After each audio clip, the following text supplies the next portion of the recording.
Tantor Audio, a division of Recorded Books, presents Hot Stuff by Max Monroe. Narrated by Lydia Dornay and Nelson Hobbs. Intro. September 13th. Lauren. I grab the iPad chart from the rack next to the door and scroll through the details of my next patient, making a mental note of the pertinent details. 37-year-old male, no history of smoking or drug use, career in firefighting suggests higher risk of smoke inhalation, and lung scarring, but last physical at a previous practice showed no signs of abnormalities, and vital signs and blood workup were unremarkable. I blip over the rest to the patient concerns, of which there are none, and then blink back to the name on the top of the file. Garrett Alexander. It doesn't ring any bells, but then again, it wouldn't. I know with his career choice it's likely he works at one of the local San Diego firehouses, but I've barely been back in town long enough to recognize what street I live on, let alone some random public servant. Quickly, I wrap the knuckles of 3 fingers against the teal wooden exam room door and wait for a response before entering. "Come on in," he offers cheerfully. So, I step inside without delay. "Hi, Mr. Alexander," I greet, sticking out my hand for him to shake. "I'm Dr. Lauren." "Dr. Lauren?" he prompts. "That's an unusual last name." "Ha, no, Lauren is my first name. Carol is my last." I laugh a little at my faux pas, turning to the sink to wash my hands in an effort to avoid exposing my blush. I used to work in a pediatric ward, and the tiny humans appreciated a more personal approach. Old habits die hard, I guess. I grab 2 paper towels from the holder next to the sink and wipe off the water droplets as I turn around, and for the first time since I walked in, the freakishly handsome nature of Mr. Alexander hits me like a wave. Good God. He's seriously pretty. Strong jawline, clean-shaven, dark hair framing the most startlingly piercing light blue eyes. I'm actually wondering if he's one of Edward Cullen's tanner, Southern California-based, sun-accepting relatives, because I swear there are golden flecks of glitter embedded across the bridge of his perfectly proportional nose. Sweet bazookas. I wonder if his skin is like that everywhere. Even his balls? Odd, I know, that my brain immediately goes straight to a guy's balls, but hear me out. How many people can say they've cradled a ball sack on their first day of their new job? Okay, now tell me how many people can say they've cradled 2? How about 3? Seems crazy, right? Well, ladies and gentlemen, I'm here to tell you that nothing is crazy in medicine. In fact, if anyone is wondering, I myself am up to 4 pairs of dangling wonders on the day. And, as you can see, lucky number 5 is right here, sitting in front of me with his super handsome face and crazy perfect skin. Apparently, when you're the new doctor in the family practice, no matter if you came to said practice to continue working with pediatric patients like you did at your previous job, you get 0 variety in your assignments. Yearly physicals for adult males of all ages are, for today, my sole bread and butter. And if you're keeping track, you'd understand that every yearly physical includes a full body check, testicular assessment included. Which means you're about to get up close and personal with Mr. Hot Stuff's real flipping soon. Goodness, I am losing it. I shake my head to clear the insane thoughts, patting the sweat off my palms onto the fabric of my white coat discreetly. "Dr. Lauren." That's cute, actually. His words pop the silence bubble before it borders on awkward. "I'm not a tiny human, as you can probably tell," he says with a grin. "Oh yeah, that's pretty obvious." The words fall out of my mouth before I can stop them, while my eyes flit toward the way the muscles of his arms bulge beneath his white t-shirt. He chuckles softly, and I want to smack myself in the face. "Get it together!" the rational side of my brain shouts, suddenly at war with the irrational harlot thoughts threatening to seep into my head. Whatever you do, do not keep thinking about how attractive this man is, because that will only lead you on a disastrous path. First, his big, strong biceps, then his broad chest, and before you know it, you'll be fantasizing about his freaking penis.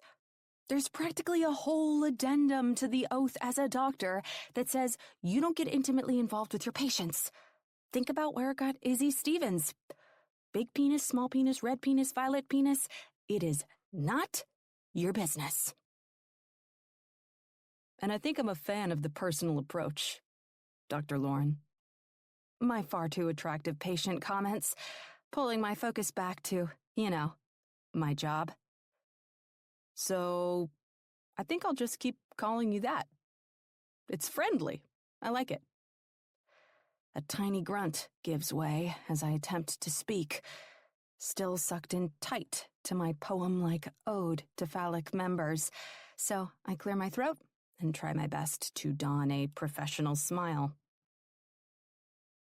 You can call me whatever you'd like, Mr. Alexander. Yet the words that come out of my mouth are the complete opposite of my face. Call me whatever you'd like? I repeat the words in my head. Sweet mother of mercy. My stupid mind has turned treasonous, and the pervy bitch is trying to take me down with her.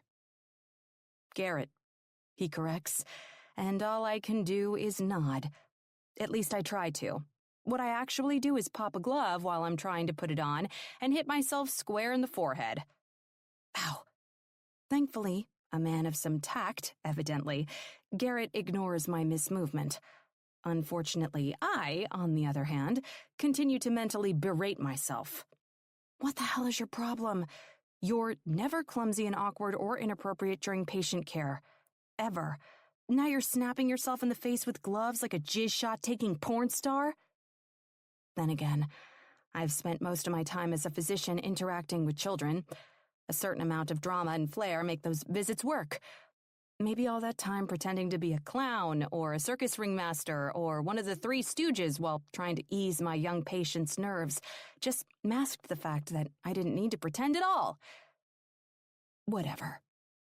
The sooner I can get on with this exam, the sooner I get Garrett out of here. Then I can stop acting like a spaz and move on to my 6th encounter with cojones like none of this ever happened.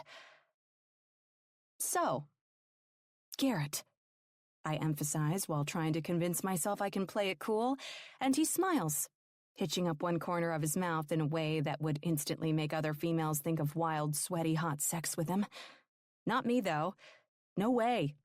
I'm not thinking about that at all. And the only reason I look away from him and toward the wall is to make sure the wall looks sturdy. Sturdy walls are very important. Uh-huh. Sure they are. I clear my throat and try to trudge on, right into the opening of my annual physical spiel. How are you doing? Any concerns or problems you're having? Something we need to be aware of? I know you're here for your yearly checkup, but really search your mind. Is there anything that hasn't been feeling right? Nope. I feel great, actually. Best I have in years. That's terrific. I think so, he says cheekily. And once again, I have to look away. But I can't deny the reality. Garrett Alexander is a stone-cold fox, and I haven't developed the proper coping mechanisms to deal with it.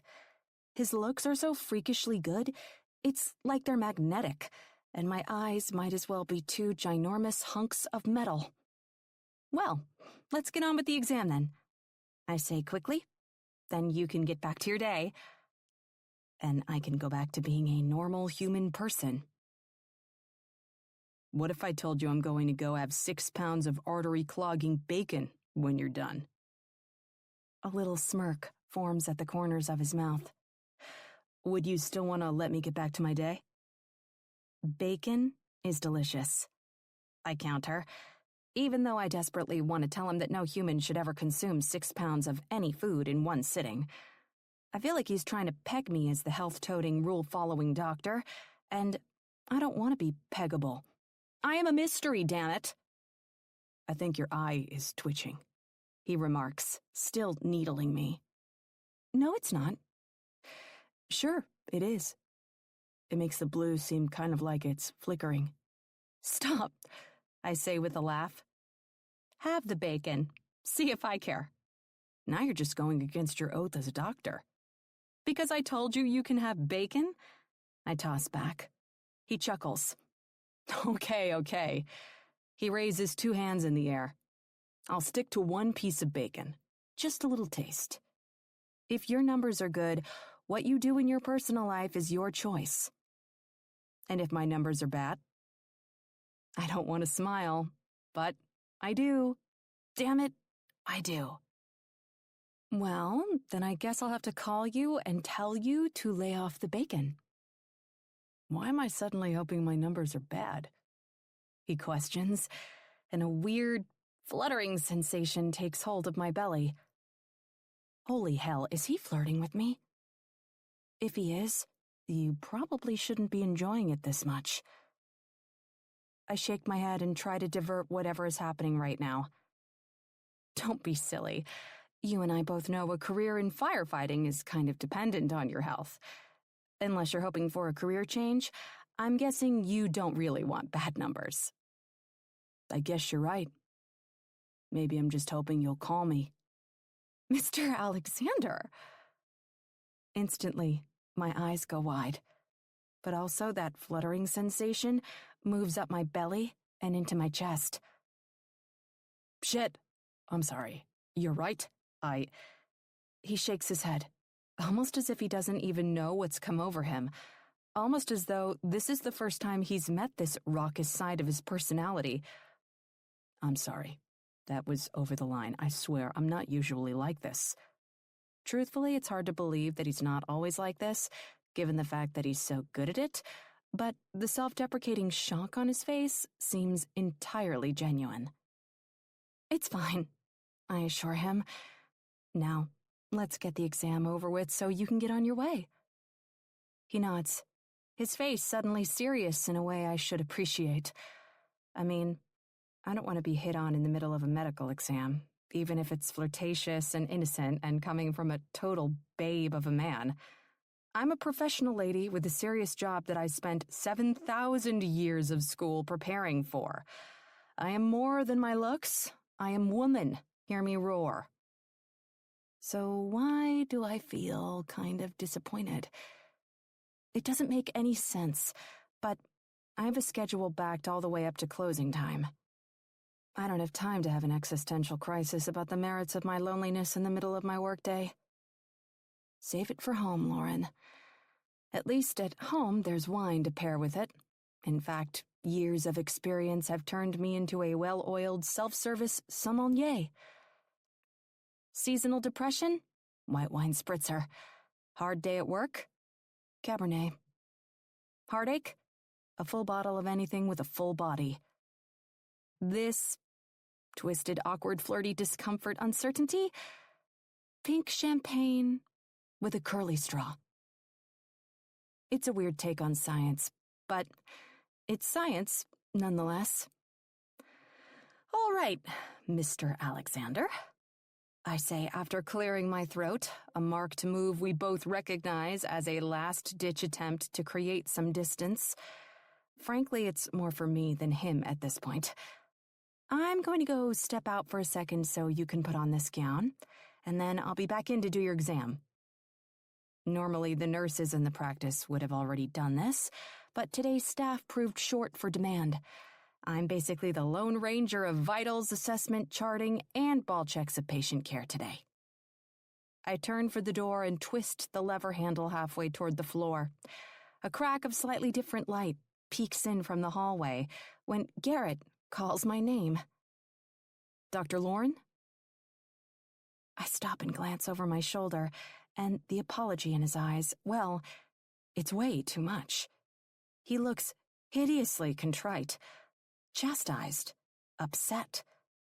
It makes it look like he thinks he's scandalized me, and frankly, the real scariness is that I don't feel scandalized. At all. I can't even let him say whatever it is he's going to. Way to single-handedly sink this fun-loving appointment into the shitter, Lauren. It's okay. I emphasize instead. It's all innocent, I can tell. You have nothing to feel badly about, honestly. Just take off your clothes and we'll get this show on the road. The corner of his mouth hitches up, and I close my eyes with a laugh. You know what I mean. His good-natured, sexy laughter vibrates in my chest as I step outside the room, shut the door, and lean up against the wall beside it. I sure wish humans had a reset button. They're tiny and annoyingly inconvenient most of the time, since I always have to rifle through my junk drawer to procure an item small enough to get it in the stupid little reset button hole. But in this case, I'd welcome the frustration. Just a 10 or 15-second reboot that takes me back to the factory settings, to the woman who doesn't pop herself in the forehead with gloves and daydream about patient penises and make things way more awkward than they need to be. Man, I've been out of the adult patient care game too long. Girl, same goes for the sex game. That dry spell of yours is going 3 years strong with no end in sight. I ignore my snarky subconscious and glance down at my watch. A full 2 minutes have passed, and he is almost definitely undressed by now. The only thing stopping me from going in there is how uncharacteristically excited I am at the prospect. Okay, be cool. Be cool. It's just another day at the office, and Garrett is just another set of anatomy. Yeah, that's it. It's testes time, and I'm about to tell my mental DJ to pick up the beat. Boom, bada boom, ch-ch. Boom, bada boom, ch-ch. Back in the hood, way out east, I did rotations with the sick urology beast. Penises, testes, urethras, and bladders. I took them to the church like a medical baddie. Suddenly, the door to Garrett's room cracks open, and he peeks his head out, damn near startling me into another dimension. Noticing my hysterical jump and defensive pose, he quiets his voice to a whisper.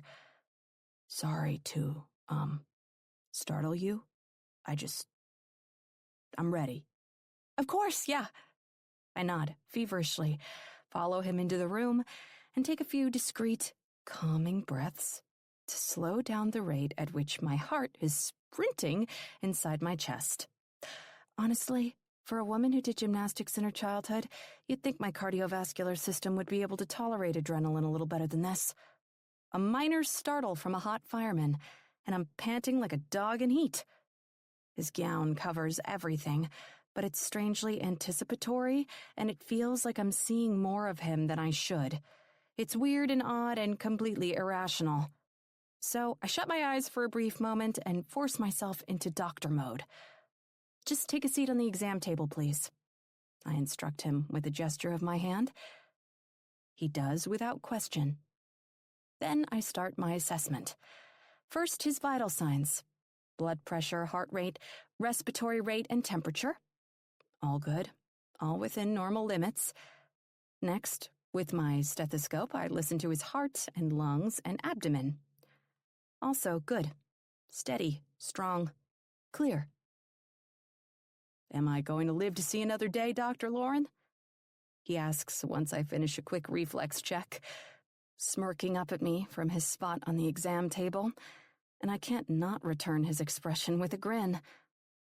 Yes, it appears that you will, I answer, and make a few notes in his chart.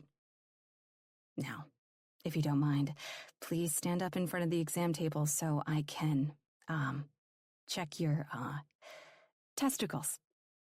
The words are damn near impossible to push out, but I manage and gesture for him to stand at the end of the exam table as I roll the stool over in front of his upright stance to take a seat. With a deep breath, I reach into the valleys of my training and rub my hands together to warm them up and avoid his eyes at all costs. Rearranging the fabric of his gown, I get ready to start. He stands quietly, but as for any other details of his position or expression or identifying details, I have no idea. I cannot look at him. Right now, the balls are their own independent entity. They have their own life, their own career, their own vacation home in Malibu as far as I'm concerned. Okay, I say as calmly as I can manage while holding my knuckles against the fleshy globes of this fine-as-hell man's balls. I'm going to have you just turn your head to the side and cough. He turns his head, but he doesn't cough. Instead, he makes conversation, like I'm not sitting here palpating his testicles. Why is it that you have to turn your head to the side anyway? Does it do something to the tendons or expose the hernia more or something? I've never really understood the whole turn your head to the side thing. I clear my throat against the impulse to ramble profusely and keep my answer as concise as possible. Actually, it's just so you don't cough directly in my face. No medical reason. Holy shit, are you serious? All this time and I thought it revealed some major medical secrets or something. I smile, glancing from his eyes to the wall and back again, still holding his balls and willing my hand not to jerk accidentally as he chuckles. The little globes vibrate against my fingers. Oh, sweet Jesus. Why don't you just grab him from the back or something? That'd be easier, I'd bet. I'm not sure. I just do the examination like they trained me to, so, I pause, but mentally I'm shouting, please just wait with the questions until after your balls are out of my hand. Oh, he says, chuckling nervously this time. It's a really strange sensation, while physically connected to his genitalia, and I have to close my eyes tight against an overwhelmingly human instinct to be embarrassed. There's no need to be embarrassed. I'm a doctor. This is just part of the job. Nothing personal, nothing sexual. My cheeks start to redden. I can feel the heat blooming in every direction, evidently impervious to my very sound pep talk. I'm a doctor, I repeat to myself, this time with grit. Ignore the very attractive patient. Ignore the fact that his impressive penis is right in front of you. Ignore everything but checking for gosh darn hernia, Lauren. When I finally get myself under control, I look up and into his bright, icy blue eyes to find him staring at me, a warm, genuinely unaffected smile on his face. There's a moment in time, a pause, that feels like the world goes still. Like in some cosmic, weird way, I've been waiting for this moment for the entirety of my adult life. Suddenly, I feel calm, assured, ready to take charge of the room and the situation again and do my job, regardless of all of the awkward baubles that have added up to get us here. Okay, Mr. Alexander, whenever you're ready, go ahead and cough for me. He does, thankfully revealing a lack of hernia, and then I move my fingers to the other testes. Okay, one more time for me. No protrusions, no hernias. Thankfully, he seems fit to fight fires another day. Everything seems good, Mr. Alexander. Really, really good. My subconscious offers, and I swat her down with a mental bat. You can get dressed, and then I'll have a nurse come take you down. I start to say, but pause when I realize that's probably not a possibility. Actually, do you know where the phlebotomy lab is? Downstairs, right? Yeah, I answer. Normally I'd have a nurse lead the way, but we're a little short-staffed. So, if you don't mind heading downstairs for your blood work, that would be great. Got it. No problem. Once the office gets your blood work back, one of the nurses will follow up with you regarding the results later this week. I explain. But since your physical looked great, I don't anticipate any issues. Thanks, Dr. Lauren. I nod. You're welcome. Suddenly overcome with the need to say something, I tuck my clipboard in my chest and do it. Stay safe out there. Okay, Garrett? He smiles back at me for a longer than normal moment, his eyes searching mine for something. What? I'm not sure. But eventually he responds. I will, Dr. Lauren. It's strange. I'm always concerned with patient outcomes and always hoping for the best for the people who've been in my care. But when it comes to Garrett Alexander, I inexplicably seem to care a little more. And it only took about 20 minutes to feel that way. Once I'm out of the exam room and the door is safely shut behind me, I lean up against the wall for a brief moment. My mind tempted as hell to look at his chart again and make note of his phone number or his address. I even contemplate writing a quick message for the reception that says the patient is requested to only see Dr. Lauren Carroll for future appointments. But I don't do any of those things because that'd be crazy. With a shake of my head, I push myself off the wall and force my mind to focus on my next patient. Though, I can't deny, I spent the rest of the day replaying my appointment with him one too many times in my head. Chapter 1, November 28th. Garrett. "Hayden, come on, bud," I yell down the hall. "We gotta move." The doorway to the half-bath in my townhouse pops open, and my 12-year-old son, a dashing, smile-happy, dimple-sporting mini version of me, walks out with a smile on his face. "Hey man, the poop does what the poop wants," he tells me, just as my daughter Sarah makes the mistake of walking into the freshly vacated bathroom. "Oh my God, Hayden," she yells at her twin, and her dark chocolate-brown hair fans out behind her with a dramatic flare. "Did you eat a decaying corpse for breakfast? Ugh, you're so gross." I roll my eyes. "Sarah, don't take forever in there. We're already late." "It's not like I'll be able to survive in here for more than a freaking minute," she snaps back, and Hayden chimes in with his 2 cents. "So what if we're late?" he remarks. "Mom doesn't want us there anyway." "Yes," I contest, "she does. You kids are important to both of us." Hayden rolls his eyes. "Right. Hayden, you are. Save it, Dad." He tosses out over his shoulder. "I'll be in the car." I heave a heavy sigh and let my head fall back on my shoulders. Divorce sure is fun sometimes. And since our divorce situation is fairly new, most days it feels like the obstacles just keep coming. I pace the kitchen while Sarah appears to have adjusted to the awful aroma of shit her brother left behind in the bathroom and takes her sweet time. After a quick glance to my watch, I realize that not only am I running late to drop off the kids to my ex-wife Bethany, but I'm also running late to the captain's house, at which I have been invited to Thanksgiving dinner.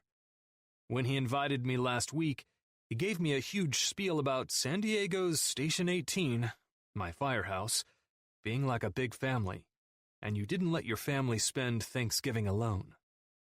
It also didn't help that I'm only on call today for work, not scheduled. My typical 3 days on and 3 days off rotation just happened to give me Thanksgiving off this year. And truth be told, I'm kind of dreading going to my boss's house.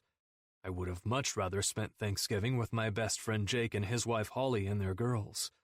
But when the captain asks, you don't say no. Especially since, after welcoming me with open arms, he told one of the other guys, right in front of me, that the real reason he was inviting me was to keep me from getting in trouble like a fucking idiot. I wanted to decline, but I couldn't. Saying no would rank right below being late on his list of offenses. I can only hope it doesn't count when I'm not on the work time clock. The door to the half-bath swings open, and Sarah saunters out like she has all the time in the fucking world.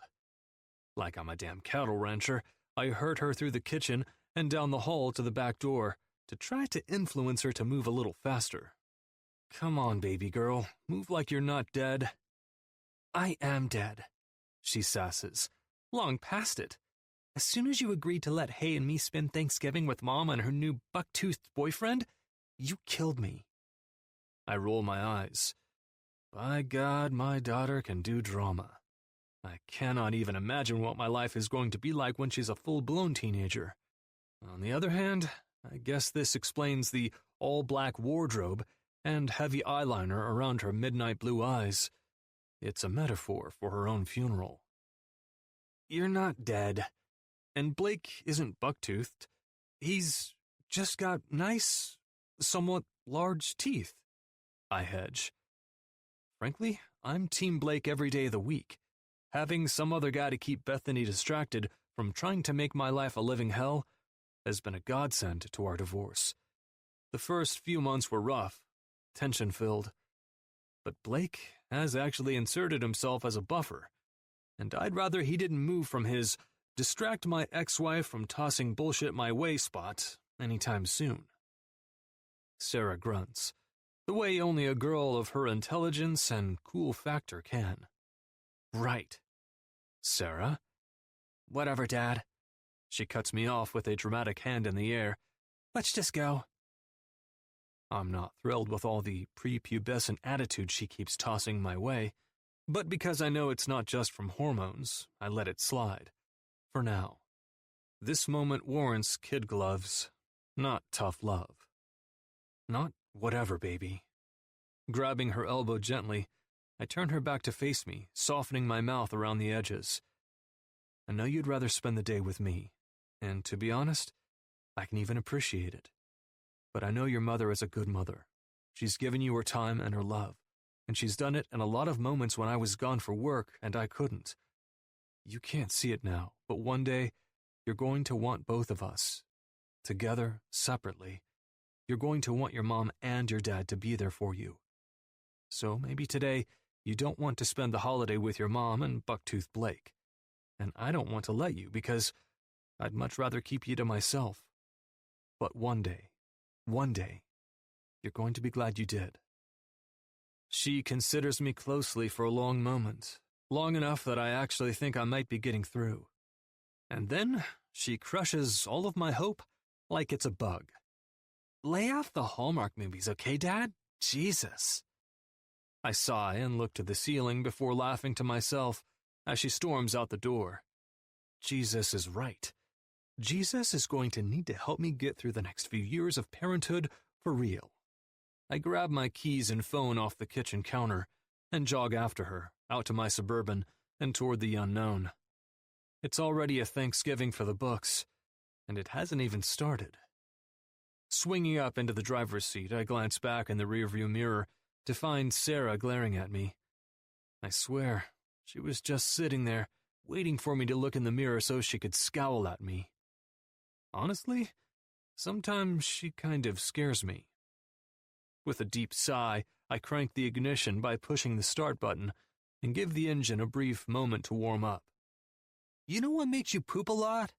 Hayden asks into the void as I pull out of the driveway. Sarah huffs, and I roll my eyes. Good gracious, how many hours are left in this day? I mumble to myself. You're kind of tragic, Hay, Sarah says with disdain. If we didn't have a biological bond of twindom, I wouldn't associate with you. Sarah? I chastise. He's talking about feces, Dad. He's been talking about feces all morning. You can't expect me to condone that behavior, even if you guys are the inferior gender of the species. I grin. The world is in so much trouble when it comes to my girl. All right, you're right. Hey, stop talking about feces so much. But Sarah, you need to change your expectations a little bit. Excuse me? She scoffs. I know you're not telling your only daughter that she should settle for some grunting Neanderthal because that's how men are you? No, I'm not. I shake my head and take a deep breath. You shouldn't settle for anything less than the best. Love, honesty, genuine affection, attention, understanding, those are all things you should expect from any human you decide to give your time to. But you also have to understand that, like it or not, sometimes brains work differently from yours. And for Hayden, his operates on a continuous roll of humor. Some things you might find funny, some you may not. But as long as he's not speaking derogatorily about another person, he's allowed to get his kicks in where he wants them. Fine. She huffs again. If gross poop jokes make you happy, Hayden, I won't stop you. But please, for the love of God, spritz in some other material. Surely there are other bodily fluids just waiting to be made fun of. Unfortunately for all of us, Hayden takes his sister's comments to heart and switches up his comedy routine by farting so loudly the windows shake. Hayden! Sarah shrieks, and I roll the windows down so she can stick her head through the opening and suck in air theatrically. You're so dramatic, Sarah, Hayden comments through a fit of laughter. couldn't you have held that in? Sarah continues, her head still out the window and her voice drawing the attention of passers-by. Farting is good for you, her brother retorts. It's bad to hold your farts in, sis. Maybe that's why you're always so bitchy, because you're always holding in your farts. Dad! Sarah screams at the top of her damn lungs. He just called me a bitch. No, I said you were bitchy. There's a difference. Sarah, stop yelling, I say through a heavy sigh. And Hayden, don't say bitchy. Hayden just shrugs. Sarah continues to keep her head out the window, and I offer up a silent prayer to God that my kids won't kill me before my next birthday. Luckily, a minute later I turn down Bethany's street, which, for a lot of years, was my street. Honestly, when I first found the townhouse, so near my old house, I wasn't sure I was crazy about living so close to my ex. I mean, it wouldn't exactly be on my short list of priorities if I were on one of those HGTV shows. And it wasn't like our newly divorced co-parenting relationship was smooth and friendly for a while. But now that Bethany's starting to settle into the divorce a little more, being close is a godsend. It makes pick up and drop off a breeze, and it always feels like I'm accessible should the kids need me. When I pull into the driveway, Bethany and Blake are standing out on the front lawn. Bethany scowls, clearly having seen the drama of our approach, but Bucktooth Blake smiles and waves with genuine excitement. He's looking forward to seeing my kids, even when they're farting so hard the windows rattle. Yet another reason I'm Team Blake. I pull the Suburban to a stop and shut off the engine, and Sarah rolls out of the back passenger door like the car is on fire, sputtering and wheezing. I smile as Hayden bursts into laughter. It's a strange moment, but it makes me feel a little sad. Sad that I won't be able to spend the day with them. The reality that no matter how badly I want to, there will be days that aren't mine to have, occasions that aren't mine to share with them. It's a different routine that takes time to get used to, and a little bit of flexibility over the fact that you'll never fully get used to it. But the better I take it, the better my kids will. And that's the kind of healthy environment I'm determined to build for them. It wasn't there when Bethany and I were married. We were always fighting, always disagreeing on the most basic of conversations. Divorce doesn't have to be bad. It can be better. It has to be. I climb out of my door and circle the hood to Bethany and Blake, sticking my hand out to Blake when he offers his own. He's a stand-up guy, always polite, always friendly. I kind of don't know what he's doing with my ex-wife, but I'm not going to question a good thing. Hey man, I say firmly, giving him a smile. Happy Thanksgiving. Same to you, he says, while Sarah turns two of her fingers into a mocking set of buck teeth behind him. I shake my head as subtly as I can manage, in Dad's sign language, to tell her to cut it out. Bethany watches my interaction with her boyfriend with narrowed violet blue eyes. Her stark black hair is perfectly styled as always, and she's just as beautiful as she was the day we married. But it's all a veneer. It's Botox and makeup and vanity. It's so unimportant. 20 years ago, I never would have dreamed I'd look at her without feeling weak in the knees. Now when I see her, I feel thankful for the 2 kids our marriage gave me, but I also feel relief. A lot of fucking relief. Happy Thanksgiving, Bethany, I say civilly. She smiles, but it doesn't reach her eyes. I'm not sure if she was hoping I'd react to Blake with more jealousy and aggression, or if she just resents me. But she's not that great at pretending she's cool with co-parenting. Still, she's not shrieking at me in front of the neighbors, so I'll take that as a win. Mm-hmm, she hums. Where are you headed today? Work? Jake's? Neither, actually. I shake my head. The Cap asked me to have dinner with them. She nods, smirking. Makes sense. He was always more family to you than any of us, anyway. Annoyed, I have to clench my jaw to stop myself from saying something smart. Blake looks at me apologetically as he grabs her gently by the elbow. Bethy, forget it, she says then, turning and heading for the house. Sarah and Hayden look on, a notable decrease in their playfulness, making my chest ache. Sarah, hey, love you guys. I'll see you in a couple days. They nod and Blake reaches out to pat my arm. He doesn't say anything, but he turns to Hayden and prompts, You want to toss the football around, bud? Hayden runs for the garage, and Blake earns another tally in the win column. I meet Sarah's eyes just as she rolls them, and I almost laugh. She may be rolling her eyes, but it's not out of annoyance. I know my baby girl well, and that little gesture is like a crack in a dam. It won't be long before she's cheering Bucktooth Blake along with me, if he keeps this up. Quickly, I jog over and kiss her on the top of her head. Love you more than words, sweetheart. With another crack in her sassy veneer, she wraps her arms around my waist and hugs me tight. Love you too, Dad. But don't even think about telling me to have fun today. I refuse. And then she's walking into the house and out of view. That kid, I tell ya, she's going to give me a run for my money these next few years. With a quick glance to my watch, I realize I need to get this show on the road. I'm late. And as far as the captain is concerned, late is not great. Chapter 2. Lauren. Sorry I'm late. My eldest sister Shell sighs, slamming her bag down on the kitchen counter at my dad's house. I had to finish helping prep at the diner, and then run by the liquor store for some beer, and then pick up the kids and Phil at the house. I look up from the potatoes I'm currently mashing to take in her frazzled face. I've been working on today's Thanksgiving dinner for hours, pretty much since 7 this morning, but she's the last person I'm going to tell that to. It's okay, I say softly, knowing Shell has more than enough shit on her plate without me adding to it. She's 8 years older than me, works like a dog to support Phil and her 3 boys, and does it without complaint. So much so, I personally think she should complain more.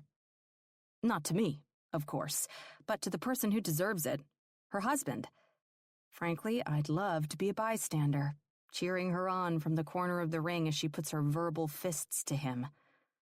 Unfortunately, though, I don't see that in the future.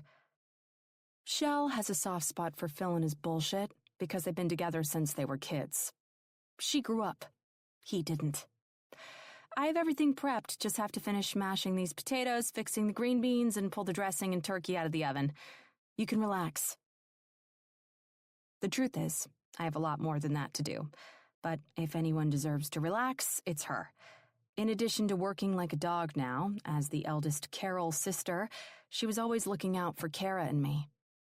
Perfect, Phil answers out of nowhere, grabbing one of the beers out of Shell's bags and heading out of the kitchen and toward the living room. I spear him with my eyes, but Shell lets it slide. I've never been a violent person.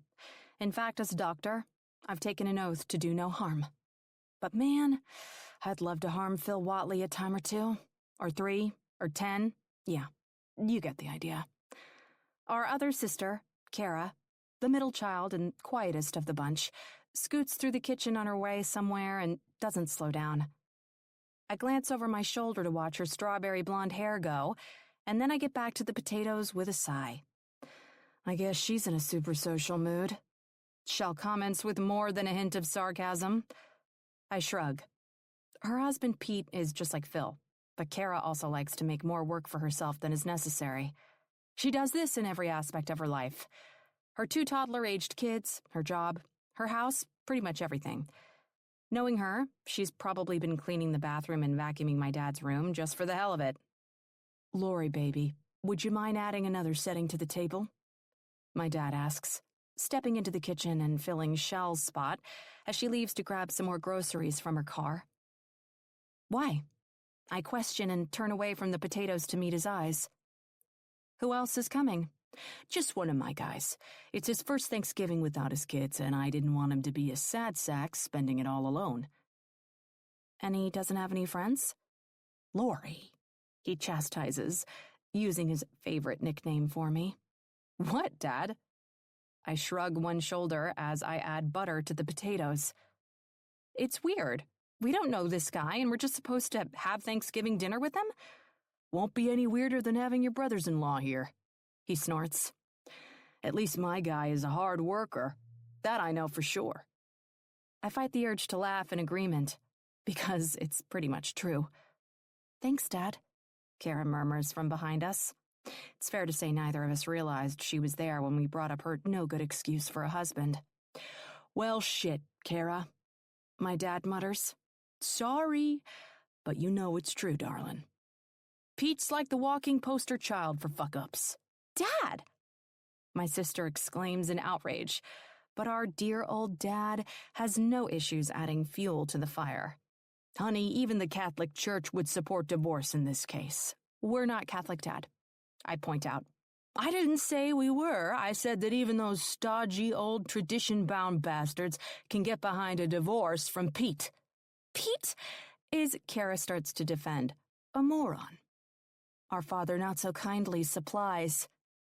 Kara huffs and leaves the room, and I take the opportunity to elbow my dad in the side. Geez, Dad, you could have at least been a little more sensitive. More sensitive, my ass. He grumbles. I'm sensitive as hell. If I wasn't, both your sister's husbands would be buried in a shallow grave out back. Dad! They're shitheads, Lori. I'm done with it. I just thank God you're not with a shithead of your own. Wow, thanks. I sigh. You always have a way with words. You're smart, Lori, got a good head on your shoulders and a career of your own. I hated you living in New York for so long, but you made something of yourself, you know? You didn't wait for some sack of shit to get off his ass and do it for you. You took control of your own life. I just want that for your sisters, too. They're not exactly helpless, Dad, I retort, and meet his stubborn as hell eyes. They both work hard. They're smart. They have beautiful kids. I don't know. I shrug. Maybe they're the ones who got it right all along. That's horseshit. Dad. I sigh. Lori, it's horseshit. He continues on his little tirade. I'm not saying raising a family is wrong. Your mom did a great job of it while I spent my life fighting fires, and I know it. But you don't raise a family with a dickhead. You do it with a man who cares. A man who's there for you. A man who puts you first. That's who you do it with. Lord knows I love my grandbabies, but their damn fathers really tick me off. So, wait, you're saying I should marry someone like you? I ask. No, he retorts without hesitation and busies himself with the dinner rolls. I'm saying you should find somebody a hell of a lot better than me. I may have loved your mother, and I did love her. But I sure as hell didn't do right by her. I was gone half the time. My priorities were always at the firehouse instead of at home. I'm a good guy, but I wasn't good enough for her. And I wouldn't be good enough for you, either. Don't be ridiculous. I roll my eyes. You and I both know that Mom loved that you were dedicated to the firehouse. He shakes his head. No, she tolerated it. Where we are now is the direct result of our choices. She's gone, and I'm captain. He lifts his shoulders and pats out a dinner roll before putting it on the cookie sheet. That says it all. She died, Dad. She didn't leave. She died of a disease she could have beat, baby. I know that's not what you want to hear, but it's the truth. And I'm the reason she didn't fight harder. Dad, you and I both know that's a lie. You're carrying around a burden that's not real. He just sighs and focuses on those stupid dinner rolls. This isn't the first time we've had this conversation, and seeing as he's choosing to ignore my words, it certainly won't be the last. Because he's completely wrong. Multiple sclerosis took its toll on Mom's body until she could no longer fight it. And my dad was there for her the entire time. Sure, he was still working, still running a firehouse, but he was by her side every step of the way. My nose starts to sting with tears, and sarcasm fills my veins, so full that some of it has no choice but to spill over. Boy, family holidays sure are fun. My dad pats the top of my head, and then smooths a hand over the trail of my hair kindly. It's almost comical that he can smile at me the way he is after the heavy shit he just tossed my way. Just put yourself first, okay? Don't settle for some shithead. I roll my eyes. Don't worry, Dad. There aren't any guys, not even any prospects. Shitheads or not. He waggles his eyebrows. That's what I like to hear. You never know, though. I prod as he walks away with a spring in his step. A shithead could be just around the corner. Shell's husband, Phil, strolls through the kitchen, not even looking up to see if I need any help, as he takes a swig of his beer. Through the window, I witness Shell wrestling their 3 boys on the front lawn as they try to tear both armfuls of her grocery bags from her grasp, and her husband is walking through the house drinking beer without a care in the world. My dad is definitely right. My sisters are married to shitheads. The doorbell rings as I pop the tray of dinner rolls my dad just set out into the oven. I can hear my dad's boisterous voice, the one he uses with the guys, filtering through the house, but I don't pay it much attention. I still have the green beans to prepare, the potatoes to mash, and 16 pounds of turkey to carve. And if things keep proceeding like they are now, it looks like I'm going to be doing it all on my own. I pull my hair up off my neck and tie it into a messy ponytail with a groan. I'm so used to wearing it up for work that I swear I don't even know how to keep it down anymore. It's sticky, it's sweaty, it gets stuck in my mouth and pokes me in the eyes. Honestly, I don't know how put-together women do it. Give me a hair tie, some mascara, and a stick of chapstick, and I'm ready to call it a day. Throw in a bonus of wearing scrubs as work attire for the last decade of my life, and it's like my skills as a real live woman have completely atrophied. Just putting together a professional outfit for the doctor's office these days is an exercise. Oh well, it's not like this dinner involves anything other than family and shitheads, so it doesn't really matter. Lori! My dad calls from the doorway to the living room, snagging my attention. This is one of my guys, one of my best firefighters. How did I already forget my dad invited one of his firemen to come today? He literally just told me. Garrett Alexander. Dad introduces us, the name stirring familiarity in my mind, and I turn around. This is Lori, or Lauren, my youngest. My dad smiles at me. Lauren, this is Garrett. Icy blue eyes meet mine, and oh, holy hot fireman smokes. That is indeed Garrett Alexander. The man who was in my office in September. The freakishly good-looking guy whose balls I know like the back of my hand because, well, they were in my hand. The patient I've been tempted to track down on social media like some kind of teenage girl with a crush, which thankfully I didn't do. But none of that matters now because he's right here, at my dad's house. Because not only does he work for my dad, but he's here to eat Thanksgiving dinner with my family. So help me God. Chapter 3. Garrett. It's her, Dr. Lauren, otherwise known as the sexy physician I shamelessly flirted with at my yearly physical, the one who's tempted me on more than one occasion to schedule another appointment for a bullshit excuse just to see her again. And she just so happens to be the Cap's daughter. A memory of her saying her last name was Carol at my appointment pops into my mind, and I want to punch myself for not putting 2 and 2 together, which is ludicrous. I mean, what are the odds that my sexy-as-hell physician's dad would end up being my damn boss? Pretty sure even Vegas would have given shit odds on that outcome. Blonde brown hair in a ponytail and captivating blue eyes, the captain's youngest daughter has her gaze locked with mine, damn near sucking the breath right from my lungs. She's beyond beautiful, just like the first time I met her over 2 months ago. And Thanksgiving dinner at the captain's house just got a whole lot more interesting, awkward. Frankly, I don't know which. Maybe a combination of the two. Simultaneously, excitement blooms in my chest, while impending doom tries to set up camp in my stomach. Captain Carroll glares at me as I stare at the blush-colored sweater drooping off Lauren's tanned skinned shoulder and try like hell to reel my mind back in from the crazy place it's trying to go, from all the absolutely psychopathic things it wants me to say. Oh, hey, Cap, guess what? Your daughter, Dr. Lauren, did my yearly physical in September. Even fondled my balls in the name of my health. Truthfully, I've been jacking off to thoughts of her every time I've taken a shower since, so thanks for inviting me to Thanksgiving.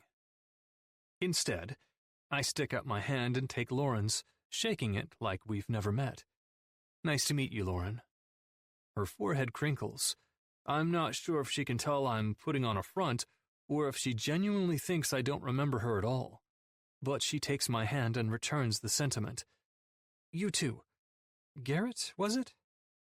Hell, maybe she doesn't remember me. I can't believe I've yet to consider that a possibility.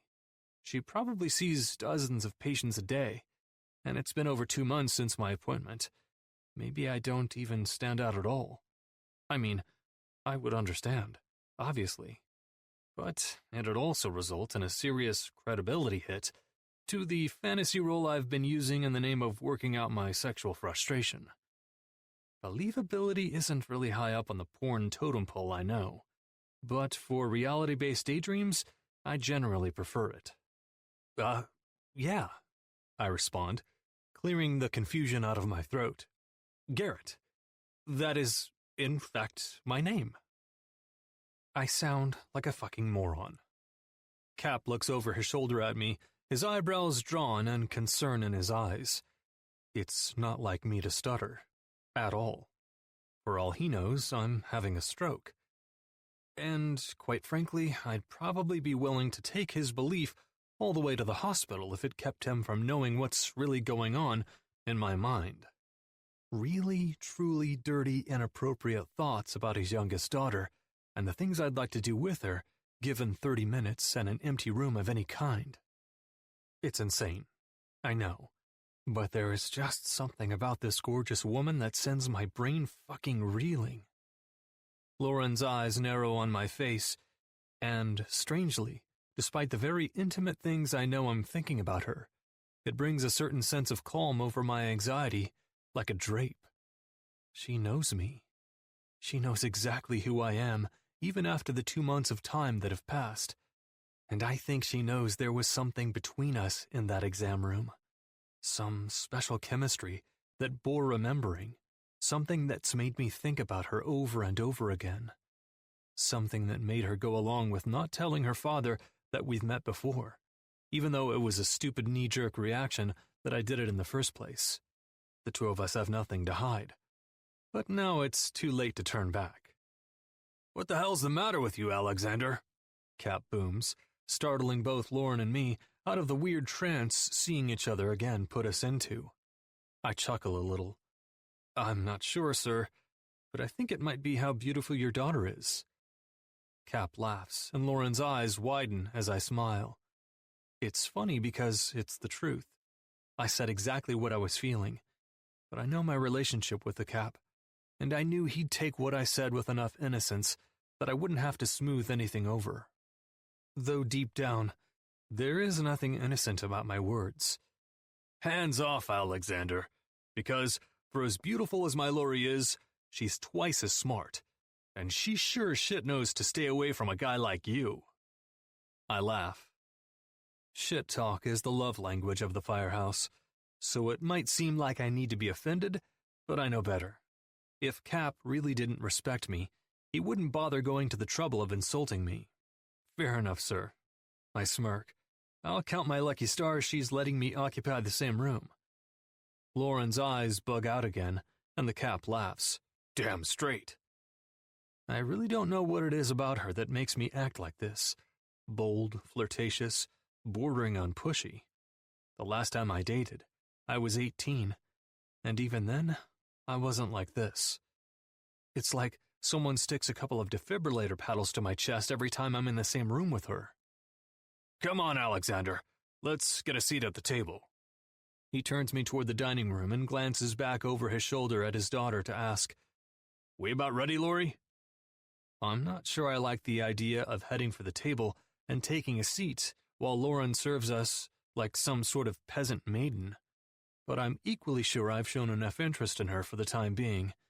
I'd prefer not to get shoved off the roof of our next fire by the Cap. "It's ready," she responds, her voice devoid of irritation. "I'm just pulling the rolls out of the oven." "Great, baby," Cap says. "If you need any help carrying stuff, let me know. I'll send the shitheads in." The shitheads? My eyebrows jump to my hairline in question, but Cap shakes his head. This is apparently not the time to ask. Or maybe it is, but he's just tired of talking about it. Either way, I decide not to make waves in the family pool. I'm just a dinner guest, not a family psychologist. They'd never license me anyway. I have enough of my own family issues to last a lifetime. "Did you see the Raiders game this morning?" Captain Carroll asks, apparently making small talk.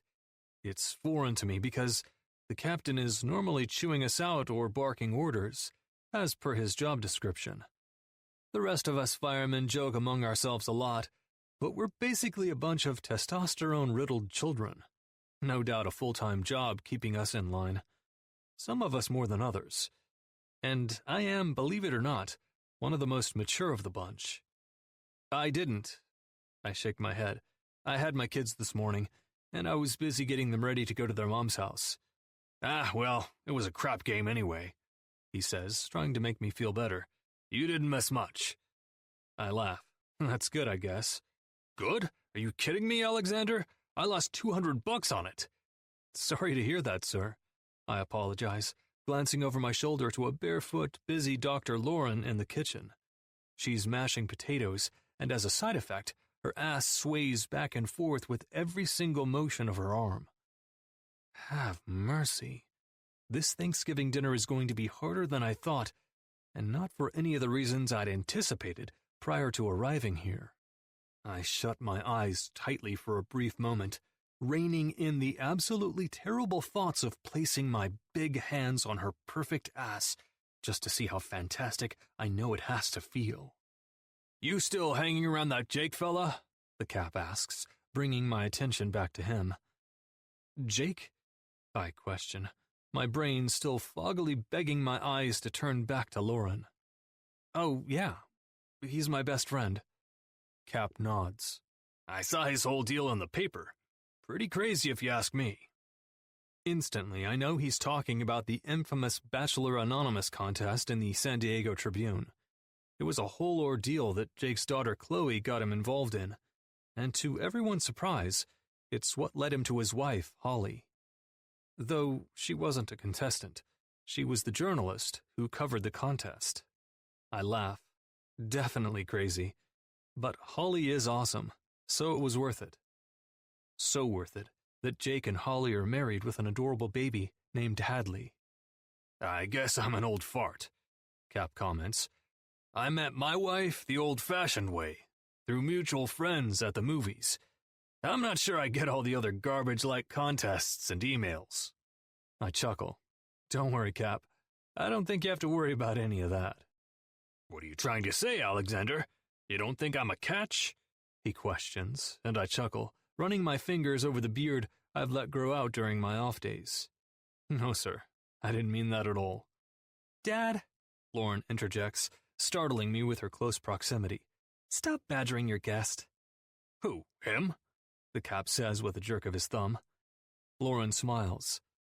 Yeah, unless you have some other guests you need to tell me about, in which case you're going to have to make another meal for yourself. I have enough for us, and that's it." "Bullshit, baby. You're a lover, not a fighter. If I told you I had someone else coming, you'd jump in there and start scrambling to make it work." I watch Lauren's face as she blushes. "Shut up, Dad." I shove back from my chair as she heads back for the kitchen, and I follow her, Captain Carroll's laughter trailing off the farther away we get. Lauren picks up the pot of green beans from the stove and spins, almost smacking right into me. "Oh, sorry," I apologize. "I just thought I'd help you carry stuff." "Thanks," she says with a soft smile. I nod and reach for the cookie sheet of rolls, tossing them into the basket she has waiting, with cloth napkins lining it. though instead of heading for the table, she stands there, watching me avidly, and the scrutiny makes me break. I'm also sorry I acted like I didn't know you, I say quietly, for her ears only. Call it panic or confusion or whatever, but I didn't know what to say. She laughs. Me too. I've never spent Thanksgiving with a patient before. I, also didn't know you were related to the Cap, obviously. Ah, yes, Captain Jemmy, she says with mock seriousness, and I laugh, but also my eyes go wide. I feel like you just committed a crime, I say. I don't know if I've ever heard anyone use his first name before. What? Why? She asks, and her nose scrunches up in the most adorable way. Does he have a rule against it or something? I don't think so. I shrug. He's just not somebody we call by his first name. Oh man, she responds, and her blue eyes sparkle with mischief. Well, I dare you to do it now. Call him Jimmy. What? No, I answer immediately. No way. Oh, come on, she cajoles, and I shake my head again. I really don't think. Make it a double dog dare. She raises one defiant, sexy eyebrow. Wow, interesting. What? I had no idea you could be this cruel, I tease. You're like Eve, waving the forbidden fruit in my face and telling me to take a bite. She laughs at that. Come on, I'll even set it up for you. Like volleyball. All you have to do is spike it home. You're reckless, Dr. Lauren. Wild. Who knew somebody so ruthless could come in such an adorable package? Lauren rolls her eyes just as the captain calls out from the dining room. Jesus, what's the holdup in there? Did the dinner rolls take your asses hostage? I jump into action, folding the napkins back across the rolls, and head for the dining room. Lauren follows with the dish of green beans and sets them in the middle of the table. 4 more trips, these silent, and we have everything she spent the day crafting in the kitchen at the table. It all smells delicious, and my stomach growls as I take a seat. In all of the chaos of the morning, I didn't eat anything for breakfast. Everything looks delicious, I say aloud. The food and Lauren. Yes, Dr. Lauren most definitely looks delicious. Thankfully, I keep that thought to myself. But that doesn't mean I stop thinking about her. Dr. Lauren Carroll is seriously pretty, and she must get every single bit of it from her mother. Her dad is a good enough looking guy, but he's dark to her light, and rough around all of his edges. Maybe it's years of living a warp speed, high-stress life, but she has a freshness, a vibrancy. He doesn't look like he had even in infancy. But that probably has more to do with her than genetics.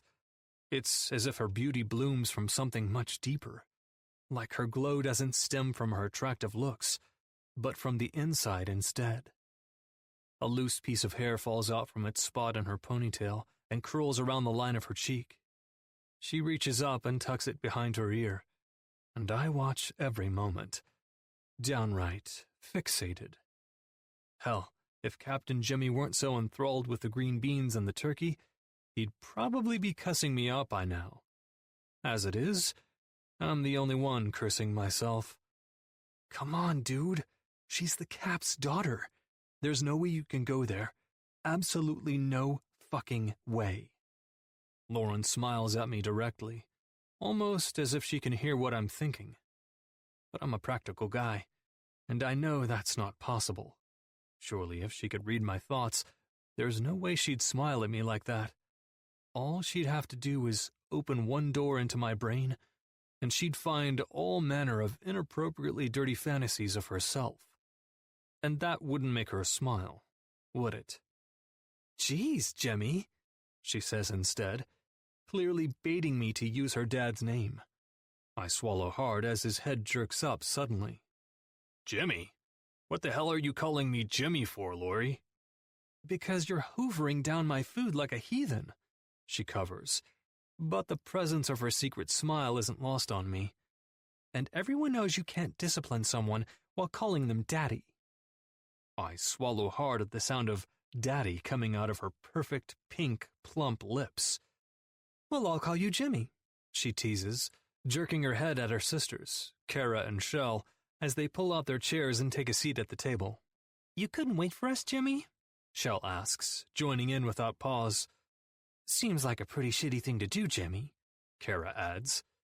"Jesus, Mary, Joseph, and all the saints," the Cap grumbles while Lauren widens her eyes at me. Nope, no way. There's no way I'm joining in on this. I don't have the convenient armor of being his daughter. "You, hungry, Cap?" I ask instead. Lauren narrows her eyes and smirks in a way that very distinctly calls me a coward. It's true. I'll wear the badge with pride. There's no way I'm coming into my captain's house and using his first name like I have some kind of death wish, no matter how pretty his daughter making big eyes at me might be. "Where are my grandkids?" Cap asks, rather than answering me, still shoving bites of food in his mouth. "My toddlers are taking a nap in your bedroom, and Shell's boys are eating at the kids' table we set up in the living room," Kara answers. After meeting Cap's 5 rambunctious grandkids outside when I first arrived, I'm happy to hear they've settled down enough so Kara and Shell can sit at the table and eat without having to wrangle wild children. Between the 3 boys under the age of 10, running around the front yard like banshees, and Addie and Aiden, Kara's 2 adorable toddlers, keeping their mom busy by continually doing everything she told them not to, it was a literal 3-ring circus in the front yard when I'd pulled my Suburban into the driveway. "And what about the shitheads?" Cap questions, slamming his fork down on the table. "Are you expecting me to wait for them too?" "Dad!" Kara shouts while Shell sighs. Lauren shakes her head and tries to tuck her smile behind a fake cough and her hand. Apparently, this is a regular enough occurrence that no one feels uncomfortable fighting it out at the dinner table. Except for me, of course. I'm dying inside. And it's only partially because of the familial storm brewing in front of me. Lauren is the real problem. I can't take my eyes off her. Chapter 4. Lauren. I pick up another empty dish from the table and carry it to the kitchen sink to pile it up with the others.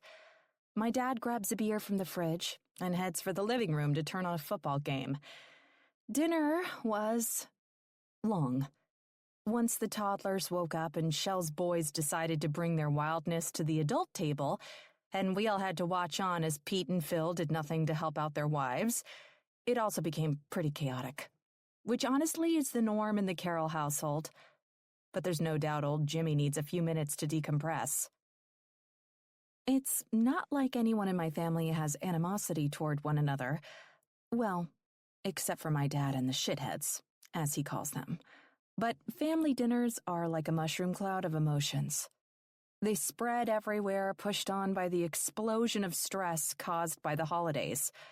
Not only is Thanksgiving a marathon of work and family and butting heads, but it kicks off the season into Christmas and strained paychecks and expectations.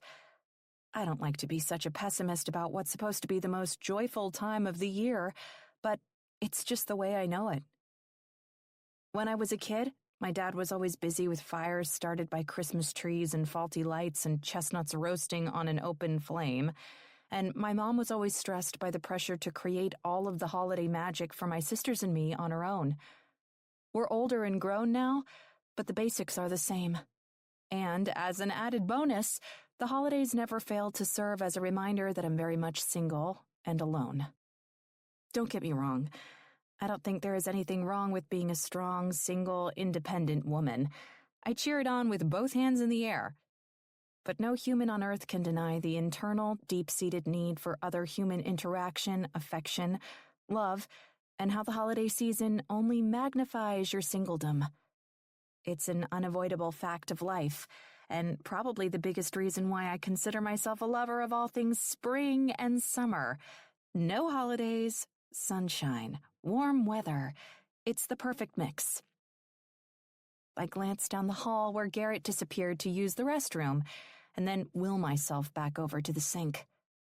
Why I care where he is or what he is doing, I haven't a darn clue. There's something about his presence that just draws me in. Honestly, it makes zero sense. Focused back on cleaning up the dishes from our Thanksgiving dinner, I turn on the water and rotate the handle to get it hot. Since I was a kid, this sink has always taken forever to heat up, even though it's not that far from the water heater in the utility room. It's a weird fact of the house, but in this case, it gives me a little time to daydream.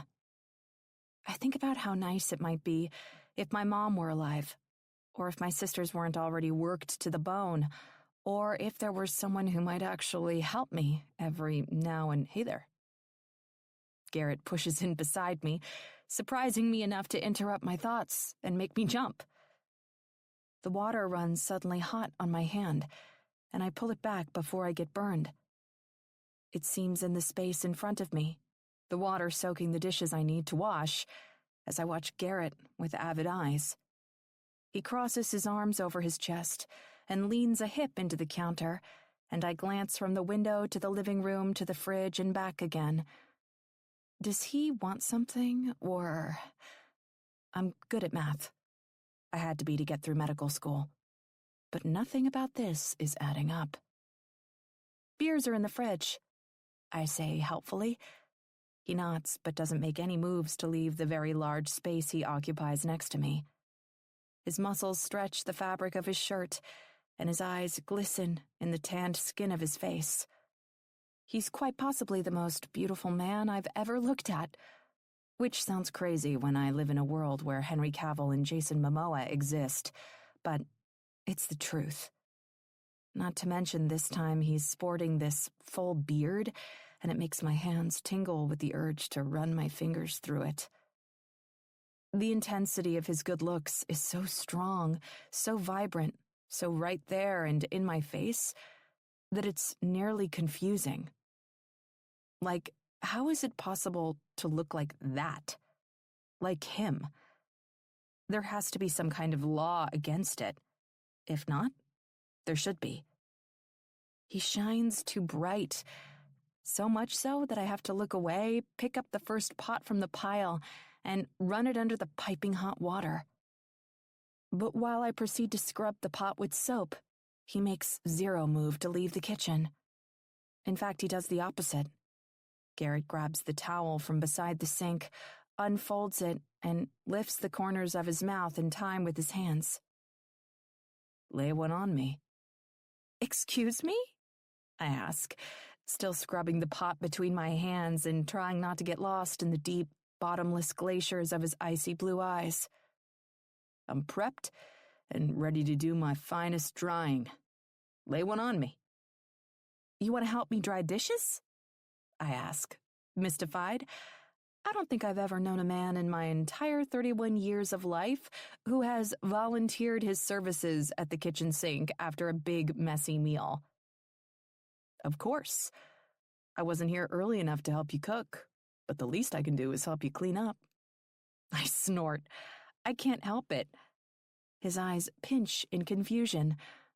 I'm sorry, Where do you hide your horn?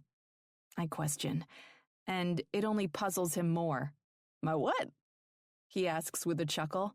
Your unicorn horn? It should be sticking out of your forehead, I think. His laugh is so personal, so rich. I feel it all the way in the center of my chest. Oh, come on. Why is helping with the dishes such a big deal? I shake my head with a kooky smile, and then look to the window in front of us. Pete and Phil are both in lawn chairs in the front yard, beers in hand, and my sisters are busy keeping my niece and nephews out of trouble. Though Addie and Aiden, Kara's toddlers, appear to be winning the trouble competition, my sister basically chasing them from one end of the front yard to the other. I don't say anything else, but then again, when I look up to find Garrett's gaze has followed mine, narrowing in on the scene playing out in my dad's front yard, I'm pretty sure I don't have to.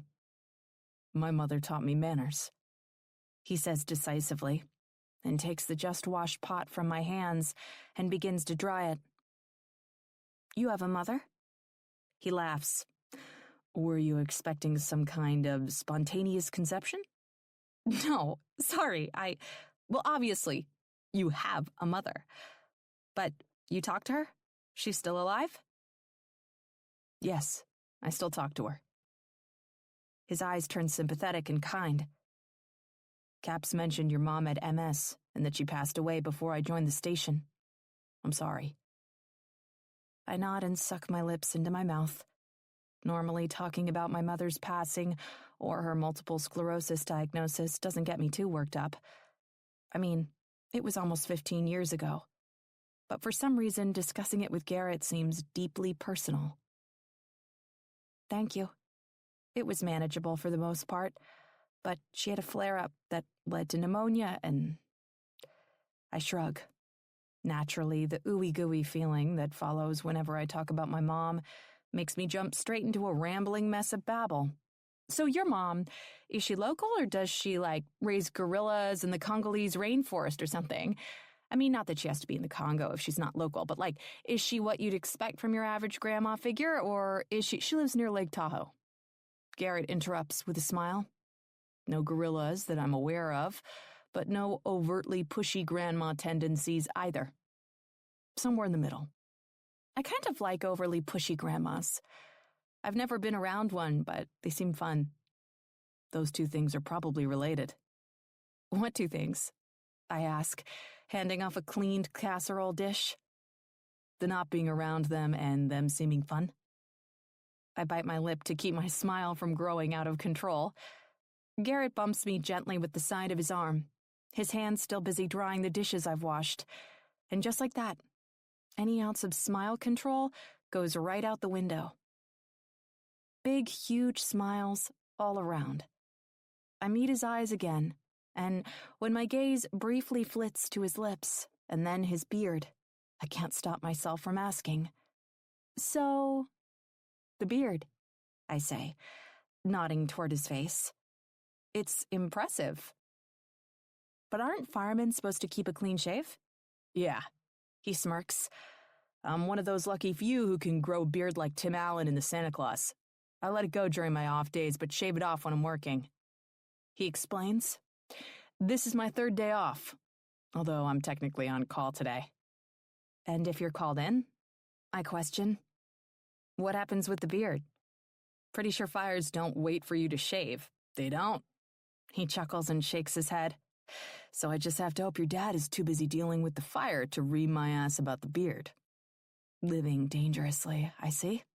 I tease. Danger might as well be my middle name. He waggles his brows.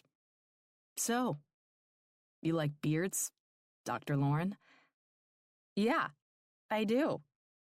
I answer, but then I search his eyes, and a memory of his appointment pops into my mind. Wait, are you flirting with me right now? In my father's kitchen? Well, he pauses, smirks, sighs, then smirks again. It appears I can't help myself around you. Holy hell, he is flirting with me. And boy, oh boy, are you loving every second of it. Our gazes stay locked, and I don't know what to say. And when he starts to open his mouth, I have no idea what he's going to say, but I can tell you I'm 100% invested in listening. Lauren. Shit. From the living room, the sound of my dad's voice fills my ears and makes Garrett stop mid-sentence. I furrow my brow, but before I can ask what's wrong, Captain Jimmy practically slides across the hardwood floor from the living room and into the kitchen. Alexander! My dad shouts. Come on, we gotta make a run. 4-alarm in the East Village, some big condo complex. Garrett's fun-loving face changes from playful to serious in a heartbeat as he places his drying towel on the counter and jumps into action. He runs for the living room and grabs his phone and keys and light jacket off the back of the couch, and the swollen, happy feeling in my chest deflates like a pin-popped balloon. I chew at the side of my mouth, unenthused by the sudden urge of gut-sour emotion. I didn't want anyone outside of the family to come in the first place, so why am I disappointed he's leaving? I wipe away the hair that's crept into my face with my shoulder and blow out a deep breath. Time to reset, Lauren. I'm just about to enter the 7th circle of my unexplained breakdown when a firm hand to my elbow squeezes gently, pulling my attention away from the dishes and my ridiculous bout of hysteria. Garrett's eyes are warm and focused, completely in contrast to their frosty color, but it works somehow, as he demands my attention. I focus on his face and the sincerity all over it. Thank you for dinner, Lauren. I'm truly sorry to run out on the cleanup and the fantastic conversation. Oh, of course. I nod jerkily. I mean, you're welcome.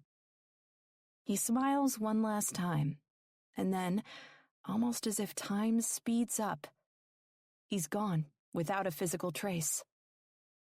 Emotionally, though, he's left an impression, one I will do everything in my power to erase, because, like it or not, my father is right. Guys like him, guys who live their lives like my dad, will always leave a woman waiting. Always. And I, Lauren Carroll, am not the kind of woman who waits. Chapter 5. January 16th. Lauren.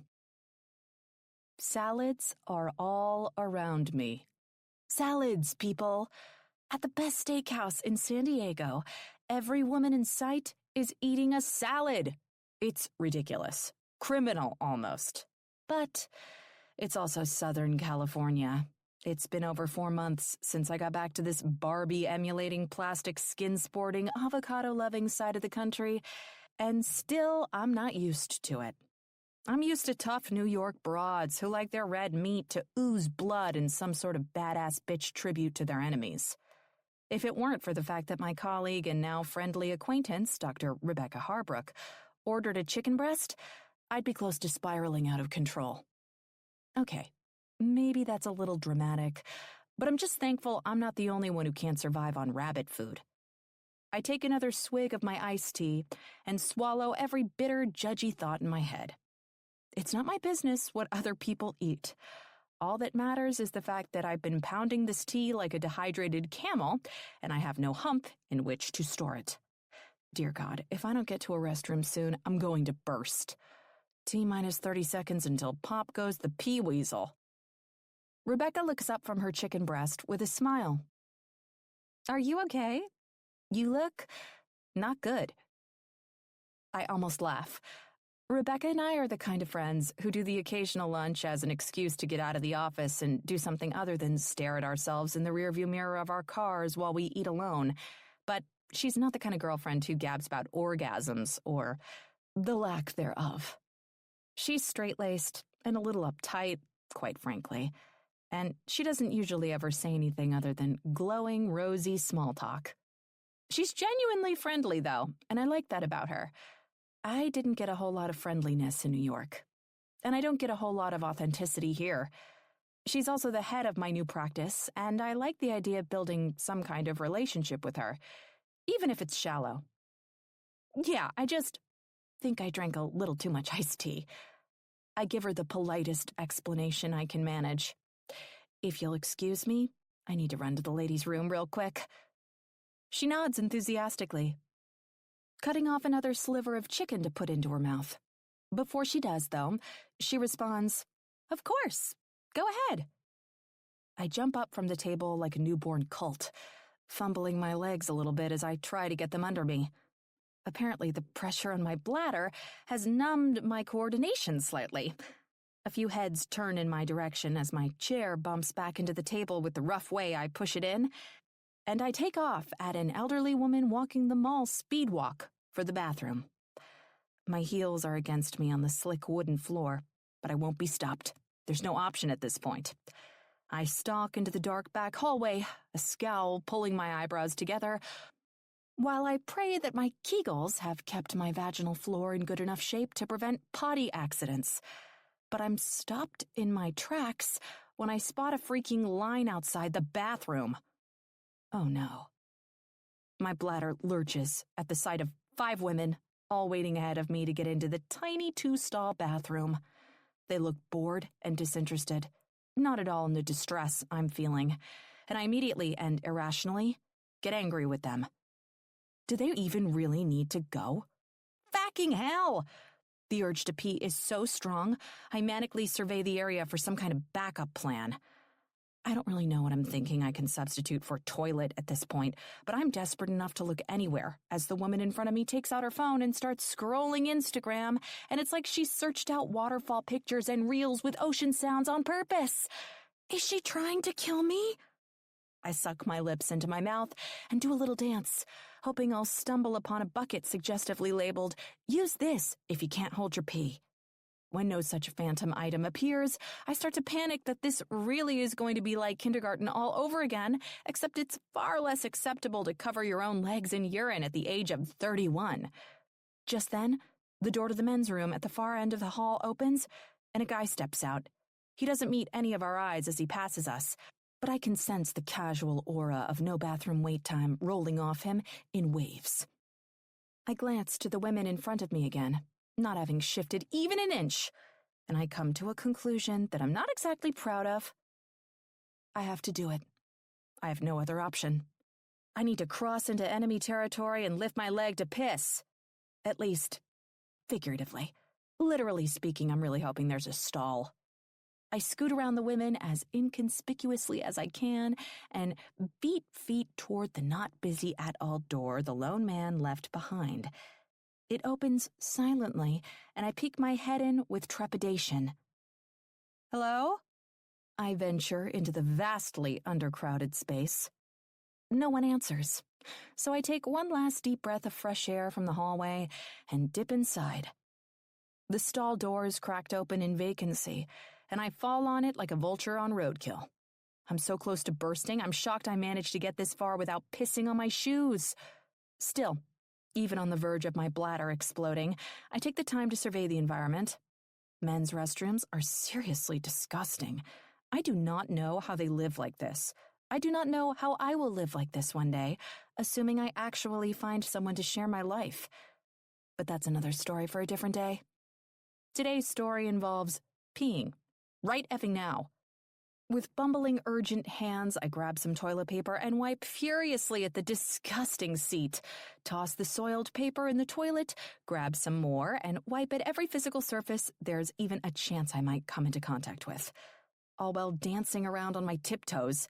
Then I kick my foot up into the air and flush, just to rid the area of the first layer of grime, and then pull some more toilet paper from the roll to line the surface of the toilet seat. Finally ready to relieve myself, I turn around and squat, hovering with as much adeptness as a woman on the brink of passing out from bladder trauma can manage. By God, that feels good. Like, I know orgasms are great, but holy moly, this kind of relief comes pretty damn close to ecstasy. On and on, I keep going until the pressure to keep still makes my legs start to shake. Almost, I coach myself. My head falls back as I reach the bottom of the barrel, and a heavy sigh escapes my lungs. Oh, thank God. I mutter quietly to myself. Thank God, The door bangs open and into the wall, and then a male voice mutters, "Shit," under his breath. My muscles tense briefly, shocked by the intrusion, but thankfully it's only a millisecond after that I kick myself into action. Chaotic and frantic, I stand up from the toilet, pull my panties up and my skirt back down around my hips, and turn to kick my foot up onto the toilet flusher again. Though my tight pencil skirt makes the maneuver difficult, and because of my hurry, I fall gracelessly into the wall of the stall with a loud bang before I can stop myself. So much for staying incognito. "You all right in there, dude?" the guy asks with a chuckle from the other side of the stall door, his shoes visibly standing near the sink. "Need me to give you some space? Come back in a little while?" I wince, wondering if he'll still be as cheerfully flexible once he hears the feminine pitch of my voice. Without an option to avoid interaction altogether and wanting to rip the embarrassment of the situation off like a Band-Aid, I unlock the door to the stall and step outside with a smile. "Sorry," I say with a laugh, slowly bringing my eyes up from the floor. The ladies' room was packed to the gills, and Lauren? I'm startled, and the slow journey of my gaze from the floor to the stranger jolts into a sprint and lands in the familiar blue eyes of an unexpected finish line. Of all the freaking people to find here. Garrett? His name pops from my lips without a second thought. What are you doing here?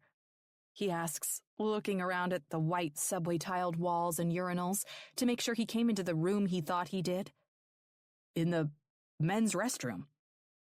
He smiles so big, I can't help but return the expression. In fact, it's kind of crazy how quickly he's disarmed me from what should be an unbelievably unsettling situation. Desperation, I say, simply, figuring it's probably best if I don't ramble into all of the details of how close I came to peeing myself with one of my father's firemen. Women always take forever in the bathroom, and the line was all backed up. I know I just threw myself and my fellow ladies under the bus, but what can I say? We do have a tendency to take forever in bathrooms. Though, in our defense, our anatomy can't compare to whipping out a dick and letting it rip in a urinal. So you decided to take the road untraveled, he asserts. I nod. A woman who takes matters into her own hands, he says admirably. I like it. Oh yeah, I say with a laugh, heading for the sink to wash my hands. They're preparing my Medal of Bladder Freedom now as we speak. He smirks at that. Sometimes simple ingenuity is the best. I lather my hands with soap and glance at him in the mirror. For some reason, instead of moving on to doing his business, he's taken a position to my side against the wall, with his arms crossed against his chest. I try not to let it bother me that he's watching me so intently, but I can't deny there's an unexpected heat creeping up the back of my neck. Don't let me stop you from... I jerk my head toward the stall. You know. He laughs. I just came to wash my hands before I eat, actually. I think hand sanitizer might have been a better bet than chancing this place. Is it just me, or do you guys prefer your restrooms to resemble nuclear waste sites? Oh, come on, he says with a chuckle. It's not that bad, is it? I nod, and he shrugs. We're just animals, I guess. Makes sense. I leave the faucet running and step to the side to grab a couple paper towels, jerking my chin at the space I vacated. It's all yours. I watch closely, probably more closely than is remotely necessary, as he takes his place at the sink and pumps the foaming soap into the palm of his hand. He lathers to protocol. We're talking a full 20 seconds of finger-twining, palm-scrubbing cleanliness, and then rinses in the water before nodding to me in a "would you mind" gesture. Oh, I mumble, fumbling behind me to grab a couple paper towels and handing them over to him. He dries the water from his hands and then uses the bunched-up towels to turn off the tap without having to touch it again. The whole scene is the equivalent of a gorgeous sunset to my physician eyes. Wow, I marvel. That was remarkably germ-conscious. Not all men have to be super gross, he says with a wink. Some of us can even pee without getting it all over the toilet seat. I snort my derision humorously. No. I just cleaned up the evidence that proves that statement as false. Every man who has ever set foot in this restroom has targeted that seat with expert precision. Tell me they at least wrote their names, phone numbers, something that takes some skill. All I could see were scribbles, I say. Neanderthals, he replies with a teasing lilt. I giggle. So how have you been? Cap talks about you a little bit, but not too much. You know how the firehouse can be, and so does he. He doesn't want to get the guys excitable. I smile, blushing a little too much to hold eye contact. Lord knows my cheeks have to be bright and rosy in a way that's unmistakable.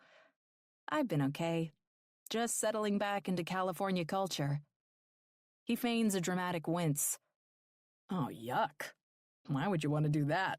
Oh, I don't know. Maybe because I live here now? So? I've lived here for my entire life, and I like to stay on the periphery. Well, if you have advice on how to do that, just let me know.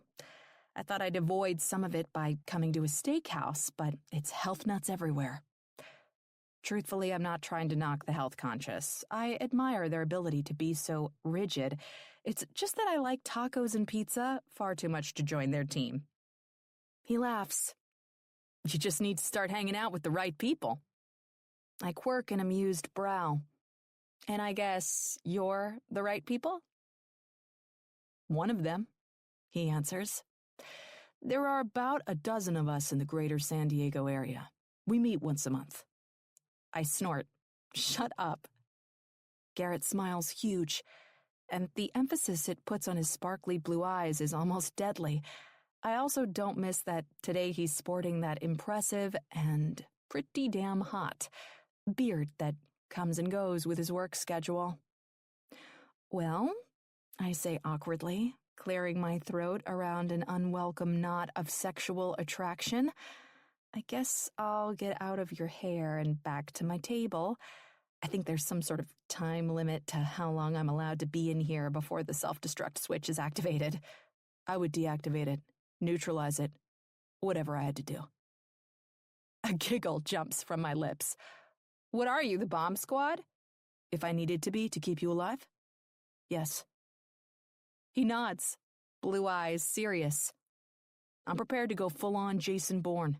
Dodge bullets, climb in the air ducts, make that notorious red wire or blue wire choice. More amused giggles pop from my lips, and a thrill-filled shiver runs down my spine and lands somewhere between my legs. Good Lord, this man, he's dangerously charming. Which is probably why you should get the heck out of bathroom Dodge before you do something crazy like reach out and run your fingers through his beard. Okay, well, I should probably get back to my table. I repeat my earlier words, and my eyes flick toward the door. But I'm glad I know who to call now, if a disaster occurs. He grins. Definitely. It's been nice to see you again, Garrett, I say in closing and move toward the door. His grin grows. You too, Dr. Lauren. A laugh rolls off my tongue and I roll my eyes. Just Lauren, please. Okay, Lauren, he corrects. Hopefully I'll see you again soon. I hitch the door open with my hip, and entertainment makes itself known in the form of a smile on my lips. Yes, but if at all possible, not in a men's restroom.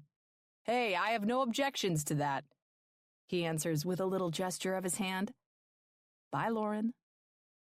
He says my name again, and for some reason, all of a sudden, my name sounds like the best name in the whole world when it slides off his tongue. Bye, I respond, my stomach turning over on itself in the strangest way. I never expected to run into him anywhere, let alone in the men's restroom. Now, no matter how tempting he is or how much I want to keep replaying our latest conversation in my head, I have to find a way to forget about him again, to go back to lunch with Rebecca and pretend none of this ever happened. Because getting attached to a guy like him is probably a really bad idea. Chapter 6. Garrett. Jake looks up from the table as I pull out my chair and sink into it, willing myself not to look around the restaurant in search of Lauren. I want to. Of course I want to. But I will never hear the end of Jake Brent and his shit. I settle into my seat and take a drink of my ice water before picking up the menu and scanning it mindlessly. Jake and I have come here at least once a month for the last decade. I know what I want. I always know what I want.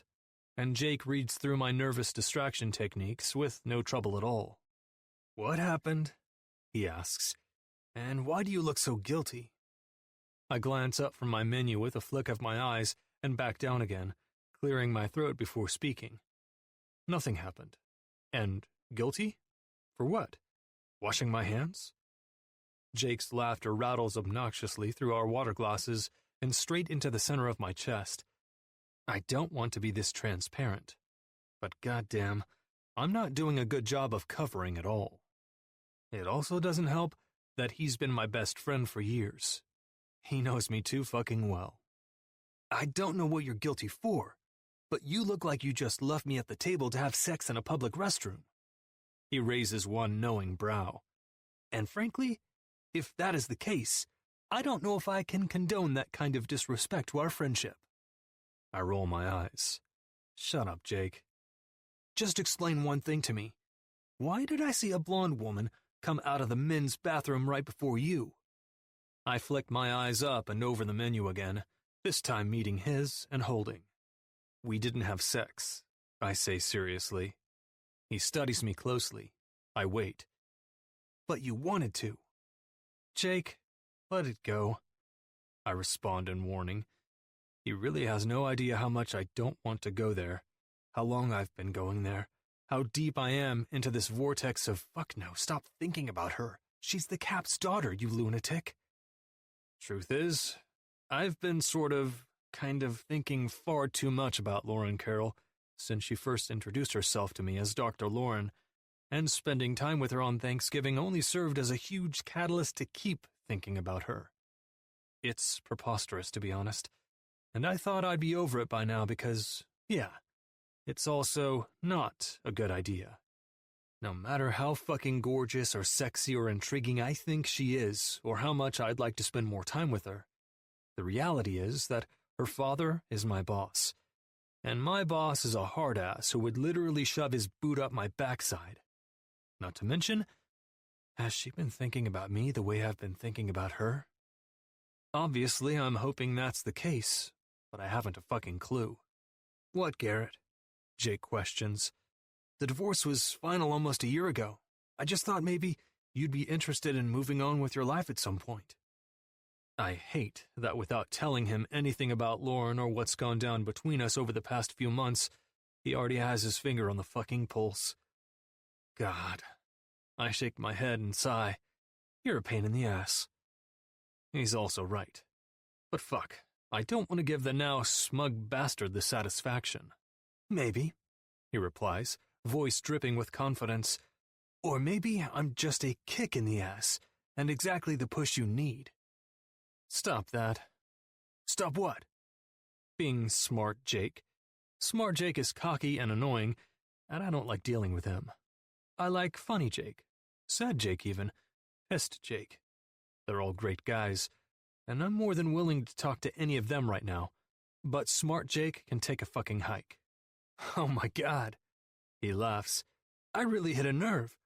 Wholly unexpected, but I see it right there, throbbing and completely exposed. I sigh heavily, and he laughs some more. Who is she? I just thought she was a stranger, but she's not, is she? She's someone you know. He pauses, and his eyebrows rise toward his damn forehead like he just solved the world's hardest calculus problem. Wait a minute. She's someone you've thought about, isn't she? She's someone you like. Shut up, I retort, my far too defensive response telling my best friend everything he needs to know. Holy shit. His grin is annoying as hell. This is fantastic. Jake? Well, what's the deal then? He cuts me off. Why in the hell are you sitting here with me? You should be over there, talking to her, asking her out. Something.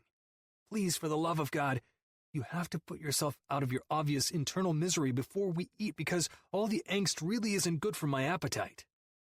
I sigh and stare at him. Have you always been this aggravating? No, it's recent. He shakes his head, still grinning. The prick. Most likely bolstered my big, fat, swollen heart, thanks to falling in love with the most incredible woman on the planet. Great. Remind me to thank Holly the next time I see her. I will, he answers without hesitation, and I kind of want to reach across the table and smack him. Come on, dude, just do it. What can it hurt? A lot, I finally admit, dropping the menu and the farce at once. If I can't tell my best friend about the depths of my dark soul, who can I? It can hurt a hell of a lot, actually. And why's that? She's my captain's daughter. What? Jake howls, positively delighted. She's Captain Carroll's daughter? I nod, and picture stabbing my best friend with my fork at the same time. "Well, shit. Maybe you shouldn't go for it then," he says. But his words don't match the tone of his voice or his expression. "I'm sure that the attraction will pass. That the first woman who's caught your eye in over a year is probably the same as any other woman. Plenty of fish and all that. You're a rule follower. You don't need hassle in your life. You don't need excitement. You should just stay boring. That's what I say." "Damn you," I condemn, shoving back my chair and standing with a huff. What a reverse psychology-toting asshole. Jake's not offended in the least. In fact, he looks entirely too pleased with himself. And I will, at some point, find a way to get revenge on him because of it. Finally free to scan the dining area for Lauren's table, I find her almost immediately. She's not that far away, but she is tucked in the front corner of the restaurant at a table with someone else. Shit. My first instinct is to berate myself for being nervous, but the truth is, I haven't dated in nearly 20 years. It's fine for me to be nervous. It's natural. It's how I overcome the nerves that matters. Even though Jake is a real dick, what he said was accurate. I mean, who knows when I'll get the chance to do this again? It's been 2 months since I last saw her at Thanksgiving, and it's coincidental at that. If I don't do it now, short of asking the captain himself for her phone number, I might as well kiss any chances of spending more time with Lauren goodbye. And fuck, I want to spend more time with her. A lot of fucking time. Which is something I haven't felt in years. There's a reason she has my attention, and I'd be a fool not to try to understand why. Assured I'm doing the right thing, I settle into my stride and lift my chin up higher. It's now or never. All or nothing. The world is what we make of it, and I spent way too many years making hardly anything. Thank God for my kids. They're the only things that make me feel like I haven't been floating through life, without respect for it entirely. It's time I take the dive somewhere else. Give someone else a shot. Give myself a shot at having something more. You can do this, Garrett. Just walk over there and lay it on the line.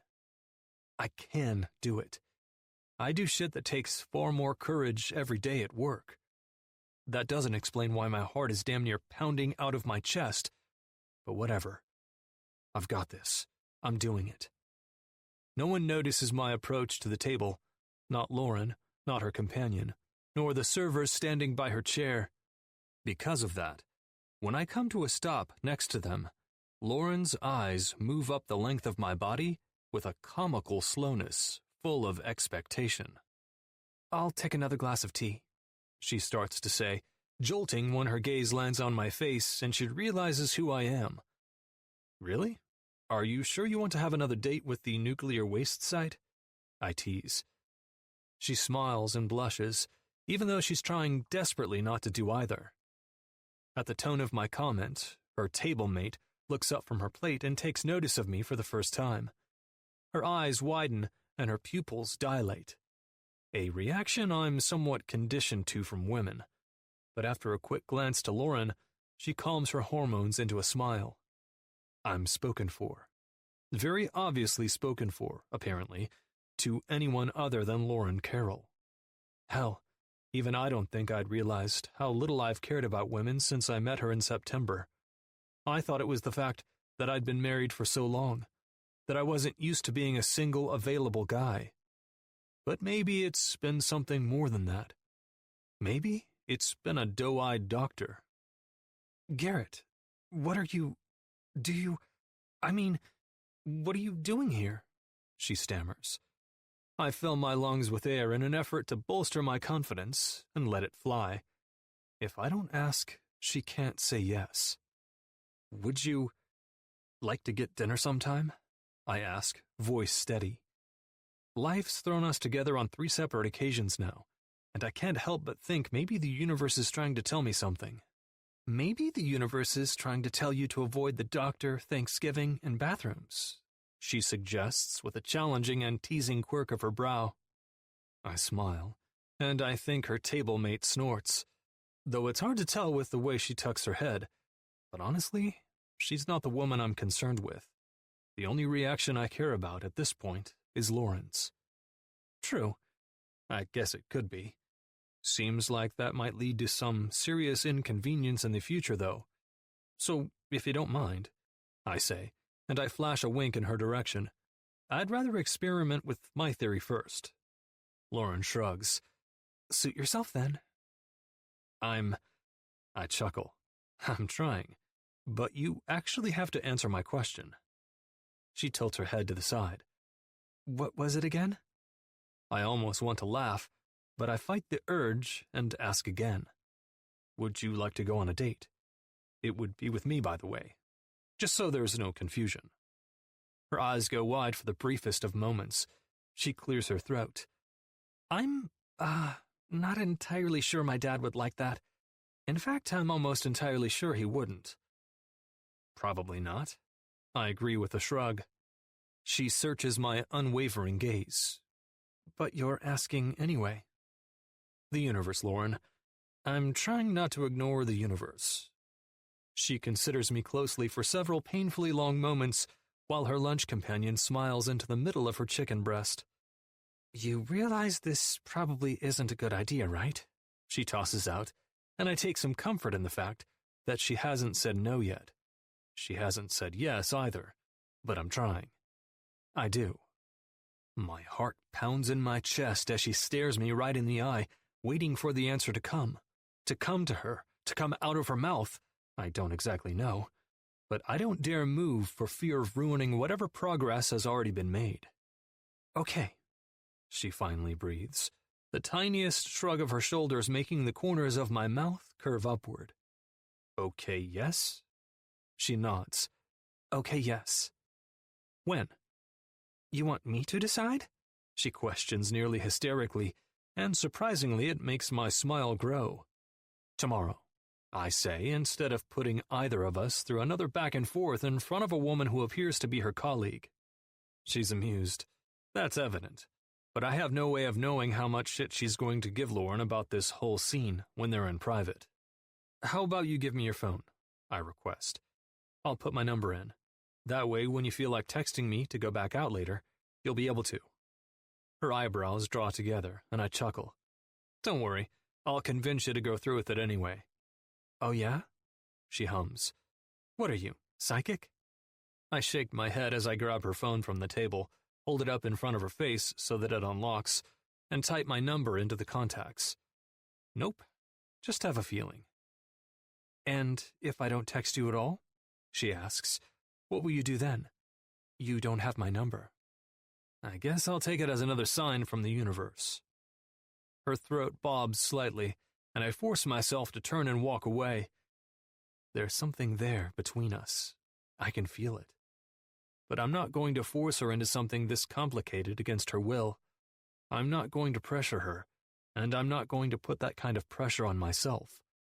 Lauren Carroll will either get in touch with me, or she won't. I'll just be hoping like hell that she will. Chapter 7. Lauren. After a long day in the office, I'm cozy in a sweater and my favorite pair of yoga pants, and ready to eat some dinner and relax for the rest of the night. Today was a doozy, to be honest. Once Rebecca and I got back from lunch, we worked our way through an insane number of patients and ended the evening with an emergent walk-in case of chest pain that we ended up rushing to the hospital. To say I'm happy to be home would be a serious understatement. I take my silverware out from the drawer and a dish down out of the cabinet before placing them on a cute wooden tray I got from World Market a few weeks ago. My wine glass is clean and waiting on the dish dryer next to the sink after being used last night, and the bottle of white I've been chipping away at this week is ready on the door of the fridge. The timer on the oven sounds, and I spin on the ball of my foot in a move I like to kid myself looks like a pirouette by a New York ballerina. It was one of my favorite things to do in New York, to go to the ballet once a year around Christmas time. To be honest, now that I've moved away, I'm not sure why I didn't do it more often.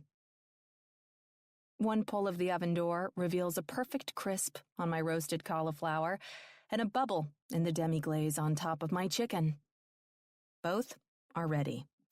So I grab a mitt from the counter beside the stove and pull my tray from the rack. It's taken me years to master the art of cooking, for one, to cut down every recipe into existence into an amount meant for a single person. But I'm a snob when it comes to leftovers. I can't stand them. And I've hardly ever met a recipe that doesn't serve at least 3 to 4 people. A quick glance at the clock makes me hustle up as I transfer the food from the tray on my stovetop to my waiting plate and grab the wine bottle from the fridge to fill my glass. Plate arranged artfully, I walk on sock-covered feet into the living room and set up on my couch and waiting TV table, grab the remote from its spot in its stand, and turn the TV to TBS. Tonight, I'm taking a little trip down memory lane with The Wedding Planner. J-Lo looks exactly the same, pretty much as though no time has passed, even though this movie came out ages ago, and I can't wait for Matthew McConaughey. He's kind of sort of a little bit scummy in this movie, really, since he's engaged to Fran. But I know if he looked at me the way he looks at J-Lo, I'd get over that pretty quickly. I pick up my fork and knife and cut into my chicken, putting a warm bite into my mouth just as the opening scene starts. J-Lo is a total boss lady, kicking ass and taking names, and my cauliflower almost tastes like potatoes. All in all, it's feeling like a pretty good night. My smile is almost ornery as I look back up to the TV, just as J-Lo sits down in front of her TV alone to a meal and Antiques Roadshow. The musical accompaniment of the scene clearly meant to paint a picture of loneliness or spinsterdom or something. I glance down at my TV tray and my perfectly folded cloth napkin and my perfectly boring dish of single-serving healthy food. My wine is poured, and my remote is my only company. J-Lo and her freakishly mirror image of me are my only company. Not a boyfriend or a husband or even a girlfriend or a freaking dog. My wine and my movie. They're the things I have to hold on to as I prepare to close the book on another workday. But it doesn't have to be this way. My mind taunts, my heart starting to race. And instantly, memories of lunch rush inside my head. I could go out on the proverbial limb. I could take the leap into the unknown and exciting, and use the number the very, very hot and charming firefighter so graciously put in my phone at lunch today. I could let the possibility of something new and exciting guide me into something I'm incredibly tempted to do. Take Garrett Alexander up on his date offer. It's not like I haven't thought about him before. In fact, it's pretty frightening the amount of time I've spent thinking about the larger-than-life man since I met him at his annual physical in September. At times, I've even caught myself willing the year to go faster, to spin back around to September again, just so he'd come in for another physical. And after our Thanksgiving dinner together, I might have even grabbed his chart and followed through with making the little note that says he's requested to stick with Dr. Lauren Carroll as his main physician at the practice. Might have followed through? Yeah, okay, I did follow through. And yes, I know, it's completely ridiculous. But after he left my dad's house on Thanksgiving night in a rush, I haven't been able to get the nagging ache of never seeing him again out of my head. And then, fate handed me another opportunity. Another chance to make something happen on my own. And what am I doing? Sitting in front of my TV, eating chicken and cauliflower, and getting my kicks from 2001 Jenny from the Block. What is wrong with me? It's like all those years I spent working my ass off in medical school have stunted me emotionally. Sure, back then it made sense to solely focus on school and my career and not get wrapped up in dating. But now, if I'm interested in someone, I should go for it. Quickly, I snag my phone off the end table beside the couch and open it up to my contacts. I quickly scroll through them to the G's. When nothing comes up, my eyebrows knit together. What happened? Where did his number go? I move back to the A's. a little bit of panic making my fingers shake. Holy hell, what am I going to do if my phone just, spontaneously deleted his number? He doesn't have mine. He's going to think I chose not to get in touch, that I didn't want to, and that'll be that. He'll meet some supermodel and start dating her, and I'll see him on the cover of some magazine or Firefighters Illustrated one day and think of what could have been. Maybe he entered his last name first? I scroll back to the beginning of the list and check all the A's, but there aren't any Alexanders in there at all. Oh, God. Okay. It's fine. I'm going to handle this like the grocery store when I can't locate something. I'm going to walk every damn aisle until I find what I'm looking for. One by one, I flip through the numbers as J-Lo falls in love with the wrong guy in the background. It takes much longer than expected. There are a startling number of people in there I can't place at all. But when I get to the T's, a blanket of relief falls over me. The Garrett Alexander. Right there in bold print in the list on my phone.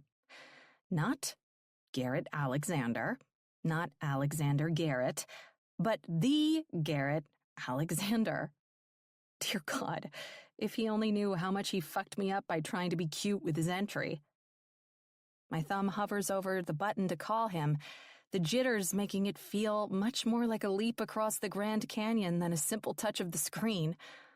I look back up at J-Lo in her red dress, toss down the phone, and turn up the volume as she finds out, ever so painfully, that the hot doctor she had butterflies for is actually the fiancé of her latest client. Not available, not dreamy, but scummy, betrothed, taken. Her pain feels like a knife in my chest. Her anger feels like my anger as I think about all the men out there with their own agendas, all the women they've left in their wake. And suddenly my little life with my TV dinners and ancient rom-coms doesn't seem so bad. There's a reason I'd convinced myself Garrett wasn't a good idea before I ran into him today. In fact, there are about 1,000 of them, with the most poignant of all being that he works for my dad. I'm better off fighting it out on my own. Waiting it out, taking my life as it comes, and putting myself first, continuing to focus on my career. There's nothing wrong with that. It's smart. It's calculated. I know what to expect out of my life now. And I'm almost positive if I use this number, if I call or text or contact Garrett, knowing what's coming will be a thing of the past. Do I really want that kind of angst in my life? I think not. Resolved to my TV and wine, once again, I toss my phone down to the other end of the couch and grab the remote instead. The volume is low, so I turn it up more. Almost too much to a completely obnoxious level, but that's the glory of being on my own. No one is there to complain or tell me to turn it down or change the channel. I do what I want, when I want, and no one can stop me. Yeah. No. Heck yeah.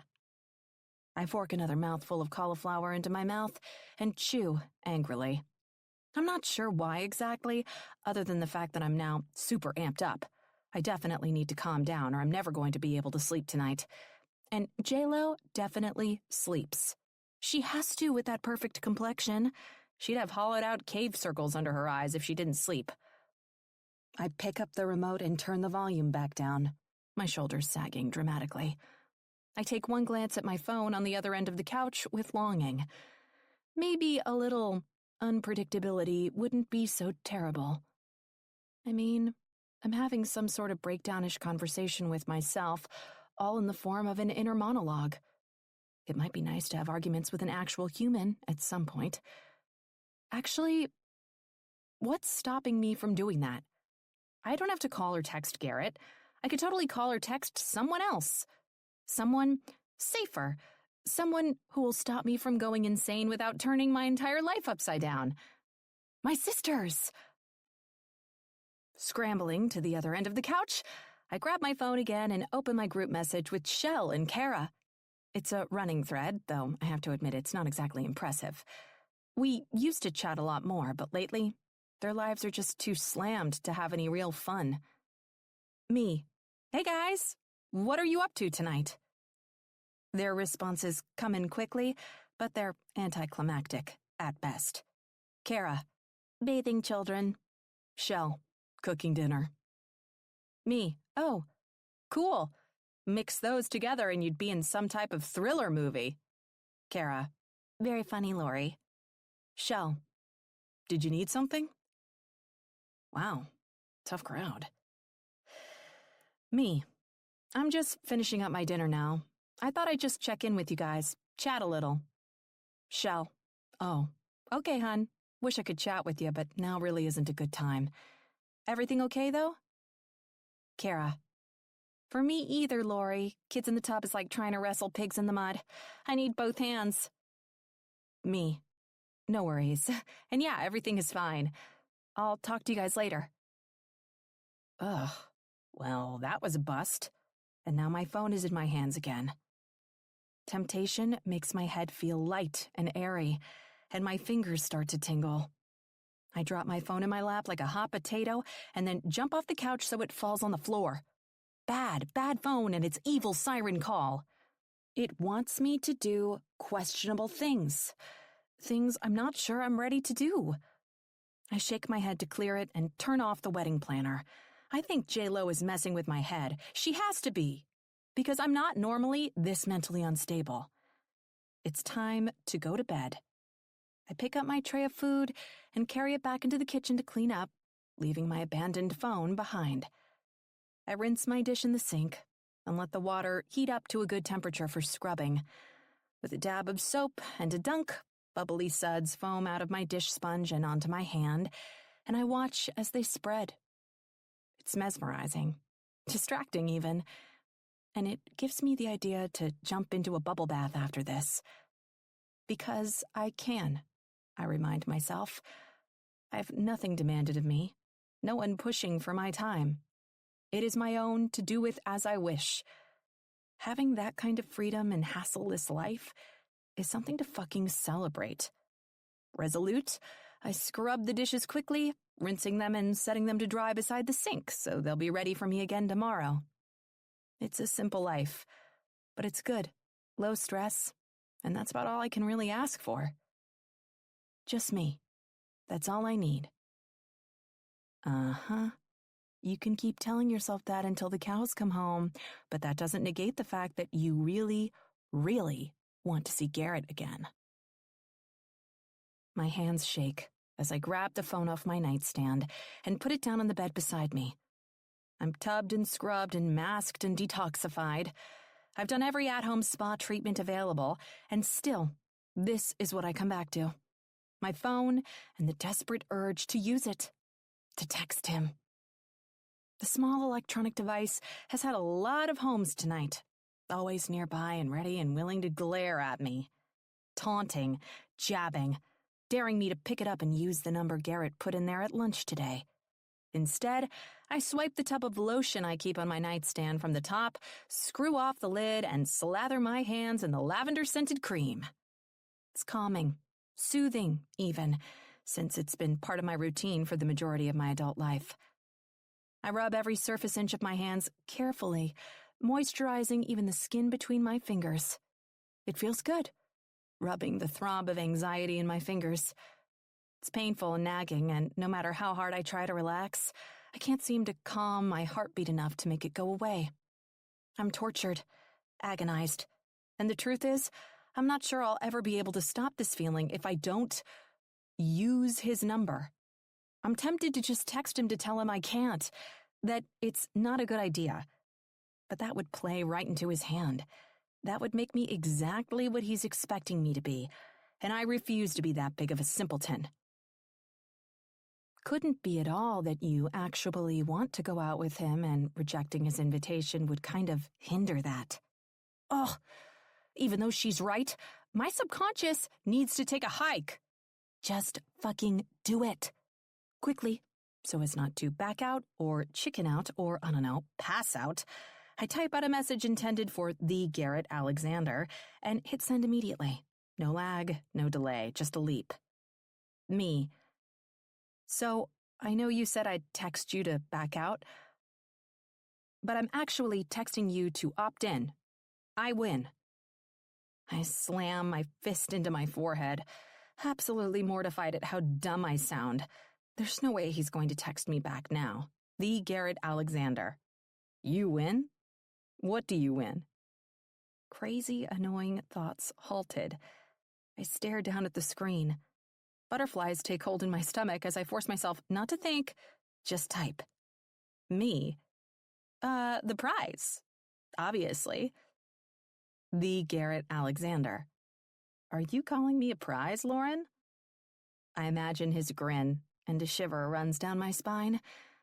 It's not what I meant at all. That would be forward and bold, and I'm not there yet.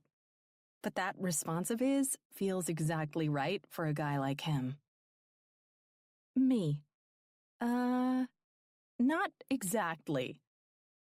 The Garrett Alexander. I think you are. By texting me, you've won a date with me, in essence, making me the prize. I smile. His confidence is downright effervescent. Me. But will there be other prizes? Food? Diamonds? Some kind of carnival-style stuffed animal? The Garrett Alexander. For you? Absolutely. I'll get on the phone right now to make it all happen. Anxiety makes me freeze, just completely locked up.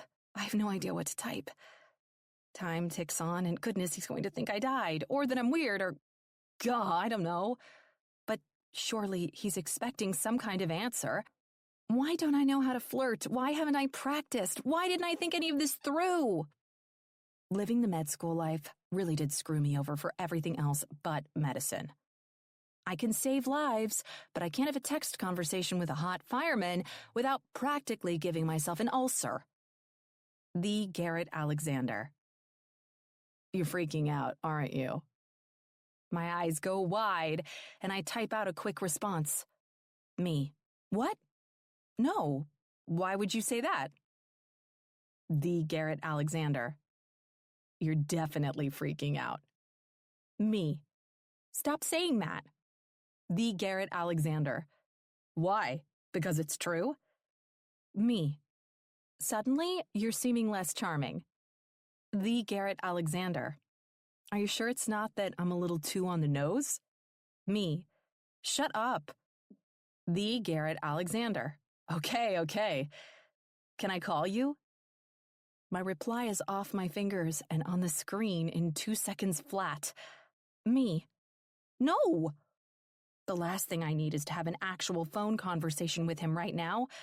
I need the safe barrier that is text messages more than I need my next breath. The Garrett Alexander. I had a feeling you'd say that. Me. You don't need to call.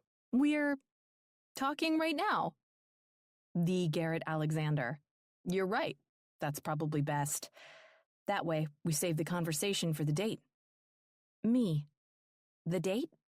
The Garrett Alexander. That is why you texted me, isn't it? The prize that is a date with me? I roll my eyes, but I also laugh. Me. Yeah. Definitely. To schedule a date.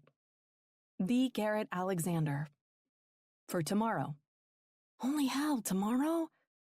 Me. Tomorrow is like pretty soon. The Garrett Alexander.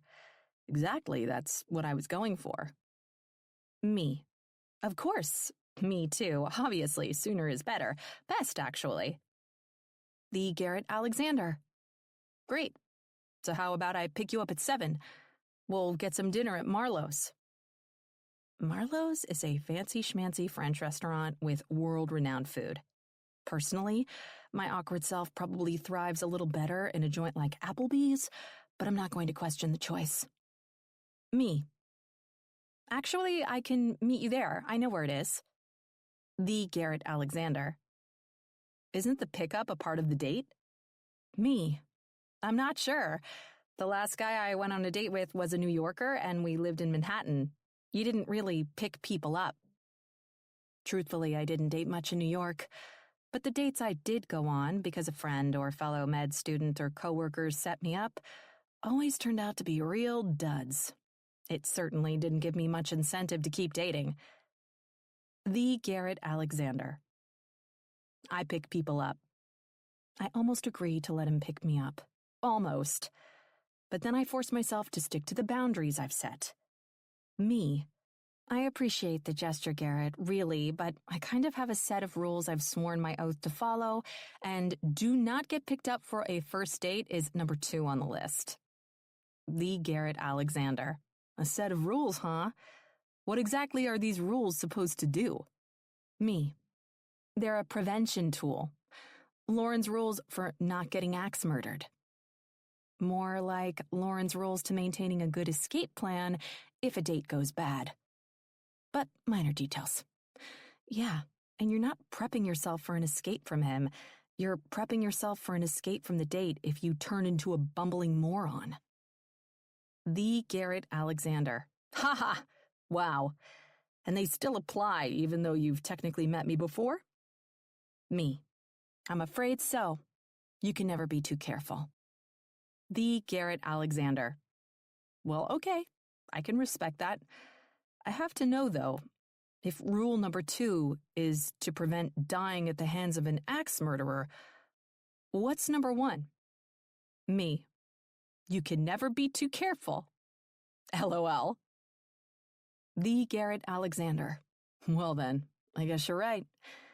Better just meet at the restaurant to be on the safe side. I'll see you there at 7. Me. It's a date. The Garrett Alexander. Literally. Good night, Lauren. I'll see you tomorrow. I'm going on a date with the Garrett Alexander tomorrow in less than 24 hours, and it took some serious mental gymnastics for me to get to that point. Sweet baby kittens in a wicker basket. This is either the best idea I've ever had or the worst. Chapter 8. January 17th. Garrett. My clothes feel nearly foreign against my skin. It's been so long since I've done this. Not get dressed. I do that nearly every day. Ha! Really though, I'm talking about putting effort and time into presenting myself as something specific. The act of giving credence to what another human thinks about me. Effectively, selling myself. I met Bethany when we were teenagers. She was a cheerleader for my rival high school, and I was a wide receiver on the football team. And, to a hormone-riddled teen, she was more than a little pretty. Dark, practically jet black, long hair, and the most violety blue eyes I'd ever seen. All she had to do was say 2 words to me after a game our junior year, and I was smitten. I was seriously naive to all the things that make a long-term investment of time and effort worth it, though. I was young, and she was nice and pretty. That was really all I needed to know. I may not look it sometimes, but I'm built for monogamy. Built for dedicating my life to one woman and the family we create. Bethany, however, longs for more. She wants showiness and extravagant vacations and fancy dinner parties and time I was never able to give her. The last I feel guilty about, but the rest? We were just a Phillips head screwdriver and an Allen screw. Seems like we'd work, but the fit just wasn't right.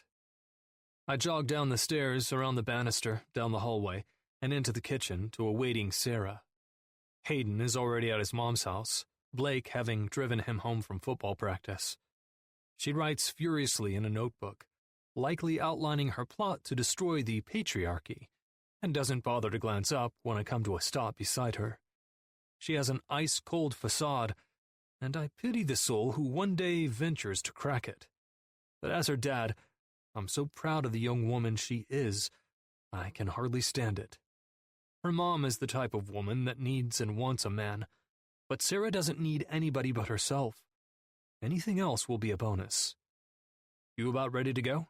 I ask, drawing her attention away from her notebook. Or is your plan for world domination time-sensitive? She rolls her eyes. Everything is time-sensitive these days, Dad. But the guide to my coup is in another notebook. This is the rough draft of my novel. Your novel? Yes. Did I know you were, I chuckle a little. Riding one of those? I mean, Jesus, this kid is 12.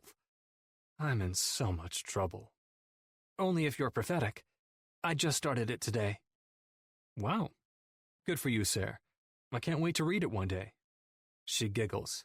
Yeah, I don't think so. This is a romance novel, and the love scenes aren't fade to black. Love what's aren't fade to what now? Relax. Human sexuality is natural. It's the constraints of society that make it out to be something nefarious. Human sexuality? What the fuck is happening right now? Seriously, Sarah, I don't know that you should be writing scenes about... She huffs, jumping down off her stool. I've been reading scenes like that since I was 8, Dad. I hardly think now is the time to get all overprotective. Jesus Christ. Have I been living under a rock for the last 4 years? No, my subconscious mocks. You've been living out in the wild, fighting fires. Does your mother know? She snorts derisively. Mom thinks I like Barbies and pink cardigans. Is that a no? She studies me closely for the first time since I came downstairs in what I have to assume is an attempt to get the upper hand. Out of the corner of my eye, I can see the lines at the sides of her eyes her scrutiny is causing as I take a swig of water from my water bottle, and it starts to make me nervous. The cords of my throat flex extra hard as I force my swallow through a tight throat. What? I ask, setting the bottle gently on the counter, almost as though any quick movements will startle her into a rage or something. What is it? Where are you going? What do you mean? I'm taking you to your mom's. She shakes her head, emphasizing, after that. Nowhere important. She narrows her eyes, so I elaborate. I just have a thing. A dressy thing? What? I'm not dressy, I deny. Yeah you are, Sarah contests.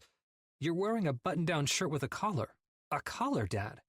The only thing saving you from a frantic call from the fashion police is the fact that it's not a turtleneck. What's wrong with turtlenecks? Are you seriously asking me that? She scoffs. Everything, Dad. Everything is wrong with a man in turtlenecks. Is there a dress code rulebook somewhere? Can I get it at a bookstore? Sarah rolls her eyes again as I scoop my keys off the counter and start walking toward the door. She follows me like an excited dog with a new bone. Stop trying to avoid the real question. Where are you going? Wearing that tragically high-effort button-down. It's just a thing, I told you. No big deal. A date? No, I respond, way too fast. I mean, no. Just a thing. With, people. At a place. You're seriously delusional. She puts one sassy hand on her hip, staring at me the way only a nearly teenage girl can. You're going on a date, aren't you? Okay, yes, it's a date. A first date. And it's no big deal. Finally, I cave. It's not like I don't want to be honest with her anyway. It's just, she's way too good at sussing out the details of a situation when I don't want them sussed. Plus, this whole thing with Lauren is brand new. It's fresh, and it's highly frowned upon by the captain of my firehouse. So it goes without saying that I'm looking to fly under the radar at this point. My daughter gives nothing away with her face as she responds. It was a big enough deal for you to put on that hideous button-down shirt. Excuse me, but what would you have me wear? She sighs. I'm not your fashion advisor. You're acting like you want to be. No, she denies. I'm acting like you need one. Which you do. Desperately. Man, I'm really glad I have you to amp up my confidence. Not like I haven't dated in a couple decades or anything. She smirks, satisfied that she's driven me all the way to admitting out loud that I'm going on a date. What she doesn't do is pad my ego with backtracking and words of encouragement. My daughter is one tough nut. I guess it'll just have to do, I say. Hopefully it doesn't get me arrested by the fashion police. If only there were such a thing, she says with a laugh. Are you ready to go? I question. Or would you like to harass your dear old dad a little more? As I'll ever be, she mumbles. I laugh, grab her gently by the shoulder and shake her until she falls into the wall of my side. She cuddles close, and I kiss the top of her head, lost in a brief, gratifying moment of time when it actually feels like I'm parenting her instead of the other way around. Funny baby doll. I'm pretty much feeling the same way. Nervous, excited, excruciatingly out of my depth. I didn't know when I'd be ready to date again after the divorce was finalized last February. But I'm as ready now as I'll ever be. Time to jump. Chapter 9. Lauren. The hostess looks at me expectantly as I approach, her sharp blonde bobs swinging at the line of her jaw. The dining room is packed behind her. So much so, when I try to scan the room to see if Garrett is here already, I go into sensory overload. So many men at tables waiting for women. Like, so many. I can't help but wonder if the hostess ever messes up and takes the wrong date to the wrong table. Beyond that, I wonder if any of the people on blind dates notice. My God, that would make a fantastic beginning for a romance novel. May I help you? The hostess prompts as politely as she can manage. Whoops, it seems I've been standing here staring into the void rather than giving her my information. Yes, I'm meeting someone. His name is Garrett Alexander. I'm not sure if he's here yet or... Right this way. She cuts me off to say, turning from the stand and walking down the steps into the sunken room. I stutter step around the podium and follow, my eyes scanning wildly as we walk through the room. Oh boy, it's actually happening. Right now, my date with Lauren. Garrett's warm voice calls, yanking my attention to the fact that we've stopped at a table. My table. Our table. Hey, hi, I say awkwardly, reaching out a hand for him to shake. God, it's so weird, I can hardly stand it. He's literally too handsome for words, in a black button-down shirt and dark wash jeans, and I'm trying to shake his hand like he's a hospital administrator. The hostess smirks as she makes her exit, and I just keep shaking his fucking hand, up and down, up and down. I move our hands, and it's like I don't know how to stop. Stop shaking his hand. Thankfully, Garrett has a better handle on himself, slowing the movements of my weird hand and using it to guide me into my chair. Thanks, I whisper. He smiles, and his eyes sparkle in the candlelight flickering from the center of the table. Man, his eyes are striking. They could be featured on the cover of National Geographic, and I swear they'd pass for glaciers. You look beautiful, he compliments, and I have to take a huge gulp of air to keep myself from hyperventilating. Thank you, I stutter out. Gah, why am I so nervous?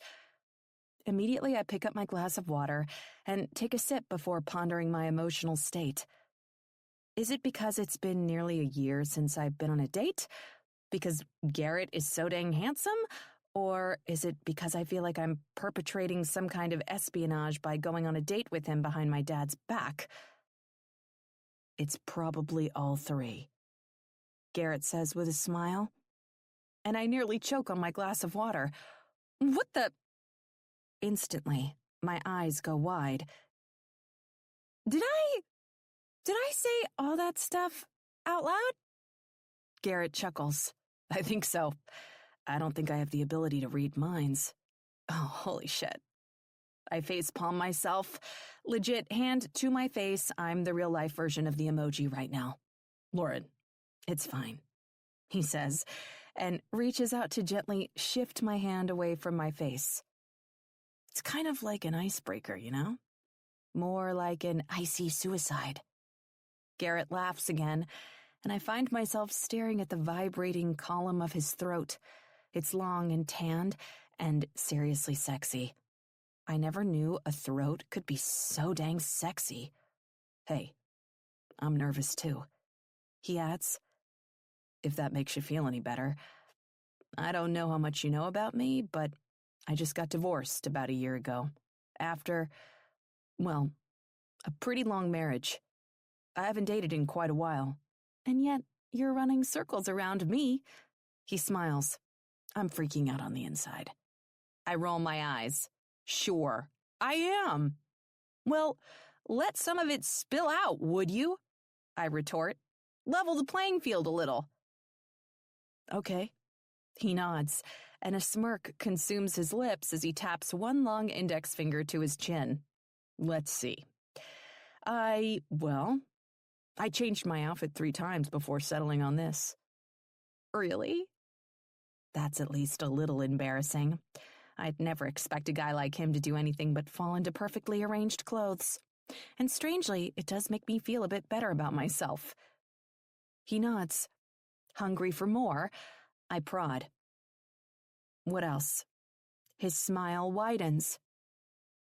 My daughter, she's 12, gave me all sorts of hell about my choice, even after all the effort. Really? I ask, surveying the shirt's tight hold on his muscles. I think you look fantastic. His eyebrows pop into an involuntary waggle, and I blush. Apparently I have diarrhea of the mouth tonight. He smirks. Better than actual diarrhea. Oh my God. I fight the urge to laugh and place my hand over my mouth. Too much? He asks, and I shake my head. Stop being funny. I glare at him, but also I'm smiling. I'm trying to be aloof here. Why are you trying to be aloof on a first date? He questions, eyebrows raised in curiosity and blue eyes shining. Is that a thing? Have I been out of the game for too long? It's a me thing, not a game thing. Why is it a you thing? Because we're in a fancy French restaurant, and I cackle like a hyena when I laugh. Classy ladies are reserved, respectful of other patrons, not hyenas. He glances around the room in fake suspicion and leans closer to me, dropping his voice to a dramatic whisper. So, where would we need to be to make you feel like you don't need to be aloof? I don't know, I whisper back. Petco? Let's go then. What? I blurt out. Go where? To Petco? He nods and smiles, and my heart does a tiny little flutter in my chest. Holy crap. I'm in big trouble. We haven't even ordered yet, I state, or eaten, and we're just going to leave and go to Petco? He shrugs one casual shoulder. Why not? I don't know, it just seems... There aren't any rules. Nothing says we have to stay where we start. We can go to Petco, get some burgers or something somewhere. We're not going to Petco, that's crazy, I retort with wide eyes. I just said Petco to be random. I don't actually have a pet. Why is it crazy? Sounds fun to me. Are you serious? I ask, my skin absolutely buzzing with anxiousness. I don't even know how to handle such a spur-of-the-moment change in plans. My life is very routine, planned, succinct. Other than the moments I have to make fast-paced medical decisions regarding my patients' lives, I don't do spontaneous or on-the-fly. I consider my choices painfully until all the joy is robbed out of them. Isn't that the way all adults are supposed to handle things? Before I can get a beat on myself and the situation, Garrett is standing, dropping some money on the table for the time we occupied it, and holding out a hand to me. I take it. I mean, I'm not a lunatic. And rise to my feet. When someone who looks like him holds out his hand for you and smiles, you take it. Period. Quickly, he pulls me through the restaurant and past an open-mouthed, confused hostess. I almost offer an explanation over my shoulder as we near the exit door, but what in the hell would I say? Sorry to leave dinner early, but we need to go to Petco, even though neither of us has pets? So yeah, I keep that crazy info to myself and simply follow Garrett's determined lead out the door. I run behind him as he breaks into a jog down the sidewalk. It's all I can do to keep up with his long legs, even at almost 5.5 feet tall. A respectable height for a woman. The locks bleep on a Suburban that's obviously his, and he helps me into the passenger seat with warm hands on my hips. I don't say anything. I can't. I'm completely drugged out on the adrenaline of the wildest date I've ever been on. And I know that says something about me. That a spontaneous trip to Petco is a wild time. But it's honestly the craziest thing I've ever done. It isn't until he shuts the door behind me, rounds the hood, and climbs in beside me that I realize a very important detail. Wait, what about my car? I drove here. He laughs as he turns on the engine, and I'm not sure if it's because he also forgot or if he thinks I'm silly. I'll bring you back to it, I promise. I nod then, not wanting to delay the fun any longer, and he pulls away from the curb and out into traffic. We pass my car on the street as we leave the block, and I give it one last glance of uncertainty. I'm having fun, but a small part of me still feels all discombobulated. I'm just not used to it. Which is a little sad. Listen to yourself, Lauren. You are literally nervous because you're not used to having fun. I think it's about time I live a little. Just let go. I coach myself. Do what feels right. Not thinking for the first time tonight, I reach over and grab Garrett's hand. He doesn't balk at all, lacing his fingers together with mine. They're big, stretching the space between my own impressively and unbelievably warm. It feels so good. So, you said you have a daughter? Is she your only child? He shakes his head, glancing over at me in the moonlight to try to get a read on me as he drives. I kind of like that he has to split his focus, though. It makes it a little bit easier to ask the real questions. No, she's a twin. Fraternal. I also have a 12-year-old son, Hayden. Wow, twins. Was that totally wild when they were babies? He smiles. It was honestly so much fun. They fed off each other. The vibe, the playtime. I think Bethany, my ex, was a little overwhelmed, which I can understand, but I had the time of my life. And how are they now? A handful, he says with a genuine laugh. Especially my daughter. Big flapping wings scrape at the lining of my stomach as I try to get my butterflies under control. The way he talks about his kids makes him even more attractive, but I am also terrified. I mean, at my age, any guy I consider dating could be a single dad. It's not like I'm fresh out of college at this point. But still, the idea of coming into a life that's already halfway in progress, I guess I don't know for sure how good at it I'd be. In what way? Is she wild? He shakes his head. Not at all. She's mature well beyond her years, beyond my years, beyond your grandma's years. She's too smart for any of our own good. Oh, I say with a laugh, feeling like his daughter sounds like the kind of person I'd want to know. I like that. He nods. Me too. She's seriously the best. Except when she's busting my balls about wearing a button-down shirt. I laugh. And what about Hayden? What's he like? Her opposite. Easygoing, easily amused, and really into poop jokes. I nearly snort. Poop jokes? Lots of them. That's fantastic. I'm always looking for ways to make small talk around the office. With poop jokes?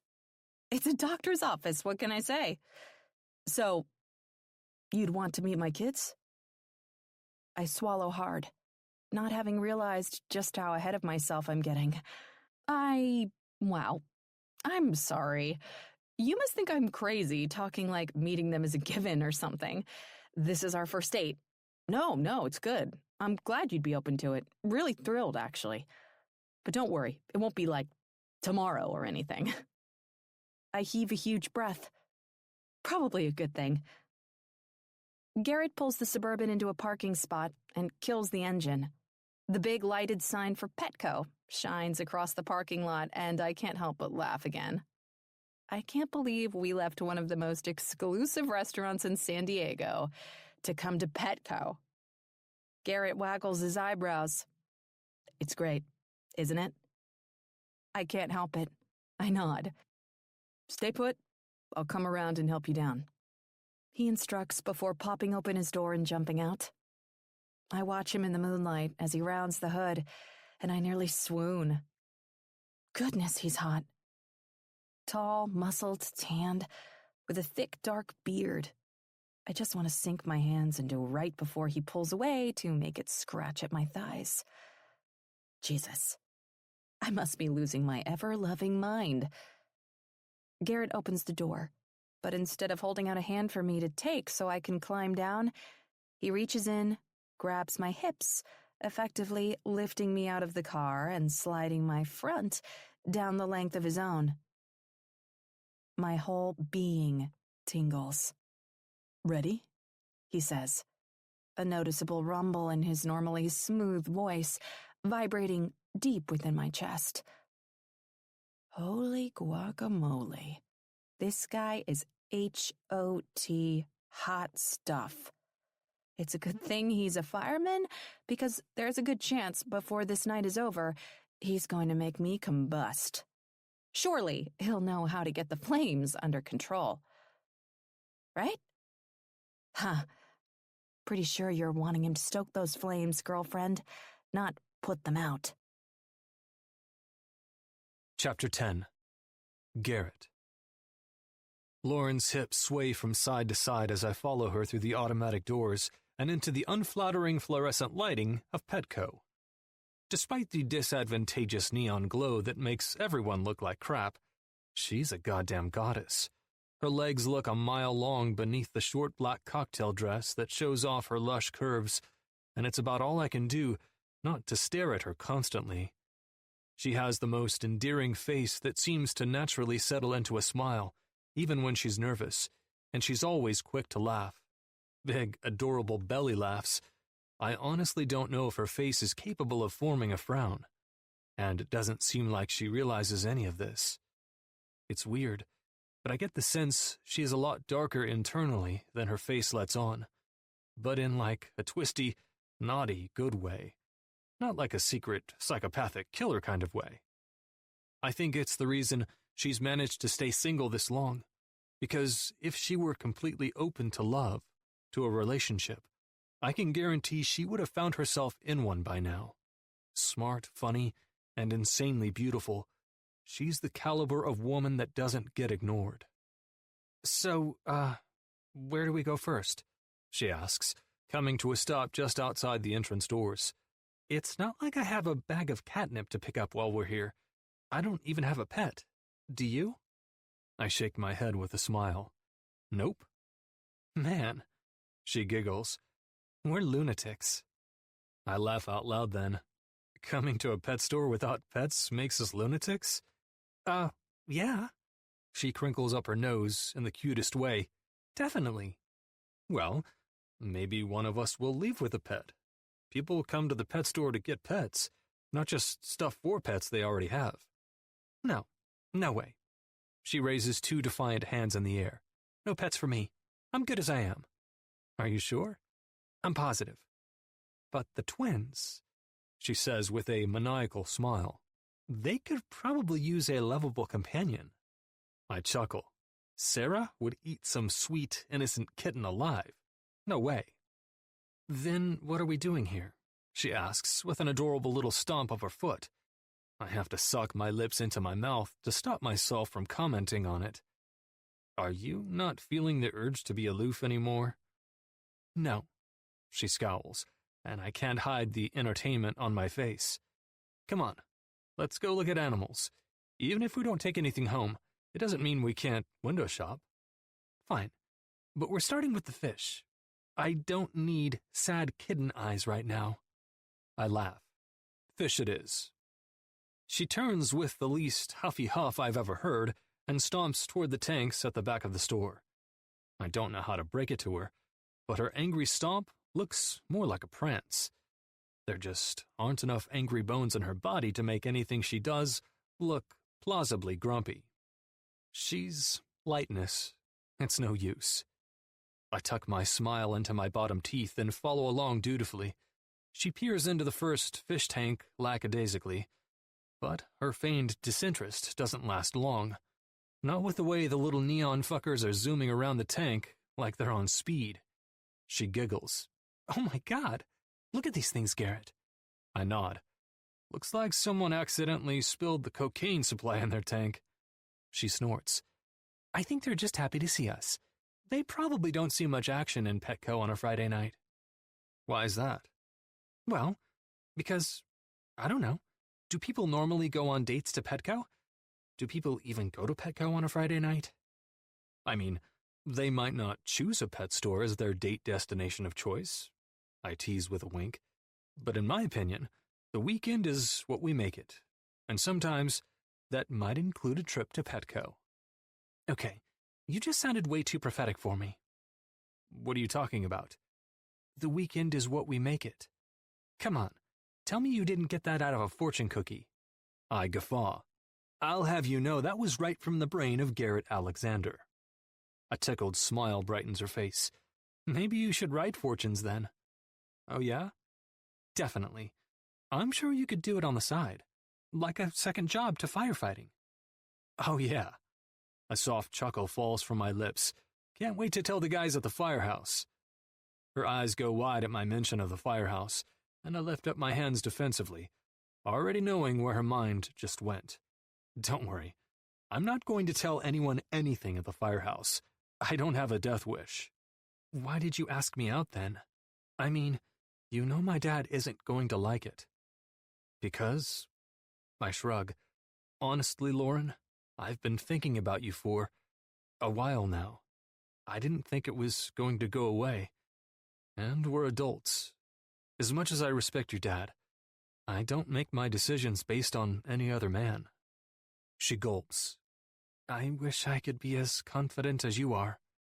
You just need a little practice, that's all. She nods as we move on to the next tank. It's filled with a couple huge goldfish, literally.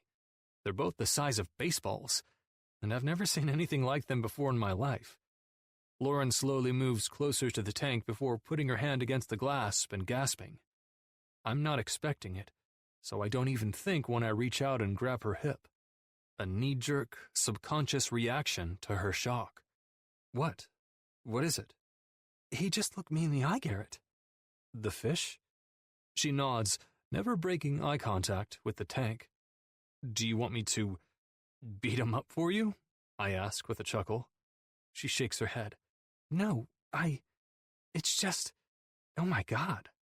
What? I ask. What on earth is going on here? It's just this fish. I feel like he's trying to ask me to be his friend or something. You think he wants to be your friend? Yeah. She continues to stare into the tank, both hands pressed up against it now. I think me and this guy right here have, like, a soul connection. Like maybe he's been my fish in a past life or something. A soul connection. I top the glass. You and this guy right here. She nods. Is that the same as him being your spirit animal? No, she says quickly. Don't be ridiculous. It's completely different. Okay. I laugh. I clearly don't understand the intricacies of fish relationships, and I apologize. She rolls her eyes, but she also giggles. Clearly. So, what does this soul connection mean exactly? Are you taken now? Pledged to be married? More giggles. Stop. Well, what? Help me out here. She looks away from the glass and at me, shrugging one shoulder. I don't know how to explain it. He just speaks to me. Like, verbally? Or a spiritual level? Because, honestly, Lauren, I probably need to know right now if you can hear animals speak. We could both quit our jobs and take that hearing of yours on the road. You wish I could talk to animals, she says, almost like it's an insult before adding, actually, so do I. But no, it's spiritual. I bite my lip to keep myself from kissing her square on the mouth. It's the most ridiculous 5 minutes of my life, and yet I can't stop smiling. So, are you going to get him? He's $35, and I don't have a tank. That'll be another $200 easy, plus all the maintenance. I just don't know if I can convince myself I should be spending $500 on a goldfish. I can definitely convince you that you shouldn't, but I won't, because I'm a firm believer in doing whatever makes you happy, even if someone else thinks it's ridiculous. You're a good person, a successful person. You have a really good job, and you're insanely smart. You don't spend money on booze or crack or fetish websites, do you? A little snort escapes her nose. No. Then I think it's okay to spend the money on a goldfish, with which you have a strong emotional bond. In fact, to me, it's worth the money to buy you a $500 emotional support goldfish because it's worth it to me to be your emotional support. Emotional support goldfish? Her mouth crests into a full-blown smile. What? Spiritual spirit goldfish, then? I offer, and she bursts into laughter. This is a very strange conversation to have this early on in knowing someone. I agree. Frankly, it's a strange conversation to have, period. But that doesn't make it any less valid. Garrett, I can't let you buy me this fish. Sure you can. Come on, she says with a roll of her eyes. I grab her by the jaw, my hands cupping both sides of her face, and smile directly into her eyes. Lauren, you have a soul connection with that fish. That doesn't come along every day. Honestly, if you'd asked me yesterday, I'd have told you that doesn't come along ever. You can't just ignore that kind of pull. And neither can I. I'm getting you the fish. What? She questions. No way. I nod. It's happening, Lauren. She huffs out a sigh. Okay, well, if you're insisting on buying me the fish, I'm getting the tank. Unnecessary. I'm already getting it. Garrett! Come on, Lauren. I nod toward the shelves with the tanks and accessories. Let's pick out, what's his name? Fat Frank, she says instantly, and my cheeks ache with the breadth of my smile. My skin has been stretched to a new point of tension. Let's pick out Fat Frank's tank and accessories. We want him to be comfortable, don't we? She looks up at me. Am I really getting a fish? Sure looks like it. Have I lost my mind? I couldn't say. And yet you're still here. I nod, eyes serious, but lips amused. Definitely. Do you like crazy women, Garrett? I like you, I say with expert avoidance, if I do say so myself. Her cheeks flush in a blooming effect worthy of any 1990s PowerPoint presentation. Oh my God, she murmurs, her intention almost definitely meant to speak solely to herself. I'm getting a fish, an obese goldfish who looks at me like no man ever has. Suddenly aware that I'm listening, quite possibly because I make an audible snicker, she jerks her eyes up to meet mine. They're like anime eyes. They're so comically wide. Pretend you didn't hear any of that, okay? No chance of that. Her head drops into her hands and she groans. God. We're going to need stories one day when we're old about the beginning of our relationship. Think of how fun that'll be. She rolls her eyes. It's our first date. Don't you think you're getting a little ahead of yourself? I shrug. I'm nowhere near ready to pledge an oath to her or anything, but it also doesn't bother me to think about, especially because it makes her eyes look that much more bottomless. Could be, but you have to make memories in order to look back on them. Gotta prepare, just in case it works out. She shakes her head quickly, making me laugh. Nope, not gonna go there. I'm just going to pick out a tank for my cute fish and let the chips fall where they may. Good idea, I concur. What size tank do you think you want? Any chance you're going to get Fat Frank any playmates one day? Or is this strictly a one-fish operation? I don't know, she says quizzically, a little bit of panic seeping in around the edges of her eyes and making them crinkle. Do you think he'll get lonely while I'm at work if he's in there by himself? I'm not sure. Fish novice, remember? I mean, he does have a buddy in there with him now, so maybe? Oh God, now I don't know what to do. I better Google it. Google what exactly? She doesn't answer, instead taking out her phone and typing furiously into the browser search bar. I read over her shoulder as she does. Do fish get lonely? I have to bite my lip pretty hard to keep from saying some shit that years of being in a firehouse have influenced in me. There's not a snowball's chance in hell any of the guys would let a Google search like that go unroasted, pretty woman or not. Instead, I read over her shoulder again as she scrolls to the immediate answer that, no, fish in general do not get lonely. But there are some breeds that enjoy company more than others. Then I watch as she clicks that link to get more information on whether Fat Frank is one of those breeds that prefers companionship. As one of the most popular pets in America, goldfish comes up pretty quickly, and the relief that rolls off Lauren is palpable. Oh, good. It says goldfish actually like to be alone, as long as you pimp their tank like they're a celebrity on Cribs. I don't think a Rolls-Royce is going to fit into any tank we can find here. She smiles. No need for a Rolls. Just some kick-ass rocks and a neon castle or something for shelter. And color. Lots of color and pizzazz. I nod. Makes sense that a guy like Fat Frank needs pizzazz.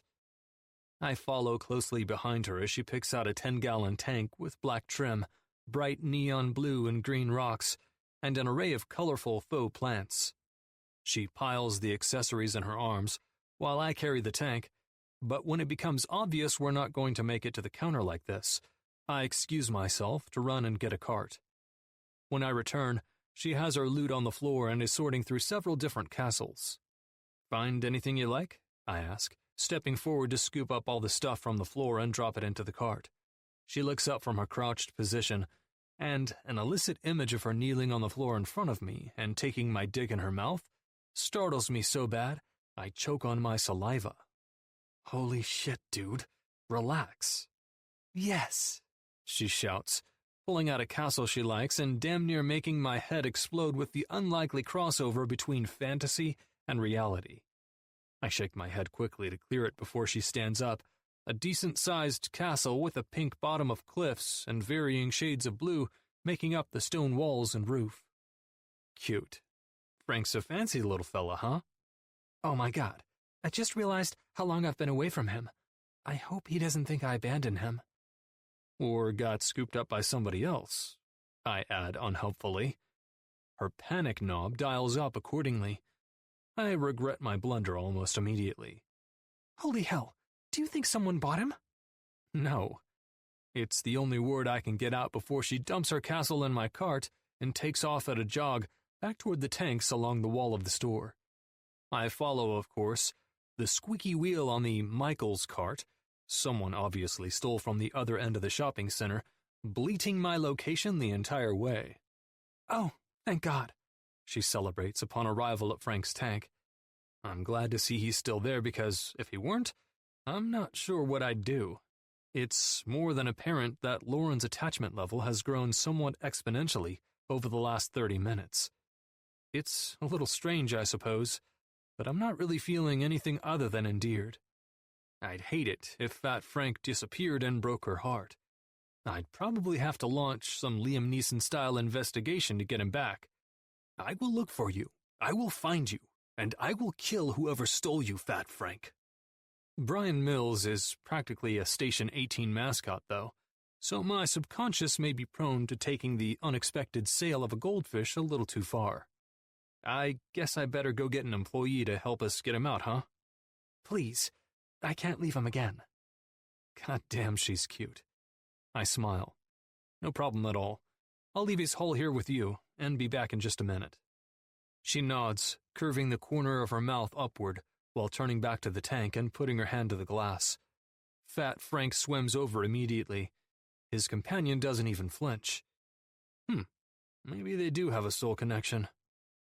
As I stand there staring at Lauren's back, feeling a pang of unexpected anxiety that if I don't seal the deal soon, Someone just might snatch her up the way another customer could have snatched up Frank.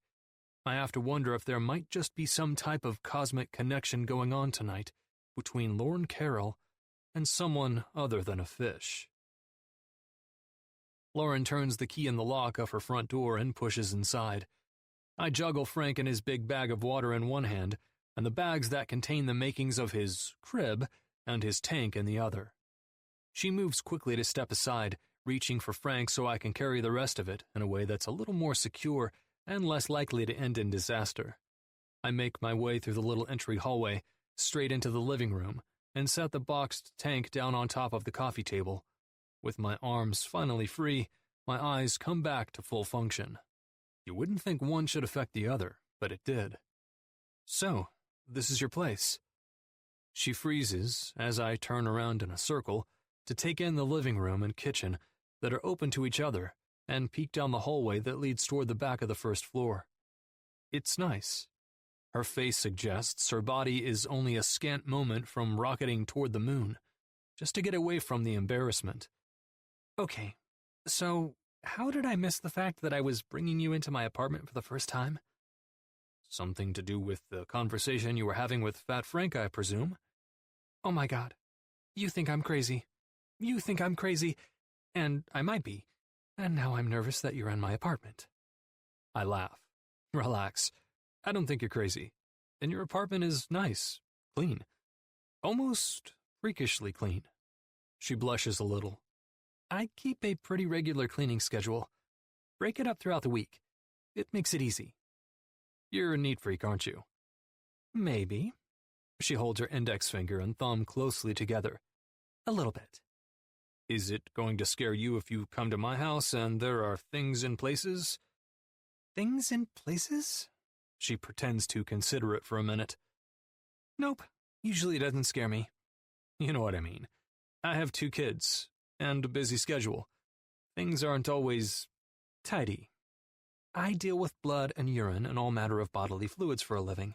Pretty sure I can manage a little mess. We look at each other for a couple seconds. The silence nearly as loud as the bass from the neighbor's episode of Real Housewives, playing from the apartment next door. I step toward the Petco bag, pull the knife I always carry from my pocket, and score open the tape that closes the flap on the box of Frank's tank. This guy might be a baller, but he's not going to set this up himself, and there's only so long he's going to enjoy living in a plastic bag. It's barely bigger than the diameter of his body, so it can't be that comfortable. Lauren notices what I'm doing and jumps into action of her own, detagging all the accessories and rinsing them off in the kitchen sink to get them ready.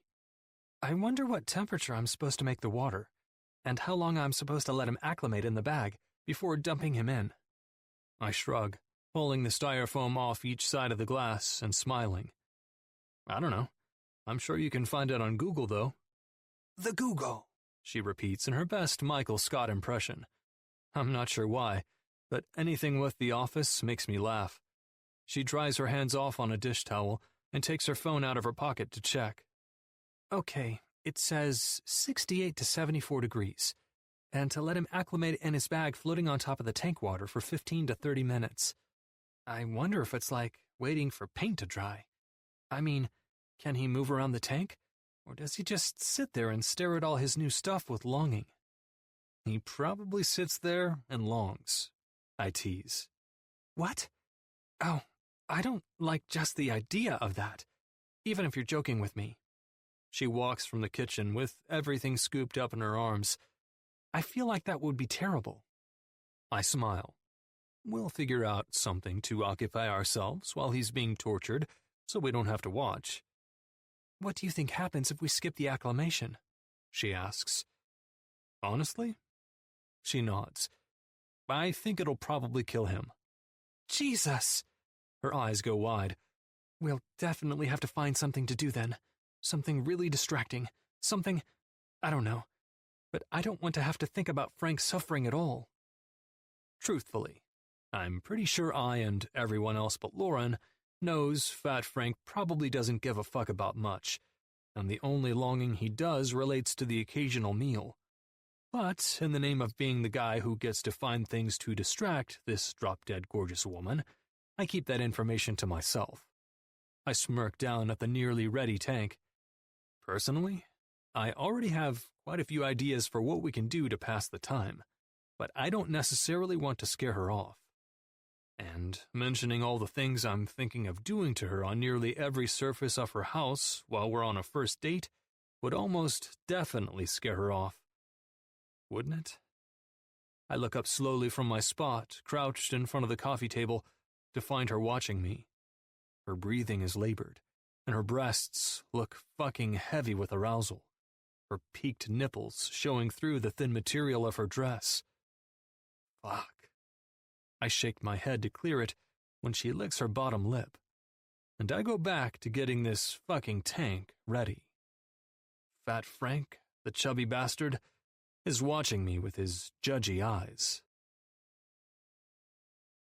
Chapter 11. Lauren. I pull at the neckline of my dress, a low scoop that in no way should be choking me, in an attempt to get some extra airflow to the surface of my chest. It's tight and warm, and I'm suddenly considering things I'd never consider on a first date with a guy I hardly know. But watching Garrett do something unhinged, like unbox the tank he bought for Fat Frank, is a surprising and totally weird aphrodisiac. I'm hot and bothered, and there's no denying it at this point. His veins are bulging in his arms as he turns the tank and inspects it to make sure he's gotten it completely ready. I take a shaky breath and put a hand to my chest. His eyes survey me after the rough noise catches his attention. You okay? I nod. I'm nuts. Officially bonkers as of tonight, but I can't even help myself. I want to touch him, kiss him, see what his skin feels like against mine. See what his beard feels like against my skin. I don't know what's going on with me, but I can only imagine it's been caused by months of fantasy and a weird night spent with his piercing eyes looking at me and his handsome face tossing sexy smiles in my direction. This man is next level. He is the hot guy you think is unattainable. The hot guy that should be out shoving his dick into everything that moves because he can. But he's not. He's nice, normal, funny. It's the trifecta, and I thought it didn't exist. Where do you want to set this up? He asks me, thankfully avoiding asking me again about the fact that I'm about to hyperventilate. We should probably put it where you want and then fill it with the hose. It's going to be a heavy once it's full and hard to move. Heavy for you? I ask, my voice an embarrassing level of breathy. But the question is completely valid. I mean, have you seen the muscles on this guy? Heavy for anybody. He laughs. 10 gallons of water is a lot, especially because it sloshes. Right, of course. I think I have a garden hose somewhere. I have to mentally slap myself a couple times, but eventually I pry my gaze away from the fly of his pants. Apparently, even the word hose is setting me off like a hormonal teenager now. Why don't you try to find it? He suggests gently, a smile curling one corner of his mouth. I don't think Frank is going to be happy in that bag that much longer. Oh, right, of course. I agree, jolting myself from my there's a crazy hot fireman in my living room trance. He's smirking, though, and I'm not sure if it's because he can tell what's wrong with me, or if maybe it's because he can't. Either way, it doesn't matter. I need to find a hose, one that doesn't live in his perfect-fitting pants, and get Frank into the tank so I can tell Garrett to head on home without seeming like I'm on mind-altering drugs. Plus, the longer he's here, the more I'm considering asking him to take off his clothes and stay a while, and I'm not entirely sure I'm ready to put my money where my arousal's mouth is. I mean, am I ready to sleep with this man I hardly know? To be intimate in a way there's no going back from? Yes! My vagina cheers. We just got waxed last week. Goodness. Chill. I have to take this one step at a time. Once I reached my cramped utility closet, I start to search for the garden hose my dad bought me when I moved back to San Diego. I shoved the toolbox to the side, something my dad also got me, and root around behind it for almost a full minute before my fingers close around the tightly wrapped cylindrical tubing. I pull it out victoriously. Yes! I knew you were in here, you son of a biscuit! Everything okay in there? Garrett asks from the living room, and I head back toward the door. Yes, I'm coming! I shout back, striding down the hallway from the laundry room with the huge, never-been-used, still brand new and in its package, green roll tucked to my chest. I'm coming, and I've got the hose! He snickers appropriately, just like I was kind of hoping he would, and my heart does a little flip inside my chest. He's larger than life inside my small living room, almost dwarfing the furniture in a way that makes it look like I got it from some sort of doll shop. I swear the couch didn't look play-size when I was sitting on it watching J-Lo last night. I take it that hose has never been used before? I shrug. Haven't done much gardening lately. For some reason, the innocent phrasing manages to sound dirty. I don't know if it's because my hormones are spinning at a 50 on a 10-point scale or what, but everything that runs through my mind sounds like the perfect opening for a garden-themed porno. No, sir. I don't know where my hoe is. Maybe you could help me find it with your hose? Spray me down with some fertilizer? Really plant some seeds? Jesus, Lauren, get it together.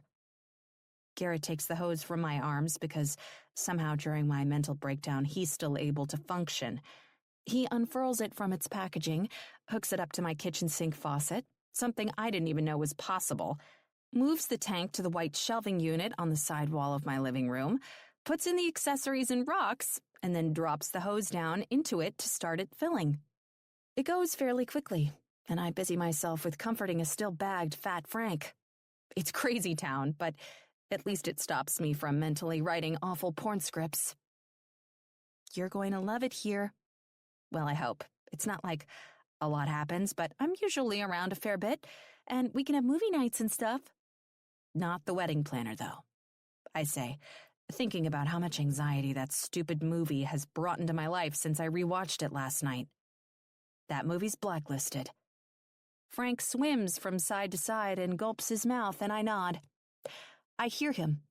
I totally get you. I tell him. I'm more of a Dermot Mulrooney girl, too. Garrett clears his throat, and I quickly turn around from my spot on the floor to find him standing behind me, his body towering over mine. His hands are on his hips, and I have an instant desire to shuffle over, undo his pants, and do the kind of hernia exam that would make me lose my medical license if I did it on the clock. The tank's about ready for him. I'm going to let it fill another couple inches, and then we should be able to put his bag in the top and let him float. Perfect. I turn back around to Frank and smile. Hear that, buddy? It's almost time. Garrett chuckles as he walks back to the kitchen faucet and watches the water level closely.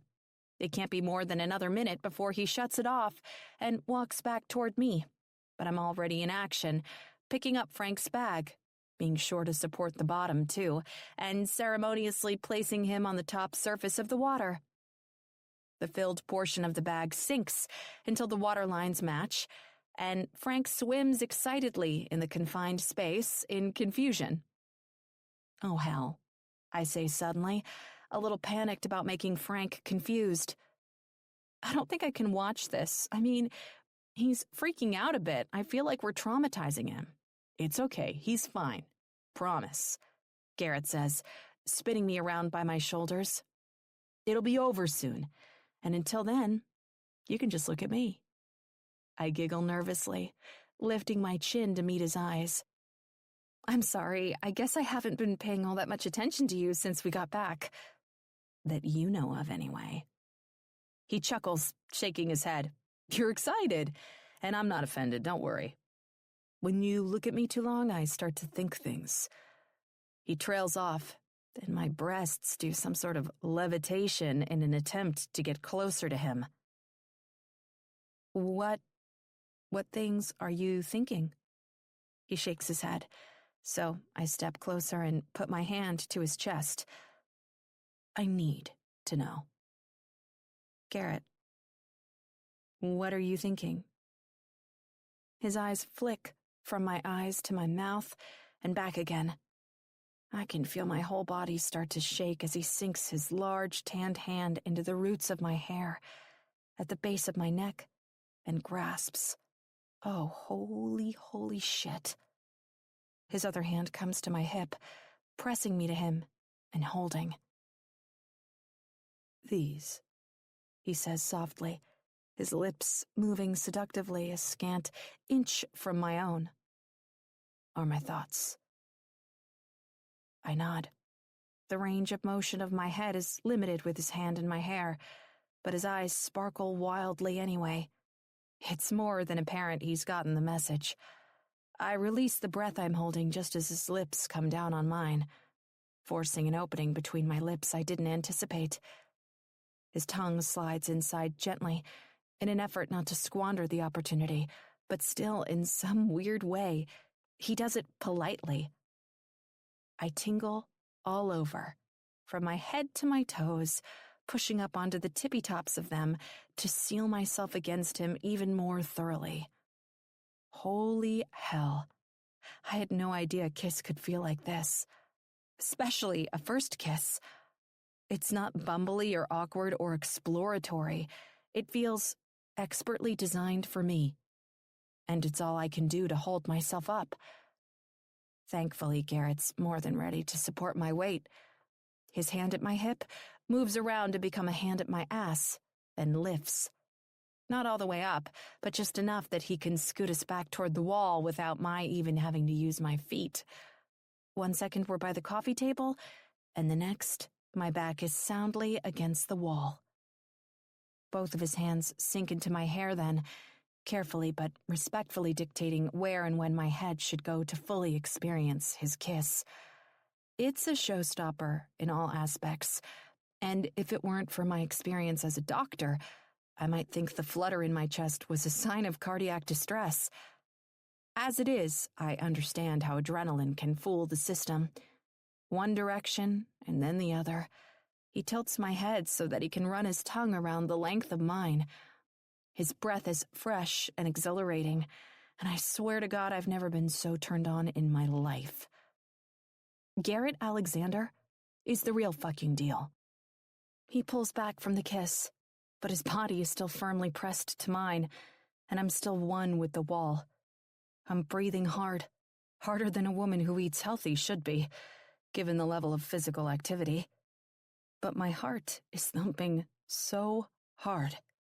The damn thing feels like it's going to beat out of my chest, and the fact that I can feel the heavy hardness of his cock against my stomach isn't helping matters. I swallow thickly, and he watches the motion of my throat with acute awareness. I should go, he says softly, looking at me with a hunger that says the exact opposite. Yeah, I agree. Though with what, I can't be certain. My body does not think he should go. Not at all. It thinks he should stay. He should stay pressed up against me until both of us forget that anything else exists. That's it. I'm a slut. I'm so ready to spread my legs for him tonight, I'm willing to beg. Oh, great. And now I'm slut-shaming myself. I'm not a slut. I'm a woman, and he is a really, really pretty man. I'm allowed to have wants, damn it. Garrett, I say suddenly, fearful that if I don't use my voice, I never will. I lied. His eyebrows draw together, and I lower my voice to a whisper. I don't want you to go. In one swift motion, I'm up and off the floor. Garrett's hands are at my ass, and his forehead is against mine. Labored breathing turns into outright pants as I try to get a hold of myself. I'm not going anywhere, Lauren. Holy shit.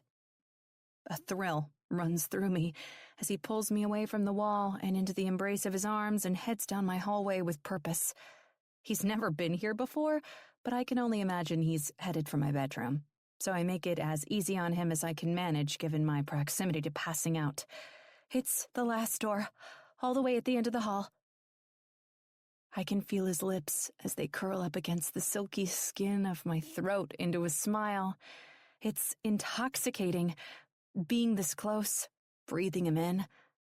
I've fantasized about him a time or 2, or 20, since Thanksgiving. And the fact that the real live thing is going to be in my bed is almost surreal. I hold on tightly to his shoulders as he walks me to the bed and lays me down with a tenderness I never would have expected from a first night of sex. Passion, roughness. For some reason, when I look at his big, muscular body, those are the things I expect. But it's not that. So far, Garrett hasn't treated my body with anything but sheer reverence. I sink into the bed, arching my back in anticipation, as he pulls his shirt up over his head without undoing the buttons. One pops off and flies somewhere. I hear it bouncing off the floor, but he doesn't pause to investigate. His focus is solely, entirely me. I scramble to sit up and take my dress off, but he pushes me back down on the mattress and does it for me, sliding the hem up above my hips with his hands. I stutter a breath as he takes in my thong and all the skin it exposes, and licks his lips. Holy shit. I think Garrett's hotness might just be in a whole different league. I sincerely hope I'm prepared to handle it because it's never been clearer to me that every sexual encounter before has been with a mere boy, and Garrett Alexander is all man. Slowly, achingly, he traces the sides of my panties with his finger, teasing the skin around my pussy with expert pressure.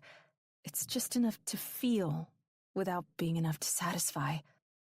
It makes me crazy, hungry, aroused beyond cognition. God, Lauren, I can't wait to lick your pussy.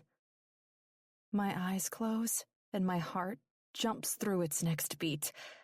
If I never have sex again, I will take those words to the spank bank grave. The way he says them, the raspy inflection of his voice, he's not just placating or assuming a role. He's expressing his desires without restraint. Sweet, merciful Jesus, please keep me breathing. I moan a little, arching my back again as he grabs at the fabric and pulls my panties down my legs, the silky material scraping at my skin all the way.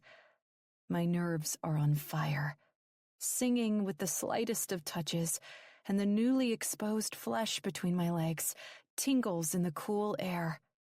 Garrett smiles, and I have to bite my lip to stop myself from coming, I swear. And all he's done is look at me. But holy hell, it's one hot look. Sinking to his knees in one smooth motion, he grabs at my hips and pulls me across my comforter to the edge of my bed. It's lavender cotton with satin-embossed flowers, and the difference of the two textures as I glide across them brings the reality of what we're doing into startling awareness. This is my bed, my perfectly made bed in my normally empty apartment, and I'm about to get worked over by the hottest guy I've ever met right on top of it. Not even on the sheets, for God's sake. The comforter could stain, and I don't give one fucking shit. Oh, yeah, he says to himself, face to my pussy. I'm wet, I can feel it. And he cleans up my excitement from all around my clit with his tongue. Not bashful, not delayed, just tongue to clit in all its glory. God, my toes curl as I spread my thighs as wide as I can get them. This is better than any fantasy I've ever had. Hell, this is better than any fantasy that's ever been had by anyone. Garrett's mouth is between my legs, and my hands are in his hair, and I can feel the scratch of his beard on the insides of my tender thighs. I want him so bad, I can hardly stand myself. I want his mouth and his cock, and I want them both over and over again until I pass out. I can already tell one time won't be enough, that the delicious stretch as he pushes inside me will be just the beginning of a long, eventful night. I want to know his body better than I know my own. I want to worship it. I want to make it my freaking altar. He will be my penis god. In perfect timing with the building climax in my head, Garrett produces a spectacular climax between my legs. It runs through me sharply, closing my eyes so tight I see stars behind them. Oh, yes! Oh, my God! I cry. He hums around the bundle of my clit, never breaking the seal he's created with his lips. Garrett! He sinks back onto his heels, his head falling back between his shoulder blades, so his face is to the ceiling. I'm struggling to open my eyes, but I force the process to speed up so I can watch him. He looks satisfied, reverent even. He licks his lips and then runs his hands through his hair. I don't know what's going on inside his head, but for whatever reason, it doesn't freak me out at all. Maybe it's because he looks like he's giving thanks at the altar of my vagina, and man, wouldn't that make us a weirdo match made in heaven. Garrett! I call for his attention, wanting to touch him so bad I'm shaking. It doesn't matter that I just came so hard a star exploded in space. I want to touch and feel and explore and make him throw his head back with a groan of release. He rocks forward again and then locks eyes with me in a way that makes my exhale shake. If I think I'm feeling ravenous, I don't even know the word for the way he looks. I hope you're ready, Lauren, he says, the softness of his voice pretty much entirely belying his words. Because I'm like an old engine that's been left to sit for too long.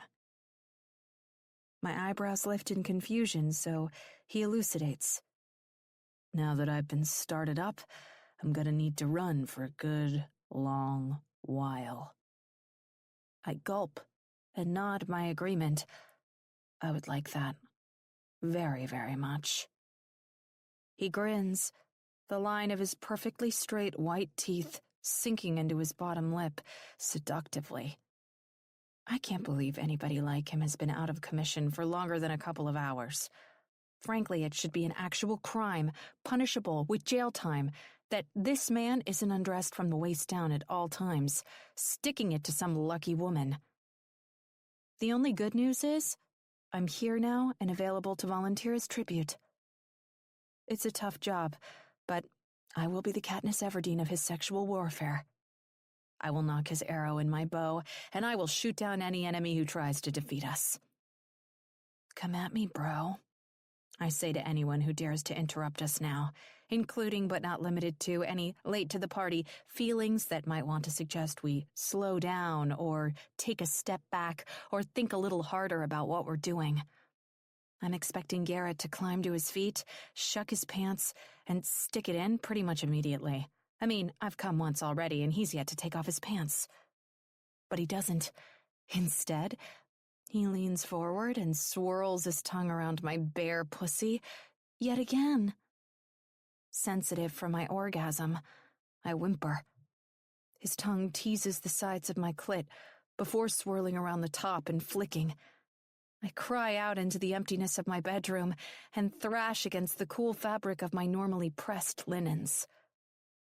The bedclothes are scattered, messy, and the feel of my heart racing in my chest is foreign in the space. My bedroom is normally a place of tranquility, of silence, of solace. But right now, it's the scene of passion and heat and sensuality. Emotions I didn't even know were possible to exist, let alone be this potently intoxicating. Sex, for me, has always just been sex. But right now, in this moment with Garrett, With his head between my legs and his hands groping tenderly at my chest, I feel like it's a completely otherworldly experience. And for the love of kittens, we're just getting started. It's only after my second orgasm that Frank gets released from his baggie. It's safe to say the distraction technique worked. Chapter 12. January 18th. Garrett. Sleepless, I roll over and glance at the clock beside Lauren's bed and sigh. God, last night was... Oh, holy shit! What the hell time is it? I jump out of bed as softly as I can manage, so as not to wake her, and scramble across the floor to my pants. My phone is in the back pocket, and I pull it out. Once I check the time, I dial a number quickly, while stepping out of her bedroom and shutting the door behind me. It feels a little strange to be walking this hall in the light of day while she sleeps, but it feels good at the same time. I never expected last night to end like it did, but I wouldn't change it for anything. I just have to deal with the consequences now. Hello? Jake, I whisper. Hey, I need a favor. He's silent for a moment, and I wonder what the hell he's thinking. I'm late. I don't have time for him to be considering life's meaning or some shit while he's on the phone with me. Hello, Earth to Jake. This is the call of shame, isn't it? He asks astutely, and not for the first time. I wish he weren't quite as smart as he is. No, it is not. I catch his drift, but there's no shame in what happened between Lauren and me last night. No shame at all. It's the call of poor planning. I just need you to go meet Bethany and get the kid so she doesn't give me shit. Please, tell her I'm at work. Listen, if I'm going to leave the job site to do you a favor, you're not on the job site. It's Saturday. It could be. I chuckle softly. But you're not. Yeah, well, neither are you. And I really don't need to know where you are. I have to know what kind of lie I'm in. It's not technically a lie, I correct, even though it definitely is one. Just get them. I'll meet you in an hour at the diner to pick them up. You know, it's more fun to be involved in dating drama when you're on the outside looking in. But I'm really going to need details. I know. Trust me, I know. I was there once. And you're not getting anything. Don't kid yourself, he retorts, and amusement drips from his voice. One little pry bar, and you'll crack like an egg. I'm a vault. You're a closet safe at best. I can have you open with a grinder in under 5 minutes. Don't forget, I sometimes carry an axe with my profession. I carry a hammer, and a saw, and a nail gun. What's your point? It was supposed to be a threat. Oh, Jake guffaws. Well, clearly I'm very scared. You really do suck right now. Ha, he scoffs. I'm pretty sure I'm the one going to get your kids right now. I don't have to do that, you know. I'll go get them, I hear Holly say excitedly in the background, making me sink my head into my hands. Bro, do you have me on speakerphone right now? Bluetooth in the truck, Holly says helpfully. Sorry, by the way. Didn't realize this conversation was going to be so juicy. Want me to hit myself over the head to erase my memory? Is the baby in the car? Yes. Then no. Fantastic, Holly says with a laughing lilt. She pauses briefly, and it's like I know something else is coming. I try to get off the phone before it can happen. Thanks, I gotta run. I'm really happy for you, Garrett. Holly talks over me, not letting my attempt at escape foil her one bit. Jake doesn't seem to think whoever you're dating is a she-witch, and that's really a step up. I mean, from what I hear. I didn't have too many interactions with your ex myself. She does her typical cute Holly ramble. What I'm trying to say is that I'm really glad you're starting to get out there, starting to move on. You deserve to be happy. Well, thanks. It's new, but thanks. Of course, she says cheerfully. One question, though. Yeah? Do you think she'd want to do a paint and sip class with me? I'm really trying to branch out, get out of the house with girlfriends, and... No offense, Hall. I cut her off on an exasperated laugh, but I'm kind of still trying to spend time with her myself right now. I hear you, but you should just ask her, Holly persists. Jake, What, dude? What do you want me to do here? I heave a sigh. Just go get my kids. I'll see you in 45 minutes, an hour tops. Sometimes I really miss flip phones. They were so much better for dramatically ending phone calls. Slam, boom, clap, crash. I could smack that thing into oblivion, hanging it up if I wanted to. These days, all I get to do is gently tap a button on the screen. It's anticlimactic. Quickly, I head back into Lauren's bedroom on light feet and pad my way over to the bed. She's still out, the peaceful flutter to her eyelashes and gentle curve to her mouth, suggesting she's dreaming of something good. I feel bad that I have to wake her up, but with time dwindling, I really have no other option. There's absolutely no way I'm going to sneak out of here without her knowing and have her fall down a rabbit hole of assumptions. Last night was fan-fucking-tastic, and I don't regret it one bit. Hell, if I didn't have the responsibilities on my plate that I do, I'd be trying my best to convince her to go again this morning. Lauren? Baby, wake up. Her eyelids flutter open slowly, and for a second, I consider the possibility of sliding right back inside her. She's so sexy, especially when she isn't trying, and last night was some of the best sex of my entire life.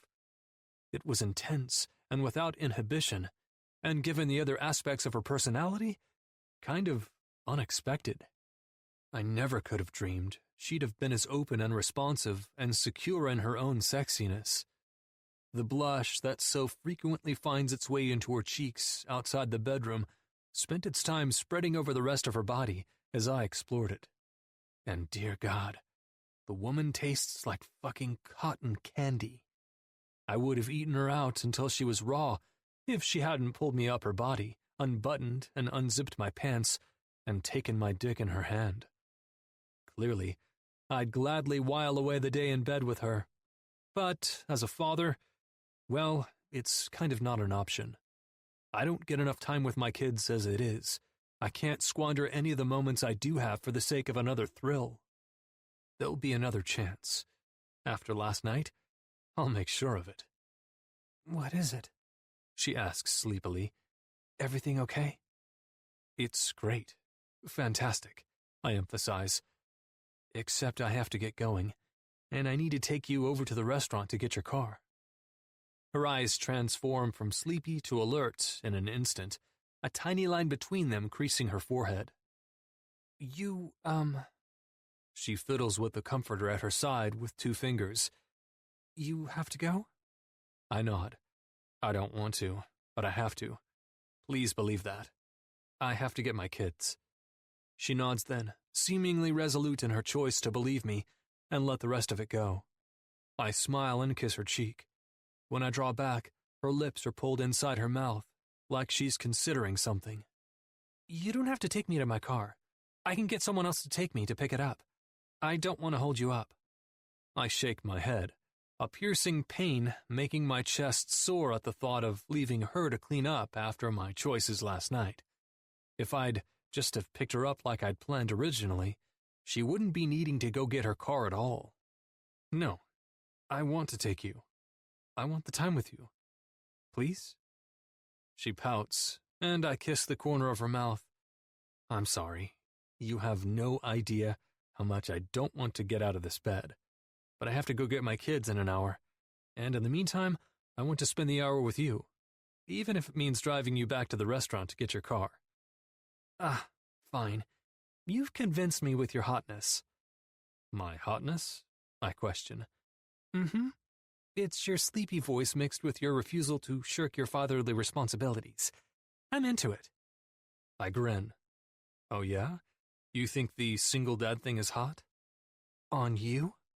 She questions with the lift of an eyebrow. I nod. Unbelievably, she says, her mouth moving in a sort of slow-motion sexiness I'd like to memorize, memorialize, and enshrine in some deep headspace that'll never be tampered with. Well, you go ahead and get ready then. I'll prepare the coffee and the dad jokes, and hopefully endear myself to you forever. She laughs.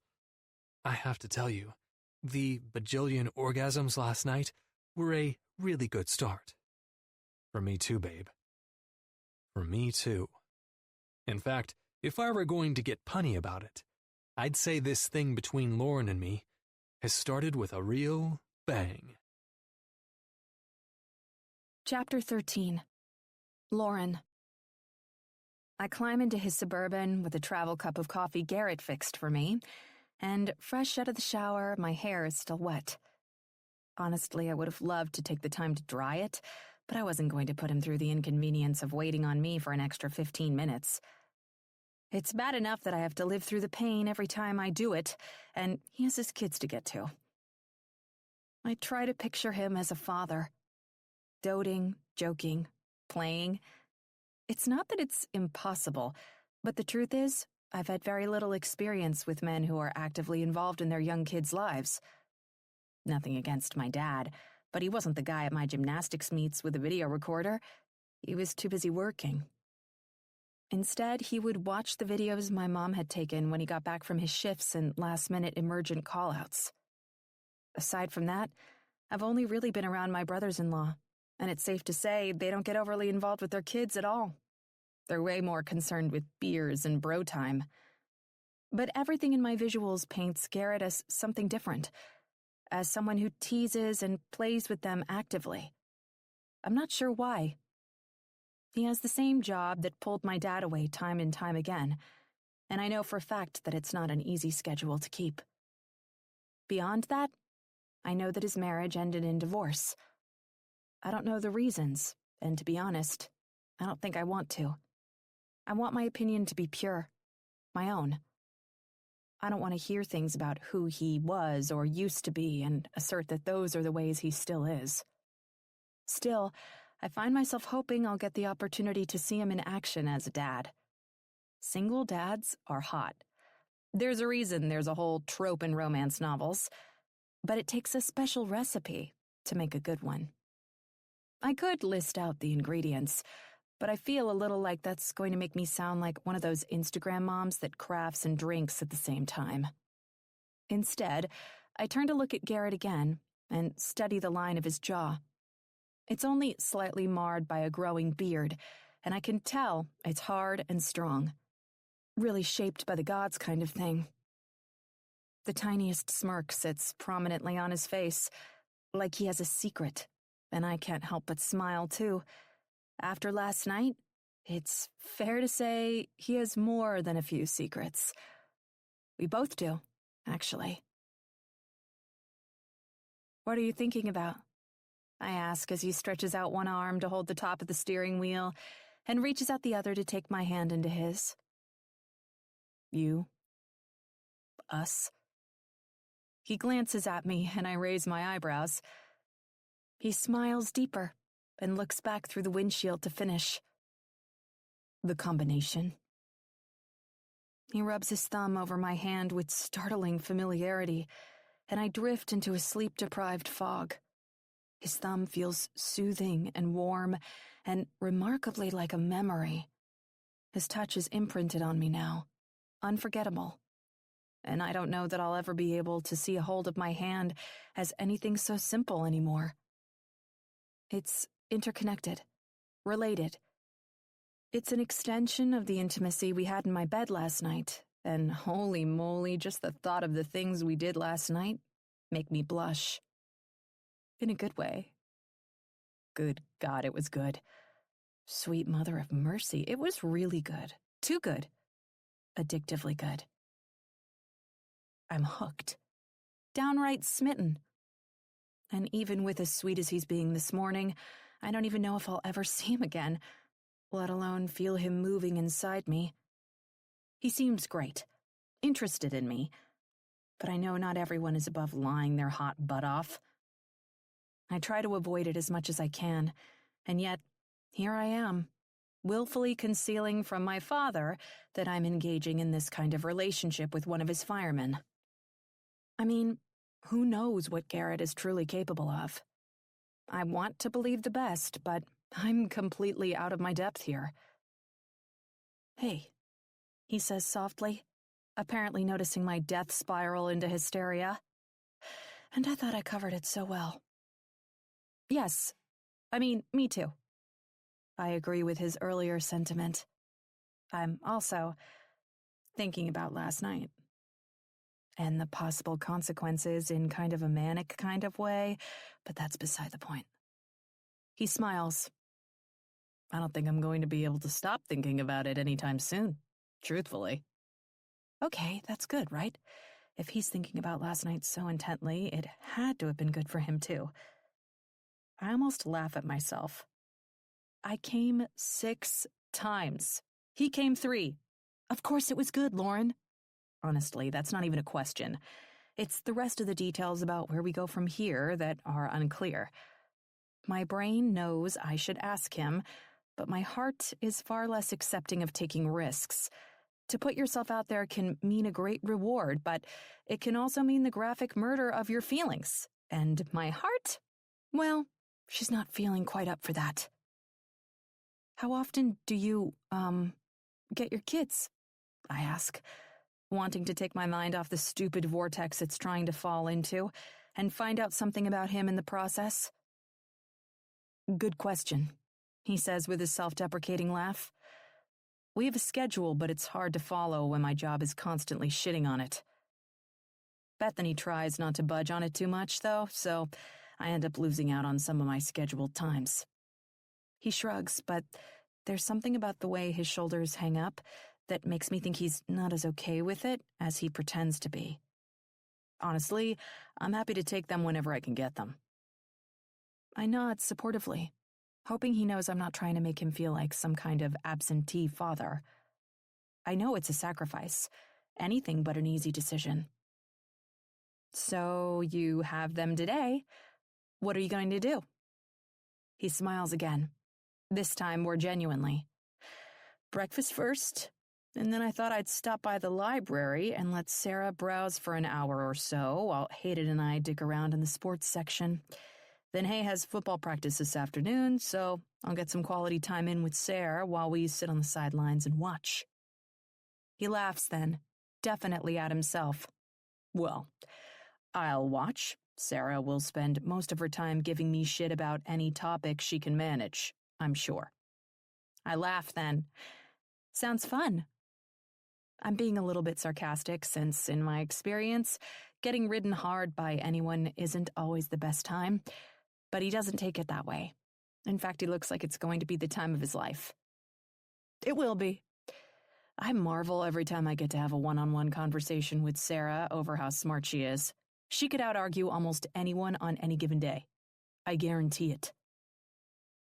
His pride is so palpable, I can practically taste it.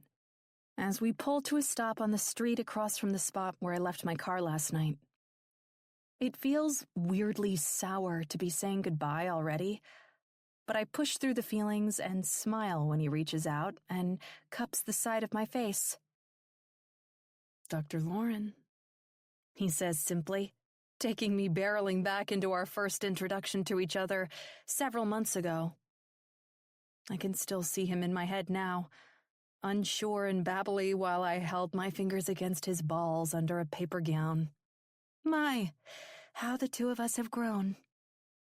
Mr. Alexander. I respond sweetly, and he groans, leans forward, and seals his lips to mine.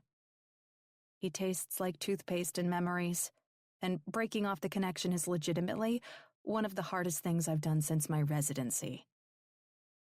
Bye, babe, he says simply, sweeping his hand from the side of my face, under my chin, and then tapping me on the lips. I smile and turn to the door without looking back. If I don't go, I won't. And Lord help me, I will not be the woman he has to kick out of his Suburban with actual force. There is a light drizzle, a rare occurrence here in SoCal, so I jog away across the expanse of the road to my car as quickly as I can. I climb into my car and shut the door behind myself while Garrett watches from across the street. He's double parked, and cars are piling up behind him, but he doesn't move until I give him the thumbs up and a wave. Finally, convinced I'm all set, he turns off his flashers and drives away while I watch. Almost immediately, I feel strangely lonely. For a woman who spent the better part of her life alone, without complaint, it's a really strange way to feel. Instead of cranking the engine, I pick up my phone and scroll through it mindlessly, looking for something to fill the newfound void. It doesn't take long before I find myself in the rolling group message with my sisters, typing out a message. Me. I need sister time. Shell. What is sister time exactly? Me. Shut up, it hasn't been that long. Kara. It's been an ice age. Me. That's not my fault. Shell. Whatever, I'm working. Me. C. Not my fault. And what? You're working all day? Shell. I get off in an hour, but I'm dead on my feet. If you want time with this sister, you're going to have to come to me. Diner, 1 hour. We can sit in a booth for 30 minutes before I have to get home to the kids. Me. Phil can handle the kids for more than half an hour. Shell. Do you want to meet or not? I don't even get a chance to answer her question before Kara chimes in. Kara. I can't. Me. Kara, come on! Kara. Some of us have families to take care of, Lauren. Me. Ouch! Kara. I'm sorry, but I can't just drop everything last minute. Yeah, that's it. My sisters are meeting me and giving me fucking sister time, and I don't care what I have to do to make it happen. Pretty sure this selfish thought process solidifies my youngest child status, but whatever. Me. Kara, Virginia, I had sex last night. I now own a big fat fish, and I need a sister meeting. So I swear on everything holy, if you don't find a way to get out from under your responsibilities and come meet me, I'm going to throw a tantrum so spectacular, it will make your kids look like saints. Kara. Fine. I'll see you fools at the diner in an hour. Shell. LOL. Well, okay then. Sister time it is. My heart pounds with my admission. But in a way, I feel better. I don't know what I'd do if I tried to sit with the noise of the last 24 hours by myself. And as far as support systems go, you can't really do better than your sisters. They might tease me a little bit about having sex on the first date after not having sex in 3 flipping years, but they won't judge me. They get me on a genetic level. And Shell, well, she's been like a mom to me ever since her mom died. They'll be there for me. And now, more than ever, I need someone to help me make sense of the laundry list of decisions I've made in the last 48 hours that feel so out of character. Obviously, the decisions led me to the best sex I've ever had in my life, but still, I need some advice. I need my sisters to help me sort through what I'm thinking and feeling right now. Chapter 14. Garrett. Jake, Holly, and the kids are already waiting when I walk into the diner an hour later. I would have been first to arrive, I'm pretty sure, if I hadn't realized halfway here that I was still wearing the same button-down shirt Sarah gave me such a hard time about yesterday, and my daughter is way too smart for that kind of fuck-up. I turned around and went home to shower and change, being a little later be damned. I make my way across to the other side of the dining room and pull out the empty chair that's obviously intended for me. Sarah and Hayden make faces at Jake and Holly's little one in her car seat. She makes baby noises back at them, and they melt like popsicles on a hot day. Apparently, even Sarah's force field isn't impenetrable by the sweet coo of a cherub-like baby. Holly and Jake grin at me like a couple of loons from their spot across the table, Jake's arm extended across the back of Holly's chair, and I do my best to ignore them by giving Hayden a half-hugging shake and pick up my menu to study it intensely. What am I in the mood for today? I ask aloud, trying to imagine that every eye at the table isn't focused squarely on me. But man, they're heavy as hell.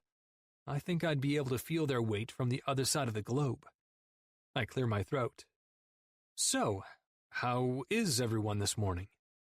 Oh, we're good, Holly says with a cheeky smile. How are you? Good. Just good? She pushes. I glare. Really good. I'm sorry I'm late, but I'm glad I'm getting the chance to eat breakfast with you guys this morning. Lies, lies, lies. I'd rather be just about anywhere other than here with the interrogation I can feel bubbling under the surface. Holly, in particular, seems one glass of lemonade shy from breaking out a dirty mattress and a garden hose to waterboard me. "Did you have to work this morning, Dad?" Hayden asks innocently.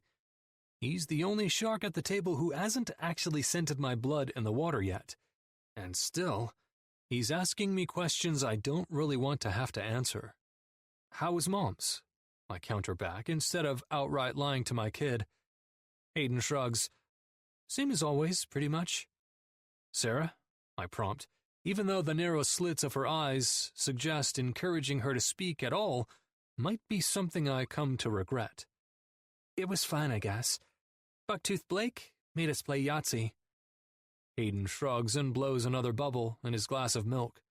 "I thought it was fun." "Bucktooth Blake?" Jake mouths to me in question. I wave him off.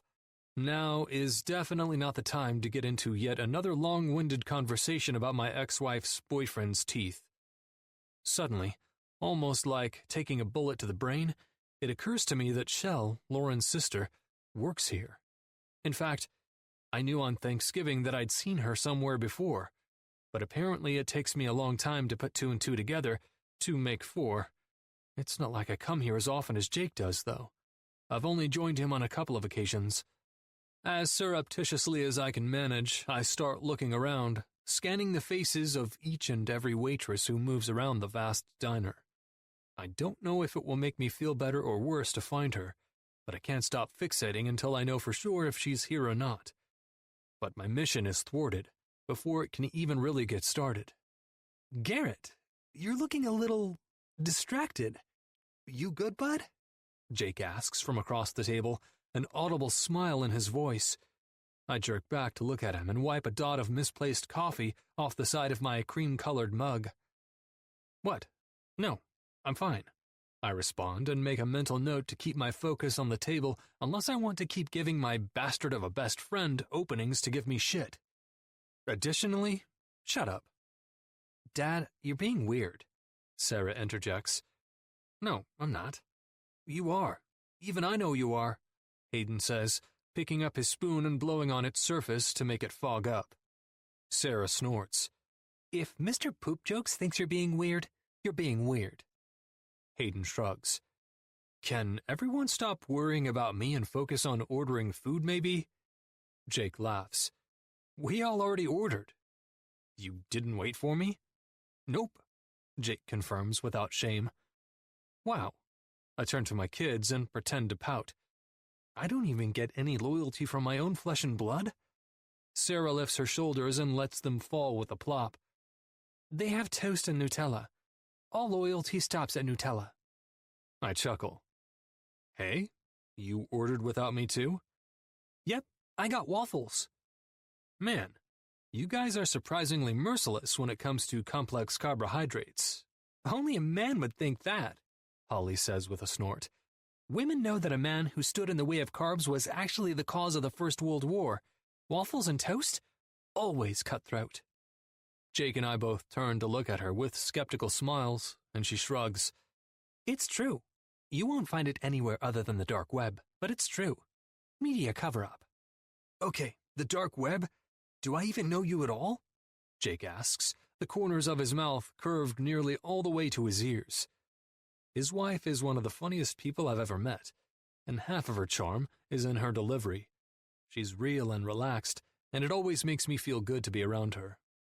I'm so thrilled that when Jake finally decided to end his decades-long run as a singleton, he chose to do it with her.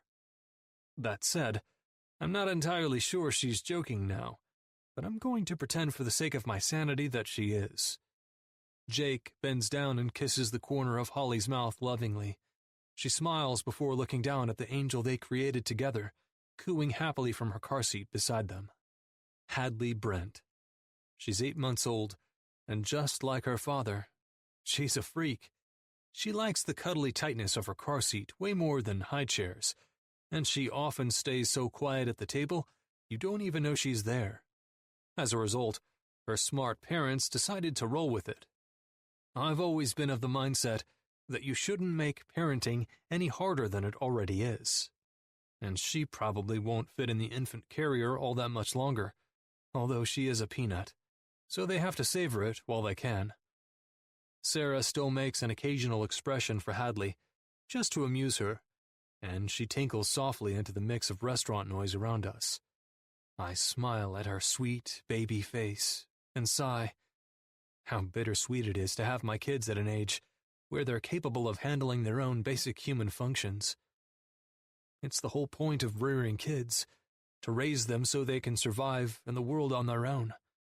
But there's nothing quite like the feeling of being needed by a little human of your own creation.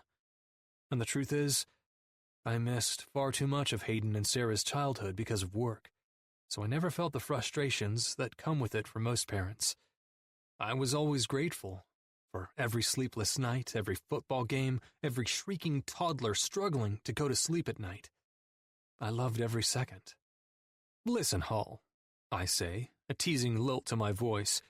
Could you keep an eye out for me on the dark web for a couple things? Holly shakes her head and widens her eyes in a way that suggests the only two reasons she's not giving me the finger right now are sitting right beside me and share my DNA. No thank you. Sarah doodles on the backside of the paper placemat with a pen from her little leather backpack she carries everywhere and speaks, taking us all by surprise. We shouldn't be shocked. Kids are always listening. But we are. I heard the dark web is the best place to find a hitman without leaving a paper trail. Jake, Holly, and I, well, it seems like we all gulp in unison. Holly's hand reaches out to Hadley's car seat on instinct. My asshole puckers. Jesus Christ, this is my 12-year-old daughter. Why on earth does she know about hitmen at all? I start, trying to gather the strength to send words through my throat. Jake stretches the cords of his neck in concern, as if my daughter is a powder keg just waiting to go off like dynamite, and he doesn't want me to do something to set her off. Where'd you hear this, Sarah?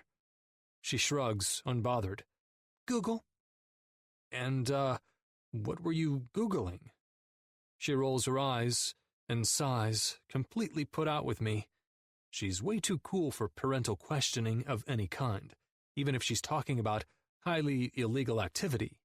The dark web. Not hitmen. God, Dad. Yeah, Holly says then, sucking her lips into her mouth to hide her smile. Geez, Dad. Clearly she's keen on taking whatever form of revenge she can for my mocking. Hey, hun. A waitress I don't know interrupts, a brief smile melting back into business almost immediately as she takes out her notepad. You weren't here when they ordered before. You know what you want? Sure, I respond, even though I'm going to have to figure it out on the fly. I've been way too distracted by Jake and Holly's taunting, and making sure my daughter isn't plotting my murder, to decide before now. I'll have 3 eggs over medium, bacon, a side of hash browns, and a short stack of pancakes. Oh, and 2 sausage links, and fresh fruit, if you've got it. Hungry much? Sarah says under her breath, and Holly's eyes sparkle with delight. Jake, however, is assessing me much more closely. He's not preparing for a punchline. He's preparing for a hit of the truth. Hungry this morning. It's a statement, a fact, not a question. Yep, I say simply in return. Why is that? I know what he's implying, but I'm also unsure what he expects me to do about it with my kids at the table. I don't know, I reply with a shrug. I didn't get to have dinner last night, so that might be why. His perfect black eyebrows climb to his hairline, a smirk making him look somewhat mischievous. Interesting. I nod, taking a sip of my drink. Mm-hmm. I had a Hot Pocket for dinner, Hayden interjects, to my utter delight. His timing is impeccable, and you have to love a kid like him. He's not edgy like Sarah, but he's easygoing and fun and unbothered. And in this fine group, he and Hadley are the only ones who don't break my balls. I have a feeling that as far as Hadley is concerned, she's just not old enough yet. One day she'll be right in the mix, especially with the amount of time she's going to spend under the influence of kick-ass, strong-minded, take-no-shit women. I settle back into my chair, reaching along the back of Sarah's and over to Hayden's shoulder to give it a squeeze. Sounds good, bud. Jake's face strongly suggests that this is nowhere near the end of our conversation. But hey, maybe if I'm lucky, I'll get called out to a fire before he can do his interrogation. Nah, truth is, I don't mean that at all. I have my kids for the next couple days, which I'm thrilled about, and I'd also love to be around so I get the chance to explore what I've started with Lauren some more. I feel the air change as someone arrives at our tableside. I am expecting it to be our waitress with some food. Maybe not mine yet, but everyone else's at least. But it isn't the waitress I'm expecting at all. Instead, it's Lauren's sister, Shell. Jake's face lights up when he sees her. Hey, Shell!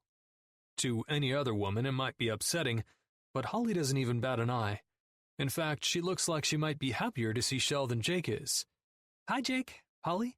Sorry I couldn't wait on you. I'm actually off shift. Are you kidding?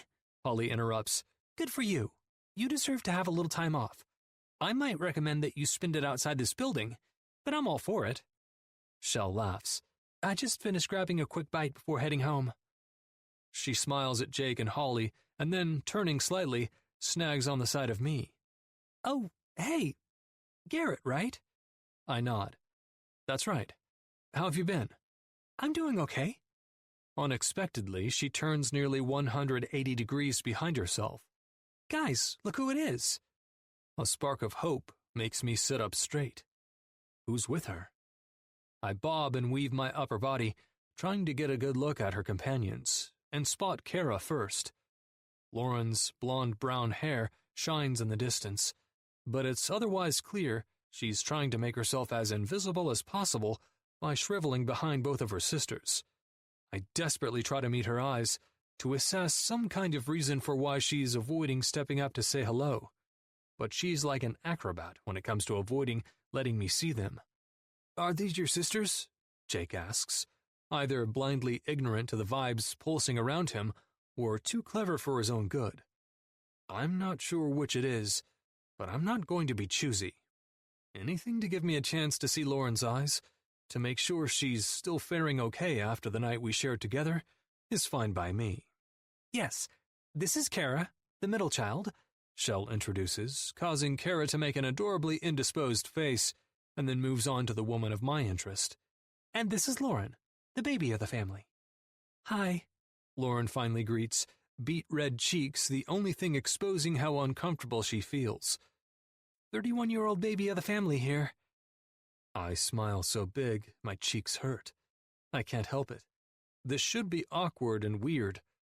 But fuck, I'm just happy to see her face again after having to rush out so quickly this morning. And Lord Almighty, she's beautiful. Beyond beautiful. If it's possible, it seems like she got even prettier since we parted ways an hour ago. Not that that's a frightening thought or anything. I laugh to myself. Hayden looks at Lauren with his mouth agape. Sarah studies her closely, but I have a sneaking suspicion I'm not the only one who realizes just how pretty she is. Holly looks at Jake's face, clearly noticing something of interest on it. But he pats her hand and squeezes it. I can only assume it's a secret love language pat, meant to symbolize, I'll tell you later. It's really good to see you again, Dr. Lauren, I find myself saying, and she shivers like a jolt has just run down her spine. Hi, Garrett. God, I want to reach out and touch her so badly. Well, we're all about to head out of here, but it was good seeing you guys, Shell says, interrupting whatever private moment Lauren and I might have been having and shuffling her toward the back. I try to keep eye contact, but it's pretty quickly lost. They're already leaving? My mind is instantly blown. I mean, how in the hell long have they been here? And more than that, how in the fuck didn't I know Lauren was sitting in this very diner? It was good to see you too, Shell, Jake responds. Good to see all of you, actually. Like a unit, Kara and Shell swarm and carry Lauren away without eye contact. My legs bounce, toes tapping against the tile floor, As I consider my choices, do I try to talk to her in private somewhere here? Follow her to the parking lot like some kind of stalker? Let her go, and give her a call. I'm not sure what would embarrass her less, or what would make her feel better. But I know for my sake, I'd like to be able to see her, talk to her, and make sure it's clear where I stand, as soon as possible. I start to shove back in my chair, intent to do just that, and make some kind of excuse for the other members of my table. But my phone rings in my pocket before I can even start to make a statement. I pull it out quickly, as I'm always challenged to do with my profession, and read the caller ID as it flashes across the screen. It's Captain Carroll. Shit. I'm technically on call, which means there's only one reason he's calling me right now. I hit the button to answer and put the phone to my ear. Alexander, get your shed and get to the station. We're rolling out in 45 minutes. Got a call out in the county. Lightning strikes got 4,000 acres started and approaching structure in the southwest corner. Fuck. Talk about horrible timing. Got it. And just like that, the chance to make a choice is over. My focus has now shifted to making arrangements for my kids, because I have a fire to fight. Duty calls. Chapter 15. Lauren. My hands shake in my pockets as I walk to my car, away from Kara and Shell. I can still feel the thickness, the throb of Garrett's penis between my legs, and yet we just interacted like two people who barely know each other. How can that be? How can the most intimate of intense moments span hours last night, and then, this morning, it's like it never happened? I can feel that it happened. I can feel it. Hell, I'm so out of my depth here. Until last night, it had been a crazy long time since I'd had sex with anyone. Sure, I've dated, sort of, but doing the actual deed? My dry spell was legit biblical. Quick as my feet will let me, I finish the long walk to my car, unlock the door, and scoot inside, sweeping my hands across the top of the steering wheel and settling my forehead against them. In hindsight, I'm actually thankful the diner's lot was full, and I had to park half a block away behind the bank. Otherwise, it would feel insanely weird to be sitting here in my car, gently banging my head against the steering wheel, with Garrett right inside the diner. I'm on the precipice of a tailspin. I can feel it. And to be honest, it has me wondering why in the hell I thought living my life like J-Lo was so bad in the first place. She's a goddess, for Christ's sake. I'd be lucky to be her, to emulate her, or her character in The Wedding Planner. Whatever. God, I shout into the confined space, banging my hands against the wheel and slamming my head back into the headrest of my seat. How did I spend the last hour with my sisters, mining the encouragement I needed to carry, only to ruin it all with one unexpected face-to-face encounter with the topic himself? I mean, I worked hard to get Shell to care that I had 6 orgasms from a man I wouldn't identify, and even harder to get Kara to believe me. According to her, more than one orgasm isn't possible with any human male, and it's cruel of you to suggest otherwise. Unless I was willing to provide said male's identity and an intense medical analysis as evidence, she didn't want to hear it. I pushed back until I realized how sad I feel for her that she really thinks that's true, and then I gave it up. Telling her Garrett's name wasn't an option I was willing to risk. It's not as if my sisters spend a lot of time gabbing with anyone, let alone our dad, but the first rule of the spy game is to keep your mouth shut. Or something similar. It has to be. Still, that wasn't the end of my fight.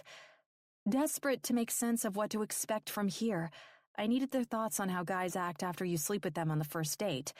And I'm going to be honest, there are only so many times I can tolerate being referenced as a cow, even if it's just a saying, Kara, before getting fed up and fighting back. I mean, maybe some guys like cows and milk, I'd told them. How about that? What if he wants a cow that gives a lot of milk, like, all the time? I mean, what about that? Maybe it's just really nice of the cow to offer her milk for free, and he appreciates the gesture. My sisters gave each other a lot of looks when I said that last one. I guess I should just be thankful that both of them are too entrenched in the mom life to even notice the fact that I arrived with wet hair. My phone vibrates in my pocket suddenly, just about sending me through the freaking roof. Ah! I need to calm down. I really need to calm down. Pulling a deep breath in through my nose and blowing it out of my mouth, I reach into the little pouch at my side, pull out my phone, and unlock the screen to see whatever notification has beckoned me. A message sits unopened on the screen. The sender? Garrett. Quickly, numbly, I click on it to reveal the contents. The Garrett Alexander. I can't even begin to tell you how sorry I am for the way this morning has gone, how that exchange went. Last night was way more than I could have ever hoped for from a first date, and I'm hoping you'll give me the opportunity of a second one. Go out with me again, Lauren? Please? Oh, holy hell. Suddenly, all the ugly feelings inside me have shape-shifted into rays of piercingly bright light. I'm like a fucking Charmin commercial inside, and frankly, it's a little sickening. Am I that easy? Is this all it takes for me? Regardless, I can't even begin to pretend to measure my response. It's no big deal. Really. I almost roll my eyes at myself before continuing to type and hitting send. Me. It's no big deal, really. I had a great time too, and I'd love to go on another date. When/what did you have in mind? Ha! For the first time today, I almost sound sane. Weird. The Garrett Alexander. I'm on my way to a call-out now. Something out in the National Forest, so I'm not entirely sure how long I'll be gone. But you'll be the first person I check in with when I get back. A tiny flare of disappointment comes back, but I ignore it. He can't stop going to his job just because we had one really great night of sex together. You knew he was this kind of firefighter when you agreed to go out with him, Lauren. This kind of firefighter is beyond the norm of firefighters. My dad's entire firehouse is trained in wildfires. And, well, wildfires are a whole other beast. They don't just get put out in a few hours' time. It can take days. And if they're really bad, weeks or months. They're also crazy dangerous. And I knew all of this about Garrett. Better than anyone. I knew. Because of my dad. Immediately, a lightning strike of reality hits me with 10,000 volts. He's heading out of town already. He barely got to see his kids. I frown at the phone and type out a message, hoping I'm doing something more than depressing the shit out of him. Me. I'm sorry you didn't get to have your library/football day with the kids. Were they really disappointed? The Garrett Alexander. Thanks, babe. A little. I mean, Jake and Holly are helping me out, but leaving my kids is always hard. Kind of like climbing out of your warm bed on a cold winter morning. Today, though, I have to admit, leaving feels just a little bit harder. Me. Because of the plans you guys had? The Garrett Alexander. Because after last night, I added another person to my list of who to miss. Oh my God. That kind of message after only one date should freak me out. Big time. So why on earth isn't it? The following Monday, I arrive at work feeling like I've been hit by a Mack truck. The mental gymnastics my mind is engaged in over the past 48 hours have wreaked havoc on my overall alertness and ability to function. Bleary-eyed and sleep-deprived, I stumble my way into the doctor's office through the back door and tote my bags of packed lunch, change of clothes, and a couple case studies into my private office and dump them on the surface of my desk. I'm dragging, but I'm also hoping, with a sufficient infusion of coffee from the break room, I will once again be alive. I root through my mess to find my lunch bag and then retuck my shirt into my skirt before heading out the door and back down the hall to the break room. Nurses and office staff wave and say good morning, and it's all I can do to curve my lips up into a half smile in response.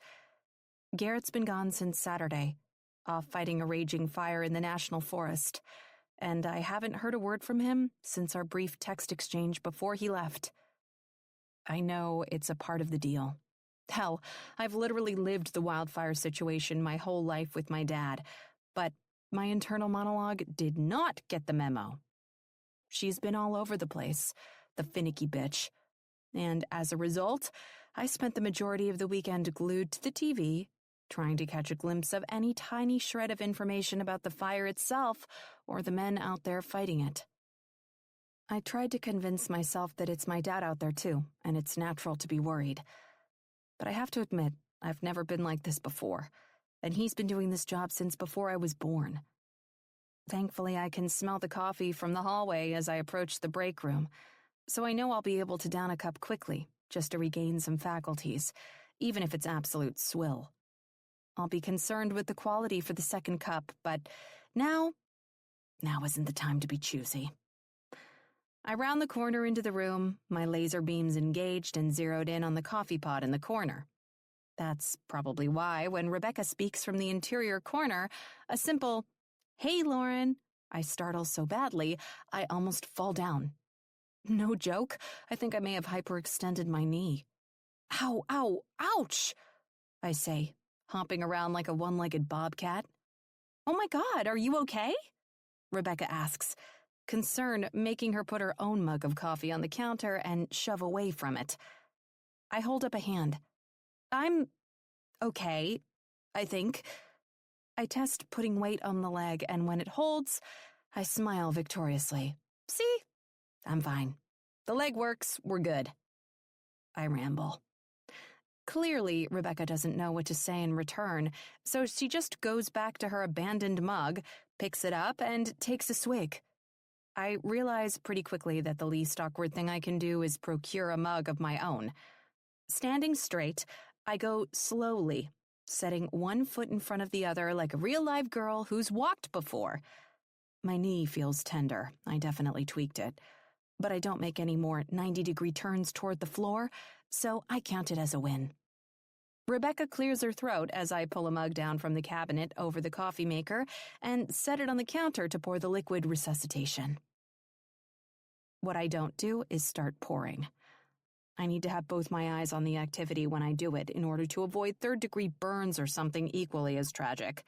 And the sound that came out of Rebecca's throat made it pretty clear she was after my attention. Dr. Harbrook is demure, classy. She isn't the kind that would be clearing her throat to hawk a loogie. I turn to face her, and the inquisition in her eyes is playfully mischievous. "What's up?" I ask, casually terrified. She smiles, biting into the flesh of her bottom lip with excitement. "Come on, you have to know I've been waiting in this break room for you for the last 20 minutes. My eyebrows draw together, and she rolls her eyes. "Lauren, what happened with the guy?" Oh my God, how did I forget she was there for the whole lunchtime encounter? At the thought of Garrett, I smile. I can't help it. And she launches forward like a lioness on its prey. My hip bumps into the counter, and the mug I just took out of the cabinet, and for the second time, I'm glad I didn't go ahead and pour the coffee. She rubs her hands together like an actual evil genius, and my eyes widen so much they almost pop out of the sockets. This is a completely new side to my friend and colleague. "Oh my God, it's good. That smile says it's really good, so you have to tell me now." I freeze, and she glances at her watch before barking, "Now, Lauren, my first patient is probably already waiting for me." I nod fervently, trying like hell to organize my thoughts enough to make a modicum of sense. My brain is muddy, though, so it feels a little like I'm the newest entry in the local tractor pull. Okay, well, I texted him, and we scheduled a date for Friday night, and I went on the date. And, she questions eagerly, and we went to Marlowe's. That's fancy, she wolf whistles. Was it good? I shake my head. I don't know. We left. You left? Before you ate? She questions with big eyes. God, was the date that bad? I shake my head again. We left together, I clarify, and her disappointed frown turns into the face of the Joker. Holy shit! My eyes widen again. I've never heard Rebecca curse, I don't think. Now she's doing it in the office. We went to Petco. Again, her face does a lightning-quick transformation, and I have to admit I'm starting to worry she might actually be sore tomorrow from the workout. Petco? She says, dejection making her voice deeper than usual. I nod. He bought me a fish. He bought you a fish? My head bobs again. Fat Frank. He's at my house. Rebecca sets her mug down on the counter beside us and takes me by the shoulders.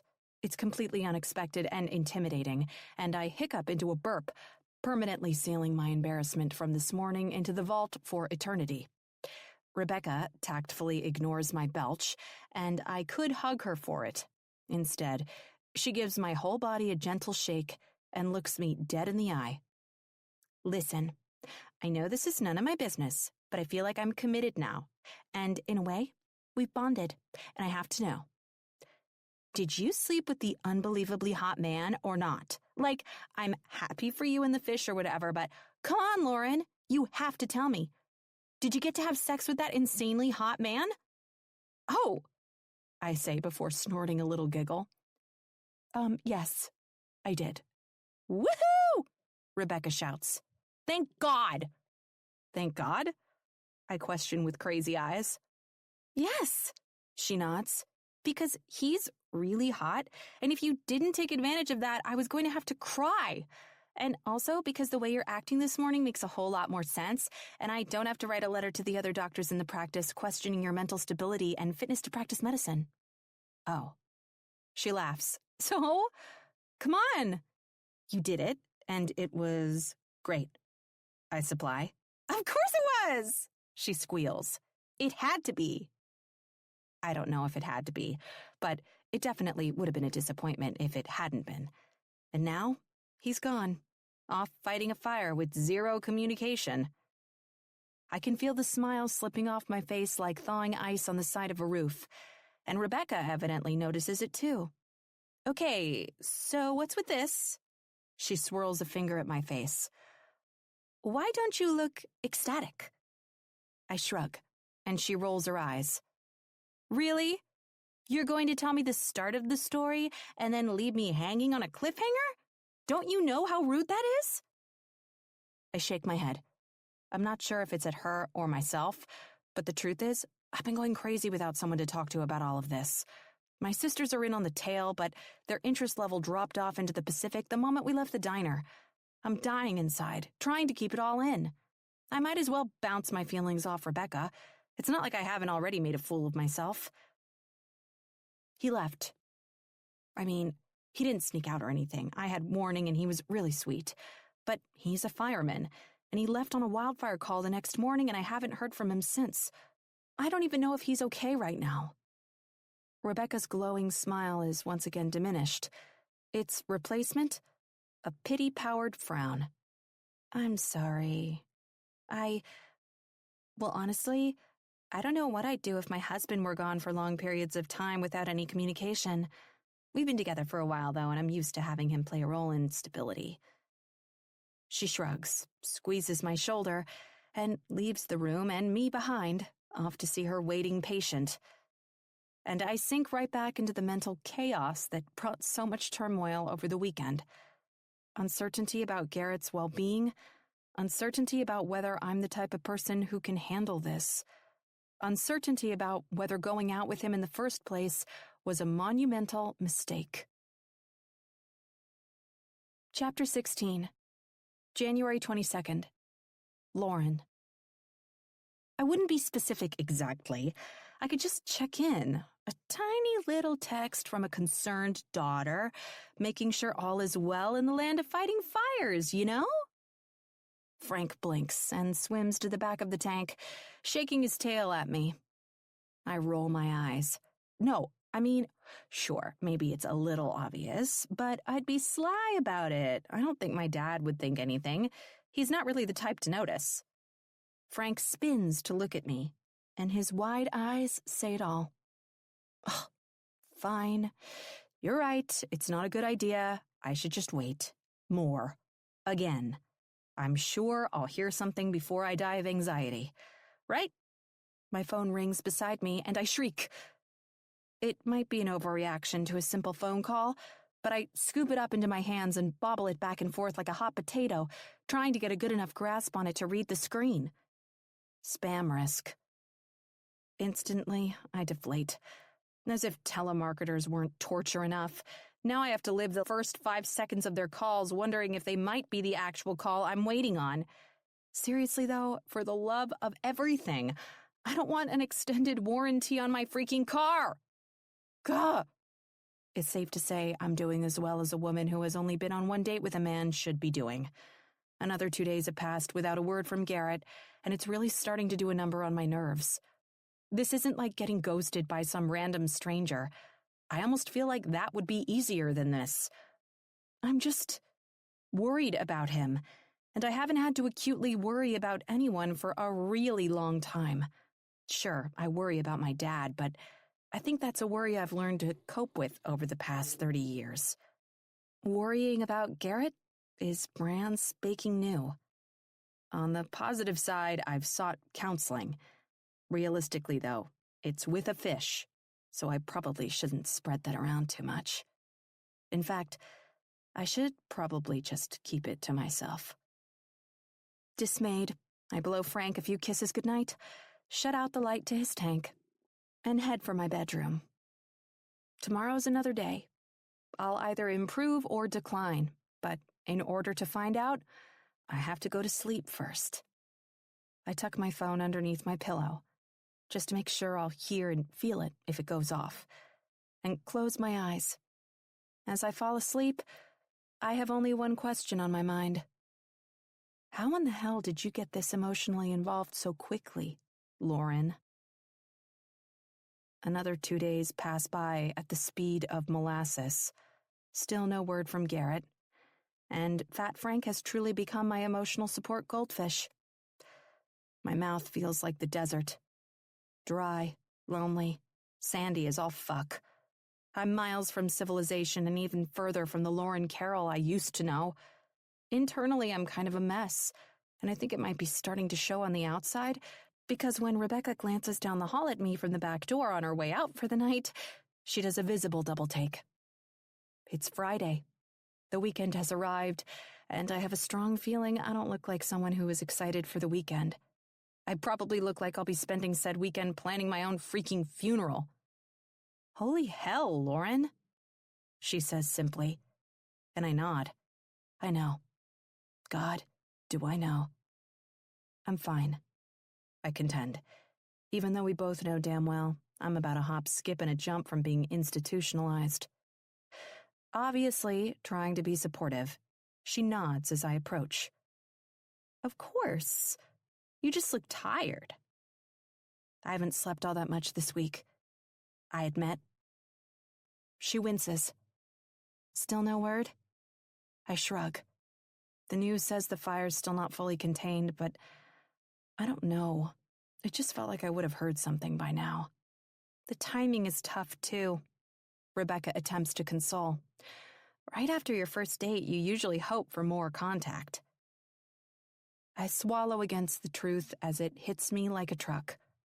That's the thing, though, Rebecca.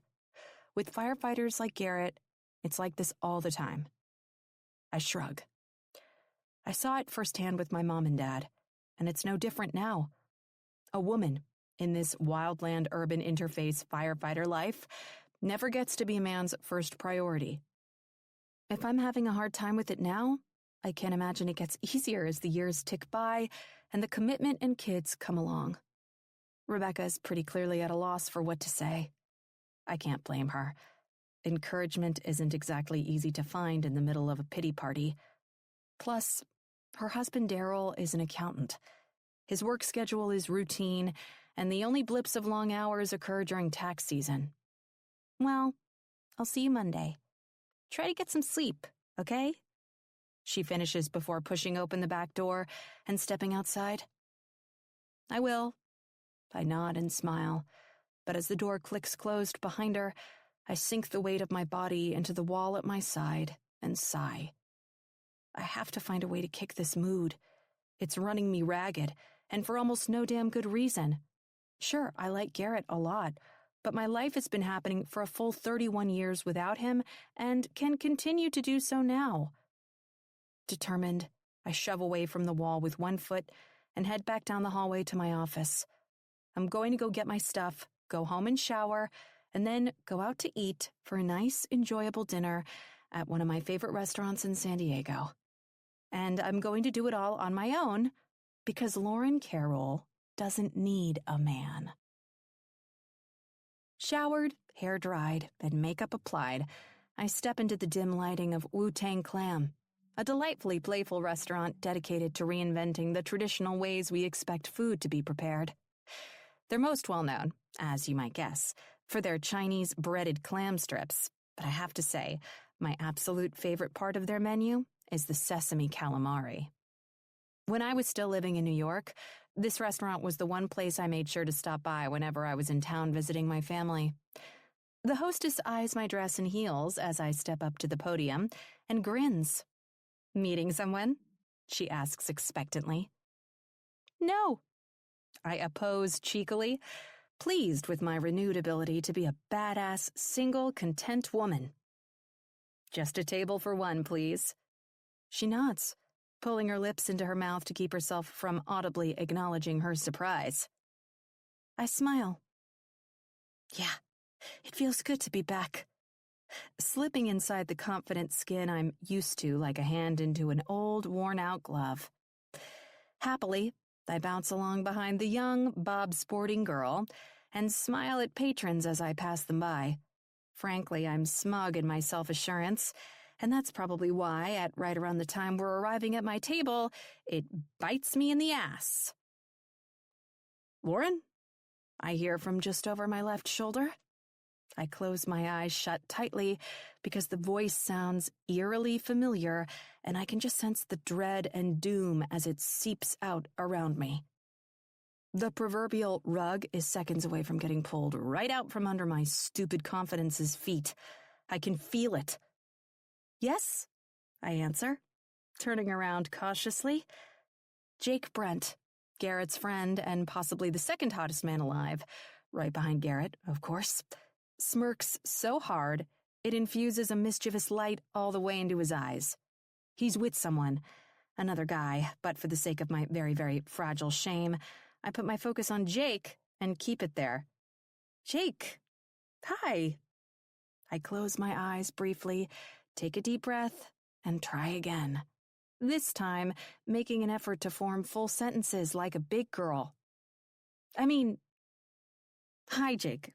It's nice to see you. How have you been?" He chuckles a little, glancing to the man I'm trying desperately to ignore, and then back to me. "I'm good. This is Matt, one of my supervisors for my construction company. Matt, this is Garrett's girlfriend, Lauren." I nod like this isn't all news to me. Like this isn't the first I'm hearing about Jake's career, or the fact that I'm apparently now Garrett's girlfriend. Hell, anything. I just went on my first date with Garrett last weekend, and yet, somehow it feels like... Just a quick reminder, this is a free audiobook. No ads, no paywall. Now take a short break and enjoy the music. See you on the other side.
like we've power-walked into the gooey center of a full-fledged relationship.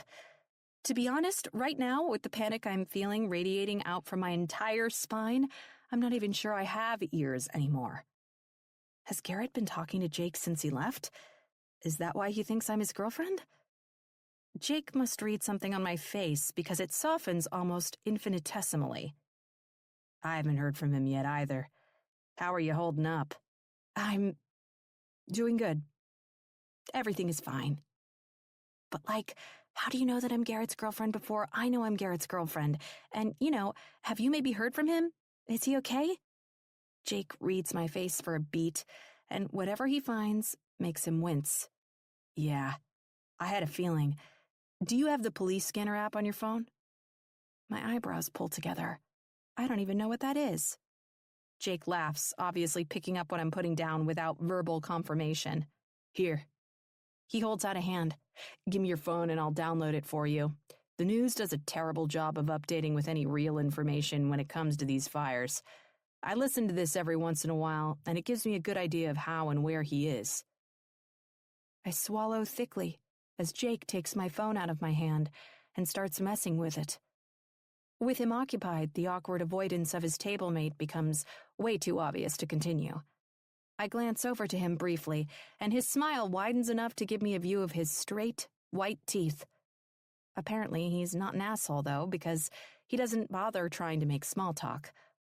I don't know if he can see that I'm actually dying inside, organs withering to dust, or if he has some motive of his own, but I don't care. Talking right now would be like talking while on the verge of vomiting. Disastrous. Finally, Jake hands my phone back to me and smiles. There. That should help a little.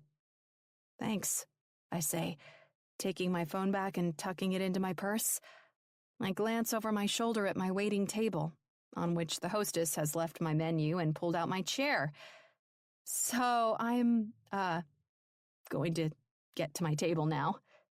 AKA, my head is literally spinning, and I think it's best for all of us if this conversation ends here.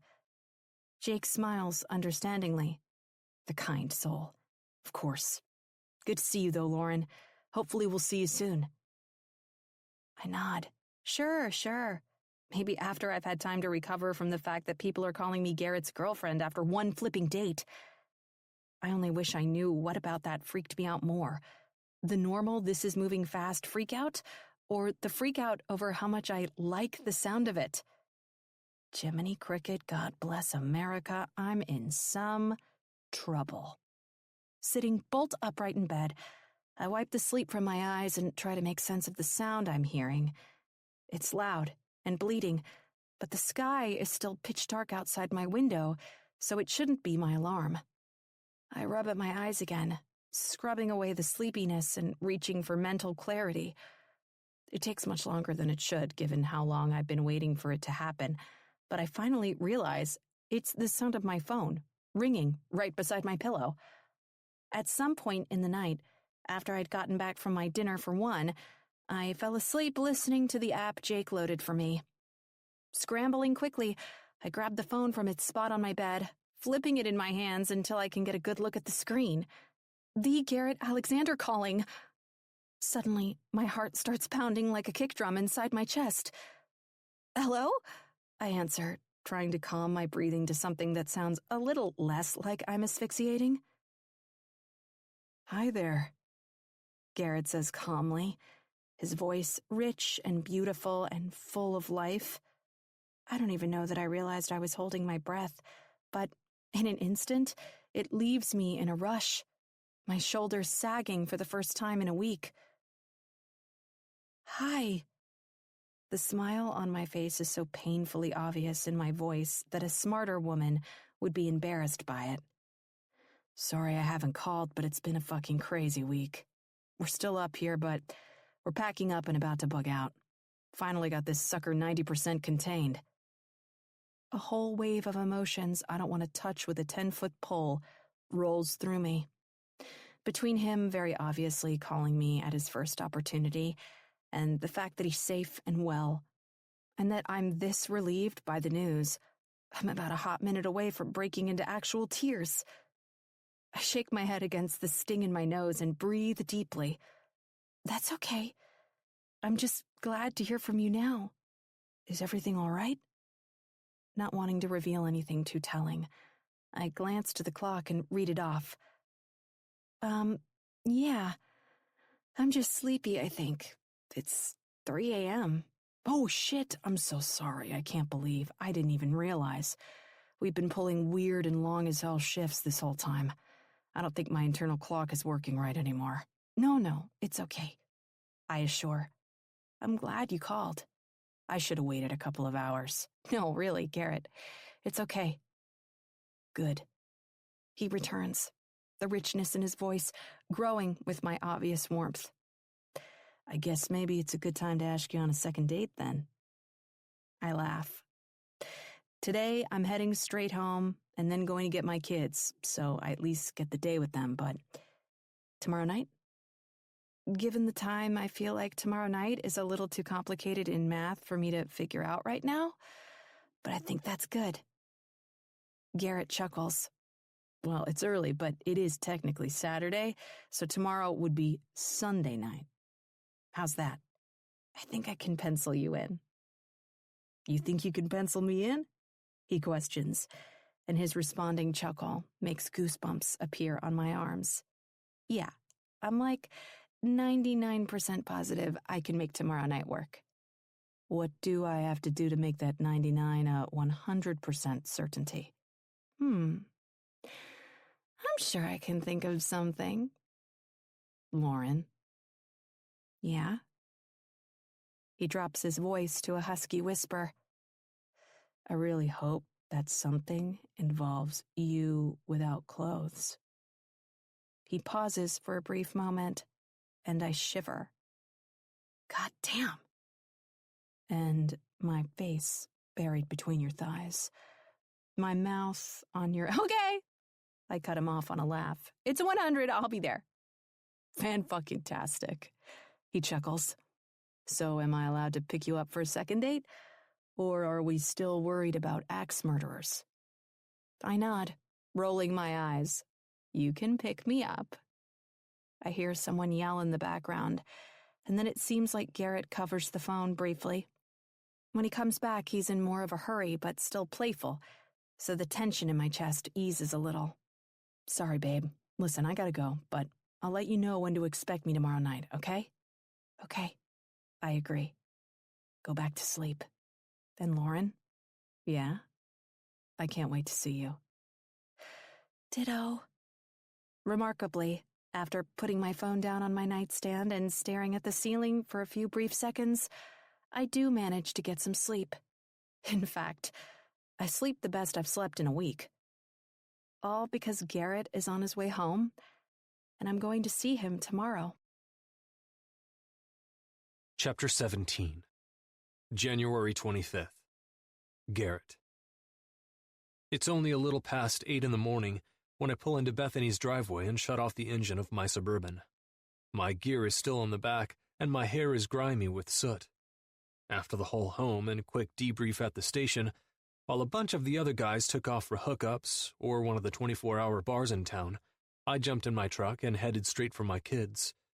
I can shower after I pick them up, after I'm sure something won't come up in Bethany's schedule that prevents me from spending the day with them. I jump down from the driver's seat and walk through the quietly chirping birds to the front door. Likely, the other people who live in this neighborhood are still asleep, taking advantage of a Saturday morning without school or work to make them hustle. I put my knuckles to the wood of my ex-wife's door and rap them against it 3 times before standing back. I don't want to ring the bell, just in case someone is still sleeping inside. I called on the way to ensure I gave Bethany and the kids warning, but I still don't want to step on any toes. I hear footsteps approaching, and then the lock on the door turning to disengage. When the door opens, Bethany takes one look at my dirty face and clothes and rolls her eyes. She glances over her shoulder briefly, and then steps outside, closing the door behind herself. I cross my arms over my chest and brace for the onslaught. I guess at least there's one day of your time left with them. Of course, Hayden's championship football game was last night. I grit my teeth. I know his game was last night. I know more than she'll ever fucking realize. If she thinks I wanted to miss it on purpose, she truly has who I am as a person twisted. It literally breaks my fucking heart to miss anything when it comes to my kids. Bethany, I had to work. I didn't get a choice about whether I could be here or not. Same old story, she says bitterly, rolling her eyes. Some things never change. It's my career, Beth. I wasn't making it up to not be around you or something. Just because we divorced doesn't mean I suddenly get to be home. Thank God for the divorce, at least. I bite my lip to keep myself from saying something ugly. Not only will it do no good, I'll also regret it. I don't want to be that guy, and as much as we didn't work out, Bethany doesn't deserve to be shown that guy. She might be an impossible fucking person a lot of the time, but I know that I also played a huge part in why our marriage didn't work out. I take a deep breath and nod before apologizing. I'm sorry, Beth, but I'm glad you're finally able to have some support. Blake seems like a great guy for you and the kids. She shakes her head, almost disgusted with me. Jesus, Garrett, does it not even bother you? I sigh. Does what bother me, Beth? Being away from the kids?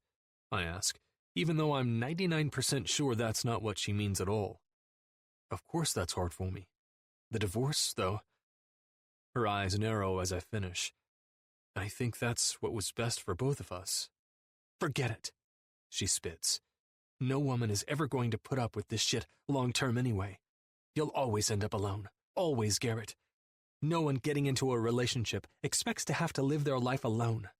And no matter what, no matter who the woman is, she's always going to realize that the more time she spends with you, the more her life is leaving her behind, because you will always put your career first. Hopefully that's a choice you can live with when you have no time left to live at all. She turns around and storms into the house as I watch, and I'm left standing on her front lawn by myself. I don't move a muscle for fear that I won't be able to control myself when I do. A couple minutes later, Sarah and Hayden come running out the door, huge smiles on their faces as they hit me full throttle. They don't care that I'm dirty and smelly and covered in ash, which is really saying something for Sarah, since she's always invested in her fashion. We go down in the yard in a pile, and all the shit Bethany just spewed at me starts to fade away.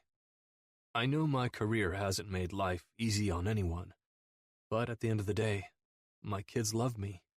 They're excited to see me when I come and sad to see me go when I leave, and that has to mean I'm doing something right, doesn't it? Laughing and snorting, Hayden is the first to extricate himself from the pile and take off at a run for my Suburban.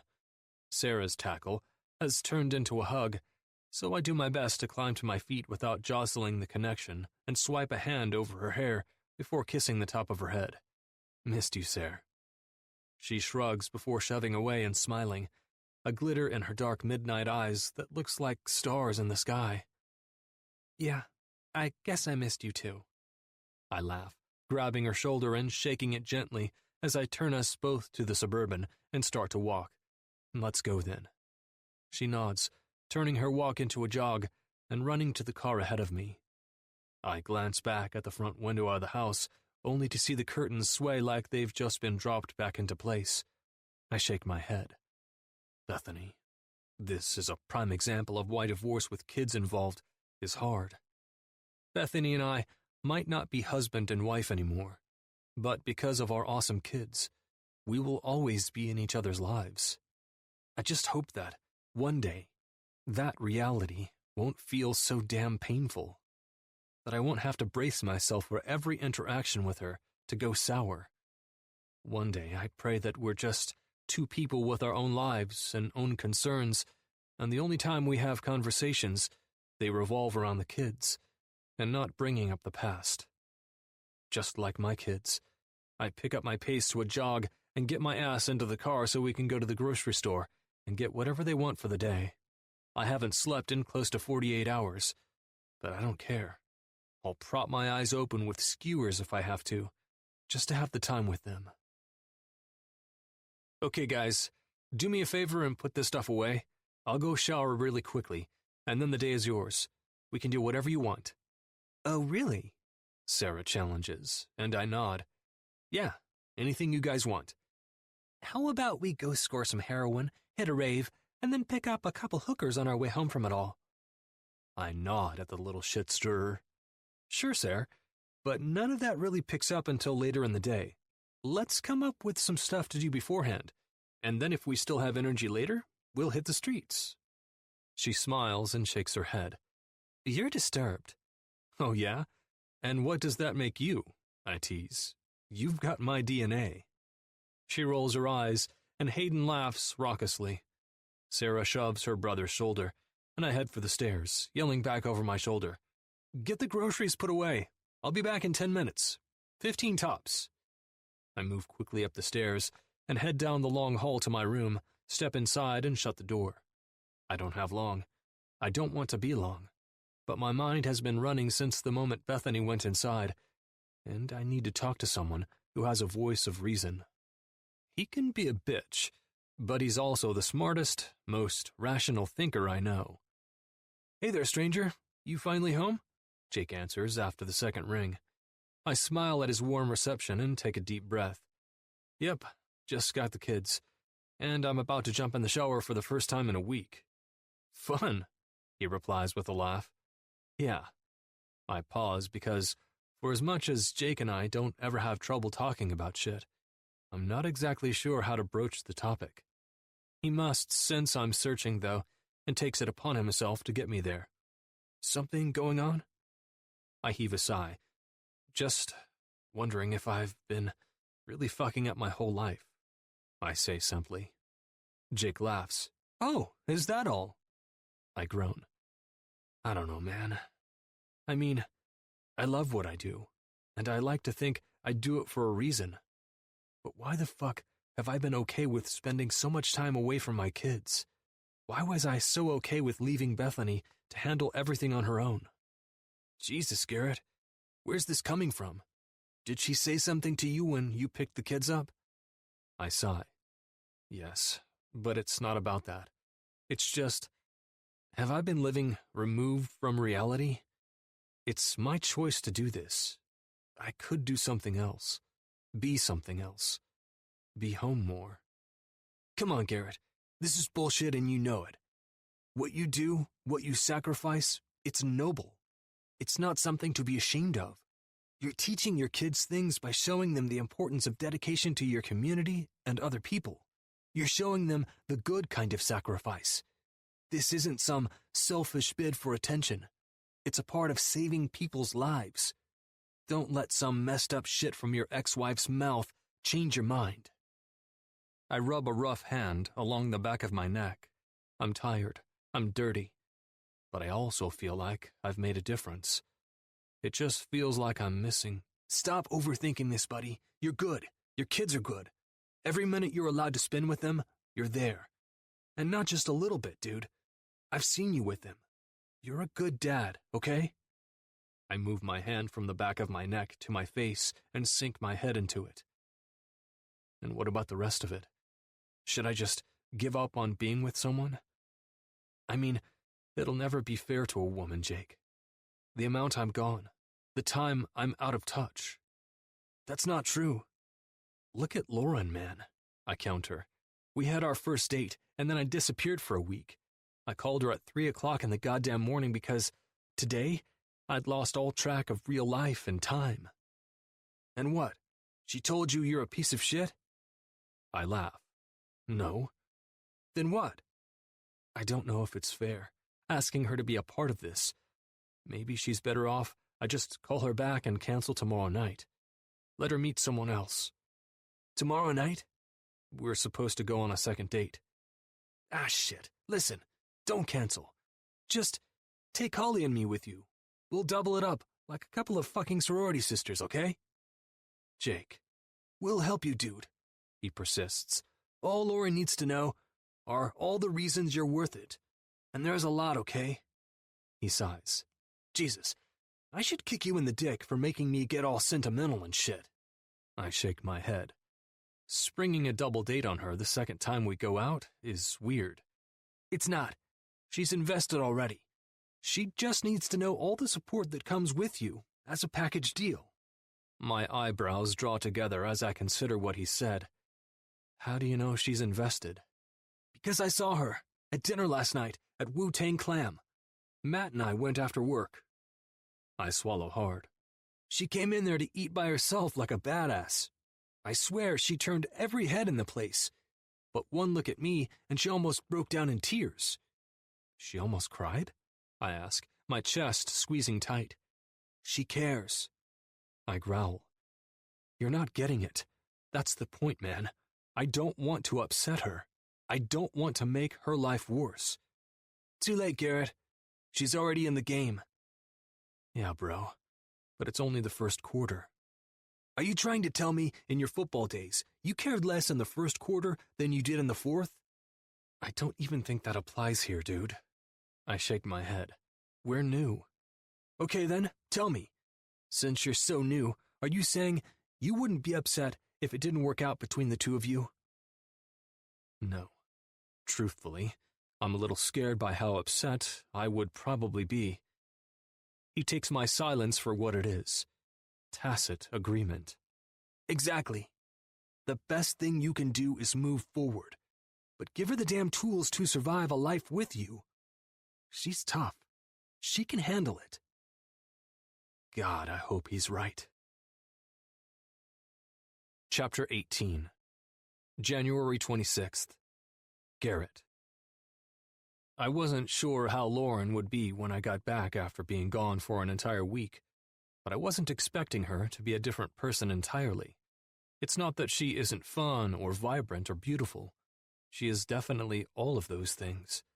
But it's also kind of like she hit her head, got a concussion, and didn't seek medical help. Obviously, I'm kidding. Well, sort of. It's just that ever since we started this escape room with Jake and Holly, Lauren has been a comical one-woman circus of distraction. I mean, maybe she's simply not good at problem-solving in this type of setting. But seriously, she's so bad. Our group's goal? Escape this supposedly haunted little girl's bedroom before the hour time limit is up. But every time it seems like Holly, Jake, or I get a handle on something, Lauren dumps in an opposing viewpoint. Not to mention, Holly and Jake have spent most of their time talking me up instead of focusing on the escape room objective. At this rate, we'll never get out of this fucking thing. I know Garrett's gone a lot, but that doesn't have to be such a bad thing, you know? I kind of wish Jake were gone a little more often. Give me time to recover from the dirty socks and coffee cups he likes to leave lying around. Man, oh man, Holly sure is laying it on thick.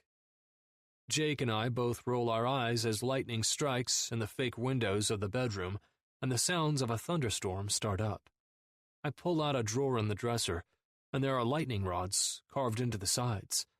I'm sure the two are somehow related, but none of the people assisting me are even remotely focused enough to hear me when I speak. Guys, I think I've got something. Holly keeps talking to Lauren, completely oblivious to me. Garrett really is the best. And holy shit, the first time I saw a picture of him in Jake's house? Hey, Jake says, the smirk on his face belying his words of offense. Sorry, babe, but the two of you together is like rat poison to ovaries. It tastes good, so you keep taking it in until, boom, it makes you explode. Lauren glances to me, and I try my best to smile. When I picked her up with Holly and Jake in the car, I knew I was taking a risk, but I thought it'd be worth it. The more time that goes by, though, the more I'm starting to wonder if I was still high on smoke and wildfire fumes when I agreed to it. Holly fumbles around on a desk and picks up a book, and finally, on the other side of it, she finds another actual clue. Lightning strikes and leaves its mark. Pay attention to avoid staying in the dark. I go back to the drawers in the dresser and examine them while Lauren takes the book from Holly and flips through more of the pages. I think this is another one, she says, stopping on another page. Nothing ventured, nothing gained. Untie the knot to find the key. But careful, my dears, because under the bed, it's not. I shake my head to clear it because, I'll be honest, this shit is confusing as fuck, and Holly grabs the book back from Lauren to look at it again. I don't know, Lauren continues. I think maybe when the clue says under the bed, it's not. It really means that it is under the bed. Like reverse psychology, you know? I'm not sure they try to trick you by telling you the opposite, Holly tries gently, but Jake, evidently determined to be an all-star wingman tonight, is already crawling through the false back of the toy chest at the end of the tiny bed in the corner of the room to get underneath it. The space is small as hell, but the big-ass Navy SEAL is resolute. Come on, Garrett, he demands. Get your ass under here and look where your woman tells you to. Lauren covers her mouth with her hand, a suspiciously nervous gesture, and Holly starts cracking up. Oh, Jesus, she says through a wheeze. The two of you under that little bed together? It's too much. Just when you come out, would you get on top and roll around a little bit? Finish the visual? I shake my head with a taunting chuckle and climb through the toy box slowly. Jake already takes up most of the space underneath, and I'm not exactly tiny, so when I finally fit myself in there, there's hardly any room to breathe, let alone look around. What exactly are we doing under here? I whisper to my friend. He smiles, the bastard. We're making Lauren happy. I don't think... Shh, he says. Stop talking. Your breath is too hot so close to my face. I roll my eyes. Shut up, dude. He shrugs. I'm just saying. Can we get out of here now? Has it been long enough? He sighs heavily. Sure, I guess so. Thank fuck, I say, shoving down toward the end of the bed again. Unfortunately, Jake moves at the same time, and because of the lack of space, jams his elbow right into my nose like a fucking sledgehammer. Shit, I yell, the feel of spurting blood unmistakable. What's wrong? Holly asks from outside this miniature hell, her voice slightly muffled. Jake continues his climb outward like he hasn't just fucked up my nose, his laughter and the blood on my face and hands the only evidence he was ever there. What happened? Lauren questions eagerly, a nervous titter to her voice, making her sound more like herself than she has all night. Don't worry, Lauren. It just turns out I'm a little more than your boy can handle. Jake consoles, like a dick, as I climb out from the toy box. You sucker punched me in the nose, asshole, I retort, holding pressure to my nose with 2 fingers at the bridge. Jake rolls his eyes. Oh, come on. You bumped into my elbow. Don't be such a baby. Oh my God, you're bleeding, Lauren shrieks when she gets her first look at me, almost as if she's not a doctor at all. The silver lining is that seeing her so distressed over me makes me feel a little better, like maybe this date isn't a total disaster. I'm fine. I hold up my free hand. I don't think it's broken. It might be broken, Lauren refutes. Okay, that's it. I quit. We quit, she says toward the ceiling, trying to talk to whoever controls our room. We want out of here. Lauren, it's fine, I try to assure her, but it's no use. It's not, she says. I'm so sorry. Why are you sorry? Jake's the asshole who hit me. Jake laughs, and Holly sucks her lip inside her mouth, way too amused by the rest of us, apparently. Please, Lauren begs to the room at large, let us out. We quit. When the doors don't open automatically, she growls, a little tiny dainty lady growl, and stomps 1 foot to the floor before letting out a heavy sigh. But before any of us can interject, she's on the move, strutting across the room. And, in a matter of 30 seconds, Jake, Holly, and I watch on as Lauren grabs a piece of the toy box, unlocks the chest, turns a handle inside, and then, bam! The main door to the room pops open, and the little girl's voice saying, "Thank you for helping me," fills the room. Escape room mission complete. Holly, Jake, and I look back and forth between one another, wondering what in the actual fuck just happened. Did she... Jake starts, only for Holly to finish. She just finished the whole damn thing. Lauren leads the way out of the room and runs down the hallway to the front desk. The rest of us follow, but by the time we catch up, the receptionist is handing a first aid kit across the counter. She takes it thankfully, and then turns back in our direction, meeting us halfway. I'm shaking my head as she approaches, but all she can see is the half-fucked smeller in the center of my face. "Sit down, please," she orders, leading me to a bench in the hallway and pushing me down. "Lauren, I'm okay. Just sit down," she replies. "Let me see it." I sigh heavily but comply. Jake and Holly smile from the other side of the hall, and then Jake clears his throat. "We're both going to run to the restroom. We'll be back."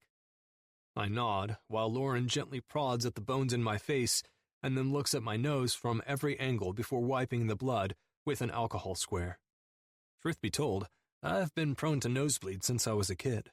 It's been years since I've had to deal with it, but I'm certain it's why one accidental elbow to the face ended like this. Hell, I wouldn't be surprised if the fucker doesn't even bruise tomorrow. "Okay, good news. I don't think it's broken." I chuckle. I'm pretty sure I said that already. "Yeah, but I'm a doctor. What I say has more weight." You know, normally, I'd agree with you. But tonight, I'm not so sure. "Are you trying to figure out a way to call me an idiot without calling me an idiot?" Lauren asks, her voice rising slightly with adorable outrage. I tell myself I shouldn't laugh, that it won't help me stay out of the hole I've been digging. But I can't help myself. It's just, baby, you were so bad at that escape room, but then all of a sudden, you just figured it out. It doesn't add up. She shrugs one petite shoulder. "I'm just not usually good at those kind of mind games. But every once in a while, it clicks, I guess." I don't believe you. "So what? I don't need you to believe me." "Lauren?" "Fine. I've done the room before, okay?" "You've done an escape room before." She nods. "This specific one?" I ask to confirm. She puts her hand on her hip and nods again. "With my sisters, when I first got back. You know, when they actually made a little bit of time to see me." I quirk a knowing brow. "And you were still this bad at it?" "I wasn't bad at it. I just didn't want to spoil it for you guys, so I took myself out of the mix." "No, baby." I laugh softly. "You didn't take yourself out of the mix. You put yourself on the opposite side of the mix. Lauren, you gave us fake leads the whole time." "Well, you still escaped, so I guess you're all just really smart." "No, baby, you escaped. When you were worried we weren't going to get out of the room quick enough to tend to my bloody fucking nose." "Whatever," she shrugs. "We got out, didn't we?" I shake my head as she narrows her eyes and pretends not to see me, even though my face is in her hands, so there's no way she can't feel the motion. "I can't believe it. You're a swindler. Who knew?" "I'm not a swindler," she exclaims, continuing to clean up my nose with fresh gauze. "Are you kidding me? You hustled us good, baby." "Shut up." I laugh. I like it when you're bossy. Maybe you should try that later tonight when we're alone. She says. "Interesting premise, being alone. I kind of thought we would be all night." "You don't like Holly and Jake?" She shakes her head. "You know that's not what I'm saying." "I know." I sigh. "I'm sorry I didn't warn you. I didn't plan it this way. They just kind of invited themselves. It's sweet, really. They thought they could help ensure you didn't run off too soon, before I had a chance to convince you I'm worth all the trouble." She searches my eyes. "What trouble?" "Lauren, come on. I've been gone for a week without communication of any sort. That's not exactly the ideal situation post-first date. At least, not in the handbook." I tease gently. "It was hard," she admits as she finishes up with my nose and tosses the used first aid items into the trash can nearby. Once she turns back around, she squares her shoulders and meets my eyes again. "It was definitely hard," she repeats. "But I knew what I was signing up for when I agreed to go on that first date with you. I knew probably better than anyone, because I grew up with it. I'm still willing to see where this goes, if you are." Her words hit the bullseye that is my chest.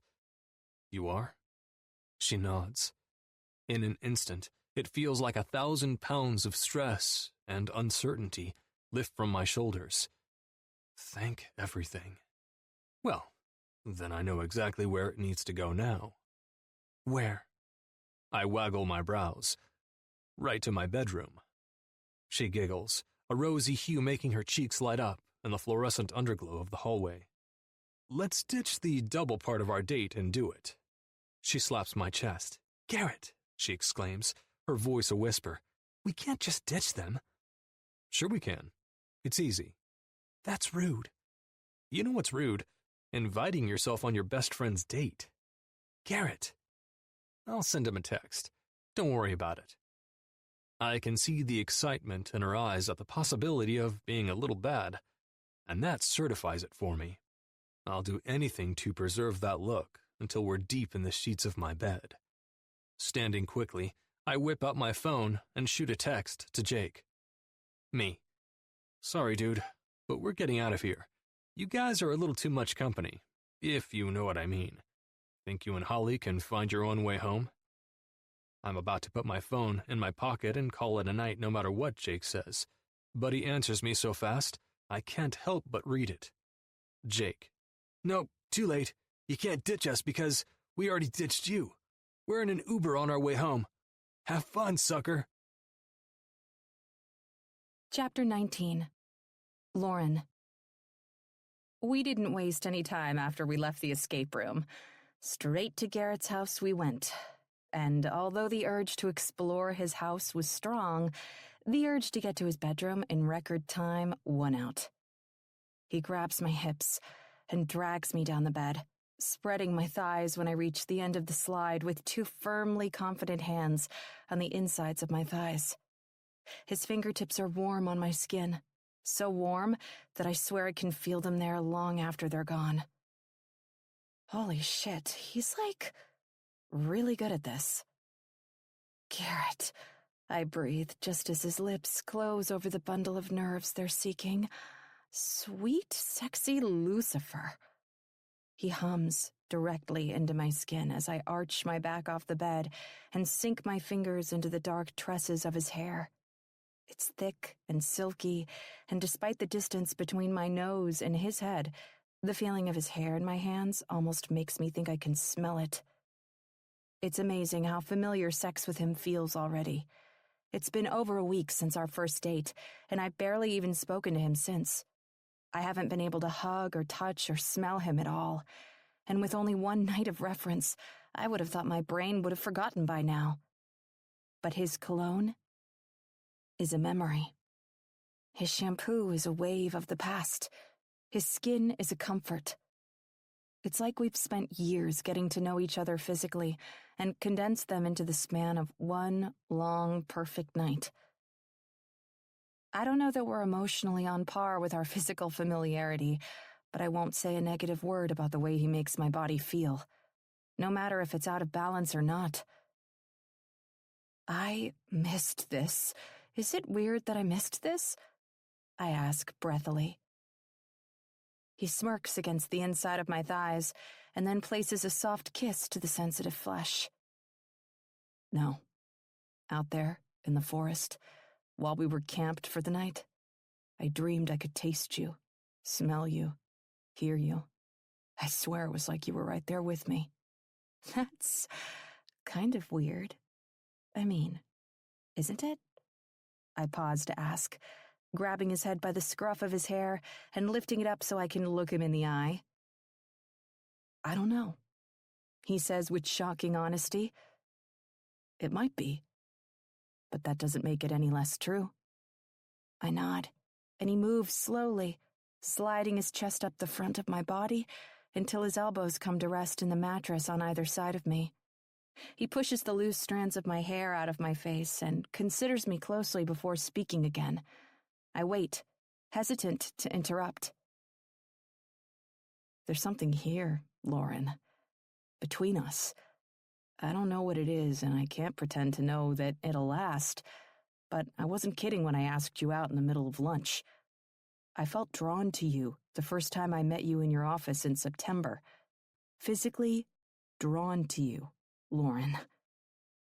I swallow thickly. Not because he's freaking me out with things that don't sound feasible, but because he's freaking me out by vocalizing the things I've been internalizing. Your office isn't even my regular office. I've had the same doctor since I was 20 years old, but I decided to switch it up after the divorce, and your office, the one you just came to, is the one Jake suggested. I breathe in a sharp gasp of air as he moves directly from spouting little-known facts to closing his lips tightly around my bare nipple and sucking. Garrett, he groans, and I forget all about words. We can talk later, way later, after we've fully satisfied my need to do other things. Evidently, Garrett agrees, because he moves from that breast to the other, replacing his lips with his hand to calm the sting of the cold air. Never in my life have I felt so much pleasure from just a mouth on my breasts. I writhe in the blankets, searching for solace in the heat of my growing arousal. It feels restless, uncontrollable. Garrett's tongue swirls around my nipple once more before trailing down the center of each swell, across my abdomen, and circling my belly button. I know his intent, to once again put his mouth on my pussy and bring home one of the soundest orgasms the world has ever seen, but I'm more than ready for the connection I only get when he slides inside me. No, I direct softly, grabbing his head by the hair and pulling him back up on top of me. He comes reluctantly, a pretty pout, making his plump lips seem superhuman. You could do that later, I promise, I say cheekily. But for right now, I want you inside me. His smile grows dramatically, and I breathe a sigh of relief.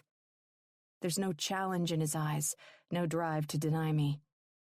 This is the time to satisfy, and Garrett is more than willing to answer the call. Your wish is my command, Dr. Lauren. Stop with the doctor, I say with a laugh. Stop? Did you say stop? He asks, pulling his body away and robbing me of all his heat like a damn tease. That's not what I said, and you know it. Shh, he says then. I'm busy. I growl while he laughs, pouncing back on my body and rolling us so that he's on his back. This is a new position for us, with me in control, and I can't deny it makes me feel a little high off the power of it. I grin slowly before diving straight to his toned and muscular chest to put my lips to his skin. I take my time, exploring all the areas that have, up until this point, been busy doing other things when we're together.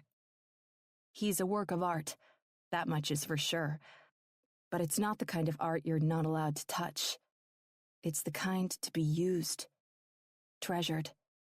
He has the kind of muscles you can't make in the gym. That's it, baby, he says supportively, a playful smile making his frost-colored blue eyes dance in the overhead light. Take control. Show me who's boss. Shh, I command, smiling against his skin right beside his hip bone and skating my hand up the inside of his thigh. He shivers, and I take the base of his cock in the palm of my hand. It's heavy and thick, and it makes me feel a little like a Grease-inspired porn star, hopelessly devoted to cock. But seriously, it's so perfectly shaped, so well endowed, without being scary. It makes me want to make it a sandwich and pour it a glass of milk and bake it some cookies and shit. This is the kind of dick you take care of. You write sonnets about. Frankly, seeing it again now, I don't know how I managed to do my job the first time we met without tipping my hat and bowing before it with great respect and affection. Not to be picky, Garrett says softly, grabbing my attention and snapping my eyes up to him. He's watching me with an amused smirk, kissing the corner of his lips. But are you planning to do something with my buddy other than hold him?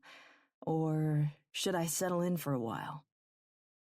A nervous laugh makes a weird sound in my throat. Oh, whoops. Suddenly, back on track, the desperation to feel him inside me roars forward like a biker on Sons of Anarchy. I climb astride Garrett's hips, grab the condom from the bed and roll it on, and then guide him inside me until we're seated fully together.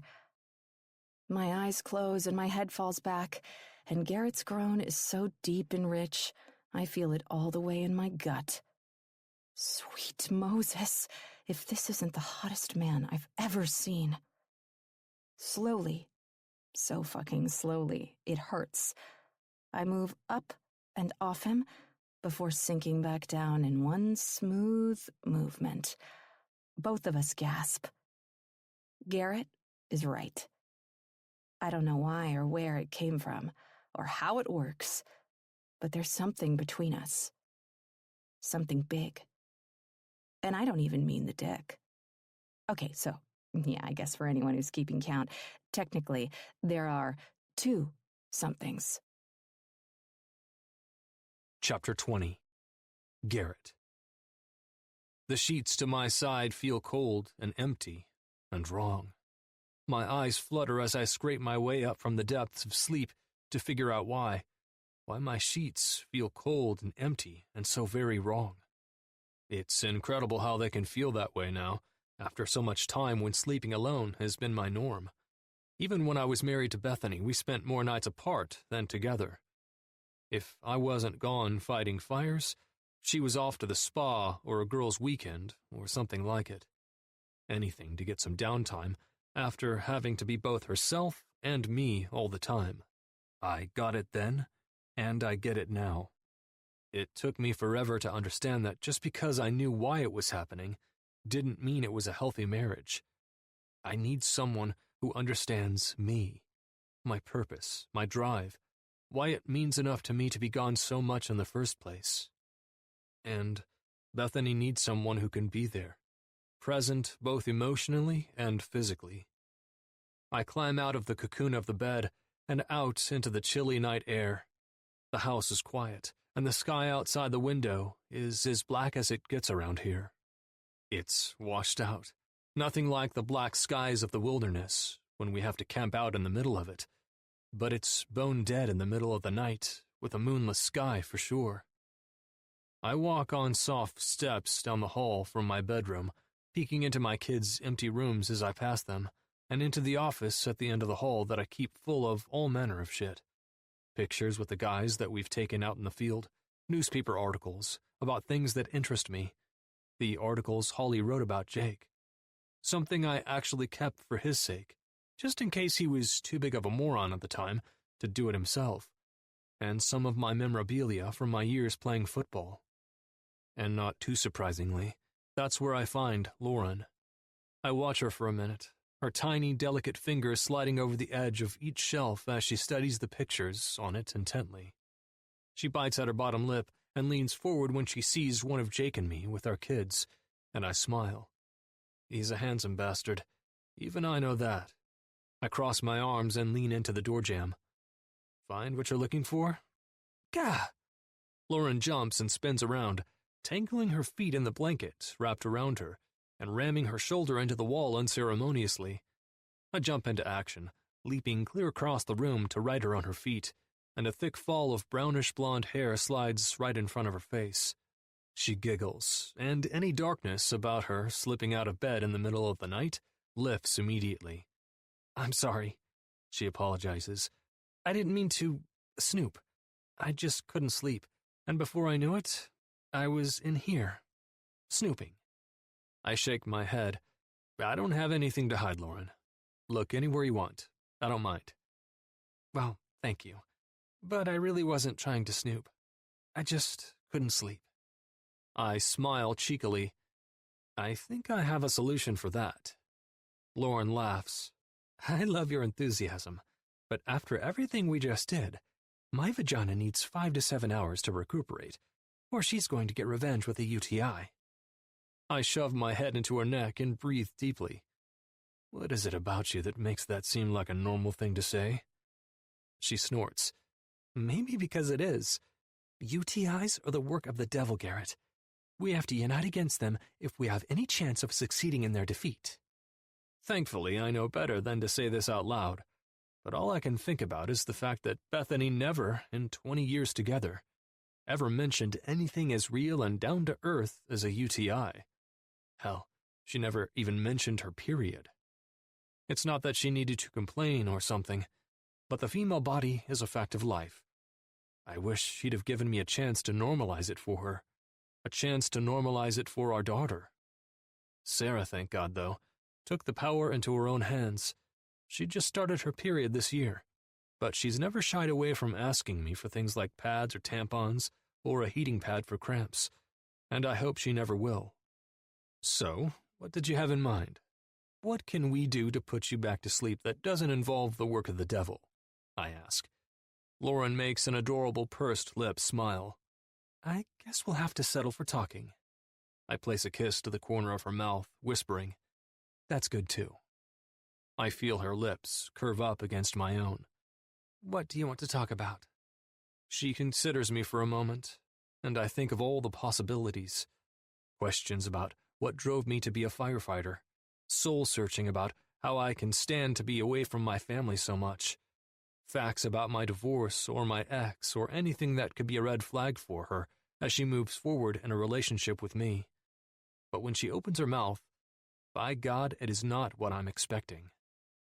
"I don't think I've been a very good fish parent so far." I blink, and she continues to speak. "At first, I was feeding him too much. I mean, he's really fat, so it seemed like he needed a lot of food. But then his water kept getting all gross and mildew-filled, and he didn't look so good, so I decided to cut back on the food. But now, every time he sees me, he begs me with his little fish eyes to stop starving him to death." I laugh a little. I can't help it, and her eyes narrow. "What?" She rolls her eyes. "Oh, I'm sorry. What did you want to talk about? World peace? A proposed economic plan for the United States government?" I laugh, and honest to God, I think I fall a little bit in love. It's early, and talk of love is crazy, I know it. But there's just something about Lauren that brings a part of me back to life that feels like it's been long dead. I go back to her topic, instead of teasing her more. "How do you know what he's saying with his eyes?" "The soul connection, Garrett. The soul connection."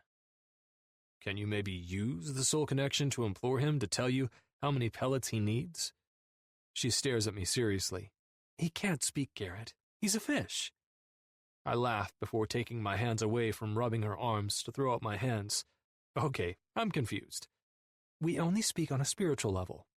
She rolls her neck and turns away from me before muttering under her breath, "Though I may have spoken to him a little while you were gone." "And what did he say?" "He's a fish," she snaps again, through a smile. "He can't talk." "Right," I say, sweeping her back into my arms and putting my lips to hers again. I touch and tease them with my tongue until they open, and she lets me snake it inside. She tastes like heaven. "Come on, Dr. Lauren," I pull away to whisper. "Let's go back to bed. I solemnly promise to use my powers for good over evil." She laughs. "Why do I feel like I should just call in a prescription for antibiotics now?" With one smooth move, I sweep her up and into my arms and carry her back to the bedroom, kicking the door shut behind us. And we don't talk about UTIs anymore. Or anything else, actually. We definitely stay awake, though. Chapter 21, January 27th. Lauren. "Alexander," I hear Garrett say into the phone, his voice soft and raspy with sleep and the effort to be quiet for my sake. It's early, almost ungodly early, and the sun is a couple hours from making its way above the horizon at this point. It feels like we went to sleep just minutes ago, and truthfully, the feeling isn't that far off from reality. Still, the ringing of his phone brought him up to a sitting position immediately. No hesitation, no groan. He doesn't resent the call at all. It's that important to him. "Yeah," he says then, his back to the bed and me. "Okay. Yes, sir, I'll be there." I close my eyes tight and burrow my face into my pillow. I have the urge to shed some tears, somewhat inexplicably given the very baby-like length of this relationship, but I quiet them with a deep breath and pretend sleep. I don't want to be a complication. I don't want to make him feel guilty for doing a heroic service to our community and countless others. I mean, he's going to save literal lives. I'm a doctor. I understand that drive on an intrinsic level, and it wasn't that long ago I was the person working a crazy, demanding, unpredictable schedule that changed on a whim. I get it. I get it. I just have to make my emotions understand what my brain already does. He hangs up the phone and kneels into the bed behind my back. A gentle, warm hand settles at my hip and runs up the length of my side until it comes to rest right below my breast. "You have to go?"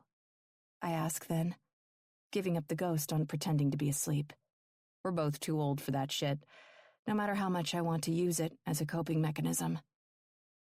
It is what it is, and frank, open conversations are the only thing that gives us even a modicum of a chance of making it past relationship puberty. He leans down and kisses the back of my neck, nodding against the skin there. "Stay, please. Sleep in. Don't get out of bed on my account. It's just a local call, and since there were 2 call-offs, they really need the help, but yeah, I have to go right now." I nod quickly, awareness cracking at the back of my head, despite what I thought was a stranglehold of sleepiness. You're going now?" He nods, softening the news with a gentle smile. "Yeah, I'm sorry." Finally, it hits me that he's waiting for me, for my approval, to feel like he can leave and go save people's lives. Something is actually on fire, and not the figurative dumpster we all refer to these days, and he's waiting to know I'm emotionally stable before saying goodbye.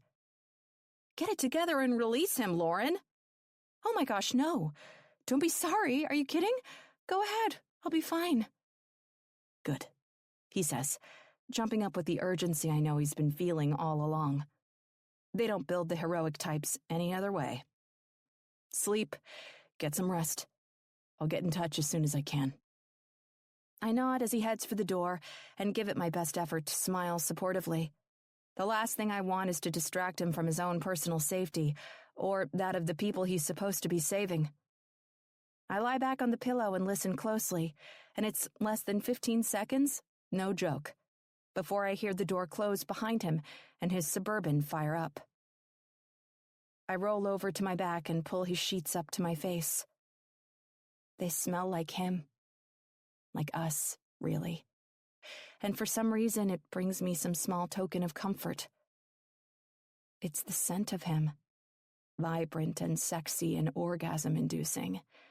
And he chose to spend that little free time with me. I mean, I know he would have spent it with his kids if he'd been given the choice. But his ex apparently isn't willing to budge on their set schedule, even if work makes him forfeit a portion of his regularly scheduled days.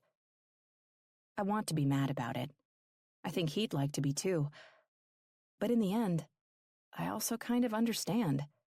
She has a life too. A schedule and planning and things to account for. She can't just switch at the drop of a hat all the time. She'd never be able to plan anything if she didn't keep her times accordingly. Hell, I can't even entirely blame her for failing in a marriage with Garrett. It's a hard life. It's not for everyone. I'm not even 100% sure it's a life for me. All I know is that I'm not ready to throw in the towel yet. I sigh. I'm wide awake now, without the possibility of drifting back off to sleep. I have to be at work in a couple hours anyway. I'm better off getting up and jumping in the shower before heading home at this point. Decided, I toss the sheets and comforter off to the side and shuffle to the end of the bed. Garrett's carpet is soft on my toes as I pick through the room, collecting all the articles of clothing I shed last night, and flip on the light in the bathroom. His shower is big and expansive, with 2 heads and a glass wall, with a black metal grid throughout. I bet Garrett looks magnificent in that thing. Then again, he looks pretty dang magnificent in any setting at all. I turn on the tap to get the water warm and spin back around to look at myself in the mirror above the sink. My skin is rosy with marks from last night, and my breasts are full and heavy. I look pretty decent, if I say so myself, and I wonder what Garrett would look like if he were standing behind me. My heart starts to race, and my belly tightens with arousal. God, I just got laid last night. A couple times, in fact, and already I'm thinking of touching myself in Garrett's shower to take a little bit of the edge off. I mean, who knows how long he'll be busy? What if I don't have the chance to get inside the shower and fantasize again anytime soon? My phone pings in the other room, interrupting my thoughts. I take off like a shot, stupidly hopeful that it's him, despite the fact that he left barely 20 minutes ago. I rummage through my bag quickly until I find my phone and pull it out so fast I almost knock myself off balance. Jesus. Come on, Lauren. I glance at the screen and see a text from the last person I expected, considering my current location. Dad. The strangeness of getting a message from him while I'm getting ready to take a shower at Garrett's house isn't lost on me. I almost feel like I'm a teenager all over again, trying to hide the fact that I'm not spending the night at my friend Carrie's house, but instead sleeping at my boyfriend Brad's house. Which is ridiculous, obviously. Dad. On a call-out, but shouldn't take more than a few hours. Think you can spare some time for your dear old dad and meet me at the firehouse for lunch today? It's been a bit since I've seen him, and I considered the day I have at work for a second before answering. I know my morning is full and my afternoon is pretty packed too, but I'm fairly sure I have enough time to take a slightly longer lunch. Me. Sure. I have afternoon appointments though, so one of us will have to pick something up so we can eat in your office. Lunch in his office was a routine he used to have with my mom, and when I was a kid, on weekends and during the summer, I'd join them. Dad. No problem. I should have plenty of time to stop by Beluga Deli. Just want to see my baby girl. Me. Then it's a date. I'll see you at the firehouse around noon? Dad. See you then, Lori. I toss my phone back down on my bag and head for the shower once more. Thanks to the interruption from my father, the idea of doing anything besides washing my hair in Garrett's shower seems like a much better idea for the next time he's inside it with me. Decided I make quick work of washing and grooming, make a cup of coffee in the kitchen, make sure to shut it off, I mean, he is a fireman, and then lock the door behind myself as I leave. A nice Uber driver named Malik picks me up in his Honda Odyssey and takes me back to my house to get my own car so I can go to work. Blessing beyond belief, he seems to realize I'm not in the mood to talk, so it's a peaceful ride. Door unlocked, I step inside my house, close the door behind me, and sink into the wood. I take a deep breath and sigh. 12 hours of euphoria, and now it's back to waiting. Am I really cut out to live like this? The firehouse is full of commotion when I pull up out front and kill the engine of my car. Several of the guys are outside, shirtless, with their tactical pants slung low on their hips, hollering rowdy jokes at one another and tossing a football around. Their faces are slightly tinged with soot, and they're almost vibrantly running on leftover adrenaline. I search the group for Garrett and come up empty. It's weird, though, because I'm completely unsure if I actually want to run into him or not. I'd obviously love to see him, but I'd have to do it without being able to touch or taunt or smile. I don't know how good I'd be at concealing my feelings, considering I already feel like I'm lying on a bed of nails just pulling up to the place, which is probably the same reason I avoided Rebecca the whole morning. How do you face someone else's questions about your feelings when you can't find the answers for yourself? It's tricky, that much I know. I scan the firehouse again, looking for something or someone familiar, even though it's been over a decade since I've set foot on this city block. In fact, this is the first time I've been anywhere near Station 18 since I moved back home. My dad has invited me before, but all manner of circumstances has kept it from happening. It's a little ironic that now I'm finally visiting and getting a chance to meet the guys, I already know one of them more intimately than I'd have ever imagined. Oh boy, maybe I didn't think this through very well. I climb out and slam the door. Several heads turn my way, and sunglasses get dipped down onto noses when they notice my apparel. I hadn't even given it a thought. The fact that I'm in a structured blouse and pencil skirt for work. But now that their eyes are roving over me, it might not have been the best idea to agree to come here. I should have insisted we go out. "Hey there, honey," one of the guys says, a charming smile making his face transform from dirty to dangerous. Man, there really should be some kind of a warning system about firemen. They're too hot for their own good. "Can we help you with something?" I know better than to leave any opening, so I cut right to the chase. "I'm good. I'm just here to meet my dad, Captain Carroll." His eyes widen as he changes his tune really quickly. "Oh, right. You the Cap's daughter. Nice to meet you. Nice to meet you. I'm, pretty sure he's in his office." "Thanks," I say, a little bit of satisfaction from making a grown man cower, taking some of the edge off my nerves. Eyes follow me surreptitiously as I head inside, but I keep my head down and walk, one foot in front of the other. The change in lighting is swift and significant as the door closes behind me. Several guys mill around inside, much like out in the yard, but they at least have the good manners to have their shirts on. I scan their faces, hoping to land on one and one alone.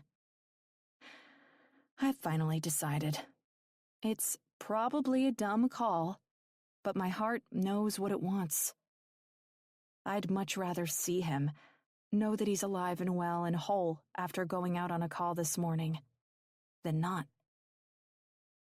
Even if I can't touch him or kiss him or act like he's anything more than an acquaintance to me, it doesn't matter. I just want to make eye contact, just for a little bit. But I don't see him anywhere. My dad comes out of his office, a smile on his face when he sees me, and just behind him, Garrett. His eyes widen, and mine do the same as my dad rushes over to give me a hug. "Hey, Lori," my dad greets, giving me a hug. "I didn't know you'd get here so early." "I don't have a whole lot of time," I say, while looking at Garrett over his shoulder. "I left as early as I could so I wouldn't have to rush too much to get back in time." Garrett's eyes are sparkling in the distance, and every stupid emotion I'm feeling myself is bubbling right there under the surface. Seeing him like this, with my dad right here as a witness, is really not all it's cracked up to be. My heart didn't know shit about shit on this one. It doesn't feel good. It doesn't feel right, and I don't like it at all. Nope, not one single bit. "Who's this?" one of the guys behind me asks, a jovial timbre to his voice as my dad pulls away from our hug. Garrett's stare hasn't eased or broken, and it's all I can do to peel my eyes away from him as my dad turns me to face the direction of the voice. "This is my youngest, Lauren. Lauren, this is Ben Mills, one of our rookies." I smile as big as I can manage in the awkward cloud of uncertainty drowning me. "Nice to meet you, Ben." My dad, not satisfied with the single introduction, yells out into the open room. "Guys, everybody, get your asses over here before your pervy little eyes get you in trouble. I'm looking at you, Wilkes," my dad adds, his voice stern. "She's a doctor, for God's sake." My cheeks flame hot as I glance over my shoulder at Garrett. His jaw is hard as he looks at the guy apparently named Wilkes, too. "Sorry, sir." "Don't apologize to me, asshole," my dad commands. "Apologize to her." "No disrespect, ma'am.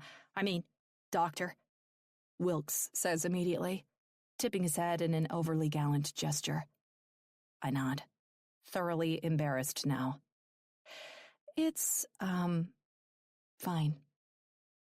Wilkes takes a couple fake punches from the other guys and gets shoved to the back of the room. It's all I can do to keep up as the other guys step up one by one to shake my hand. There are over 20 of them, and I'm drowning in handsome smiles. It isn't until my dad turns around and notices Garrett still standing back at his office door, though, that my heart really starts to flutter. "Alexander!" Garrett's eyes jolt from me to my dad for the first time since I arrived. "Sir? Get your ass over here and say hello to Lauren." I suck my lips into my mouth to keep from laughing about all the ways my dad has no idea Garrett has already said hello, goodbye, and a million other things to all different parts of me today. Garrett walks quickly and holds out his hand for me to take. It feels so wrong to take it casually before letting it go, but I force myself to get with the program. I mean, it's not Garrett who insisted we keep this whole thing a secret. It's me. "I know the two of you have met before, but I don't know how much you remember. It's been a few months since Thanksgiving." I nod, numbly. "Plus, IHC called to tell us we're finally getting our hotshot qualification evaluation on our next wildland call-out. Garrett just agreed to be my assistant supervisor when we get our certification." My eyes widen. Hotshot certification? I've known my dad always had an eye to getting his entire team certified one day, but I don't know. I didn't expect it now. Hell, I don't know what I thought. I just know that hotshot certification means Garrett's and my dad's job is only going to get more dangerous. They've been getting more and more call-outs to wildland fires in recent years, but I just didn't consider the consequences of this station fully converting to an interagency hotshot crew. They'll be on the front lines of wildfires if they do that, cutting the actual lines and doing backburns to get them under control. And God knows what else it'll mean. My tongue is tied. I stand there gulping like a fish as I try to get a grip on something to say. Oh God, I'm turning into Frank. Something positive, something negative, I don't care. I'll settle for anything at this point. Chapter 22. Garrett. Lauren looks like she's been T-boned by a Mack truck on the Autobahn. I'm talking completely blindsided in a way I would have loved to be able to prevent. But I had no idea she'd be showing up here today, right after my talk with the Cap about the changes that might be coming to San Diego's Station 18. Getting offered the assistant supervisor position is an honor and a privilege, and I've been working towards something like it for the bulk of my adult life. But it's a huge responsibility and a strain on families. It's busy and demanding, and completely unforgiving of other plans a huge portion of the year. I know we're just starting out, but it's the kind of thing I would have at least liked the chance to discuss with her before it got dropped on her like a fucking bomb. I've agreed on the condition of assuring it's okay with my family, Cap. Jimmy Carroll waves me off.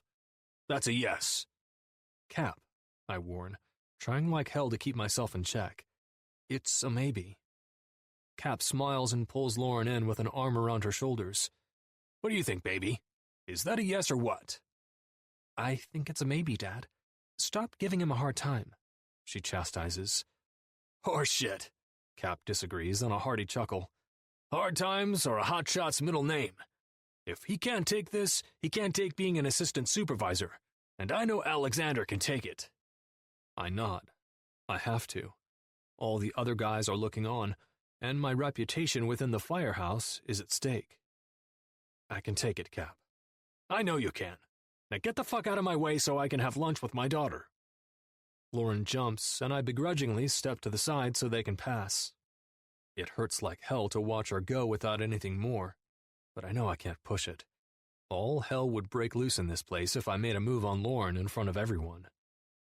I'd have 20 guys on top of me, all trying to take their shot in a heartbeat, just on the principle of defending the Cap.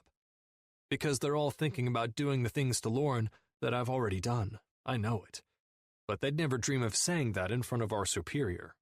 This is a place of respect, which is part of why I feel so shitty right now, because I've taken it this far behind the Cap's back. Lauren closes the door to Jimmy's office at his prompting, and they sit down on opposite sides of his desk to open up their lunch. I saw the bags from the Beluga Deli sitting behind him on the windowsill, but I had no idea they were for anyone more than him, especially not for him and the woman I left in my bed this morning. Sure, she's his daughter too, but my whole body seems averse to accepting the second one as true at the moment. Even Wilkes apparently notices the direction of my attention and bumps me on the shoulder before turning his big, fat mouth elsewhere. Probably because he knows I'm the last guy who will offer up an encouraging reaction to his normal pussy talk. "Holy shit, Simp, did you see her?" "I saw her," Simp says with a tremendously annoying smile. "Good God, did I see her?" Tompkins, the only guy I'd save in a burning building today, pipes up with the sole sliver of class to be displayed since Lauren left. "Guys, she's the Cap's daughter. Take it easy." "She's the Cap's hot daughter, Tommy. You can't expect us to ignore that." "Sure I can, but I guess my expectations are a little too high for you group of goons today." "Hey, nobody said we don't respect her, Tommykins," Simp counters, using yet another of Cale Tompkins' many nicknames. "We're just appreciating how attractive she is at the same time." Cale rolls his eyes, and I scribble a mental reminder to get him a Valentine's present. The lovable son of a bitch. "What about you, Alexander?" Evans implores. "What do you think about Dr. Lauren?" I do my best to control my wince. "She's nice." "Nice?" Simp howls. "Come on, Alexander. You can do better than that." "No," I say, slamming my locker closed. "I can't. She's a nice person, and I'm not going to degrade her behind her back, and you guys shouldn't either." "So, what you're saying is you have the hots for her?" Evans teases, and I roll my eyes. "I'm saying I have half a mind to call her office and warn them off letting any of you bastards make an appointment with her." Tompkins smiles, and I realize I probably should have made a stronger effort to be friends with him before now. I grab my bag and head out to the yard. Being inside while she's inside, without staring at her, makes me feel too much like I can't breathe, like I won't survive. I open the liftgate of my Suburban and toss my bag inside, close it again, jog to the driver's side door, jump in, and slam myself into the peace and solace of being alone. I close my eyes and rest my head against the headrest before taking a deep breath. I know it's not the right time. I know it. And yet, it feels like the only way I'll be able to function at all. My phone feels heavy in my hand as I take it out of my pocket and pull up a new text box addressed to Lauren. This kind of feels like the cowardly way, texting her while she's literally in her dad's office eating lunch. But since she doesn't want Cap to know about us yet, it's kind of my only option right now. The cursor blinks as I type out the first few words and then delete them. I have the urge to apologize, but I know it's not the right move. Apologies are empty. Actions are what speak. I have to show her I care. Show her that despite all the hard parts of a relationship with me, and there are a lot, there are good parts too. I have to leave no doubt that I'll go to more of an effort than any man on the planet, at any moment I get the chance. I want to earn the honor of her trust and patience, and I will. Starting right now. Me.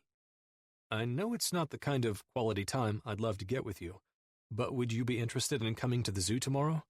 I have the kids, which I'm thrilled about since it feels like I haven't seen them much lately. But I'd really like to see you too. I know you probably have work, but they have the day off for a teacher's in-service day. Can you take off? I'm not expecting her to answer right away since I know where she is, what she's doing, but it's only a moment before the bubbles that indicate she's typing appear.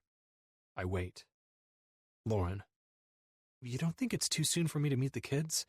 I mean, we really just started dating, Garrett. For me, living in the moment is a necessity, and saying things like too soon are only an excuse. You have to take what you want now. You can't wait. Too often in my line of work, it only leads to regret. Me. You already kind of met them at the diner, remember? I know you weren't officially introduced, but they're already a little familiar with you, and we don't have to tell them we're dating. We're just friends. I only want to spend time with you. Lauren. I just don't know if it's a good idea. I take a deep breath. I want her to come, badly. But not if it's something she feels okay about. I won't put her or my kids through that. Me. Okay, I don't want to pressure you. I understand if you're not comfortable. Lauren. Hell. Did you have to be so freaking understanding and charming and shit? Now I can't say no. I laugh. Me. Lauren, it's okay. You can say no. Lauren. No, I can't. You're too swoony. And now I need to see you. And the koalas. I have to see those too the more I think about it. I can't miss them. Me. Who are you more excited to see? Me or the koalas? Lauren. I mean, honestly? Me. Wow. Ouch. Haha. Don't spare my feelings. Lauren. You're a tough guy. You can take it. Me. You're right. I can. But I would like to remind you that you can pet me, and petting the koalas is probably going to make someone at the zoo pretty mad. Lauren. I can pet you? Me. Anytime. Lauren. Man, that was bad. Me. Yeah, not my best material. But I'm trying too hard. That's what happens when you really want to impress a woman. Lauren. Jeez. You're a sleeper cell. Right when I start to get comfortable, you hit me with the charm. Me. Winky face. Lauren. Okay, you can relax. I'll see you tomorrow to zoo it up. I'm supposed to have a light day anyway, but I'll talk to Rebecca about covering my appointments. Hell yes. Me. Perfect. But once I hit send on that message, I immediately feel inclined to send another one. Me. So that promotion your dad was talking about. I want you to know I really did tell him maybe, and that I haven't actually decided. I brace myself for her response, a little worried that maybe that whole conversation upset her. But she surprises me with her next text. Lauren. Garrett, you don't owe me any kind of explanation. It's your career, your decision. I mean, if I were the one who was up for a promotion, given how new all of this is between us, would you feel like you should have a say in the decision? Me. Honestly, no, I wouldn't. I would just want you to be open and honest with me about it. But I wouldn't expect to have some kind of say. Lauren. My thoughts exactly. Now I have to go. Jimmy is giving me laser eyes, and I don't want to turn into dust. Me. I wouldn't want that either. Lauren. And Garrett? Me. Yeah, baby? Lauren. At the risk of embarrassing myself, I'm really starting to like you. Me. I know what you mean. I'm really starting to like you too. Chapter 23, January 28th. Lauren. Have you been around children much? Garrett asks from the driver's seat, glancing at me before moving his eyes back to the road. I have a feeling this question is a segue into him prepping me for what is about to come, spending the day with his kids. Other than my sister's kids and patients? I shake my head. No. Is that bad? No. It's good, actually. He smiles at me. At least with my kids. Especially Sarah. She's kind of badass for a 12-year-old, and it probably wouldn't help you any if you tried to treat her like the 12-year-olds you've met before. Oh, good. A tween-age badass. I'm so glad you've spawned something simple like that. He laughs. Hey, I can't help it if I have superior DNA. I roll my eyes. My God, the ego. Yes, and that brings me to the second child I was preparing you for. Hayden is a sweet, sweet, cocky little shit of a kid.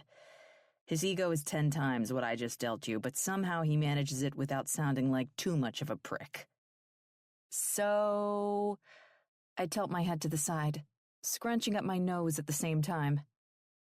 Is this pep talk supposed to be making me feel good or bad? Which one does it feel like? Bad-ish, but also good-ish. It's very complicated. He smirks. Sounds about right. Great. Hey, you went to medical school. He adds, "My kids shouldn't be anything you can't handle. Plus, I'll be there to keep them in line." "Right, because you're so well-behaved." "I am, Lauren. I am." He tosses a wink my way as he takes a right turn at a green light. "But if you'd like, I'll try to step out of my box a little more." No. I hold up one hand. "Stay in the box." "Are you sure? I bet I'd look really sexy outside of the box. Maybe in some boxer briefs? With a tan?" "My God," I snort. "You have issues." "Yes, and you're dating me, so what's that say about you?" "I'm really not sure." I take a deep breath and squeeze the oh shit handle in the Suburban one more time. Garrett's driving isn't crazy at all. It's where we're going that makes me feel like we're riding on two wheels. "And who's with the kids now at your house, while you're picking me up?" "They're by themselves," he says matter-of-factly, and my eyebrows draw together. "Is that normal? To leave 12-year-olds on their own?" Garrett laughs. "Gee, I'd never considered it." I roll my eyes. "Come on, I'm seriously asking, not judging. I'm new to this." His face softens then, his hand reaching out to flip mine over on my leg and lace our fingers together. "Yes and no. 12 is kind of a borderline age with a lot of qualifications. If it were just Hayden, I'd say he needed supervision. But Sarah is there, and she's just about more adult than most of the adults I know, so she'll keep him in line. That said, it's still a lot of responsibility for a 12-year-old not only to be in charge of her own well-being, but also her brother's. So I would only venture out with them home alone for very short bursts of time, like, say, this. By the time we get back to the house, I'll have only been gone for a half hour, 45 minutes tops." "And why didn't you just bring them with you?" I ask. He rubs the skin on my hand with his thumb and glances away from the road long enough to meet my eyes for just a second before looking back. "Because I thought you might need this time. A little time to adjust, to ask questions." He pauses and then adds, "To freak out?" with a chuckle. "I don't want to be freaking out," I qualify truthfully. He nods. "I know, it's normal, natural. I realize this is a big deal for everyone involved. Maybe it's too soon, maybe Lauren." Garrett interrupts imploringly. I swallow hard before answering, "Yeah? Do you like me?"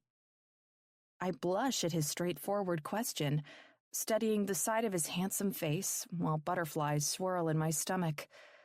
There's a small, fragile part of me that wants to lie, that wants to protect myself, but the rest of me knows that this is the time to be bold, to be brave. If I don't go after what I want, no one else is going to do it for me.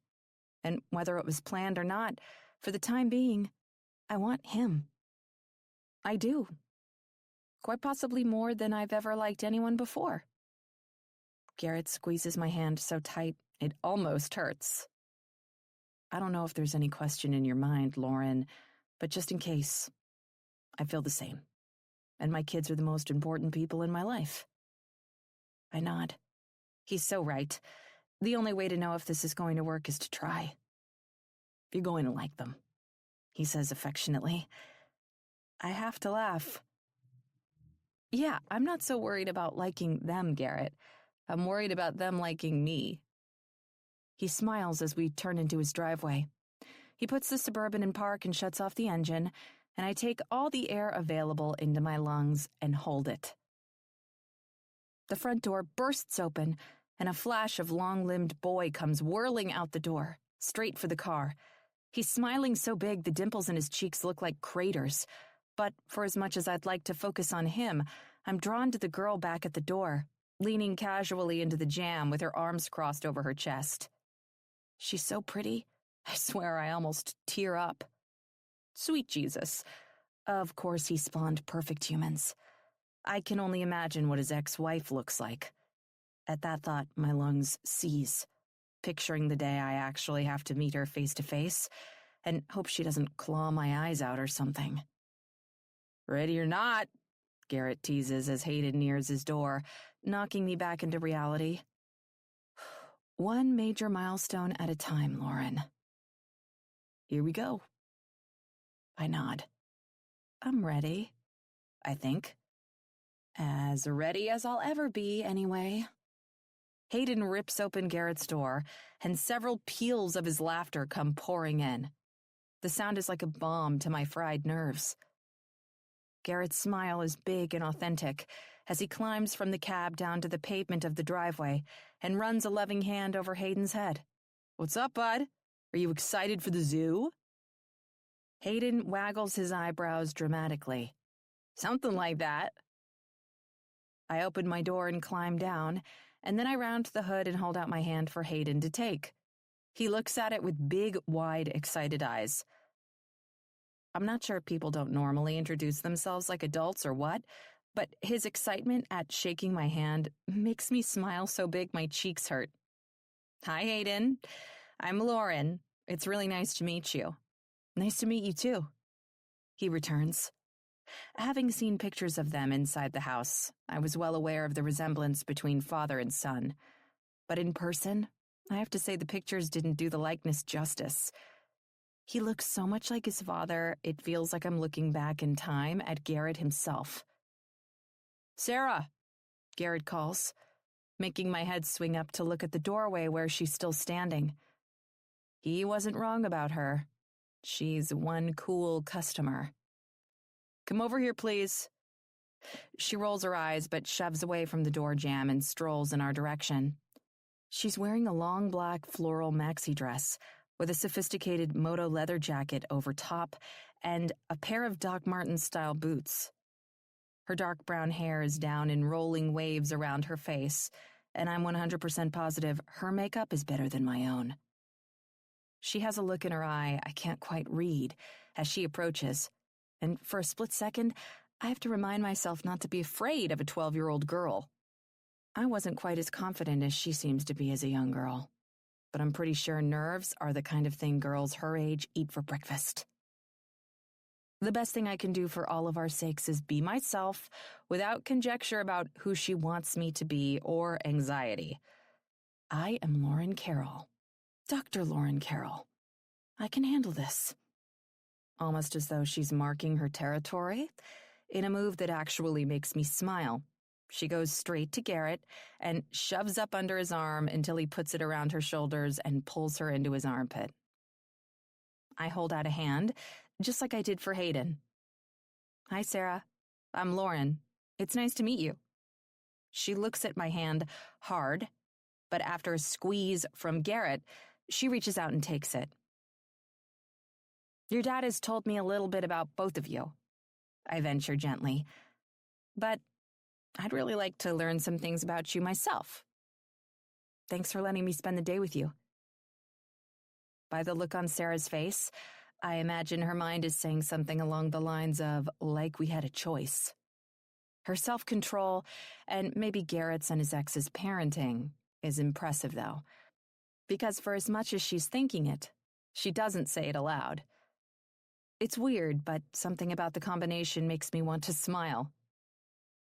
"Come on," Garrett says finally, breaking the strange tension with wide eyes and a small chuckle.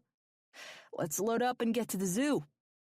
Sarah rolls her eyes, as expected at this point. But Hayden zooms around the car and climbs into the back seat on the passenger side without pause.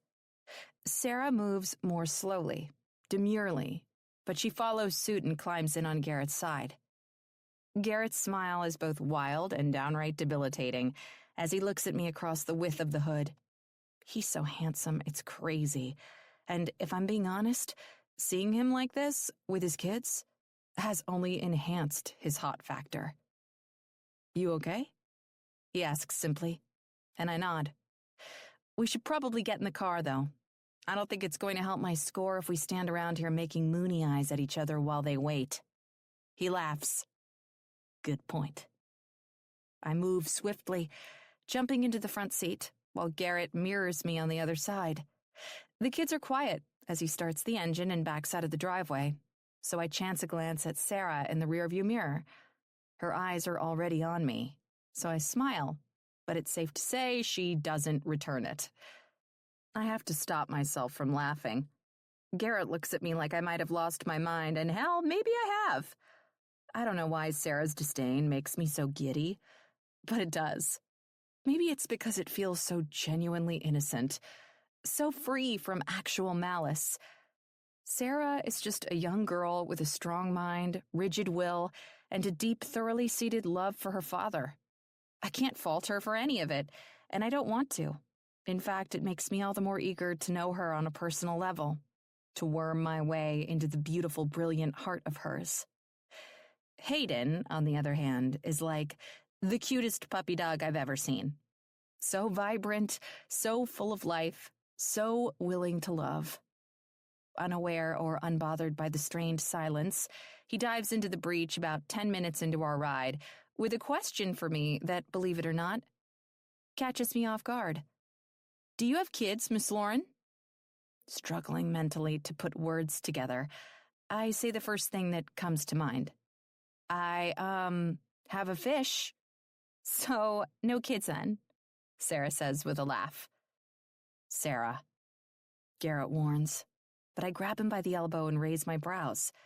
This is a good thing. I'm ready to tango with her until she feels a little less like I'm an enemy combatant. No, she's right. That's definitely the kind of answer someone without kids gives. I laugh, mocking. "I have a fish." Sarah cracks the first genuine smile since the moment I said hello. I see it for just a sliver of a second in the rearview mirror before she turns her head toward the window, and Hayden damn near busts a gut. I shrug, trying to keep my voice steady as I go on. I've been busy for the last decade or so with college and medical school and my residency. I didn't really have the time to meet someone. And I guess when I did, I didn't meet the right people. I like kids, though. My residency revolved around it. And my sisters, Shell and Kara, are both older than me, and they each have a couple. Hayden is excited immediately at the prospect of playmates. "That's really cool. How old are they?" Sarah hums. "Well, let's see. Shell's 3 boys are 5, 7, and 9, and Kara's little fella is 2.5, and her little lady, my only niece, is 3.5. 4 boys.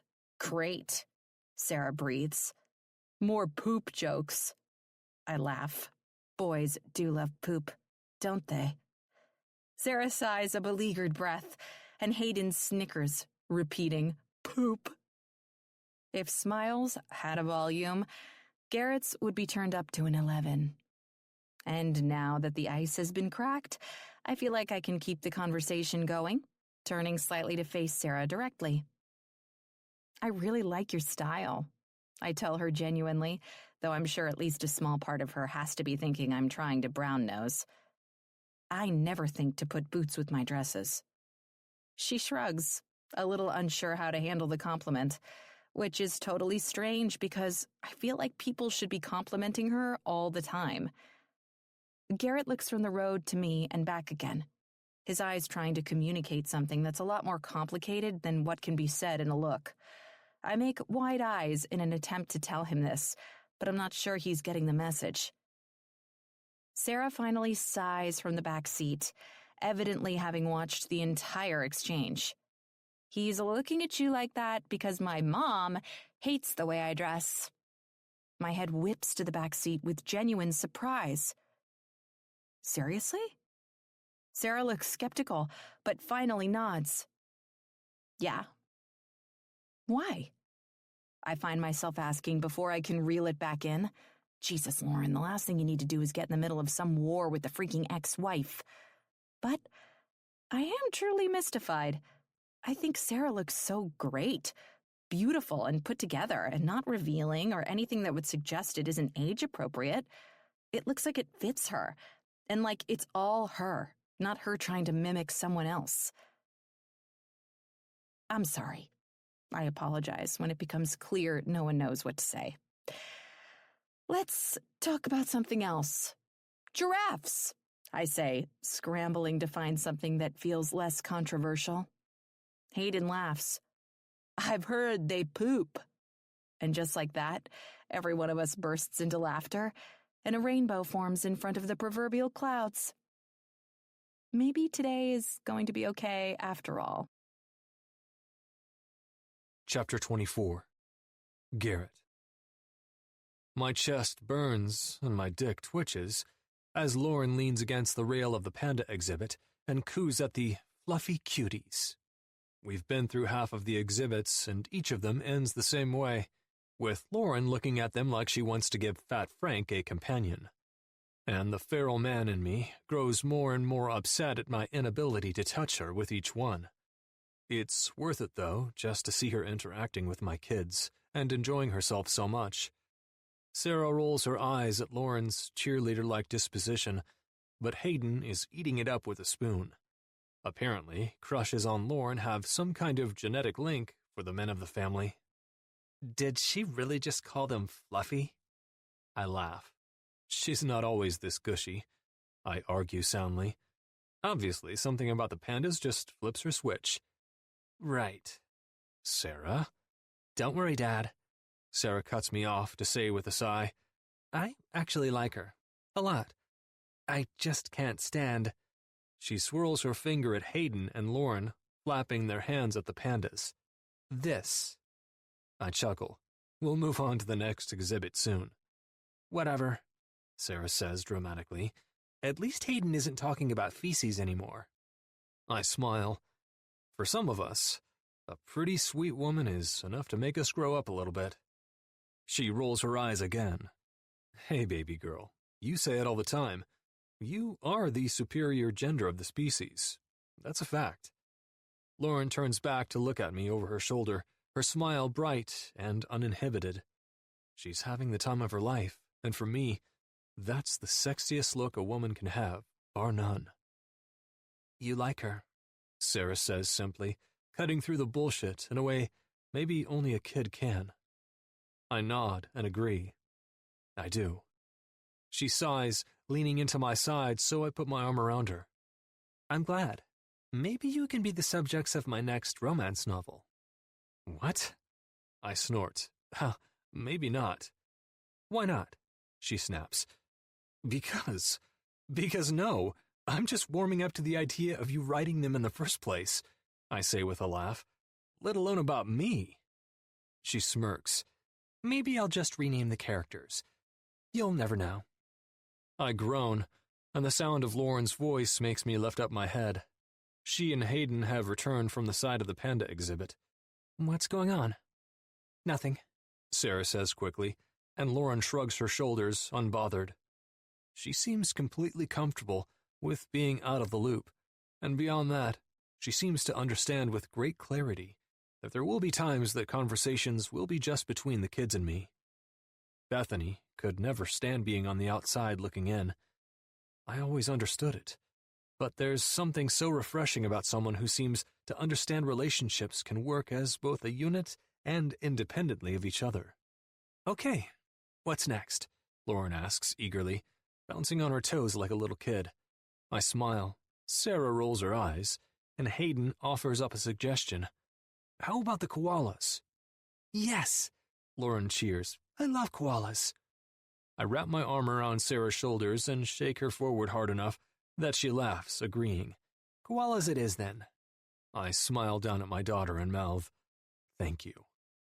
She shakes her head, but with the way she does it, I'm not sure she's actually even feeling all that put out. Hayden and Lauren race ahead, and Sarah and I follow at a leisurely stroll. It's strange, but I'm not sure I've ever felt this kind of contentment before.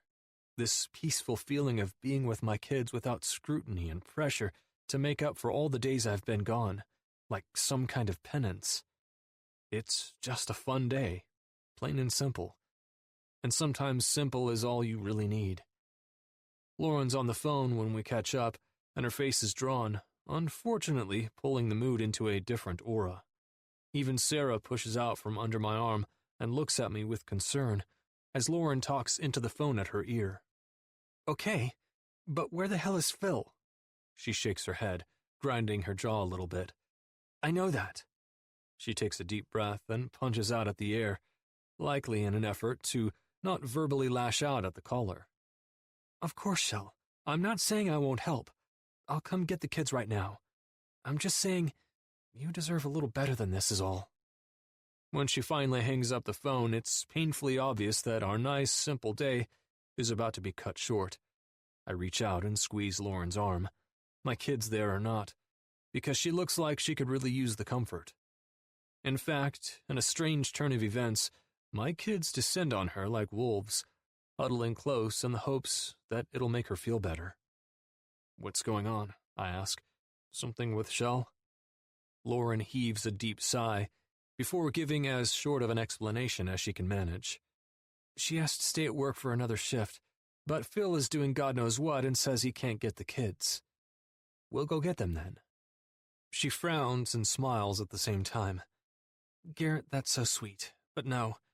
You guys should stay here, finish, enjoy yourselves. I'll take an Uber home and go pick them up since the shithead can't seem to make time in his schedule. Sarah laughs, absolutely tickled at Lauren's name-calling. Lauren, we'll take you, I say firmly. I'm sorry, but no. She refuses again, and my eyebrows draw together. Why the hell is she fighting me so hard on this? Lauren, Garrett, the kids are at my dad's house, okay? And just like that, my good mood is ruined. Fuck. What's at her dad's house? Hayden whispers to Sarah, and Sarah shrugs, her spidey senses starting to tingle. Guys, I say to the two of them, can you give us a minute? Sarah responds immediately with an expected, no. But it's Hayden's, no way, that catches me off guard.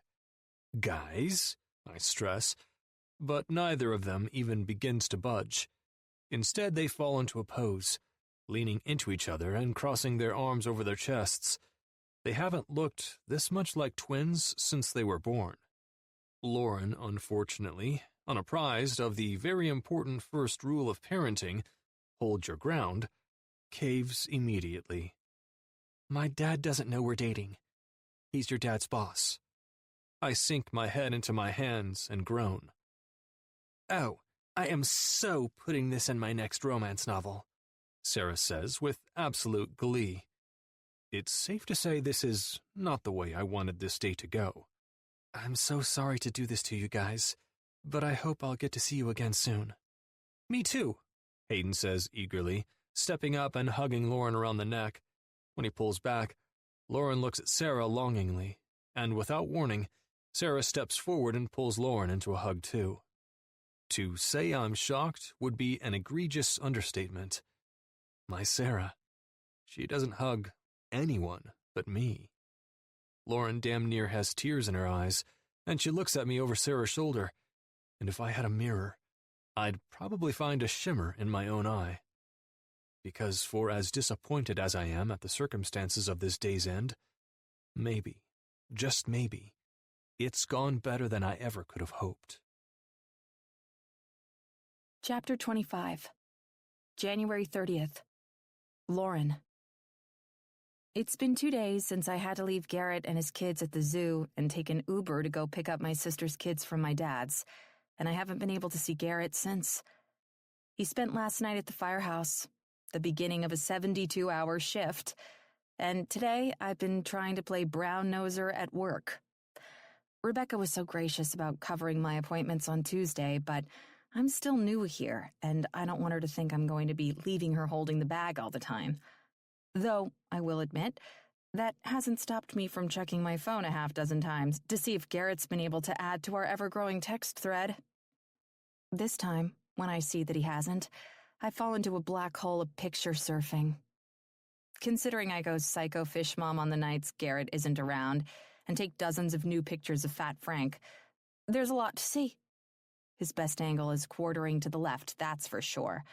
But the truth is, he looks cute in every picture. I smile at the little white spots behind his fins and sigh.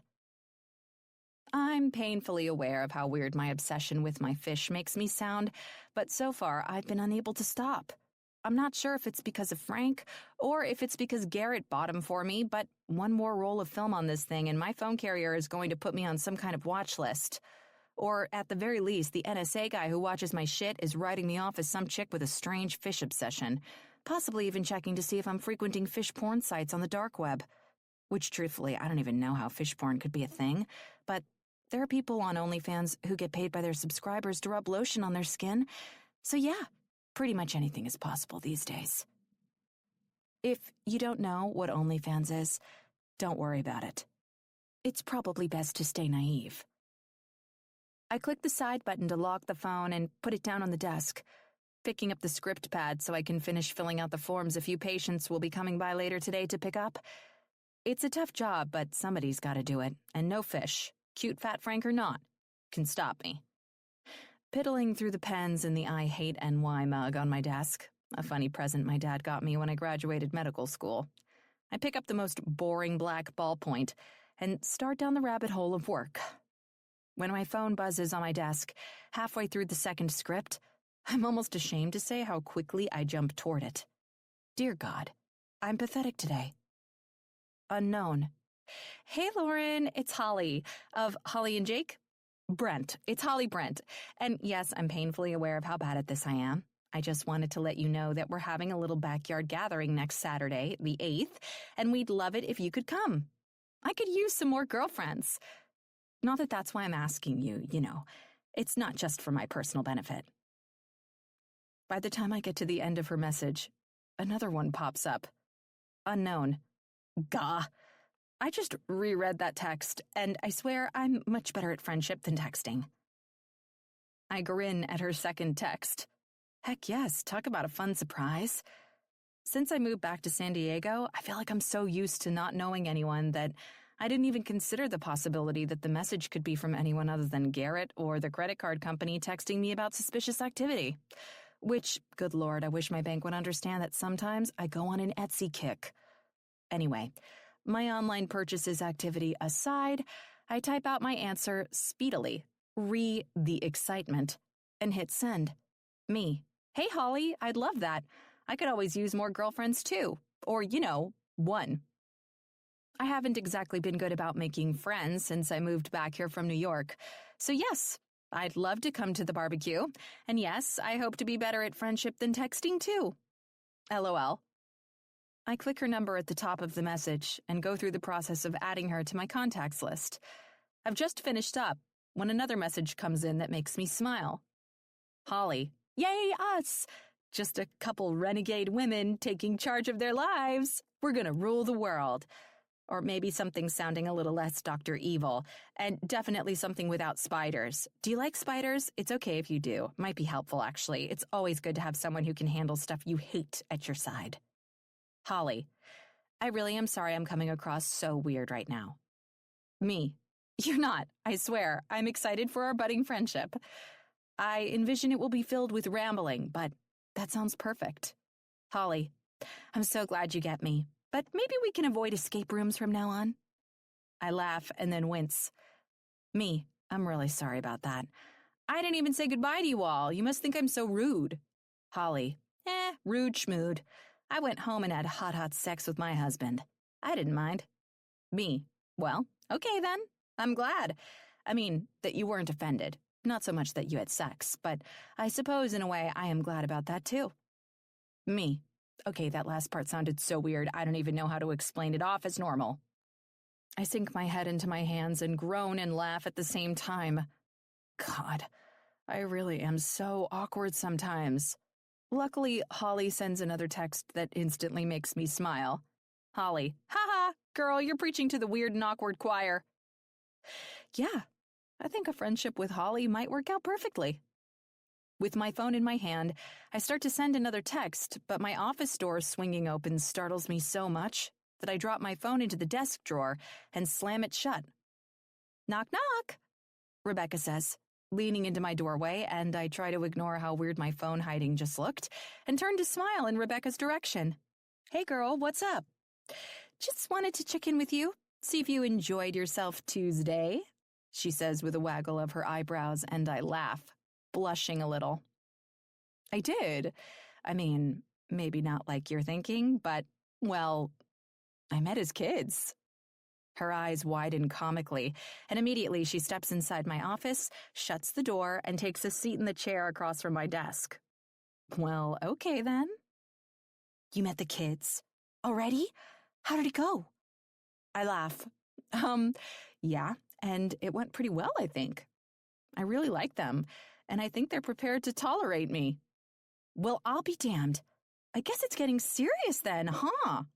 I shrug. Obviously, it is. But a part of me still doesn't know how to reconcile that with the fact that it's all a giant secret. A secret that is your freaking fault. Yeah, I nod. Rebecca jumps as her phone buzzes in her pocket, and she hurries to take it out. Sorry. She apologizes toward me, whispering, We'll have to catch up later. I have to run over to the hospital really quickly for a consult. I nod. Of course. I'm glad it's going so well, she says over her shoulder as she steps out, and I paste a smile to my face in answer. But the truth is, now that she's made me think, I don't know how to feel anymore. I mean, how serious can a relationship be if it's still a secret? I glance back to the drawer where I abandoned my phone and pull it out again. I twirl it in my hands for a few long moments, and then finally click into my contacts list and scroll down to my dad. My finger hovers over the button, but it's his voice in my head, a replay of our conversation at Thanksgiving as clear as crystal, and it stops me. My priorities were always at the firehouse instead of at home. I'm a good guy, but I wasn't good enough for her, and I wouldn't be good enough for you either. Instantaneously, I picture Garrett at the firehouse, working alongside my dad as he gets a text telling him that his daughter is dating one of his firemen, and I picture it happening with no warning. All I see are fists flying and bloody faces on the two men who mean the most to me in this world. I'll tell him eventually. I will. I have to. But today's not the day. Chapter 26. January 31st. Garrett. Sweaty and dirty, my whole unit crowds into what we call the buggy to head back from the outskirts of San Diego. Tasked with protecting the structure next to the one on fire, the only barrier between the raging blaze and 20,000 acres of national forest, it's been a long day of hosing and trenching lines.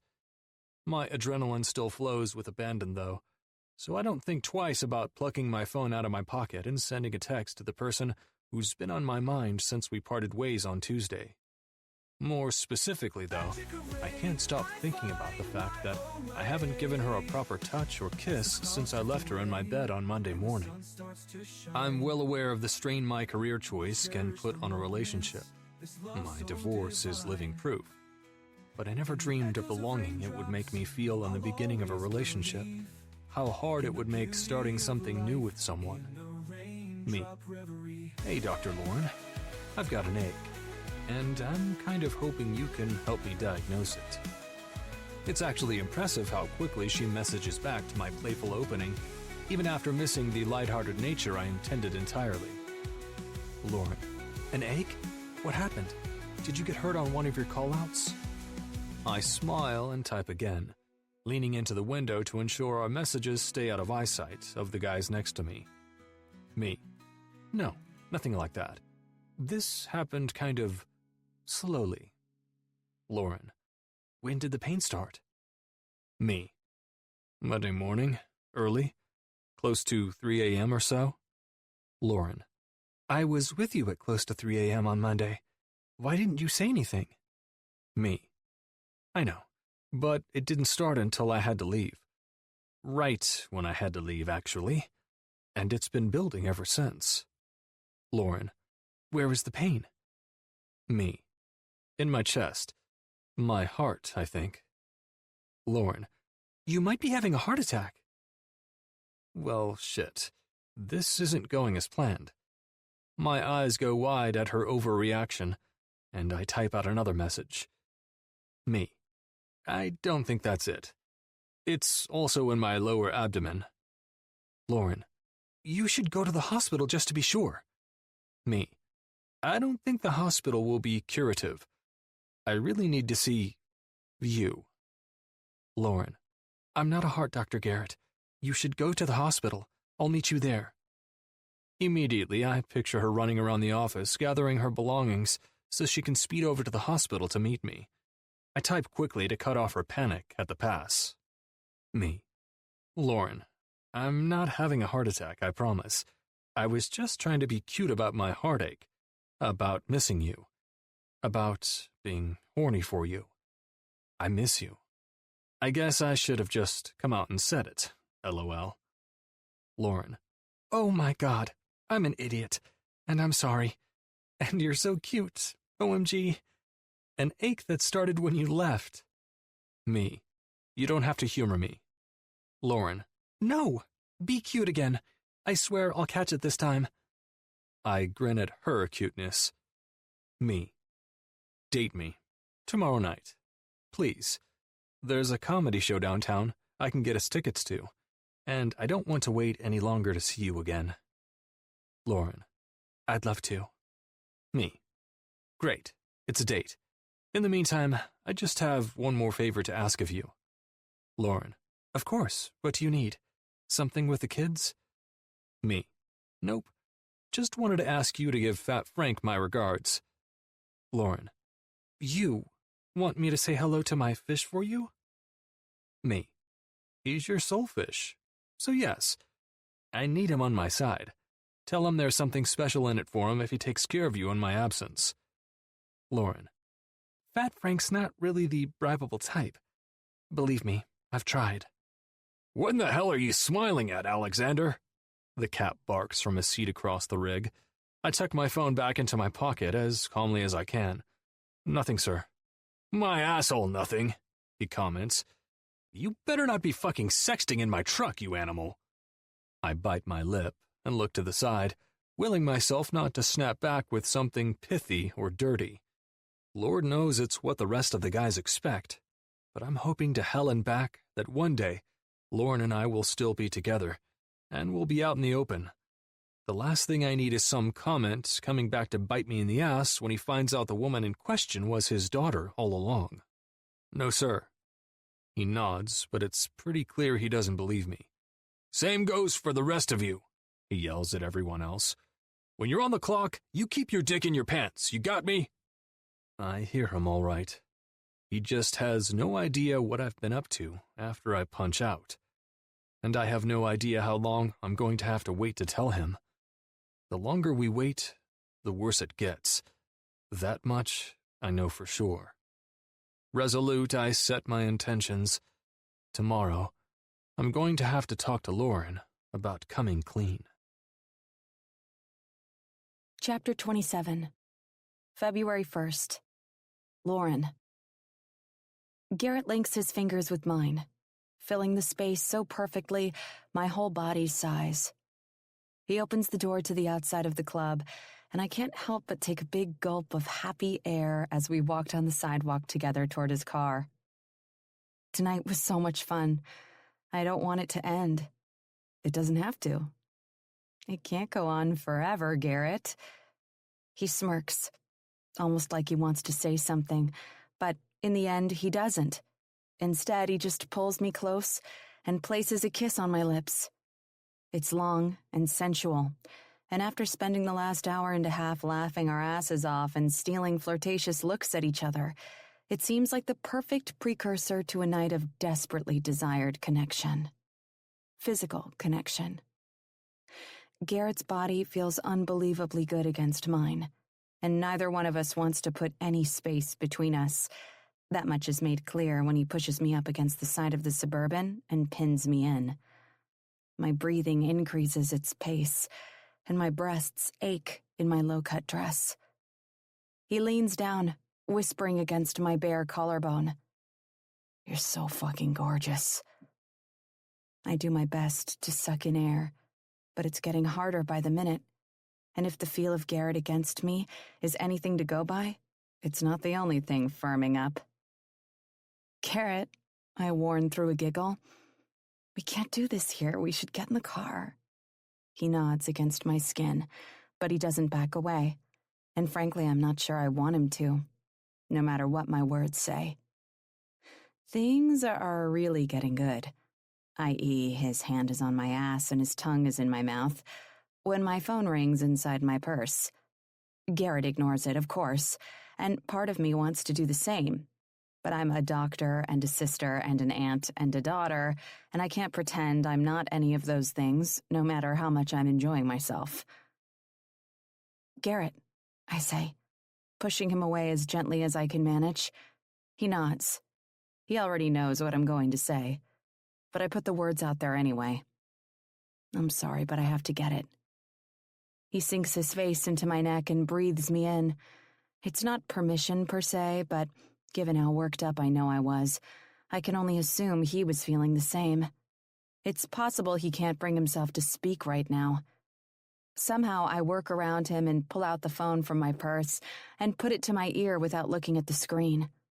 It's a dangerous action, and if it's a telemarketer on the other end, I'm liable to lose my shit. But I know instinctually that I don't have much choice before it rolls to voicemail. "Hello?" "Hey, Lori." My dad's voice is like a bucket of ice water poured right across my steaming hot vagina. And poor Garrett is the one to pay the price. By that I mean, I jerk when startled.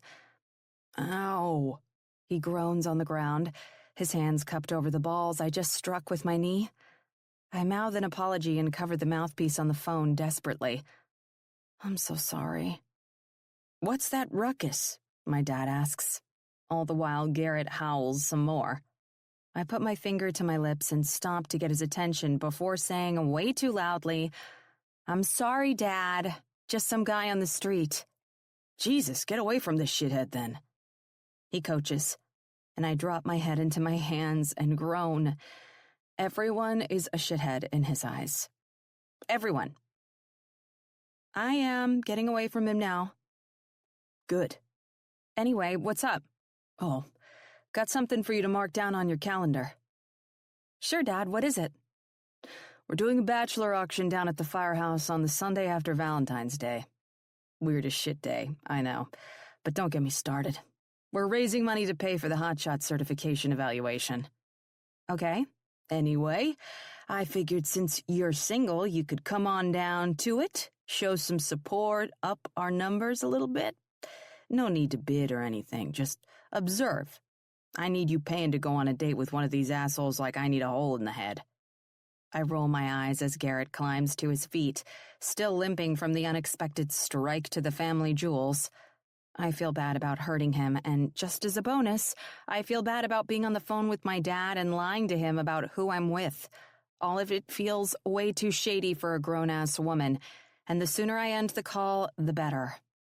"Sure, Dad," I say, knowing if I appease him, the conversation will come to a close much more quickly. "Whatever you want, I'll be there. Just send me a calendar alert or something so I don't forget." "You know I don't know what the fuck that is." I laugh. "Fine. Send me a text message. Whatever. Just remind me." "You got it. Now get your ass away from wherever you are and go home." I roll my eyes but agree. Anything to end the call at this point. "You got it. Love you, Lori." "Love you too." I hang up the phone and take a deep breath, turning to the Suburban and leaning my head into the black paint. Garrett puts a hand to my lower back. "So that was your dad, huh?" I nod against the car and he sighs. "We have to tell him soon, Lauren. It's time." "I know."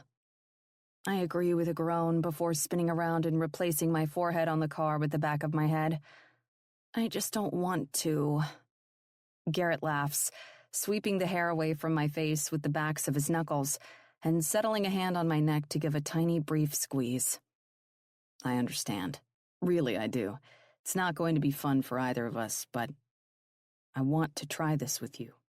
I want a real relationship out in the open." "I want that too." "And I really want to not get kneed in the balls every time you answer an unexpected call from your father while we're in the middle of kissing." I exhale sharply with a laugh and then nod. "I know. You're right. And I'll figure it out soon, I promise. I'll pick a time to tell him." "Soon," Garrett specifies again. and I roll my eyes. Yes, soon, but maybe we could just focus on tonight first? I say brazenly before dropping my voice to a whisper. I've really missed you. Garrett groans, pulls me as close as physically possible, and sinks his lips into mine once again. Fuck, I've missed you too. You have no idea how much. Then show me, I challenge him. Take me home and show me. And let me tell you, men like Garrett, they don't back away from a challenge. Sated and sleepy, I wrap my limbs around Garrett and squeeze. I don't want either of us to leave this bed in the next lifetime. He feels so perfect intertwined with me, so warm and heavy and right. Normally my mind might race with the possibility of him getting a call and having to leave, but tonight, for whatever reason, I feel like I'm finally able to let go and live in the moment. Garrett seems to do it every time we're together. Frankly, I'm always amazed with his willingness to confront unexpected feelings and hard truths without reservation. I feel like people, including me, are largely prone to procrastination, denial of tasks, and the shunning of feelings. Whatever it takes to keep the hard parts of life as far away as possible. But not Garrett. In the entire span of time I've known him, I've never seen him do it at all. How do you... I start to ask, pursing my lips as I reconsider how to word it. He brushes the hair that's fallen from behind my ear back into place and waits for me patiently. How do you manage to tackle things head on? To tell me how you feel even when it's scary, to ask for the things you want, to make me face hard things? How do you do it without putting it off? His expression is filled with warmth as he leans down and kisses my shoulder, and then he moves back again to look me in the eye. I don't know. I've never been one to beat around the bush. I'm sure the pace of my career, the pace of my life, has something to do with it. But my mom always says I've been this way since I came out of the womb. He shrugs. Life moves fast, Lauren. Why should we waste a minute of it? I nod, leaning into him and breathing him in. He's so right. So dang right. I've been waiting for life to find me all this time. Obviously, it feels like it's worked out, but I don't have any more time to waste. From here on out, I'm going to leap. I'm going to charge headfirst into the things I want with confidence. Jake and Holly are having a get-together next weekend, Garrett says softly, bringing me back out of my thoughts and pinching my chin between two of his amazingly long, thick fingers. I know we're not completely public yet, but there shouldn't be anybody there who knows your father. Of course. I cut him off to agree. I mean, I'm going. Holly invited me a couple days ago, and I said I would go. To be honest, I completely forgot that I agreed to it while he was away, but I'm excited about going, nonetheless. You've been talking to Holly? Yes. Is that bad? It's fucking fantastic. Oh, geez, that good, huh? I ask with a laugh. Sorry, it's just Jake is my best friend and Holly is the best. Such a cool chick. I couldn't have picked better for him, and you couldn't find a better friend to make. Honestly, I know you've been skating through since you moved back here, and I'm excited. Excited you're gonna have someone like her at your back. When I'm not here. It's the part he doesn't say, but we both know it's what we're thinking. Because the fact is, it won't be long until he's getting called away again, whether I like it or not. And since tonight, on the way to the comedy club, he told me he decided to take the assistant supervisor promotion, his chances of getting called away have only gone up. Yeah, but he's here now. Damn straight. And so help me God, I'm going to enjoy every second of it. Chapter 28. February 8th. Lauren. The instant Garrett and I arrived at Jake and Holly's house, Hall handed me a glass of wine and all but dragged me out onto their back deck. Ever since, we've been standing out here chattering like a couple of hens. You look like a sugar-drunk kid at the end of a carnival. Holly whispers toward me, and my eyes go wide in confusion. What? Exactly how much sex have the two of you been having? My mouth drops open, but also I laugh. Come on, Holly. Truthfully, I'm finding this is typical Holly. Ever since she texted me with an invitation to tonight's get-together, we've been gabbing via text message nearly every day. The girl is hilarious and outspoken in the best way. Okay, fine. She holds up both hands and grins. Just know it's obvious. Really obvious that you've had way too much funnel cake and cotton candy, and you're basically getting ready to gorge on some more when your mom goes to bed. Holly, sweetheart, when you have a second, come to the kitchen, would you? Jake asks, grabbing our attention. Holly's responding smile is huge and dreamy, and I can't help but poke back at her a little. I nudge her gently in the side with my elbow. Looks like I'm not the only one having too much funnel cake and cotton candy. She snorts. Oh yeah, I'm practically on a funnel cake and cotton candy only diet. Have you seen my husband? She bugs out her eyes, and I laugh. He's certainly one good-looking man. Yeah, I am, Garrett says, sauntering up behind us. We weren't talking about you. I correct immediately, and his eyebrows draw together. Who then? It's one of those Hemsworth brothers, isn't it? Rat bastards. I laugh. Sorry, can't tell you. Top secret girl talk. Sarah says girl talk is a myth. That's because it's classified and Sarah is a top-notch special agent. Holly confirms with a laugh before squeezing my elbow and heading back to the house to meet her sweet, handsome, patient husband. Honestly, it's like he and Garrett have a hot friends club. No regular mortals allowed. It's a shame they have to go through their lives like regular people with regular jobs and everything. One would think attractive people of their magnitude would get sponsored by companies to just, exist and smile pretty and wink and stuff. I don't know if I like how well you all work together. You should, I say sweetly. It's usually the rest of the secret agents who talk us into going back to you guys when you do something dumb. He smiles. Have I done something dumb? Not yet. Wow. Your confidence in me is touching. I snicker. Sorry, it's not you. It's just men. Generally, you all have some kind of foot-and-mouth moment, and women do too, just not as often. I see. Come on. Like you and Jake don't gab about Holly and me when you're on your own. Only when we don't know what the fuck is going on inside your heads. Then, it's like, who wants to be a millionaire? We've got to call in a lifeline. I smile huge. Are we that complicated? Yes, he says without hesitation, and I laugh out loud. Okay, I'll try to keep that in mind.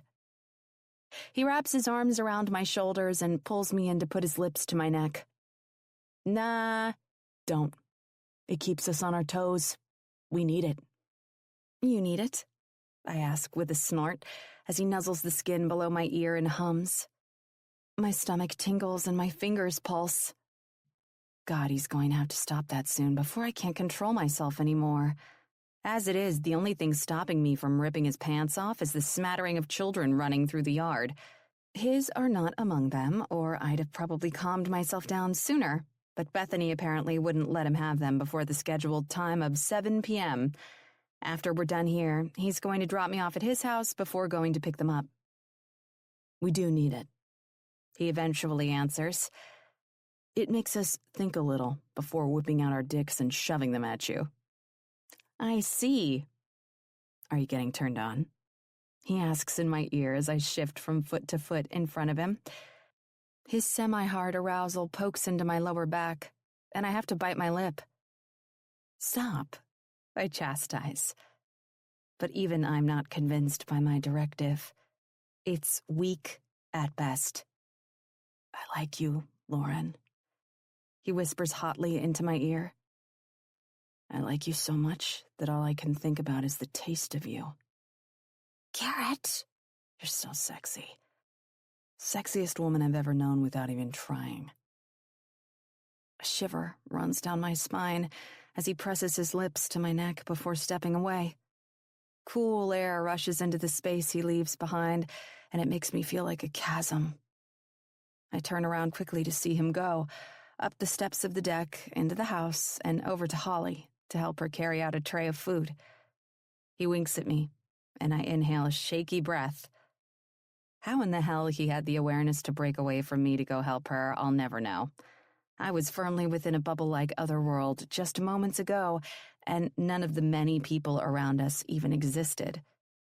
It's only been a couple days since we last slept together, but holy hell, I feel like a junkie in need of a fix. If only dealers sold a hit of him, I'd be scouring the streets looking for one. I shake my head to clear it, to bring myself back to reality, to remind myself that we have an audience here, albeit people we trust completely, and audiences have ways of seeing things and spreading them back to the places most wish they wouldn't. And my father still doesn't know about us. It's been a week since I promised Garrett I would be honest about our relationship with my family. Specifically, Jimmy Carroll. A glorious mixed week of work, dates, sex, and fun.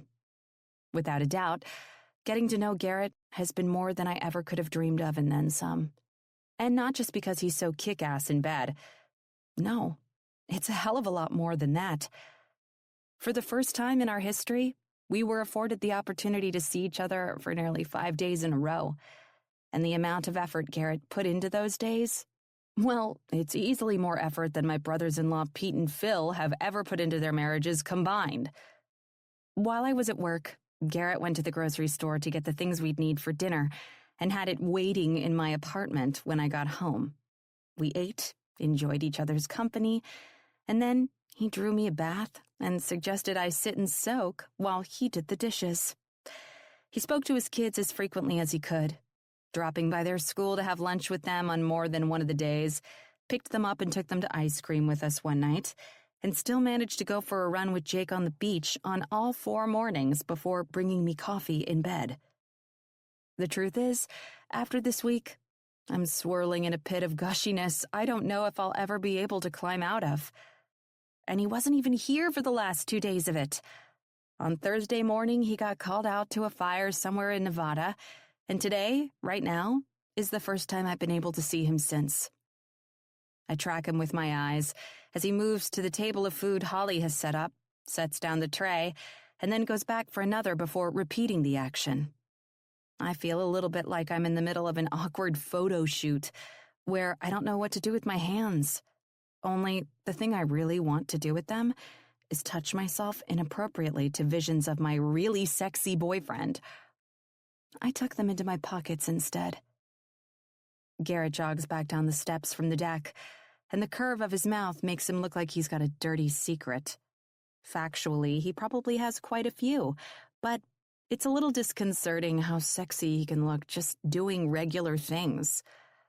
A guy whose back is turned to me stops him when he reaches the bottom to say hello, and they bump fists like a couple of regular bros. Internally amused with myself, I shake my head. Garrett glances back to me with a smile and grabs the guy by the elbow to bring him toward me. It's only when he turns him around and they get close that I realize I already know who he is. Garrett, obviously not realizing this, starts up the introduction. "Hey babe, this is Matt. He works for Jake." I smile. "Oh yeah, we've actually met already." Matt smiles. "Nice to see you, Lauren." "You too." Garrett's eyebrows draw together, and apparently Matt can feel the change in the vibe of the air. He winks at me, smiles at Garrett, and then jogs up the stairs of Jake and Holly's deck to hit up the cooler for another beer, not even bothering to say goodbye. Garrett wraps his arms around my shoulders and pulls my back to his chest, whispering in my ear, "So, when did you meet Matt?" There's a weird timbre to his voice that I'm not used to hearing, so I turn in the circle of his arms to face him. He doesn't let me go far, instead keeping his arm around me just loosely enough that we can look each other in the eye. "When I saw Jake at dinner the week after our first date, did Jake not tell you he saw me?" He shakes his head. "No, he did. I guess I just wasn't thinking about Matt being there." "We just said hello that night. I say with a chuckle. I didn't give him a lap dance or anything. Garrett narrows his eyes, and I laugh harder. Sorry, but come on. You're just acting a wee bit jealous. And it was nothing, literally nothing. I'm acting jealous? He asks genuinely. I have to reach up and cup his cheek. He looks so comically innocent. Yes, I say with a slow, slightly patronizing nod. In fact, I'm pretty sure Matt just left so fast because he didn't want to get in the middle of an expected tiff. Wow, Garrett laughs. Jealousy. Me. Jealous. I don't think I've ever felt that before. What? That can't be true. All humans have bouts of jealousy at some point in their life.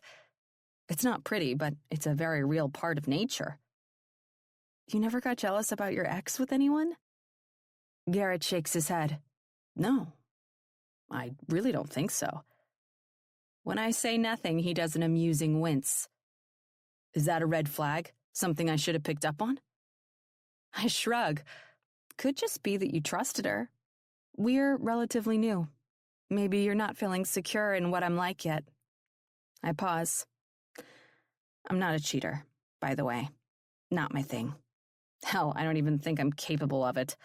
I'm simply far too loyal to sneak around behind someone's back. I did trust her, he answers. But I also hate to admit, I didn't realize it then, but I don't think I cared very much. His shoulders bunch up and then settle again. Honestly, I think I might have even pictured an affair on her end, making my life easier a time or two. Oh boy, I mutter. I can practically hear the marriage plane crashing and burning from here. He smiles, not at all offended. Then, seemingly realizing something, his expression gets serious again, and he cups the side of my face.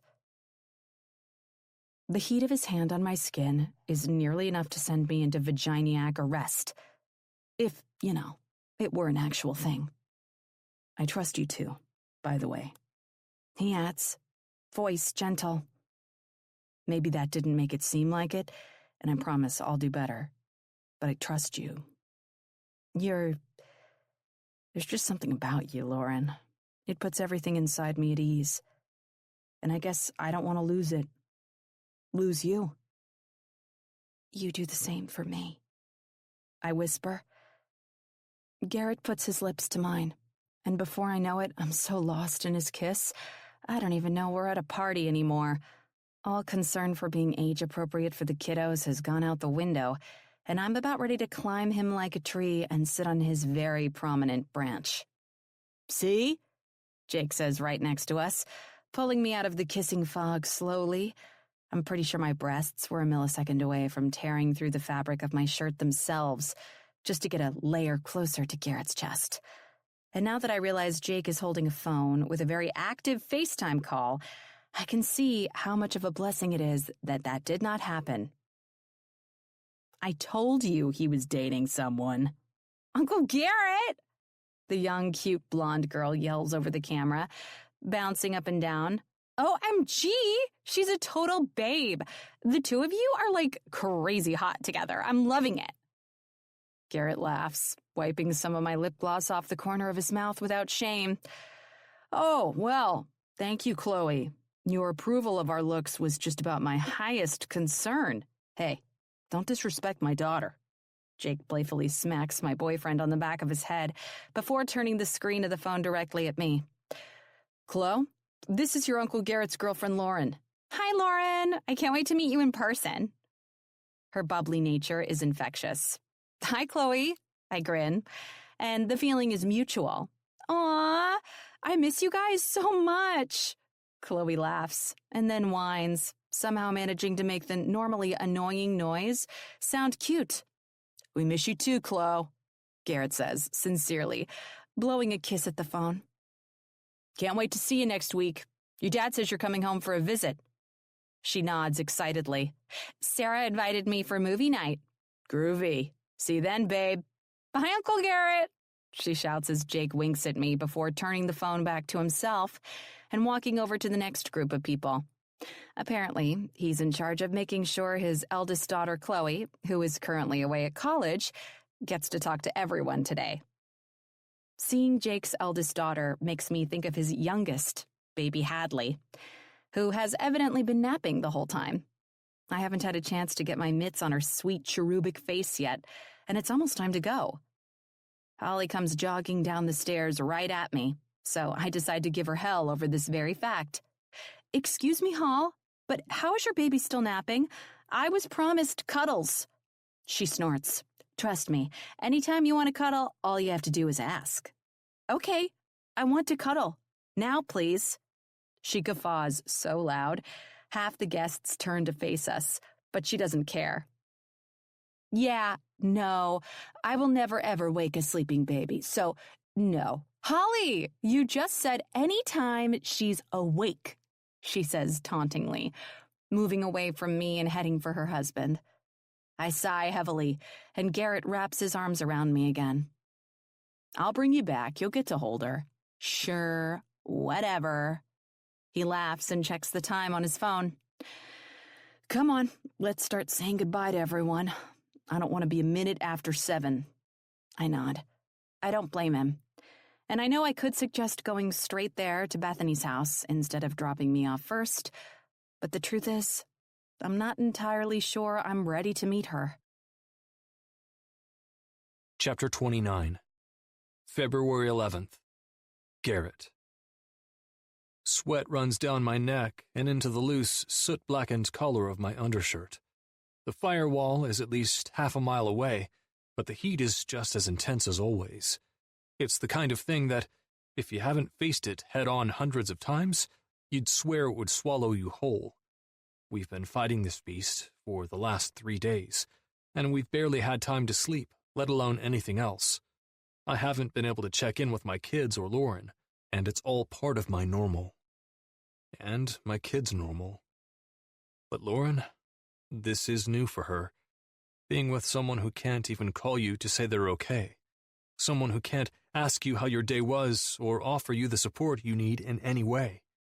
It's a big part of why my marriage to Bethany didn't work out. There were other factors too, but I know a lot of Bethany's gripes began and ended with my inability to be there for her. I can't help but wonder again, is my career the kind of thing that'll be the kiss of death to every relationship I try? Will Lauren eventually tire of waiting around for me too? A huge spike of panic shoots through my chest at the thought of that being the case. I know it's early. I know we haven't been together long. But now that I've been with her, I don't want to think about being without her. I unzip the pocket on my utility pants and reach into the inside. I keep my phone there, just to have it, but I normally wouldn't even consider taking it out in the field. Wildfire moves at an unbelievable pace, and despite beating this thing back to a control line, I know better than anyone that it can be back on top of me in an instant. Regardless, I open my texts, scroll to Lauren's name, and type out a tiny message that I hope carries a much greater weight than would count.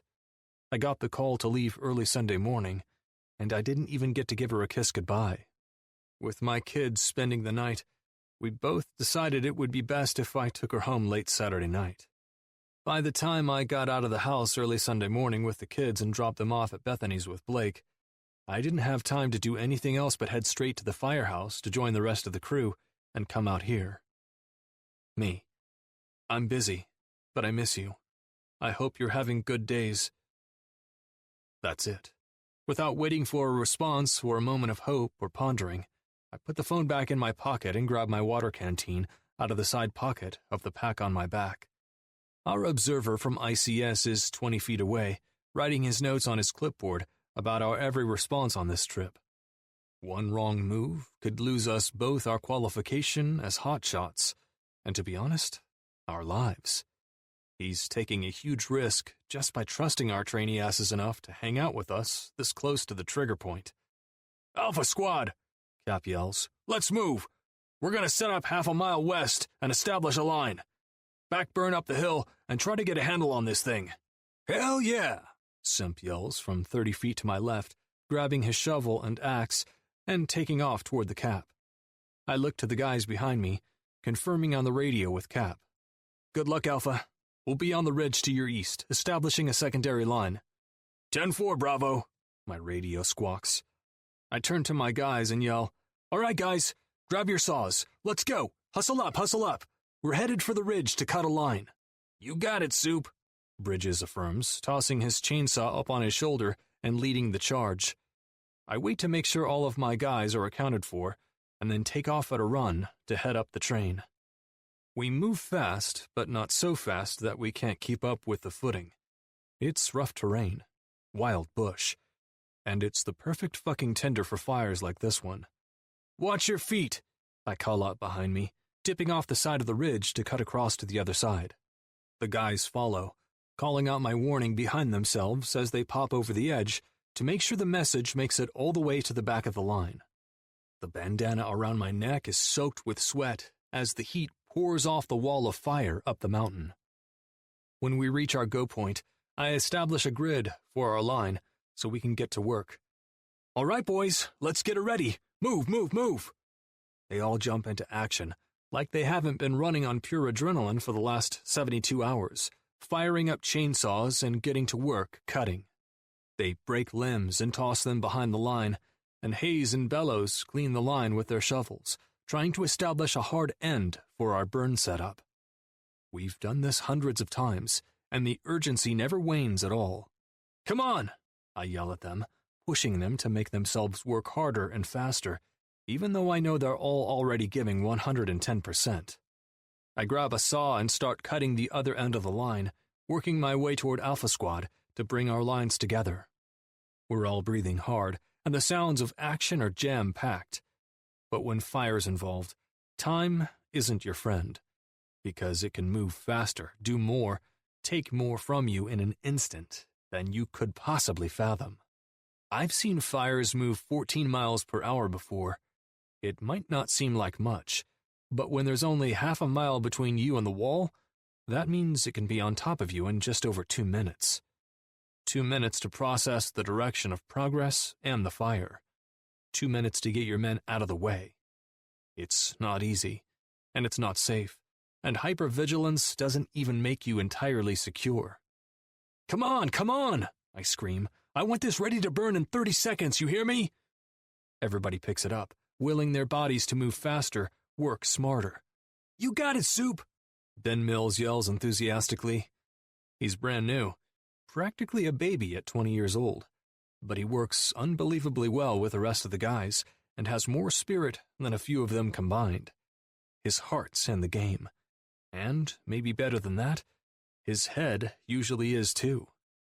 He's going to make a really smart hotshot supervisor one day, if he wants. "Alpha's ready to burn," my radio squawks again, and I hustle to inspect the line my guys have prepared. It's cut thoroughly and ready to roll, so I answer Cap with an affirmative. "Bravo's ready to burn." 10-4. "All right, boys," I shout to my guys. "Get those burn cans, and let's move. It's time to burn. Move, move, move." They all scatter like ants, tossing saws and axes behind the line and picking up their cans to do as I say. It's a simple setup, really, but completely counterintuitive to people outside the profession. We fight fire with fire. We establish a burn barrier and then work our torch cans up and down the inside of it, igniting the fuel in the hopes that we'll send our own firewall up the hill and toward the main blaze. If we can burn off all of her energy before she gets here, she'll have nowhere to go when we're done. Just like it always does in the dry brush, our work spreads quickly, climbing into an inferno in under 15 seconds and heading up the hill to the beast. From our position, we have the advantage. Fire is a bad bitch, and she likes to climb. It might not seem like it should, but the flames pick up speed when they're headed uphill. "All right, guys," I yell loudly. "She's going now. Time to fall back and watch her work." "Fuck yeah," Hayes yells, shaking Mills excitedly. "We got this bitch, Soup." I smile for the first time since we started moving to establish the line and shake my head. "Calm down, Hayes." "No way, baby, I can't, because that's a motherfucking line." Everyone else cuts up, and my cheeks lift up into my eyes. He's right. Our line is holding, and it looks like we've successfully cut off the wind beneath this thing's wings. He should celebrate. At least a little. Good job, Bravo. Hell yeah, boys. Let's beat feet and get to the next line, so we can get the hell home, shall we? Because there's plenty more work to do, but the quicker we move, the quicker we get to go home to the people we love. And I, for one, can't fucking wait. Chapter 30. February 13th. Lauren. Hey, Dr. Lauren. Garrett! God. Just like always, it's so good to hear his voice. I could scream. He's been gone since Sunday morning, and I haven't seen him since Saturday night. Thanks to Jake's police scanner app, I haven't felt quite as crazy as I did the first time he left. But it's still not the same as hearing him for myself.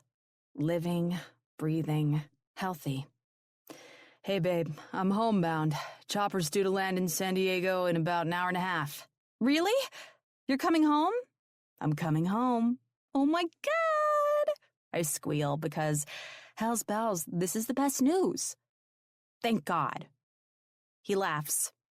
Can I take that as an answer to my unasked question? What question?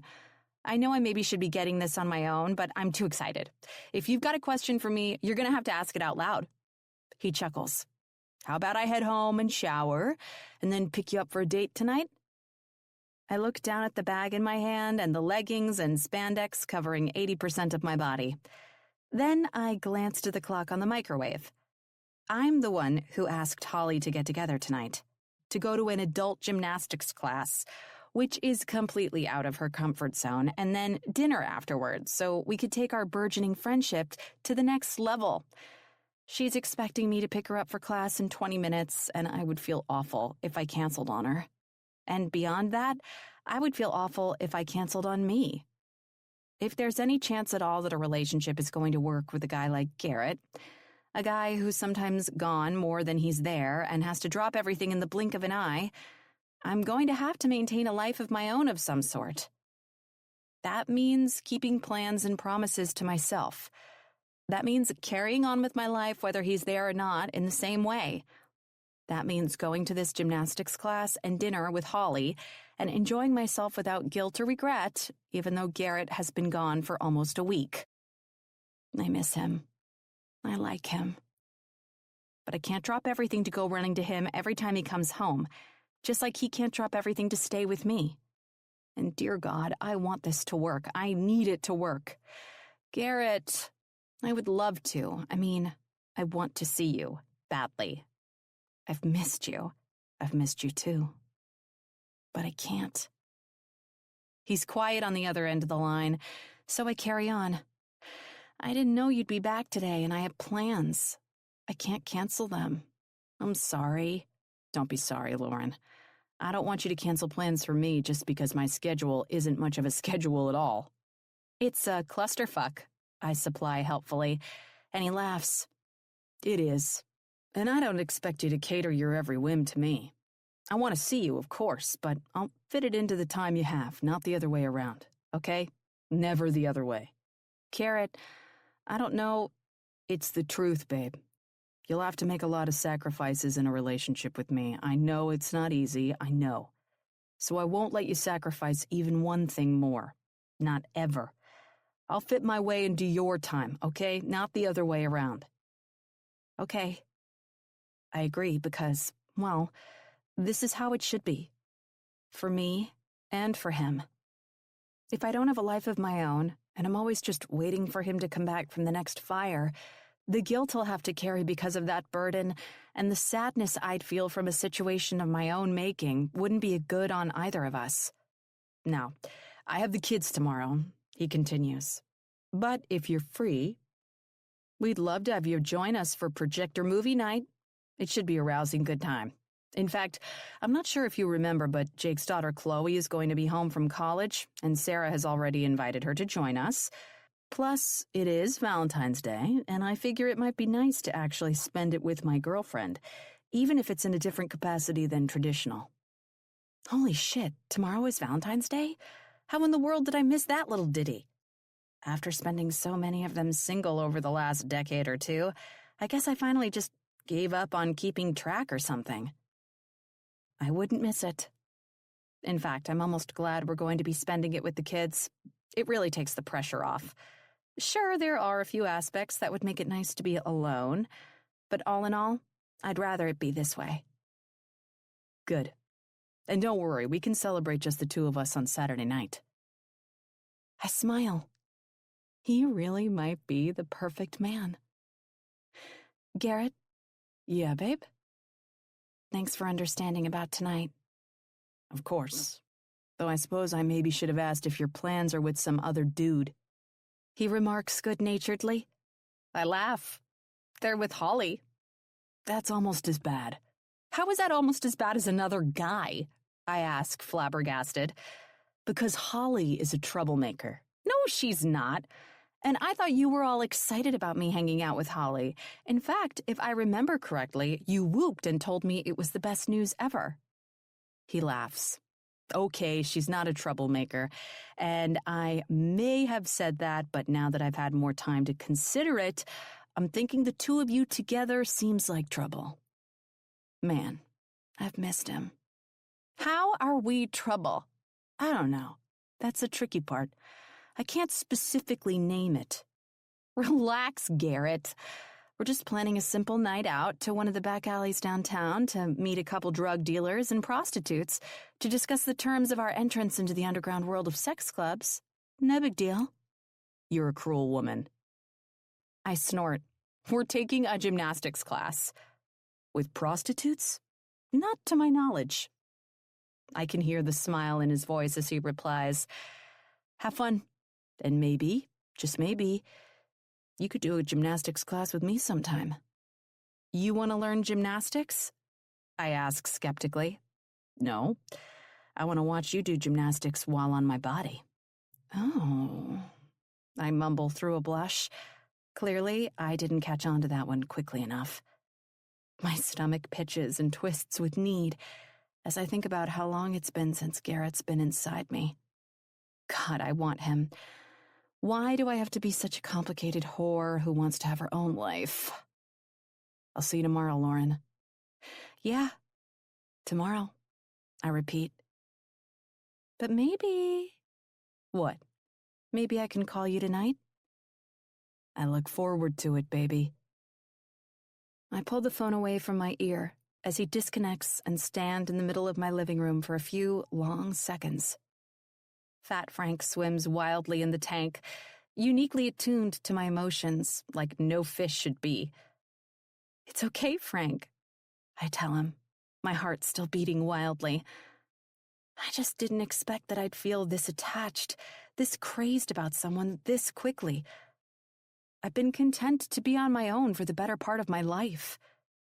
No shame, no neediness, it's just been. And now, after a month of time with Garrett, I'm honest to God starting to not be able to picture my life without him in it anymore. I don't know if that's good or bad. What I do know is that it's scary. I don't want to depend on someone, but the more I'm with him, the less I think I want to have no one to depend on at all. Not to mention his profession being one of the most dangerous on the planet. But that's a whole mental breakdown for another day. For now, I need to get my act together, get in the car, and go pick up Holly. See you, Fat Frank. I'll be home in a while, okay? He wags his fishy tail before retreating to his castle, and I head to the door, ready to gymnastics it the hell up.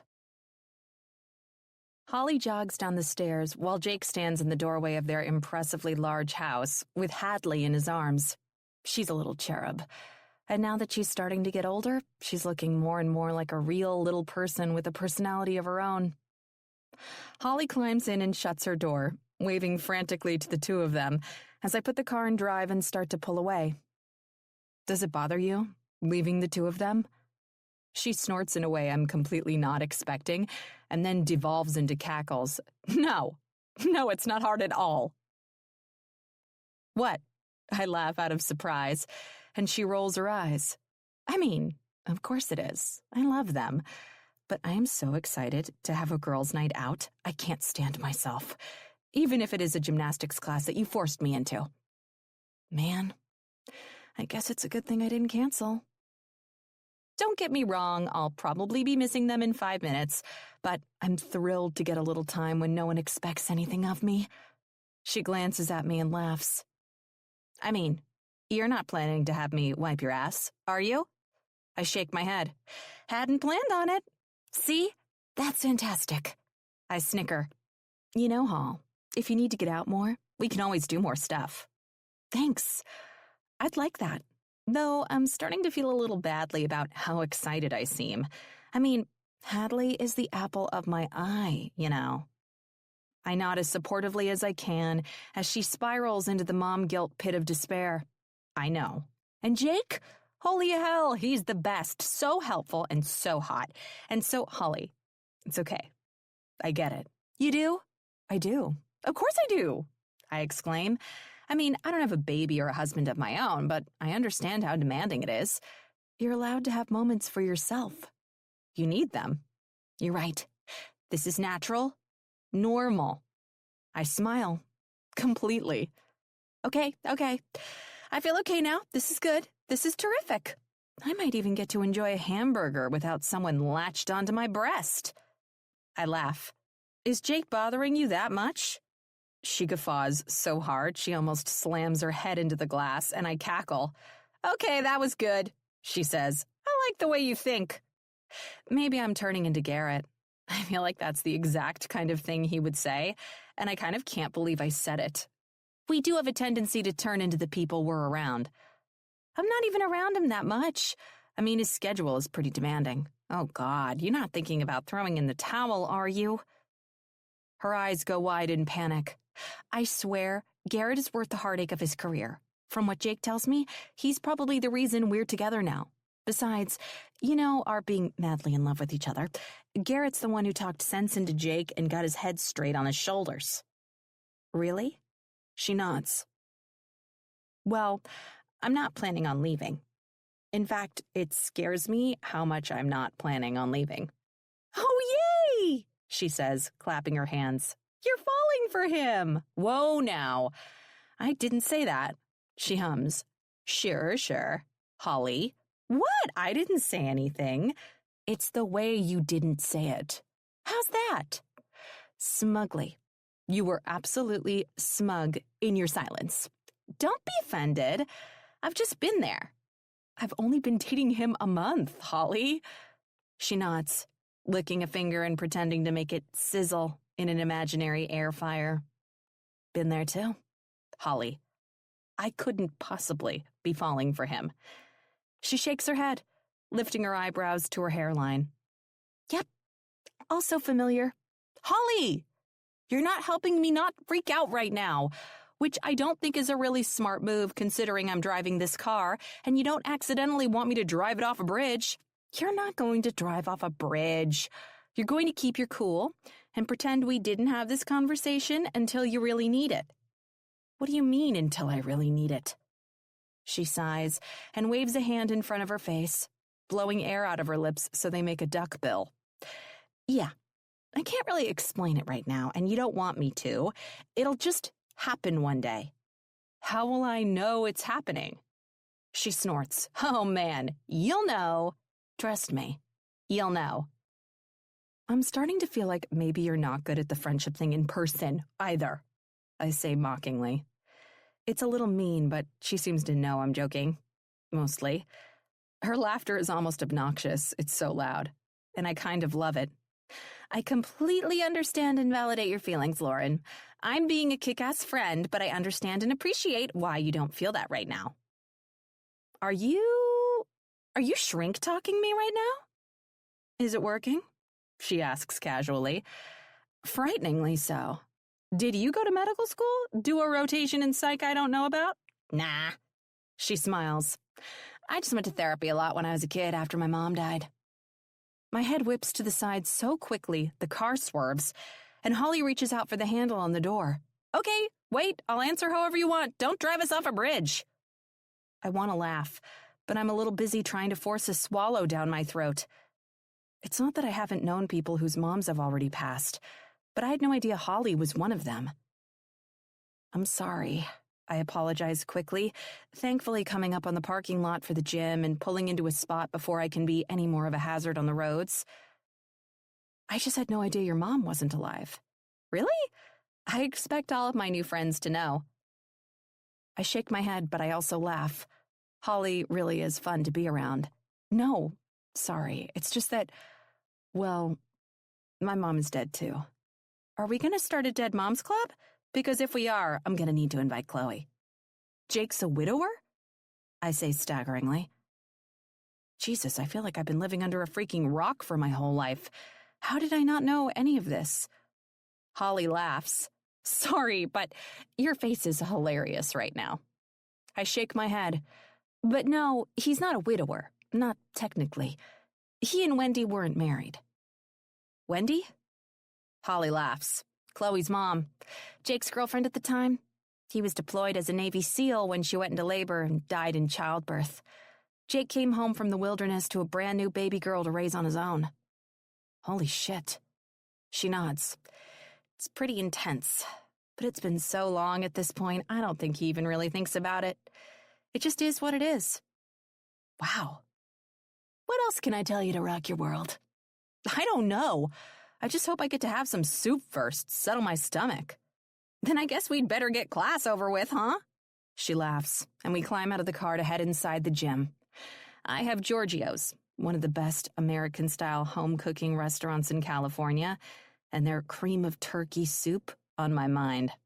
There aren't many locations, what with everyone's fascination with fancy food, but I think I'm willing to single-handedly keep the lights on at that place, if I have to. First, a workout with Holly, and then delicious food. Sounds like it's shaping up to be a pretty good night. 15 minutes into our class, Holly makes it known that she's not a fan. Okay, Lauren, I don't bend like this, she groans, immediately stopping the advanced stretch the instructor at the front of the gym is telling us to utilize to loosen up our back muscles. How are humans supposed to bend like this? I can't help but laugh. I thought you took yoga. That's huge on flexibility.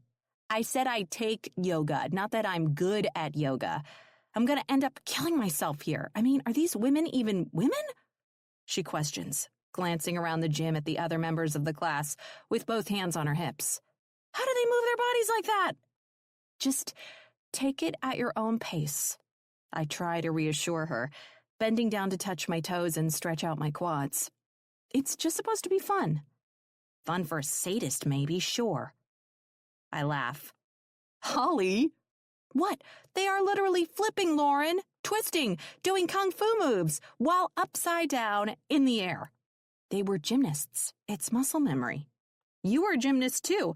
Do your muscles have that memory? I shrug. Are you serious? Her eyes nearly bug out of her head. You can do that shit? Some of it. Jesus. I bet the sex between you and Garrett is outrageous. Tell me it's outrageous. Holly! What? Come on, take pity on a woman. I'll never know Garrett Alexander's ability to give pleasure. I need to imagine that it is above my skill level anyway. Holly, you're married to Jake. You don't need to be fantasizing about Garrett. I know how hot my husband is. But come on, Lauren. You've seen Garrett. The world has seen Garrett. Just give me a little tiny nugget. What's his best move? What kind of positions do you two manage? Is it something like reverse matrix cowgirl backbend? A shocked and totally amused snort escapes my nose. Holly, I'm a reporter. This is just me being investigative. I roll my eyes, but I have to admit, it feels so nice to have a girlfriend who makes me laugh and smile that I can't help but share, just a little. It's sometimes bendy. Oh my God, I knew it. She tosses both hands up in the air. You guys are probably Olympic-level sexleets. I'm starting to get scared, Holly. She waves me off and stretches down to touch her toes. Despite a valiant effort, she still comes up about 6 inches short. Listen, just face it. You're a beautiful person in a secret relationship with a beautiful person. I'm the paparazzi. This is a natural progression of conversation. I'm just a regular woman with natural double D breasts and the ability to manipulate her body wildly. I snort. Holly! Okay. I'll drop it. For now. But you'd better get used to it, girlfriend. Someday when other people know that you and Garrett are a thing, you're going to be getting these kinds of questions from more than just me. Someday, when people know Garrett and I are a thing, my heart jolts. Someday. I wonder when I'm going to be ready for people to know. For my dad to know. I know I have to tell him soon. I promised Garrett. But with this little warning from Holly, I'm starting to wonder if I'll ever be ready. Chapter 31. February 14th. Lauren. After a long day at work, full of hearts and chocolate and multiple deliveries of flowers to the doctor's office, I pull into Garrett's driveway and shut off my car to head inside. None of the special deliveries was for me, much to Rebecca's chagrin. But I didn't let it bother me at all. It's kind of hard to expect a guy to send you obvious tokens of affection to a public location when you're trying to keep your relationship a secret. Also, I'm an idiot for not growing the balls to tell my father yet. I know. Garrett's running behind after picking up Hayden from some after-school activity, something I know from the text message I got when I was only a mile away.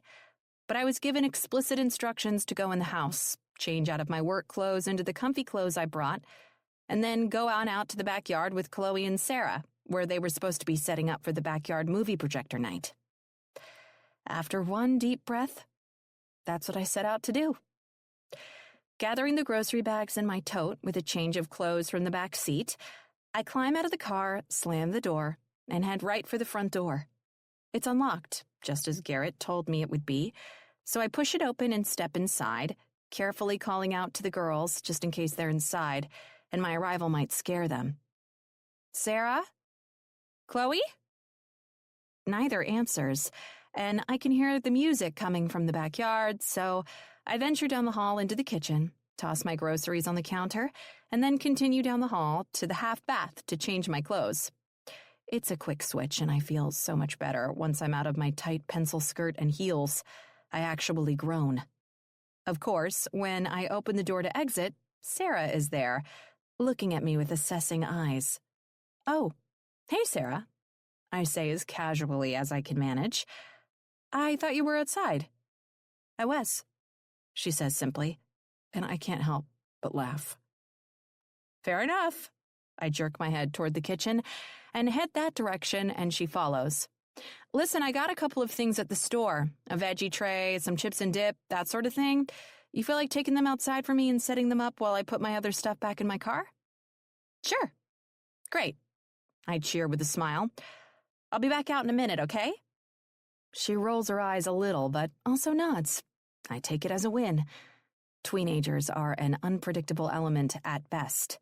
Throw in the dad's new girlfriend and a kid with above-average intelligence, and things could get flat-out dicey. I'm just glad she doesn't seem completely averse to me at this point. She heads out the sliding back door, and I head back out the front to put my stuff in my car. It's not a complicated task at all, but by the time I grab the cupcakes I missed the first time, circle back around the side of the townhouse, which is, thankfully, an end unit, and go through the gate into the yard, all of the food I brought is set out on the table, and Chloe is perusing the options carefully. I head straight for her with the cupcakes, setting them down in one of the open spaces and lifting my face into a smile as Chloe looks at me welcomingly. She is literally adorable, and I have a feeling her father is not going to get much rest for the next few years of her life. I'm Chloe, she proclaims, shoving out her hand for me to shake. I know we kind of met on FaceTime, but yeah, hi.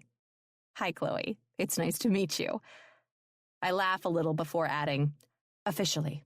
You too, Chloe says with a huge, too pretty for everyone's own good smile. Uncle Garrett has good taste. I could kind of tell last weekend, but honestly, you look even prettier in person. I blush, even though I try not to, but hearing this cute, bubbly teenage girl call my boyfriend Uncle Garrett is like the magic code for my funny bone. No, regular taste, at best. I mumble. Chloe laughs, grabbing a carrot from the veggie tray I picked up at the grocery store, smothering it in ranch and popping it into her mouth. She winks before walking away, and my organs seize up a little at the thought of her and Sarah teaming up on me in one setting. They're both too smart. Honestly, I have half a mind to call Garrett right now and tell him something's come up. That I had to go home to feed Fat Frank, or change his water or something. It wouldn't be what he wanted to hear, not after being gone so long upstate fighting fires, but he'd understand when I explained it to him later. I'm almost positive. And if he didn't, I could find a nice rock to curl up beneath and stay under. There are tons of them right across the street from my apartment building. I turn nervously back to the yard to see Chloe and Sarah chatting and laughing animatedly. Sarah looks back at me over her shoulder, and my lungs feel like they seize up in my chest. Oh my God. What are they saying? Is it bad? Is it good? Is it a plot to bury me somewhere? I need to know.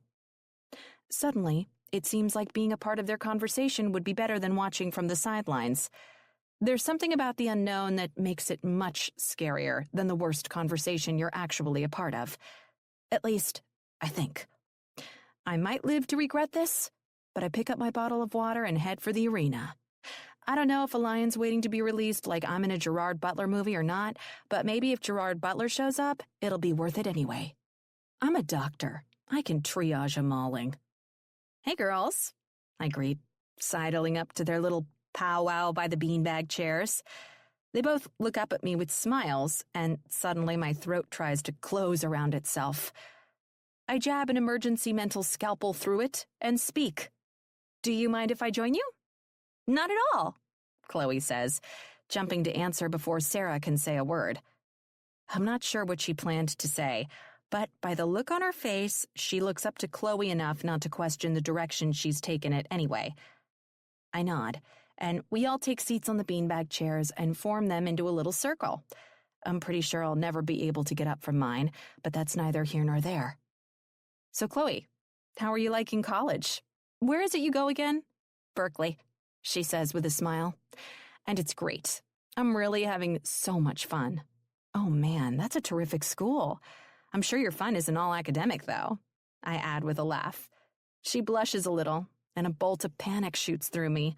Oh, geez. I wonder what Jake Brent's going to think about his baby girl dating college dudes. I'm seconds away from diving into some doctor mom spiel about being safe when Garrett arrives, thank God.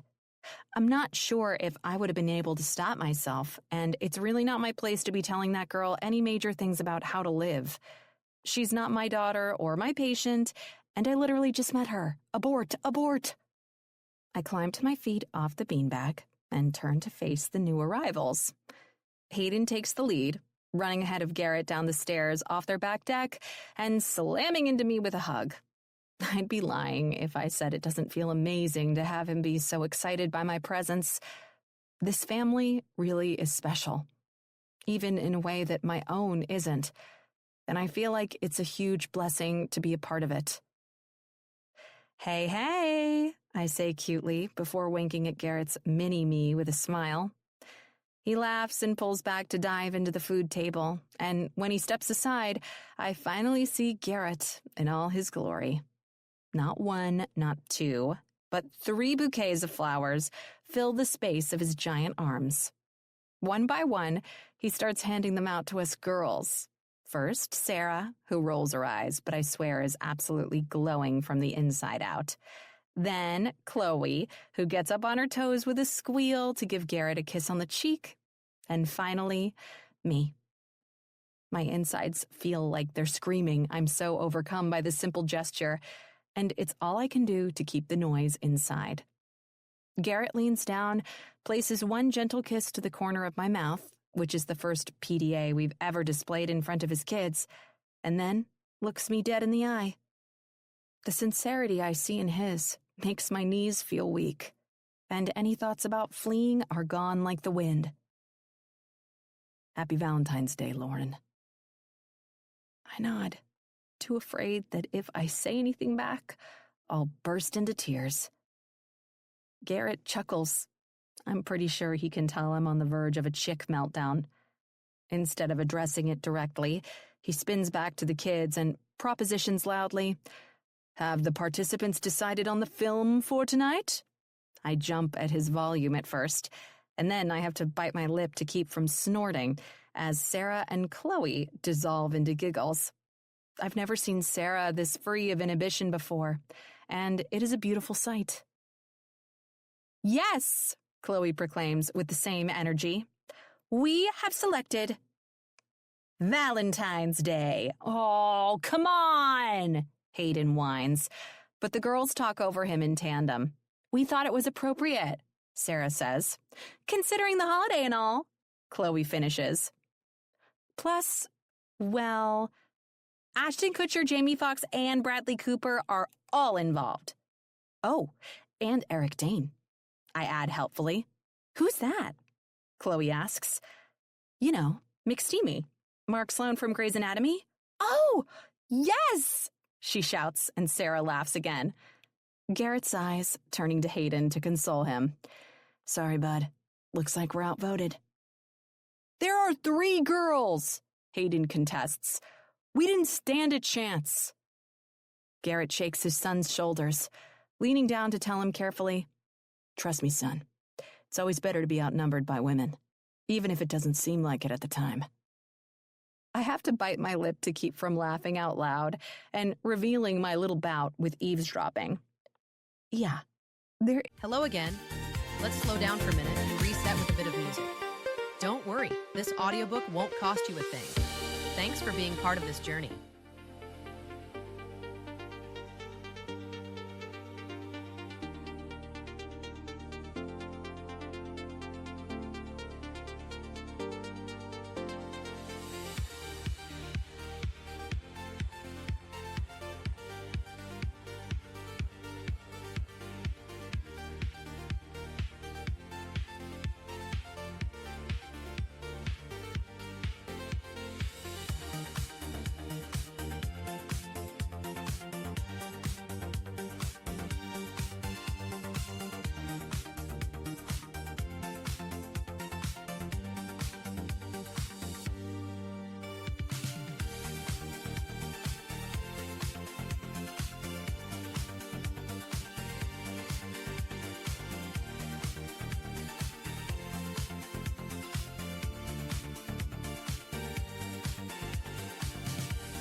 Is a definite possibility he is the perfect man.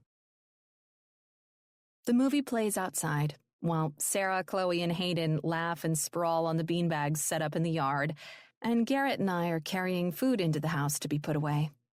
He sneaks a kiss when we get into the kitchen, and thanks to a raging case of hormones, I spin him around, pin him to the refrigerator, and take it to the next level. I'm breathing heavily when I pull away, and Garrett's face could light up a pitch-black night sky. Okay, I'm going to take that as a good sign that you're not pissed at me for how we're spending our Valentine's Day. Are you kidding? I snap back. It's been perfect. And it has been. The kids are starting to warm up to me, and against my better judgment, I'm starting to feel like this could actually be my life going forward. Don't get ahead of yourself, Lauren. It's only been a month. I shake my head to clear it, but by the time I'm done, it's clear Garrett's already been speaking and I missed it. I'm sorry, what did you say? He winces before repeating himself, and my eyebrows pull together. I was thinking this might be a good time to give you some awkward information, but I'm seeing now maybe I was wrong. I shake my head again.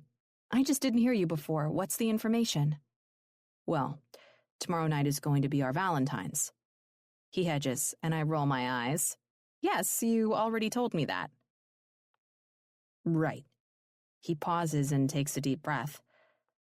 Sunday, though, we're having an auction down at the firehouse. Oh, yeah, the auction. I'd almost forgotten because I was so distracted when my dad told me about it and never texted a reminder like I asked. You know about the auction? Garrett asks slowly, leaning into the fridge and crossing his arms over his chest while I lean back into the island. Yes, well, sort of. My dad told me it was happening and asked me to come. What else do I need to know? He wanted you to come to a bachelor auction at the firehouse? Garrett asks, mystified. I shake my head and laugh. Yes, but not to, bid on someone. I believe he said, though I may be paraphrasing a little. Just to observe, Lori. I'm not asking you to bid on any of these assholes. Right, that makes more sense. So yeah, I start. And then suddenly it hits me. It's a bachelor auction. To them, to my dad, Garrett is a bachelor. All because I've been too big of a fucking chicken to tell him we're in a relationship. I knew... I finally stutter. I guess I just didn't realize you'd be participating, Lauren. But of course you are. To them, you're single. To them, you're the ultimate bachelor, the perfect money draw. Lauren, I'm fine, really, fine. Jake says that word doesn't mean what I think it means. I laugh. Oh, yeah? Yeah. He gave a whole lecture about it one morning on a run on the beach. He lowers his voice, which is already deep, so I'm not sure why, and pretends to be Jake. Fine does not mean fine, Garrett. It means something is wrong, very wrong, and you better get a handle on it before it burns out of control. He shrugs, adding, I think he used the fire metaphor to be cute. It wasn't entirely necessary to get his point across. Well, he's probably right most of the time, but I'm really okay. Freaked, but okay. I think. Mostly okay. Okay-ish at a push. You do not look okay. I'm just processing, that's all. I can pull out of the auction. I can say I'm not doing it. Say I just met someone. I don't have to say it's you. No, come on. I shake my head. This isn't that big of a deal. It's a charity thing for one day, not a sex trade auction, right? I mean, you're not actually going to sleep with whoever wins, are you? He shakes his head. Eyes certain. Definitely not. Then it's no big deal. Okay, just, if you change your mind, you have to tell me, okay? No telepathically expecting me to know. We can go down together. Tell your dad we're together. I don't have to follow through with this. I laugh. Yeah, we're not doing that. I definitely have to tell my dad on my own because I'd really rather not be there to witness Garrett's attempted murder. I promise I'll tell you if I change my mind, but it's fine. His eyes narrow, and I jump to correct my mistake. Good, splendid, okay, anything but fine. It's not that big of a deal, I tell myself. The jury's still out on whether or not I believe it. Chapter 32, February 15th. Lauren. Rose petals cover the table, and a double candelabra lights the center. The low light is unbelievably romantic as it flickers between us. I don't know what I was expecting when Garrett told me we'd have to have our Valentine's date today instead of yesterday, but it wasn't this. It paled in comparison, if I'm completely honest. I was expecting, I don't know, burgers, fries, milkshakes? Not flower petals and candles and romance, and a suit and tie and the need for 5-inch heels in the middle of Garrett's living room. Garrett holds out a single long-stemmed red rose from the other side of the table and smiles. I'm immediately at a loss for what to say, my purse still on my shoulder and my jeans riding low on my hips. I'm severely underdressed for the occasion. I changed my outfit 3 times, but I never even considered the floor-length gown in the back of my closet when I was flipping through my options. This is all so beautiful, Garrett. I had no idea. I didn't expect you to put in so much effort. We haven't been dating for that long, and I definitely did not dress appropriately. I ramble. only to be cut off by a literal walking, talking romance novel hero. You're beautiful, Lauren. Jeans, pajamas, dresses, nothing. He waggles his eyebrows, and I cover the laugh that pops out of my mouth with a hand. It all looks good on you. Thank you. But, Lauren, I wanted to do this. He breaks in again, stepping forward, laying the rose on the table and taking my hands in his. I want to do this. Maybe we've only been dating for a short time, but it's been one of the best months of my life. Garrett, I whisper. Too much? He says with a laugh. I shake my head and then nod. The truth is, it's way, way too much and not enough, all at the same time. It is frightening how desperately I want to hear all the things like that and more, how dependent I feel myself getting on hearing them. In true compartmentalizer fashion, I focus on something entirely different just to give my brain the space to be calm. When did you even have time to do all this? Didn't you only take the kids back to Bethany's like an hour ago? Garrett smirks, unannoyed by my distraction techniques. They helped me with some of it after you left last night, and then Sarah really got into decorating on my fashion choices this morning, hence the suit and tie. They helped you? I whisper, suddenly fighting a sting in my nose, so fierce I don't know if I'll be able to best it. I didn't expect the kids to be involved.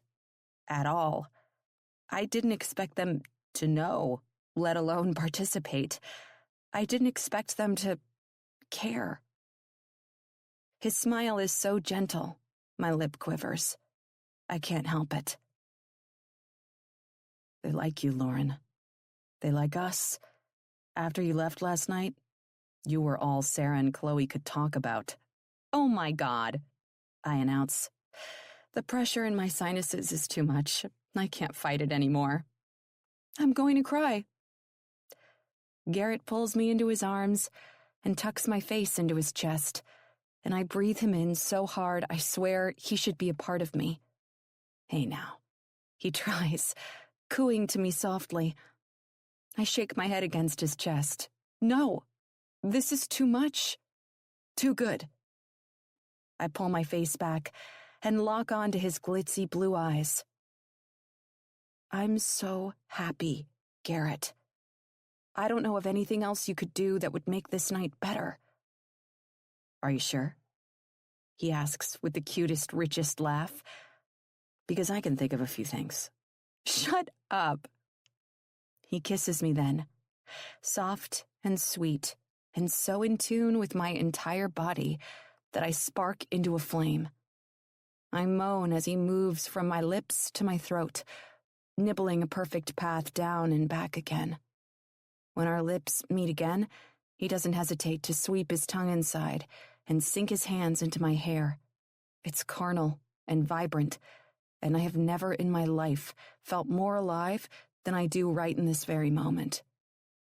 He pulls back, breathing elevated just enough that I can feel the puff of warm air on my cheek before he puts his lips to my ear.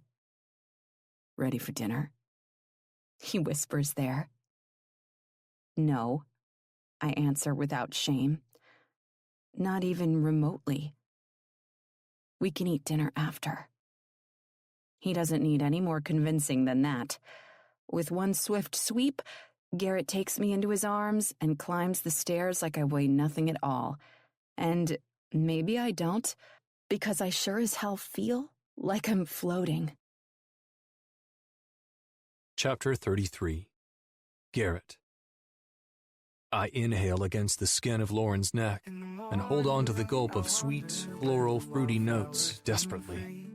I want to lock it in my nose forever, climb inside the smell and sigh. It's crazy, I know it. It feels like I've lost my mind and sense because I've never been this overrun by a woman in my life.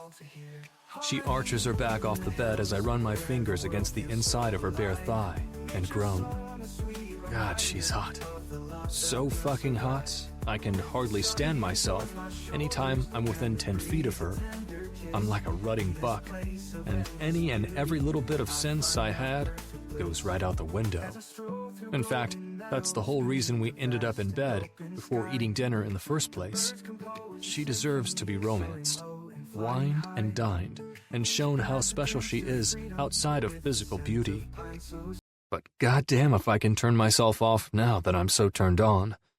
I need to be against her, in her. I need to feel our bodies working together to reach the ultimate cliff just so we can dive off it together. And I haven't even taken off my clothes yet. I glide up her body and put my lips to hers, deepening the kiss until our bodies strain toward each other violently. I pull back and trace a thumb around her lips, and she takes it inside her mouth and sucks. Every fucking nerve in my body sends a signal straight to my dick, and it jumps to full attention like a well-trained soldier.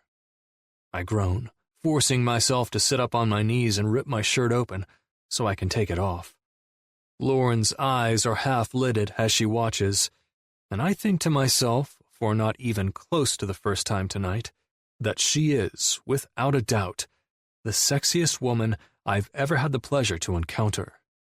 I mean, this is the kind of woman you marry and grow old with, the kind of woman you bleed, sweat, and break yourself to make happy, the one you put down your phone to pay attention to, take away for the weekend just because, bring home flowers for no reason at all. She's the woman you go to the ends of the earth to keep to yourself, but you make sure you do it without robbing her of the world. I don't know what I thought the connection between a man and a woman was supposed to be like, but I know with absolute certainty I never knew it could be like this. It's like food, water, air. It's necessary to sustaining life, and I don't know what I'd do if I couldn't have it anymore. I bend down and swirl my tongue around her belly button first, and then both of her nipples, before sucking one into my mouth. She tastes like sugar all over her skin, and I can't get enough of it. Her nails scrape deliciously at the skin just below my hairline, and I groan at the contact. I want to be closer. I'm sorry, I tell her against the skin of her throat, laving the skin with my tongue like punctuation. I have to be inside you right now. I'll take my time later, I swear. She shakes her head and grabs mine tight, pulling it up to push my lips against hers. Right there, flesh to flesh, she says, I don't want to wait either. So I don't. I climb off her long enough to shuck my pants and don a condom, and then I climb back on top of her welcoming body and slide inside. She wraps her legs around my hips tightly and scratches at the skin of my back.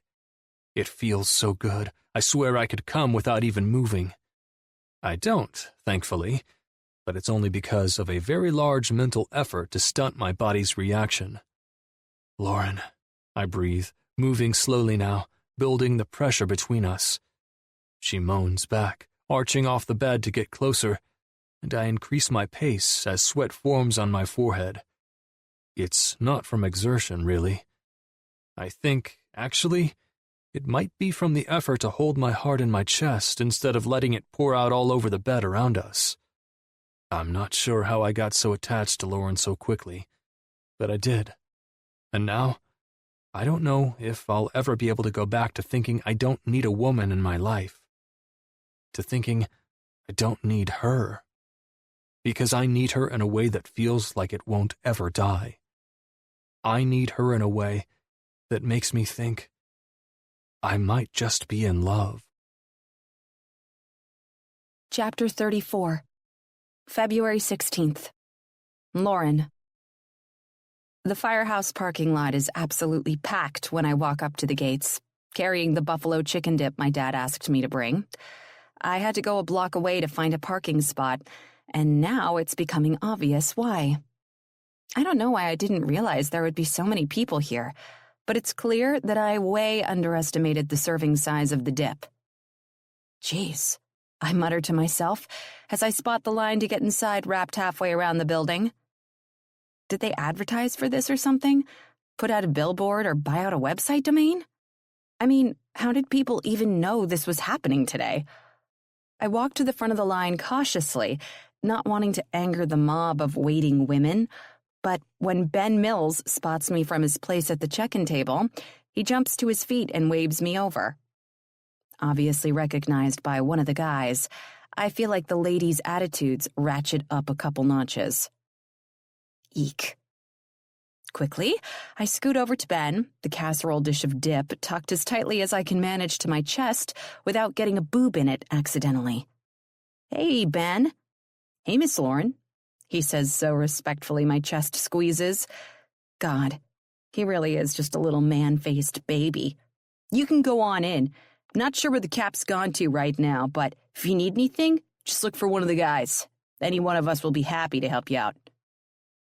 "Thanks," I say, with a smile, tempted to squish his cute little preppy cheeks until a secondary set of dimples forms. He's got to be hell on the young ladies. I dip behind him and into the door as he sits back down to check in more frenzied women, and it takes my eyes a minute to adjust to the change in light before I can move forward. It's probably because the room is absolutely packed, shoulder to shoulder with teeming women, as they wait for the show to begin. Most of the guys are over by the lockers, looking on from the periphery, but a couple of them are deep in the crowd, exercising their right to flirt. I can't remember their names, but it looks like they're no strangers to trying to get it on with, well, a stranger. I shove my way through the crowd as gently as I can manage, but when a couple people get feisty, I have to use an elbow to carve a path. I don't even bother feeling bad about it, though, because by the time I turn around to check on them, they're already back to whatever conversation they were invested in before. Holly spots me finally, getting up on her tiptoes and waving me over wildly. It didn't occur to me until just now that I don't really have a reason for being so close with her that doesn't involve Garrett if my dad were to ask, but I'll just have to come up with something on the fly if it comes up. As it is, Garrett's standing with Holly, Jake, and Chloe, and he turns to look at me when Holly says something to him. My dad intercepts me on the way, though, effectively cutting off my view of Garrett's face. "Hey, baby. Thanks for coming. Crazier than shit here today, huh? I guess women love firemen. I don't have a goddamn clue why." I laugh. "Dad, we're assholes, Lori, all of us." I shake my head and give him a kiss on the cheek. "Where can I put this dip?" "Just toss it on the table over there in the corner. I'm sure it won't last long with these vultures, but thanks for bringing it." "I don't know. If you start the auction soon, they might be preoccupied." 15 minutes, he declares. "We're starting in 15 whether they're all in the door or not." Patience has never been his strong suit. Waiting for everyone to get inside seems like it would be a better game plan for raising more money, but I don't bother telling my dad that. I know he won't want to hear it. Plus, I'm ready to be released from his hold so I can go see Garrett under the pretense of hanging out with Holly and her family. I have a limited amount of time, and I want to use it. Leaving him in bed this morning to go home and get ready and make dip, all while knowing that the next time I saw him would be here, in a literal fucking human meat market, has not left me feeling all squishy inside. In fact, if I'm honest, my nerves are on a one-way bullet train to Shitsville. I haul ass over to the food table, drop the dip, and then scoot back in the other direction. There are people everywhere, but I can still see Garrett's back in front of Holly and Jake. I take a deep breath and head that direction as casually as I can manage since my dad is up at the stage, talking with one of the other guys while he messes with audio equipment. When I make it over to the group, Garrett turns around slowly, a huge smile spreading his mouth from one corner of his face to the other. "Hi," he says softly, leaning down to place a tender kiss on my cheek. It's both intimate and innocent, but when Jake moves toward me with his eyes to the stage to do the same, I know my dad must have been watching as it happened. I bite my lip as Holly laughs at the unexpected show of affection between her husband and me. "Good to see you, Lauren," Jake says with a chuckle, as he pulls away from my face and winks at Garrett. "Yo, bro. Excuse my language," Garrett says with a flick of his eyes to Chloe. "But what the fuck?" Jake bites his lip in an effort to stifle the volume of his chuckle. You should be thanking me, dude. Cap's watching our exchange, and you got a little too intimate with your lady. I was just covering for you. Wait a second, Chloe says in an excited whisper. Is this a secret relationship? I shake my head, but Holly jumps in before I can, her excitement palpable. Yep, forbidden romance. It's amazing. Come on, I say with a roll of my eyes. It's not forbidden. We're just giving ourselves time to get to know each other before we get anyone riled up, I excuse, turning partially to Garrett. Right? He doesn't look exactly thrilled, but he agrees. Right. Yeah, I don't know what you said just now. I'm just going with forbidden romance. That's a lot more exciting. Chloe says. Right? Holly agrees, egging her on. The traitor. Whatever, call it whatever you want. I'm getting a Coke from the vending machine. Garrett frowns as I walk away, but I figure it's for the benefit of everyone. If my dad's still watching, it makes it look less suspicious. And if he's not, well, it gives me a minute to compose myself over the fact that this situation is awkward as hell and at least partially of my making. Okay, mostly of my making. Garrett has tried to get me to come clean more than once, and I've been the queen of avoidance. Still not being able to hold Garrett's hand or give him a hug before he goes up on the bachelor chopping block and gets farmed out to one of these rabid women is a whole different form of medieval torture. God, I should have begged off this thing, said I had a facial or work or, I don't know, a colonic to go to. Anything other than coming here to watch it all go down in person. Holly's hand grabs me by the elbow and spins me around, just as I pull the Coke out of the machine. I startle at first, but when I see that it's her, I relax. Yes, can I help you, traitor? She laughs. Garrett sent me to check on you. You left in a weird way. I snort. How does one leave in a weird way? The way you did, back there? Shut up. No, really. She pushes. Are you all right? I'm fine. Uh-oh. Oh, stop. Not you with the whole fine thing, too. She tisks her lips.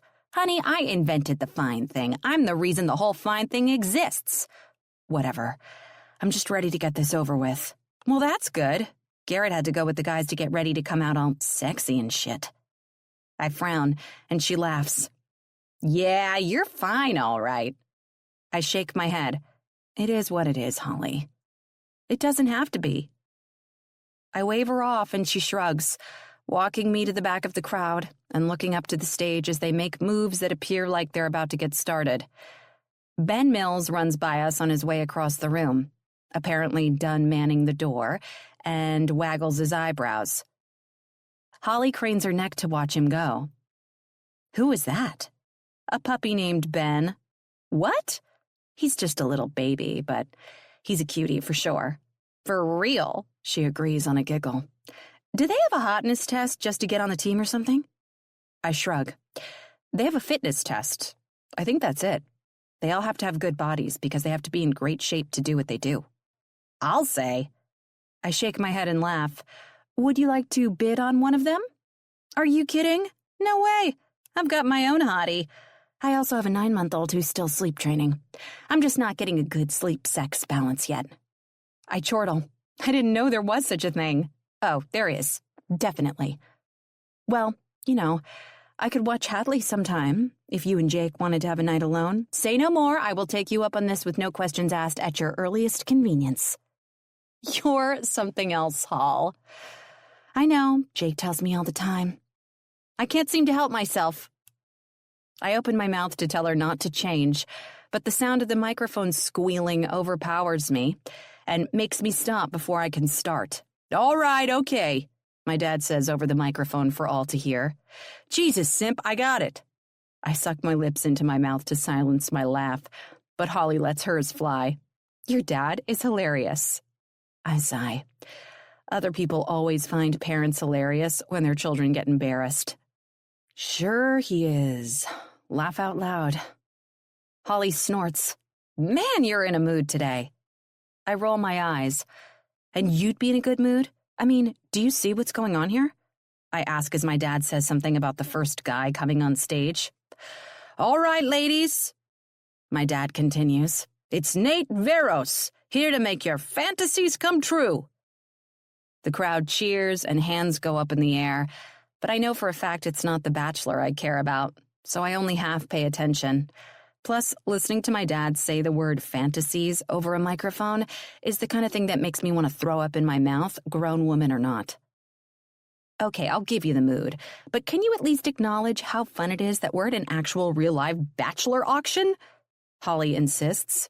I thought these only existed in books and movies, and we're at one. I roll my eyes and drop my head back on my shoulders before rotating it to look her at her face. Sure. Though I do believe it'd be better if my boyfriend weren't one of the bachelors. If he weren't still a secret boyfriend, he probably wouldn't be. I groan. You're not helping. I'm sorry. What exactly do you want me to do? Rush the stage? I'm distracting you. Oh. Well, then thanks, I guess, I say, realizing that we've gone through another bachelor without my even noticing. I bounce on my toes and suck air into my lungs. I can do this. I can do this. Why don't you just bid on him yourself? Are you kidding? Holly shrugs. So what? There'd be drama, but at least it would be out. No, I say firmly, shaking my head. I can't bid on him. My dad will know. My dad cannot know, not yet. Holly shrugs. I'm really not sure I understand the daddy issues, but it's probably good you can't bid, honestly. What? Why? Holly blows a puff of pff out of her pink lips just as Garrett walks out on the stage, and the ladies in the audience lose their shit. I'm talking screaming, thrashing. These women look like they've just taken an intense dose of PCP. Holly smiles, gesturing in front of us to the gyrating wave of panty droppers with a jerk of her thumb. And then she literally has to yell because it is so loud inside the firehouse. The windows are starting to shake. Because of that! He's too cute for his own good, and he's going to bring in a lot of money. He's been married and off limits to these wolves for too long. Better for your wallet and the charity if someone else is the one to pay for it. Oh, God. What was I thinking? What in the world ever gave me the impression that I'd be okay with this? That I'd survive watching? I don't think I could take it if one of these psycho Daisy Dukes wearing nymphos wins a date with the guy I'm dating. Wins a date with my guy. I have to think of something. Some way to make sure I don't spend the next 15 years of my life visualizing the porn flick one of these women is going to make with my boyfriend. Suddenly, only one possibility feels like a viable option. You do it. Bid on him for me. Holly laughs, and my lungs seize in my chest. So this is what a panic attack feels like. I'm serious, Holly. You have to do it. You have to. I ramble quickly. Holly studies me closely, her green eyes turning soft with humor-filled pity. I don't think that's a good idea, babe. My husband knows I'm zany, but bidding for a date with his best friend seems like it might be over the edge. I'll do it, Chloe volunteers unexpectedly, popping up behind us like a jack-in-the-box. What? Holly shrieks. That's even worse. Jake will not be happy if you bid on a date with your Uncle Garrett. Chloe shrugs. I don't think it's a big deal. He's hot. Holly's eyebrows shoot to her hairline, and Chloe laughs. Come on, even I can see he's hot, but it's not like I'm actually going to go on a date with him. I'm just helping a fellow sister out by keeping him away from the wolves. What is college doing to you? Holly breathes. Preparing me for the real world. Holly snorts. MTV's version of the real world, maybe. What's that? Chloe questions innocently, and Holly and I both shrivel up into the old ladies we are. Dear God, Holly mutters to emphasize the death of our souls. All right, ladies, my dad says, playing the MC role a little too well, if I'm honest. Clearly this bachelor needs no introduction, but I'm old school, so I'm gonna do one anyway. My heart jumps into my throat. Garrett Alexander is finally single and ready to mingle. He waggles his eyebrows. Dear God, Dad. He's athletic, charming, and one hell of a firefighter, if only he'd shave off his stupid beard for good. A whole chant of boos fills the room, and my dad laughs into the microphone. Not the popular opinion, I see. I almost roll my eyes. Only a man would think Garrett would be better off doing away with the beard for good. Well, I guess let's get to it. Let's start the bid at, how about 500? 1,000! 3 women shout immediately. I reach out and grab Holly's sweater viciously, accidentally snagging a little flesh with it. Ow! She complains. I think you just pinched my kidney. Holly! I snap on a whisper yell. What? What do you want me to do? 3,000, a woman yells. The bid's going up by the second. Something, anything, 4,000! Chloe yells, shocking us both so much our heads whip toward her. What are you doing? Holly hisses as Jake Brent's cutting eyes narrow across the room. Helping, Chloe says simply. The bids go on around us, and Jake starts walking in our direction. When the auctioneer turns back to Chloe, she ups the bid again. 6,000! And, for the first time since Garrett took the stage, a whole new form of fear crashes over me. $6,000? For a date with my own boyfriend? What am I? Nuts? Chloe's invested now, though, jumping excitedly the next time the auctioneer turns to her. $8,000! Oh, dear God. I think I'm going to pass out. I wonder if anyone will notice if I sit down and put my head between my knees. Lauren, are you okay? Holly asks, apparently noticing the putrid color of my skin. I try to nod, but for some reason all normal bodily function is struggling to reboot. Uh-oh, Holly remarks. I think we're losing her. And, well, that's the last thing I remember. Lauren! A disembodied voice yells from somewhere in the distance. I shake my head back and forth to make the noise stop, but it keeps going, this time sounding even more urgent. Lori, baby, wake up! There's a pat on my cheek.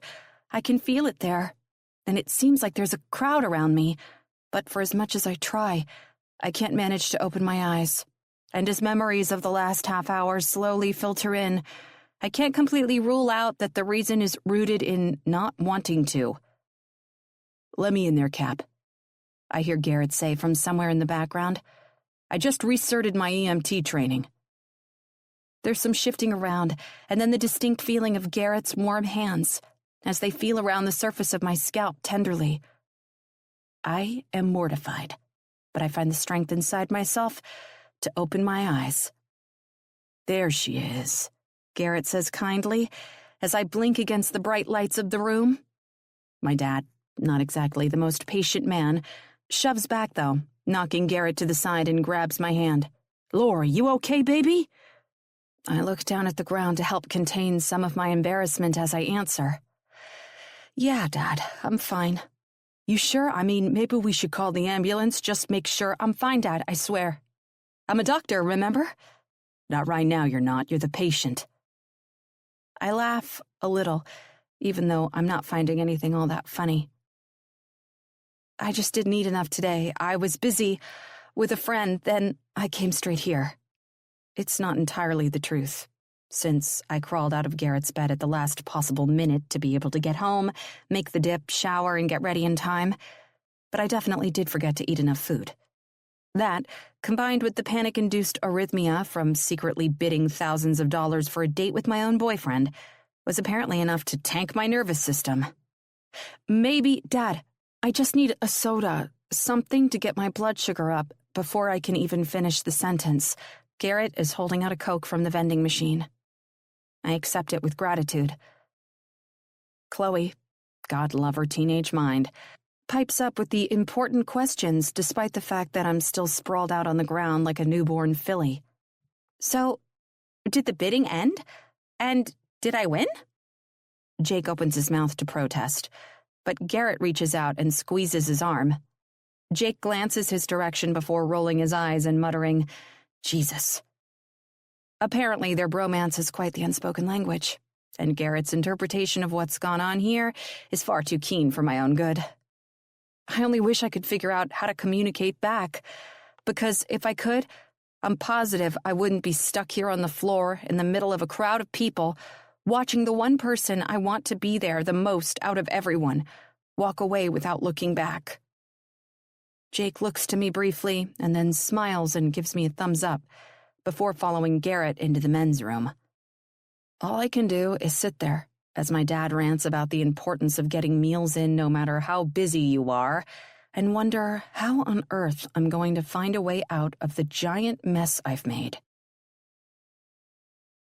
Chapter 35. Garrett. I pull my shaking hand away from the tiled wall I just punched and growl, right as I hear the door open behind me. I spin quickly, tucking my bloody knuckles behind my back out of instinct, but my breathing is still unmistakably violent.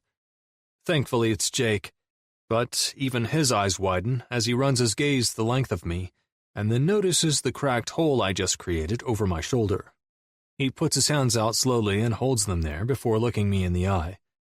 Okay, dude, calm down. I can't calm down, Jake. Jesus, I'm losing it. I can't keep this a secret anymore. I can't pretend. Garrett, Jake calls, trying to get my attention back in the middle of my spiral. I throw out my hands before pointing back to the truck bay angrily. I can't pretend not to care. That she's a stranger. That I shouldn't be with her right now instead of going about my day like nothing happened. To be fair, you're not going about your day like nothing happened. I will attest to that. Not at all. I glare. So not the time for jokes, man. Of course it is. It's the perfect times for jokes because jokes will make you laugh, and laughter will loosen up your muscles. You need to loosen up. He looks me up and down again and winces. Really need to loosen up. You just made all of that up, I accuse gruffly. He shrugs, his face softening with just a tiny bit of sympathy. The rest of it, though, is holding on to the fact that he'll be able to give me shit about this for the rest of our lives. Maybe, but it made sense, and frankly, I probably deserve some credit for that, given how closely you currently resemble the Hulk.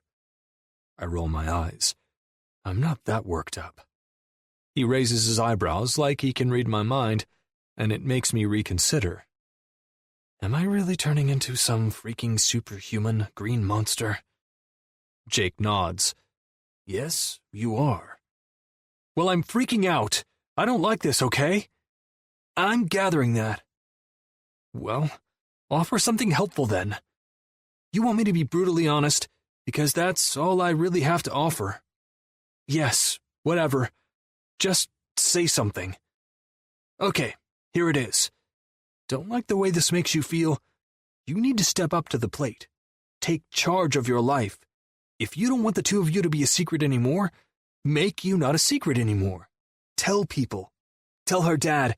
Take responsibility for your relationship and take charge of your destiny. Go get your dang woman, Garrett, he exclaims, voice determined. I've known you a long time, and other than making the actual decision to get out of your loveless marriage, you don't hesitate to charge into the middle of anything, including but not limited to actual flames, by the way. So treat this like that. Charge into it. There's no reason you have to be a bystander, and there's no reason you should let your life continue on any course you don't want it to. I've only been dating her for a month, Jake. Doesn't that seem crazy to you? He shakes his head with a laugh. Who in the hell do you think you're talking to? Christ, look at me and Holly, man. It's possible. You're the one who told me it was.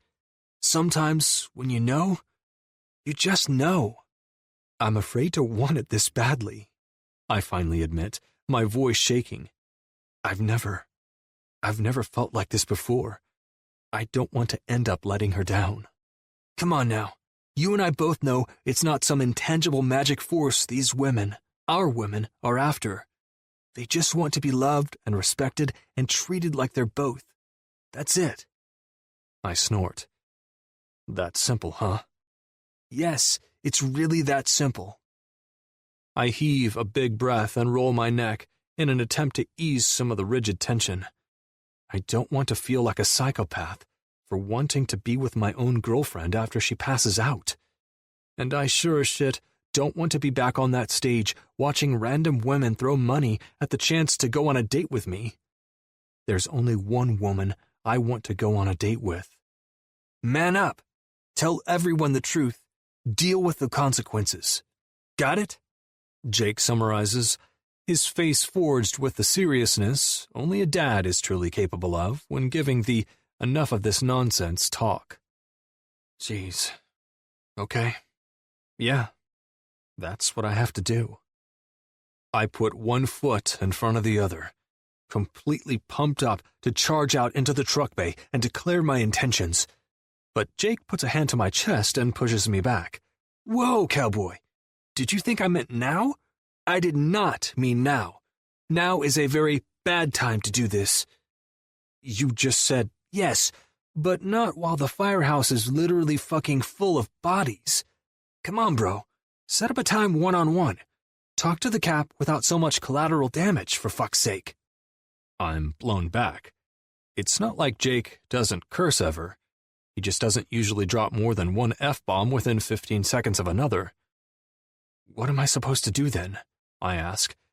It's not like me to feel so out of my depth. But the truth is, Jake is right. I tackle things head on, charge in first.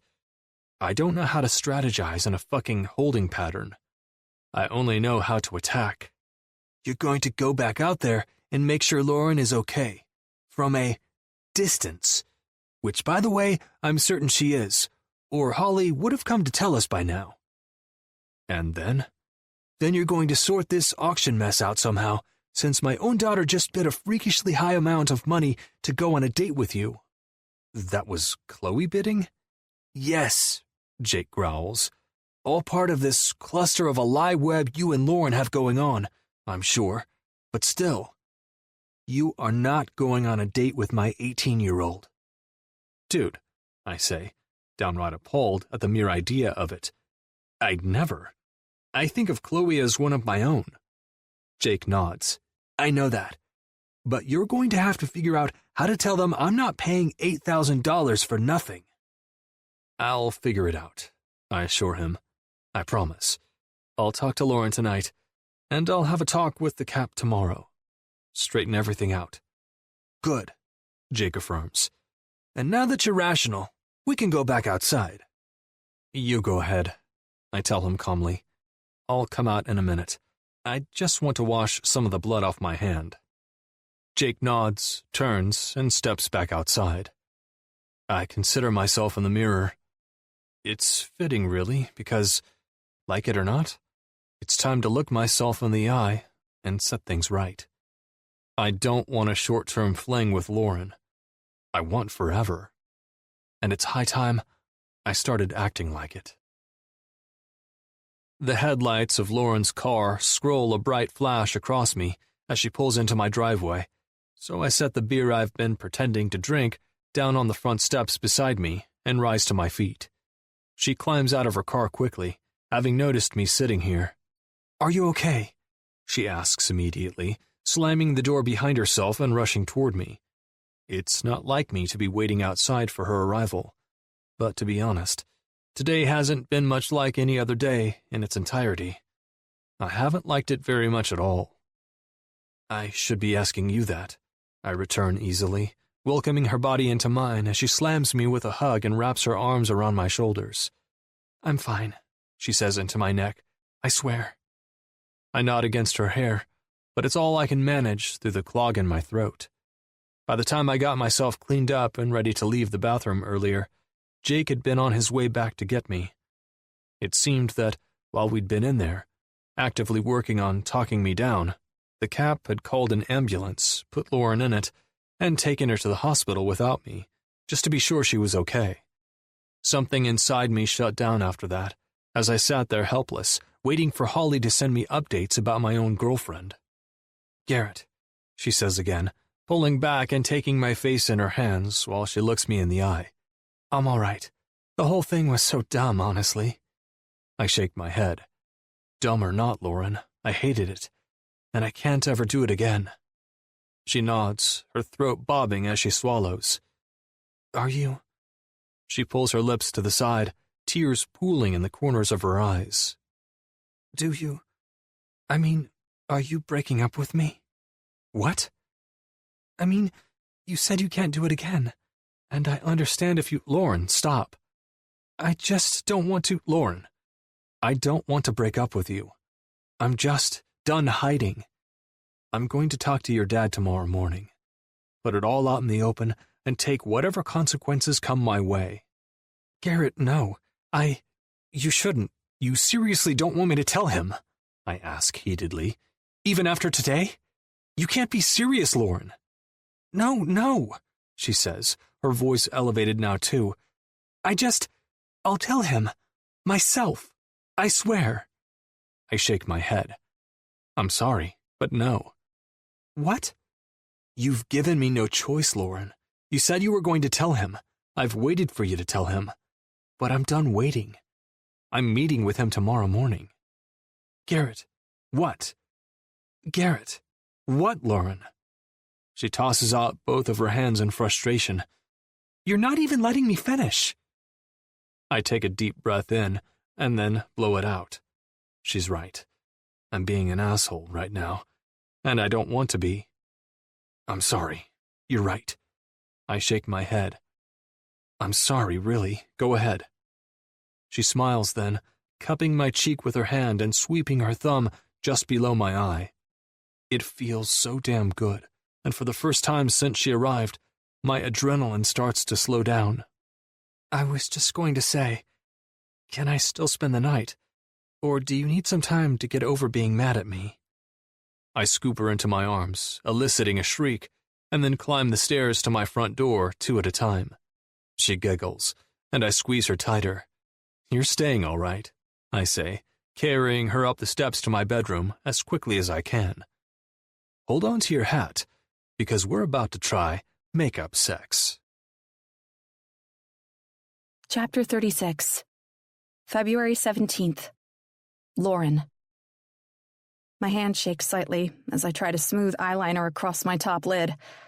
I pull back to look at the outcome, and it looks like I applied my makeup in the back seat of a Chevy Pinto on a gravel road with no mirror. Needless to say, I dig my makeup remover wipes out of my drawer and clean everything off to start again. This time, though, I resign myself to the fact that lining my eyes isn't going to happen today. Eyeshadow and a quick swipe of mascara will have to do.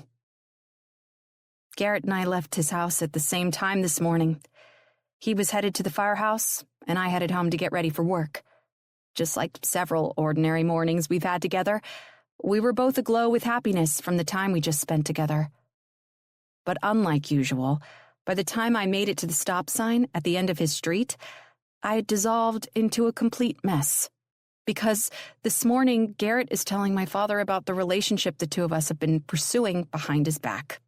And I am terrified it's going to end badly. Deep down, I think I'm just fearing that my dad is going to push all his baggage related to my mom's death onto my boyfriend. Whenever he talks about her, he's so quick to act like he was a terrible husband, like he wasn't there for us or supportive of my mom, or that he didn't stand by her side every second that he could when she started to go downhill. None of it is true, though.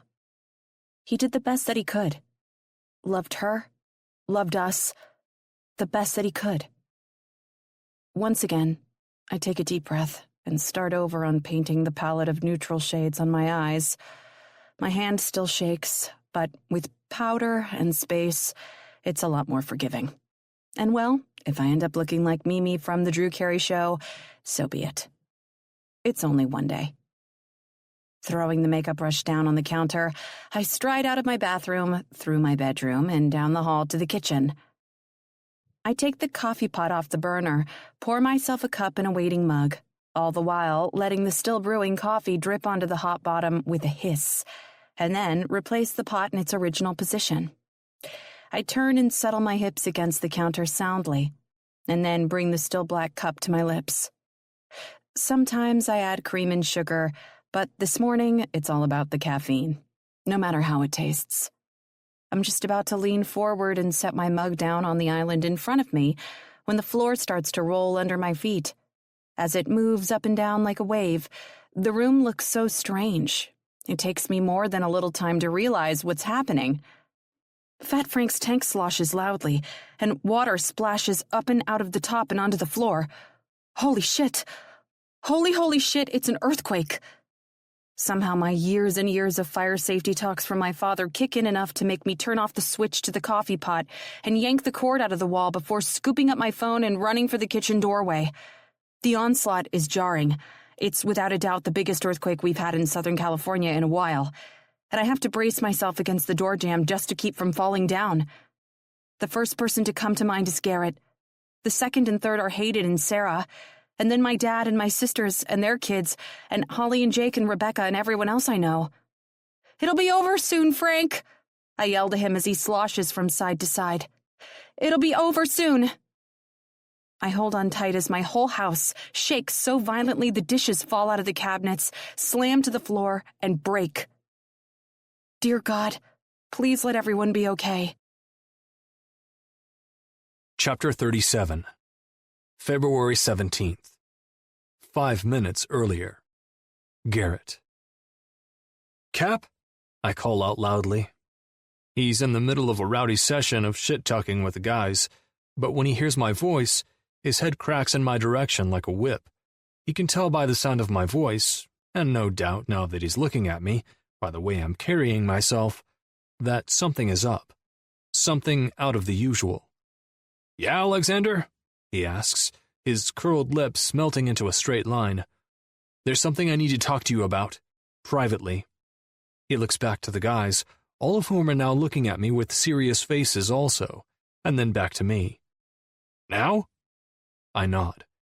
There's no reason to drag this out any longer. The charade has to end so that my future with Lauren can begin, no matter how difficult this might be. "Yes, sir." "All right then, let's go into my office." He jerks his head. "I'll be there in a second." "Yes, sir," I agree. He turns back to the guys briefly, and I take a deep breath in through my nose. And then I smile. Because as serious as all of this is, there's a deep sense of calm at the heart of me. I don't know how this is going to go. I don't know how he's going to react, and I can't control either of those.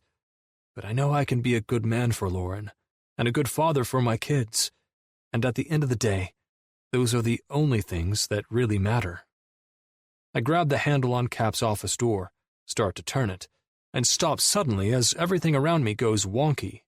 I glance from my hand back to the group of guys, and the Cap's eyes meet mine, as we both realize at the same time what's going on.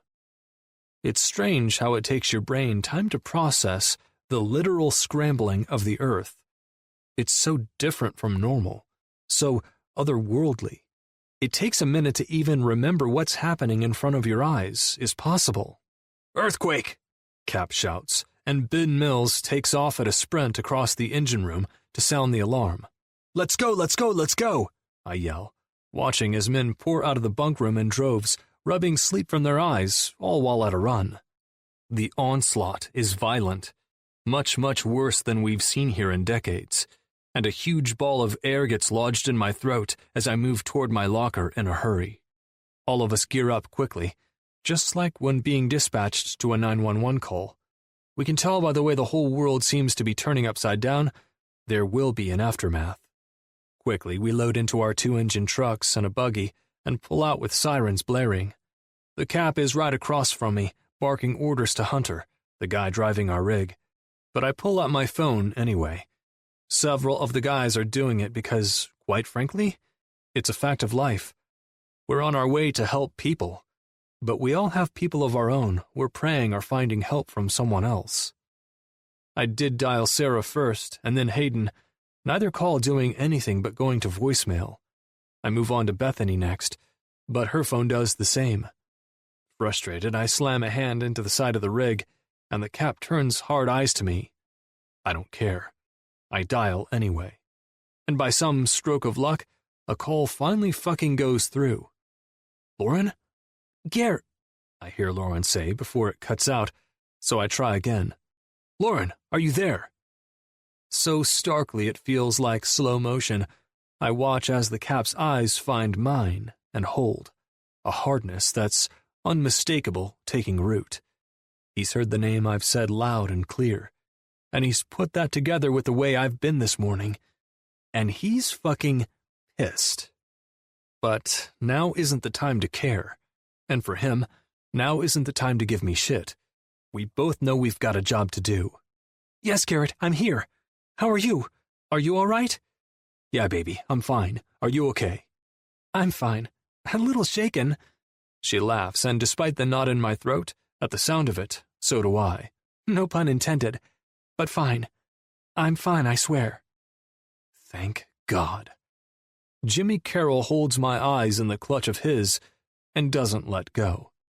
Okay, babe, I gotta go. I haven't been able to get a hold of the kids yet. Wait.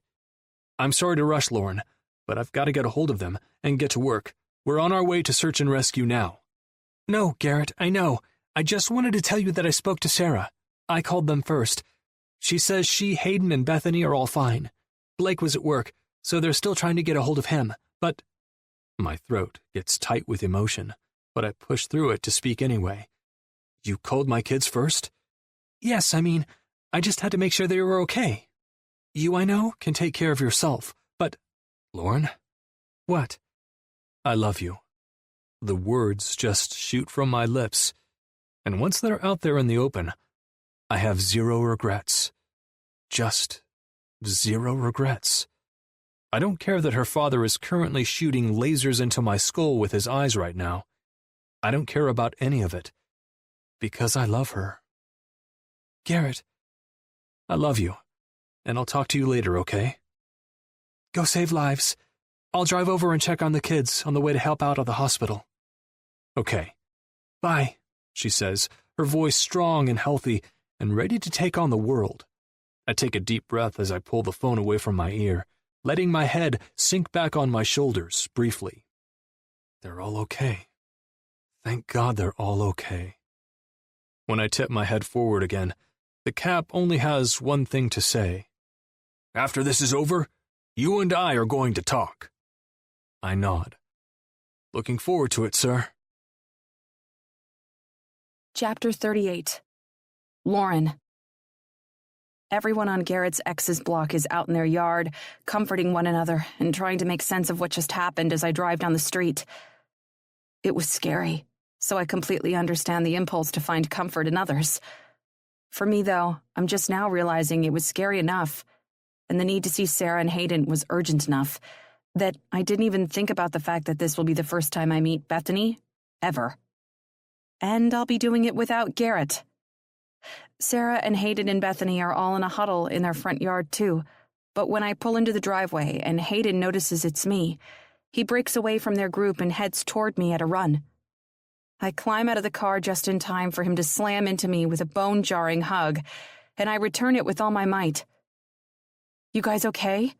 I ask the top of his head, ruffling his hair while Bethany looks at me sternly over the top of my car.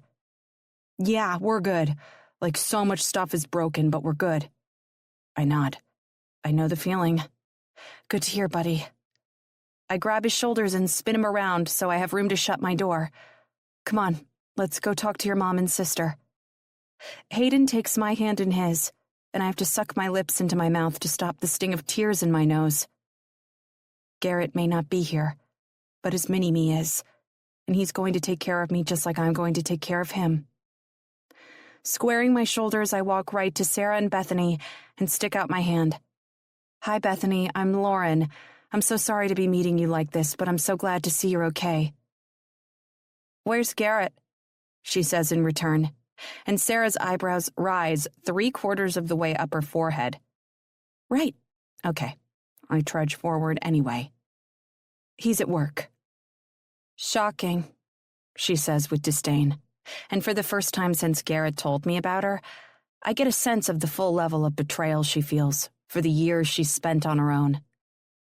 And I don't hate her for it. Shit, I understand. I really do. I just hope she'll let me in enough to be able to be a support to everyone. I know, I say simply, but he's out there helping people, and it's really important. It's always important, she says then, and I bite my lip and nod. Better get used to that, she adds. Mom, Sarah finally snaps, and I reach out to touch her shoulder, It's okay. Really, it's okay. In a bold move I didn't even know I had in me, I reach out and take Bethany's hand in my own. She resists a little at first, because, hello, obviously I'm crazy. But I push on. I can't imagine how hard the last 20 years of your life have been. I've spent a lot of time on my own, but I still know it's gotta be hard as hell raising kids under these circumstances. And you've done such a great job. She softens a teeny tiny bit, so I chance finishing. She might hate me, but I have a feeling if that's the case, it was going to be the case no matter what. Anytime you need someone, help with something, you can call on me. She shakes her head slightly, mystified or really angry, I'm not sure which, so I get on with wrapping it up. Garrett asked that I come over here to check on you since he couldn't himself, and I'm so glad I did. I'm sure you were so frightened being here on your own. She nods then, finally, a tiny tear escaping the corner of her eye and melting down the surface of her face. I shrug, reaching out to cup a wide-mouthed Sarah's jaw. I have to get to the hospital, see what I can do to help. But if you need me, Sarah's got my number, and I hope you'll use it.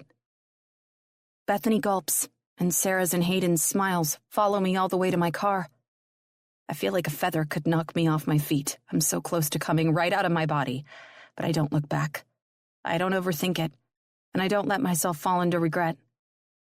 Just like Garrett said about telling my dad, I put all my chips on the table, and they're gonna fall wherever they want. But for the first time in my life, I'm not afraid to hope, to dare to believe I can have it all.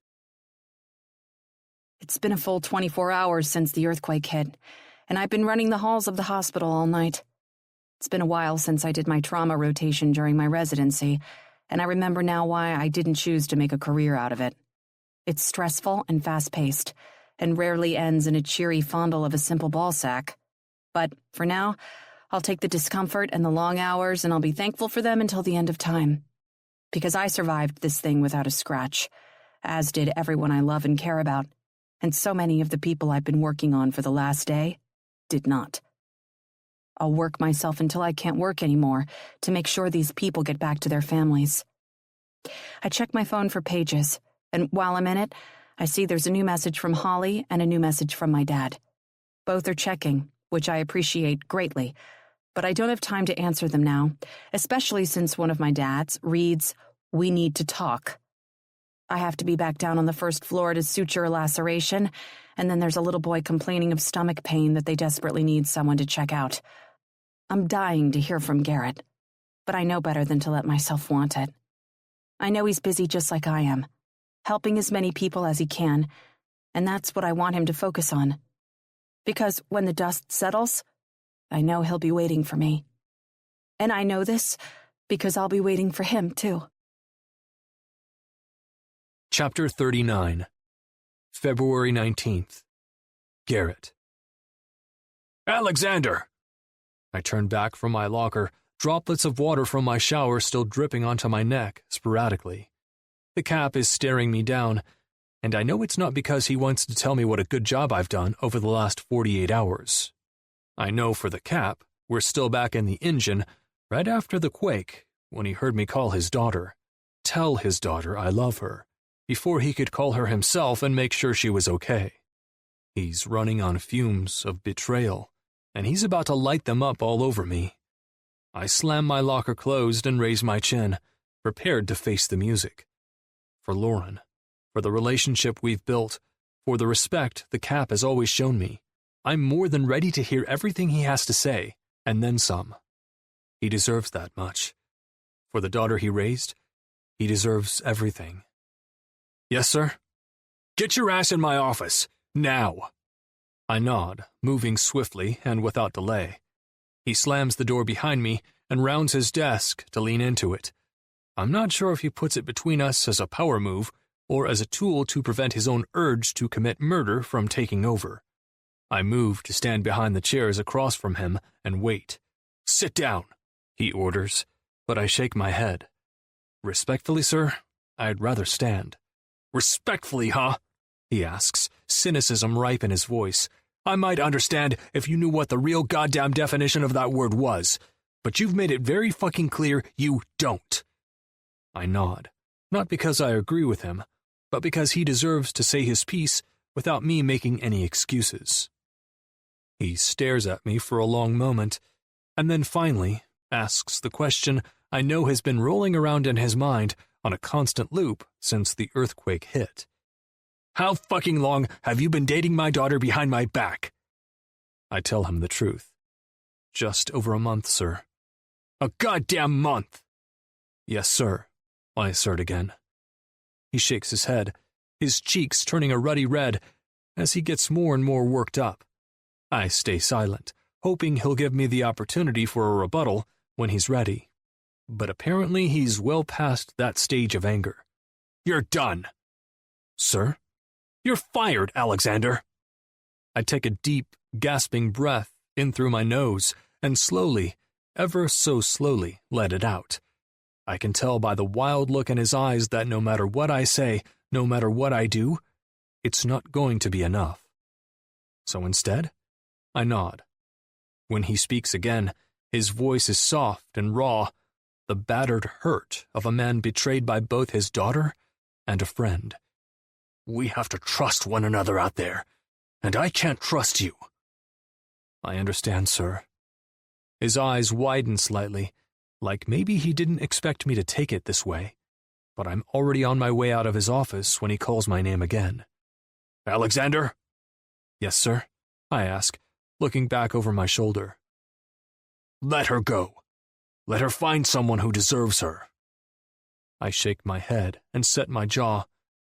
I'm sorry, sir, but that I can't do. You bet your fucking ass you can, he orders. I shake my head again, stating firmly, I love her. Then I walk out of his office and out of Station 18, the place that's been more of a home to me than home has ever been. Climb into my Suburban and drive out of the parking lot.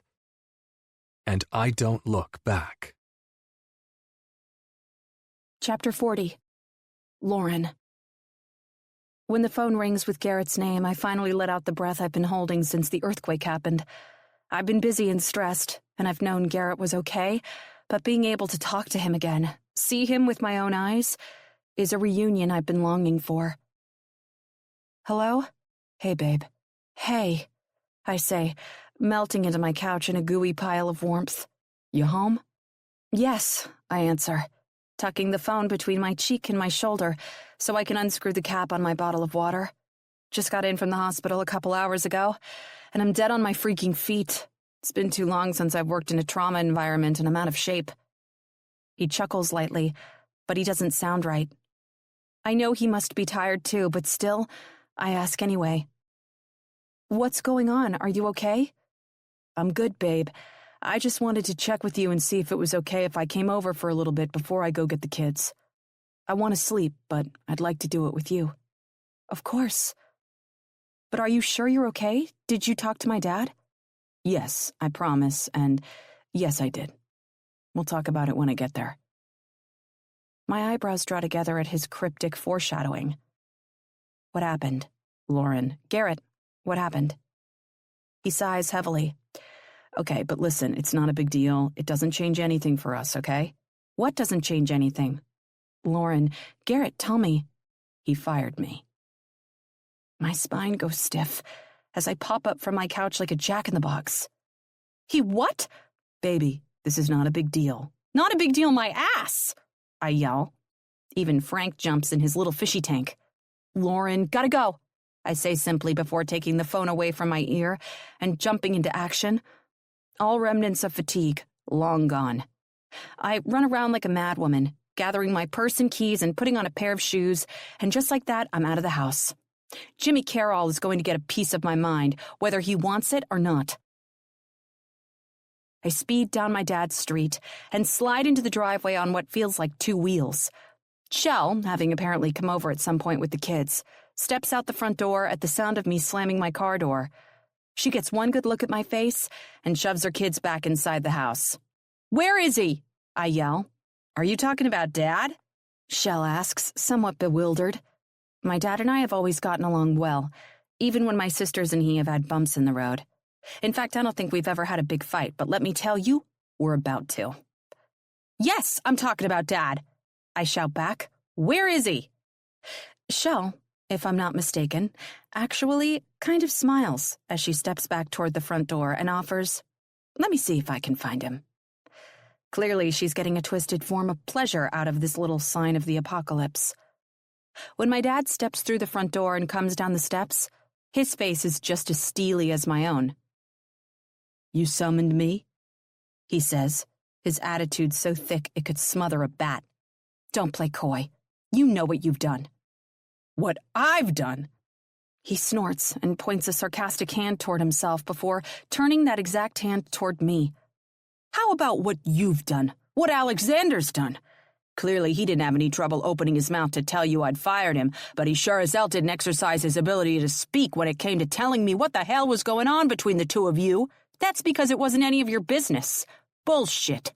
It was because you knew what you were doing was wrong, and you didn't want to be made to feel bad, Lori. I grit my teeth. There is nothing wrong with Garrett and me being together, and if you hadn't sown so many seeds of doubt into my head in the first place, I would have seen that a hell of a lot sooner. Cut the crap, Lori. No, you cut the crap, Dad! I scream. You fired him! He's dedicated his entire life to this, just like you, and you didn't even hesitate to take it away. He shakes his head. At least look at the silver lining, baby girl. You may be with a shithead liar, but at least he'll be home now. No, I protest. You don't get to do that. I don't get to do what? Be a part of your life? Because that's what this whole thing feels like you were trying to say. No, Dad, you don't get it. You really think Garrett's a shithead? You really think he's the same as Phil and Pete? I glance up to take a look at Shell, who's licking her lips at my attack on her husband, but still somehow manages to look down at me with apology in her eyes. She's really the best sister, I have to give her that, but that's a conversation for a different time and place. If he walks like a duck and quacks like a duck, what am I supposed to think he is, darling? Oh, stop, I say with an angry shake of my head. You've been together a month, right? He asks without waiting for me to answer. Tell me, baby, how many days out of that time have you actually seen him? You're right. He's been gone. You would know because so have you.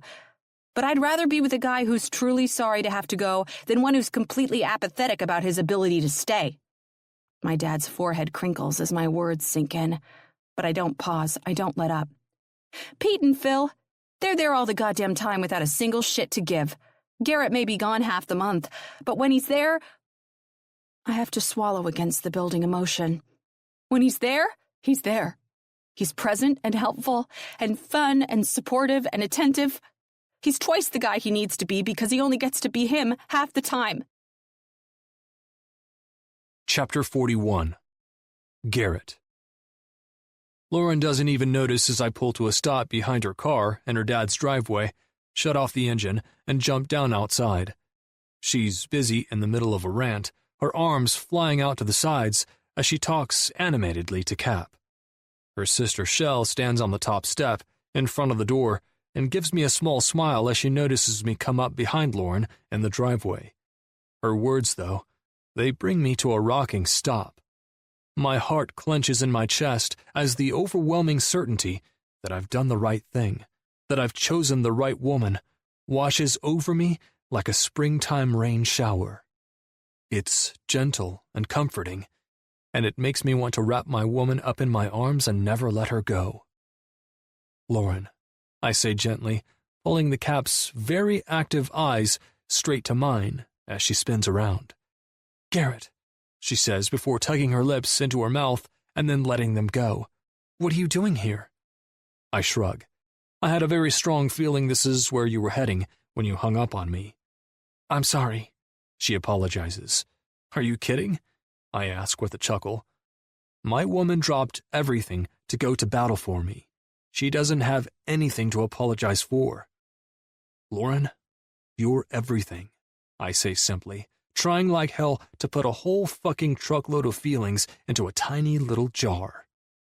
I love you, she says back, and her dad's eyes widen behind her as he puts his hands on his hips. But I stop paying attention to him and close the gap between myself and my woman, cupping her face in my hands as she goes on. I don't know how it happened, or when, or what you did to convince me to allow it. For me, it's been about me and my career ever since the time I left home to go to college. I did that, and then medical school, and then spent years doing my internship and residency and living on my own.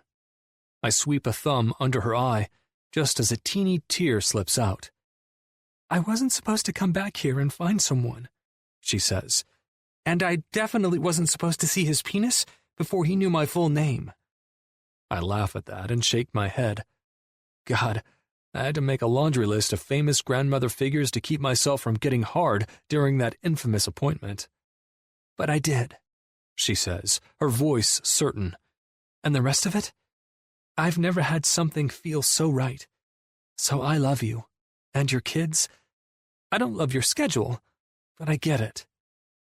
Lauren, I don't think you're going to have to worry about my schedule, I say with a small laugh. Yes, I am, she protests, because you've worked too hard and too long, and if Station 18 can't see that, you'll find another. Lauren, no, you're doing this, she refutes. You're not abandoning your career because of a bump in the road and a woman, for God's sake. I get it. The importance of this thing you do. Not in a way that we're going to be together for 15 years and I'm going to start to resent you. In the kind of way that I can't even imagine you doing something else, being some other person. I promise, if you keep up your end, if you continue to treat me the way you have since the moment you stepped into my life, I'll do the same. I'll be there for you. There for you when you're here, and there for the kids when you're not. Because as much as Sarah scares me, I love them too. Probably too much. She shrugs. Okay, definitely too much. Sarah would certainly tell me I'm being way uncool right now. No, baby. My Sarah knows. Everything you said just now, everything you feel for me and for them, that's the definition of cool. Cripes. Jimmy finally groans in the background, coming up to us and ripping Lauren from my arms to pull her into a hug. The two of you are making me sick. I scoff. Thank you, sir. You're too kind. He snorts and then pulls Lauren even tighter into his arms. Fucking cool it, Alexander. I'm saying you're not fired. What? Lauren asks, trying to pry her head from his chest, but he pushes it right back. I'm saying he's not fired, and he's not a shithead. And I'm saying I guess I'm going to have to get used to him being at every goddamn Thanksgiving from now on. I swallow thickly. It's not rosy. It's not pretty. But it's about as nice of a blessing as we're ever going to get from Jimmy fucking Carroll. I hold out a hand, and he rolls his eyes, but he takes it in his. Fuck, is all he says. I can't help but laugh, confirming, You said it, sir. And really, that one word says it all. Because that's life. It's messy and complicated, and almost never turns out exactly as we expect. But if we have the faith to let it, sometimes it turns out even better. Sometimes, if we're really fucking lucky, we find that one person who makes it all worth it. I look at Lauren, and I don't hesitate to pull her back into my arms once her dad releases her. Yeah, I've definitely found that one person. I've found her, and there's no way in hell I'm ever letting go. Epilogue. 6 months later, late August. Lauren. I look down at my dress as Kara works on fastening the long, exaggerated line of buttons down the back, and I have to take a huge breath to force the impending emotions from spilling out and ruining my makeup. In some ways, I still can't process that today is actually happening. That I not only met the man of my dreams, but that I somehow landed him and am going to make a promise in front of all our friends and family to love him forever, through all the circumstances of our lives. And holy hell, are there circumstances.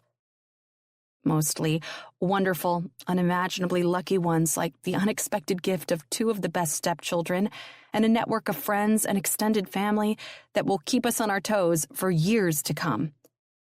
Garrett's job is, of course, what I consider a neutral circumstance, since it's literal hero's work, beyond important, something he loves, and a great lesson for the children we're now going to be raising together, but also super dangerous, time-consuming, and often unpredictable. And then there's the bad. Times I know will come without fail. Disappointments, arguments, and the volatile nature of having teenagers roaming the earth. We will cry, we will fight. But I know, at the end of the day, we'll be able to lean on each other to get back on our feet. I still cannot believe you're actually carrying that thing as your bouquet, Kara says, leaning over my shoulder when she finishes the last button to jerk her chin toward the table against the wall. I laugh at her disgust, turning around to meet her eyes so I can waggle my eyebrows in jest. Fat Frank is a beaut, Care. I don't know why you think he's so weird. He's a fish, she exclaims with a snort.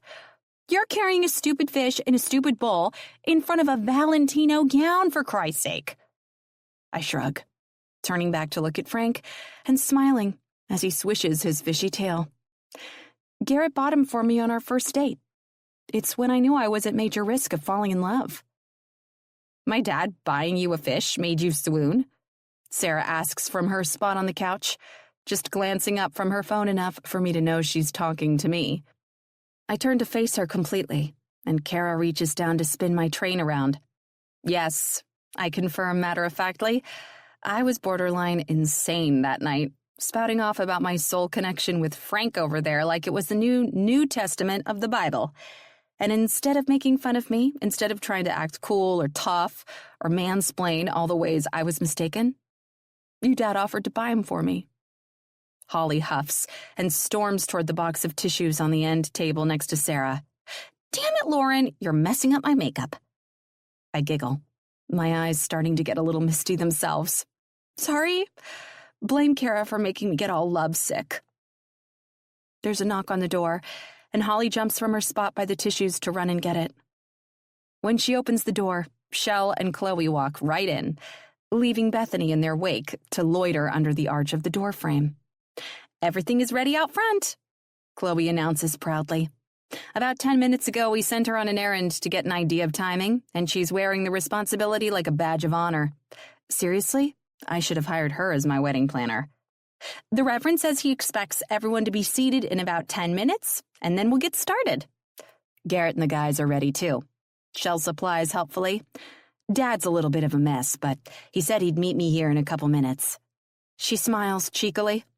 I think he needed a moment alone to powder his nose. Everyone laughs, and Bethany shuffles a little on her feet, obviously flirting with feeling uncomfortable. I smile welcomingly at her and wave her into the room. Come on in, Beth. Have a glass of champagne. Oh, no. She refuses, shaking her head. I'm just here for Sarah. Garrett, wanted to see her really quick before things get started. Oh, of course, I say, turning my head to Sarah. She rolls her eyes first, but it's all for show. She doesn't dally as she gets off the couch and walks to the door to meet her mom. Be back in a minute, she says on her way out, but Bethany doesn't follow her.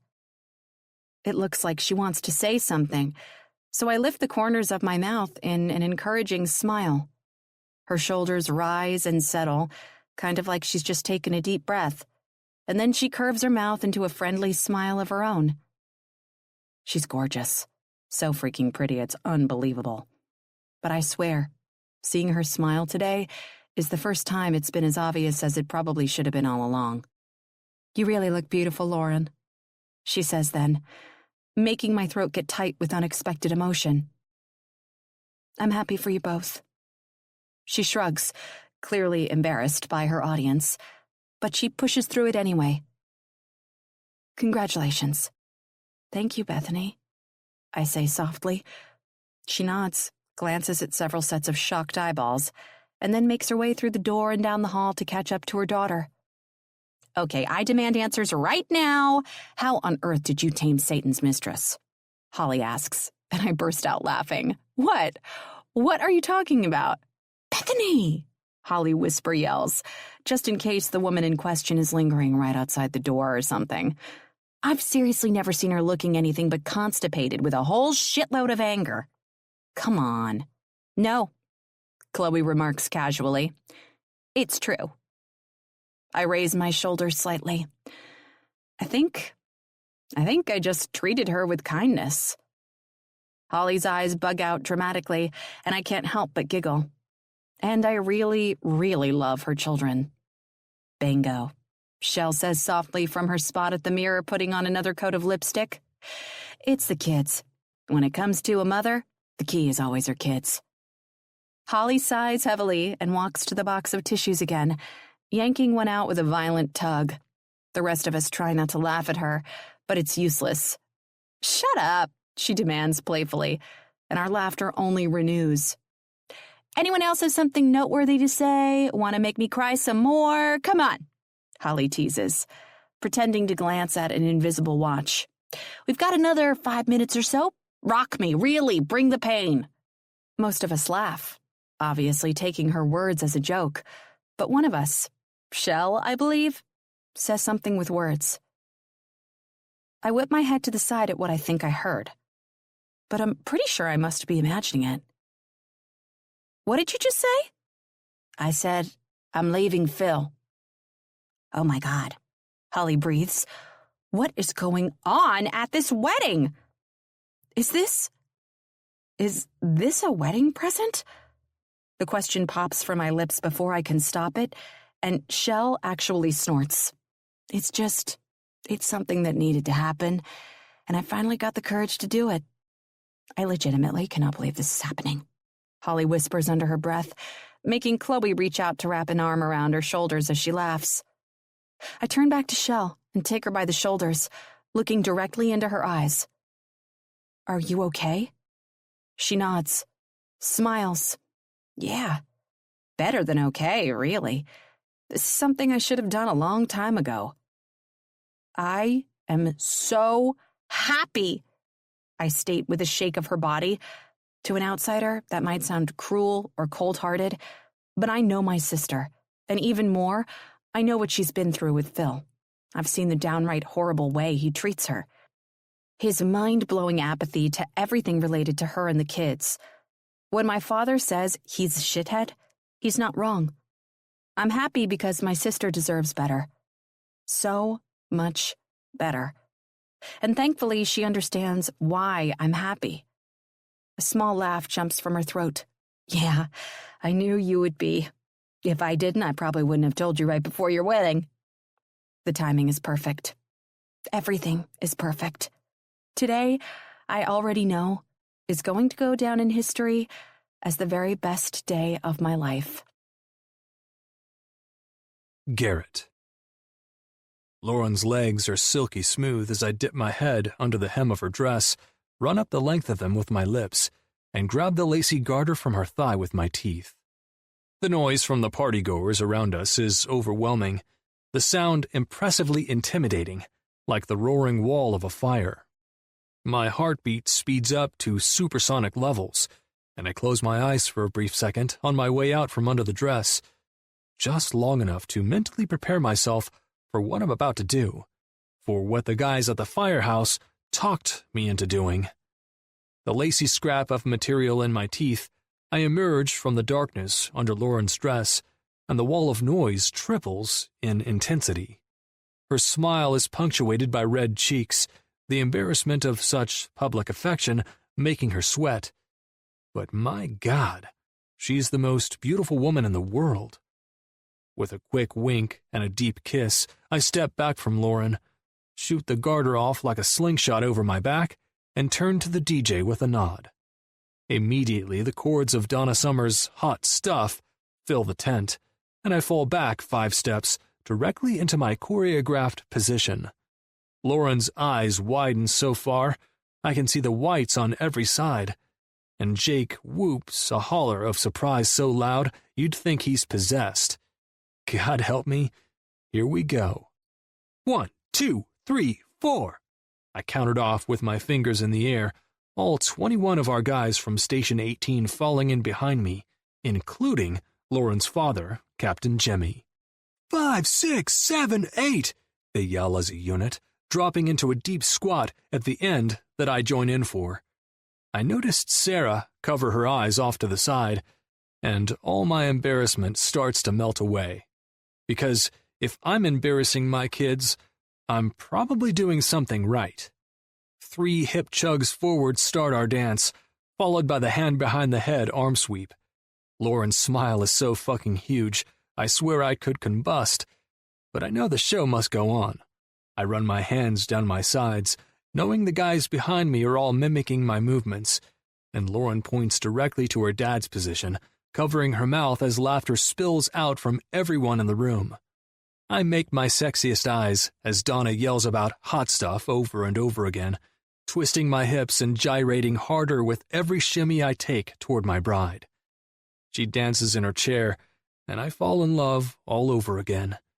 She is magic, and together, we're a fairy tale. As the notes of the song start to fade out, I make my way to her chair, lifting her out with my hands at her jaw, and slam my mouth down on hers. She grabs my wrists to keep herself steady and joins in with reckless abandon. The crowded reception breaks out into more cheers, and as the song comes fully to a close, everyone yells out in unison, "Hot stuff!"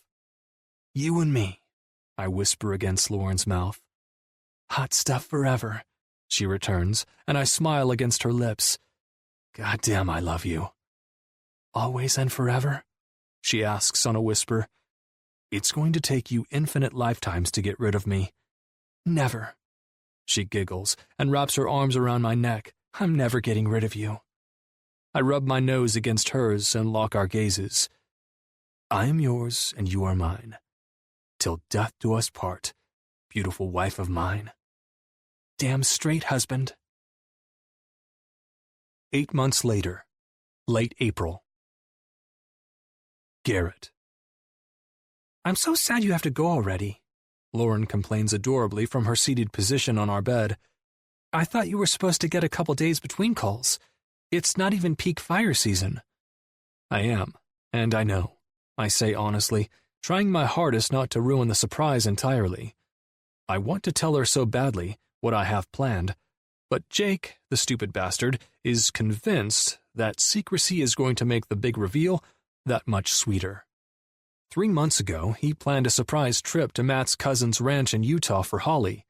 And then, when Holly kept talking about how nice it was to have a friend like Lauren in her life now, he decided to tag Lauren and me onto the plan. I've been waiting on freaking pins and needles for this day to come, and now that it's here, I can't even tell her that it's happening yet. I pace slightly in front of our bed, running a hand through my hair in frustration. I don't want to disappoint her. I don't want her to be sad. So I do the only thing I can, and I do my best to talk in code. "I know this isn't what you had planned, but I promise, it'll all work out." She pouts, obviously not picking up what I'm putting down, so I lay it on a little thicker. "Go out to dinner with Holly tonight, like you were supposed to, and I'll see you before you know it." "Why are you being so weird right now? I know you have to go, and I respect it, but I'm allowed to be sad." I laugh, screaming a little in frustration. "What?" she questions then. "What am I missing here?" I step toward the edge of the mattress and take her hands in mine. I squeeze them tight, and then, finally, make a decision. Fuck Jake and his shitty secrets. I'm telling my wife the plan. He can let Holly be surprised. Jake planned a secret trip for the 4 of us to a ranch in Utah, and if you just go to dinner with Holly and let me pretend to leave, we're going to surprise you tonight and get on an airplane and go there, I say in a quiet rush, like Jake is hiding in our fucking closet or something. Lauren's face lifts into a smile as she squeals, "Oh my God, really?" "Really," I confirm with a nod and lean forward to press a soft kiss to her lips. "I love you so much," she says against my mouth. "Thank you for betraying your oldest, dearest friend and telling me." I chuckle. "Anything for you, baby." "Holy moly. Now I'm excited to get dressed for dinner." She jumps up from her spot on the bed and bounces on her toes. "And you can go. Pretend you're leaving. I won't pout this time. I laugh and shake my head as she runs into the closet, and one painfully honest thought runs through my mind as my heart squeezes in my chest. I might have to leave for short periods of time for work, but when it comes to Lauren Alexander and our life, I'm never, fucking ever, going anywhere. This concludes Hot Stuff by Max Monroe, narrated by Lydia Dornay and Nelson Hobbs. Copyright 2021 by Max Monroe. This unabridged audiobook is published by arrangement with Max Monroe, care of Bookcase Literary Agency, and was produced in the year 2021 by Tantor Media Incorporated, a division of Recorded Books, which holds the copyright thereto. Please visit tantor.com for more information on our growing library of unabridged audiobooks.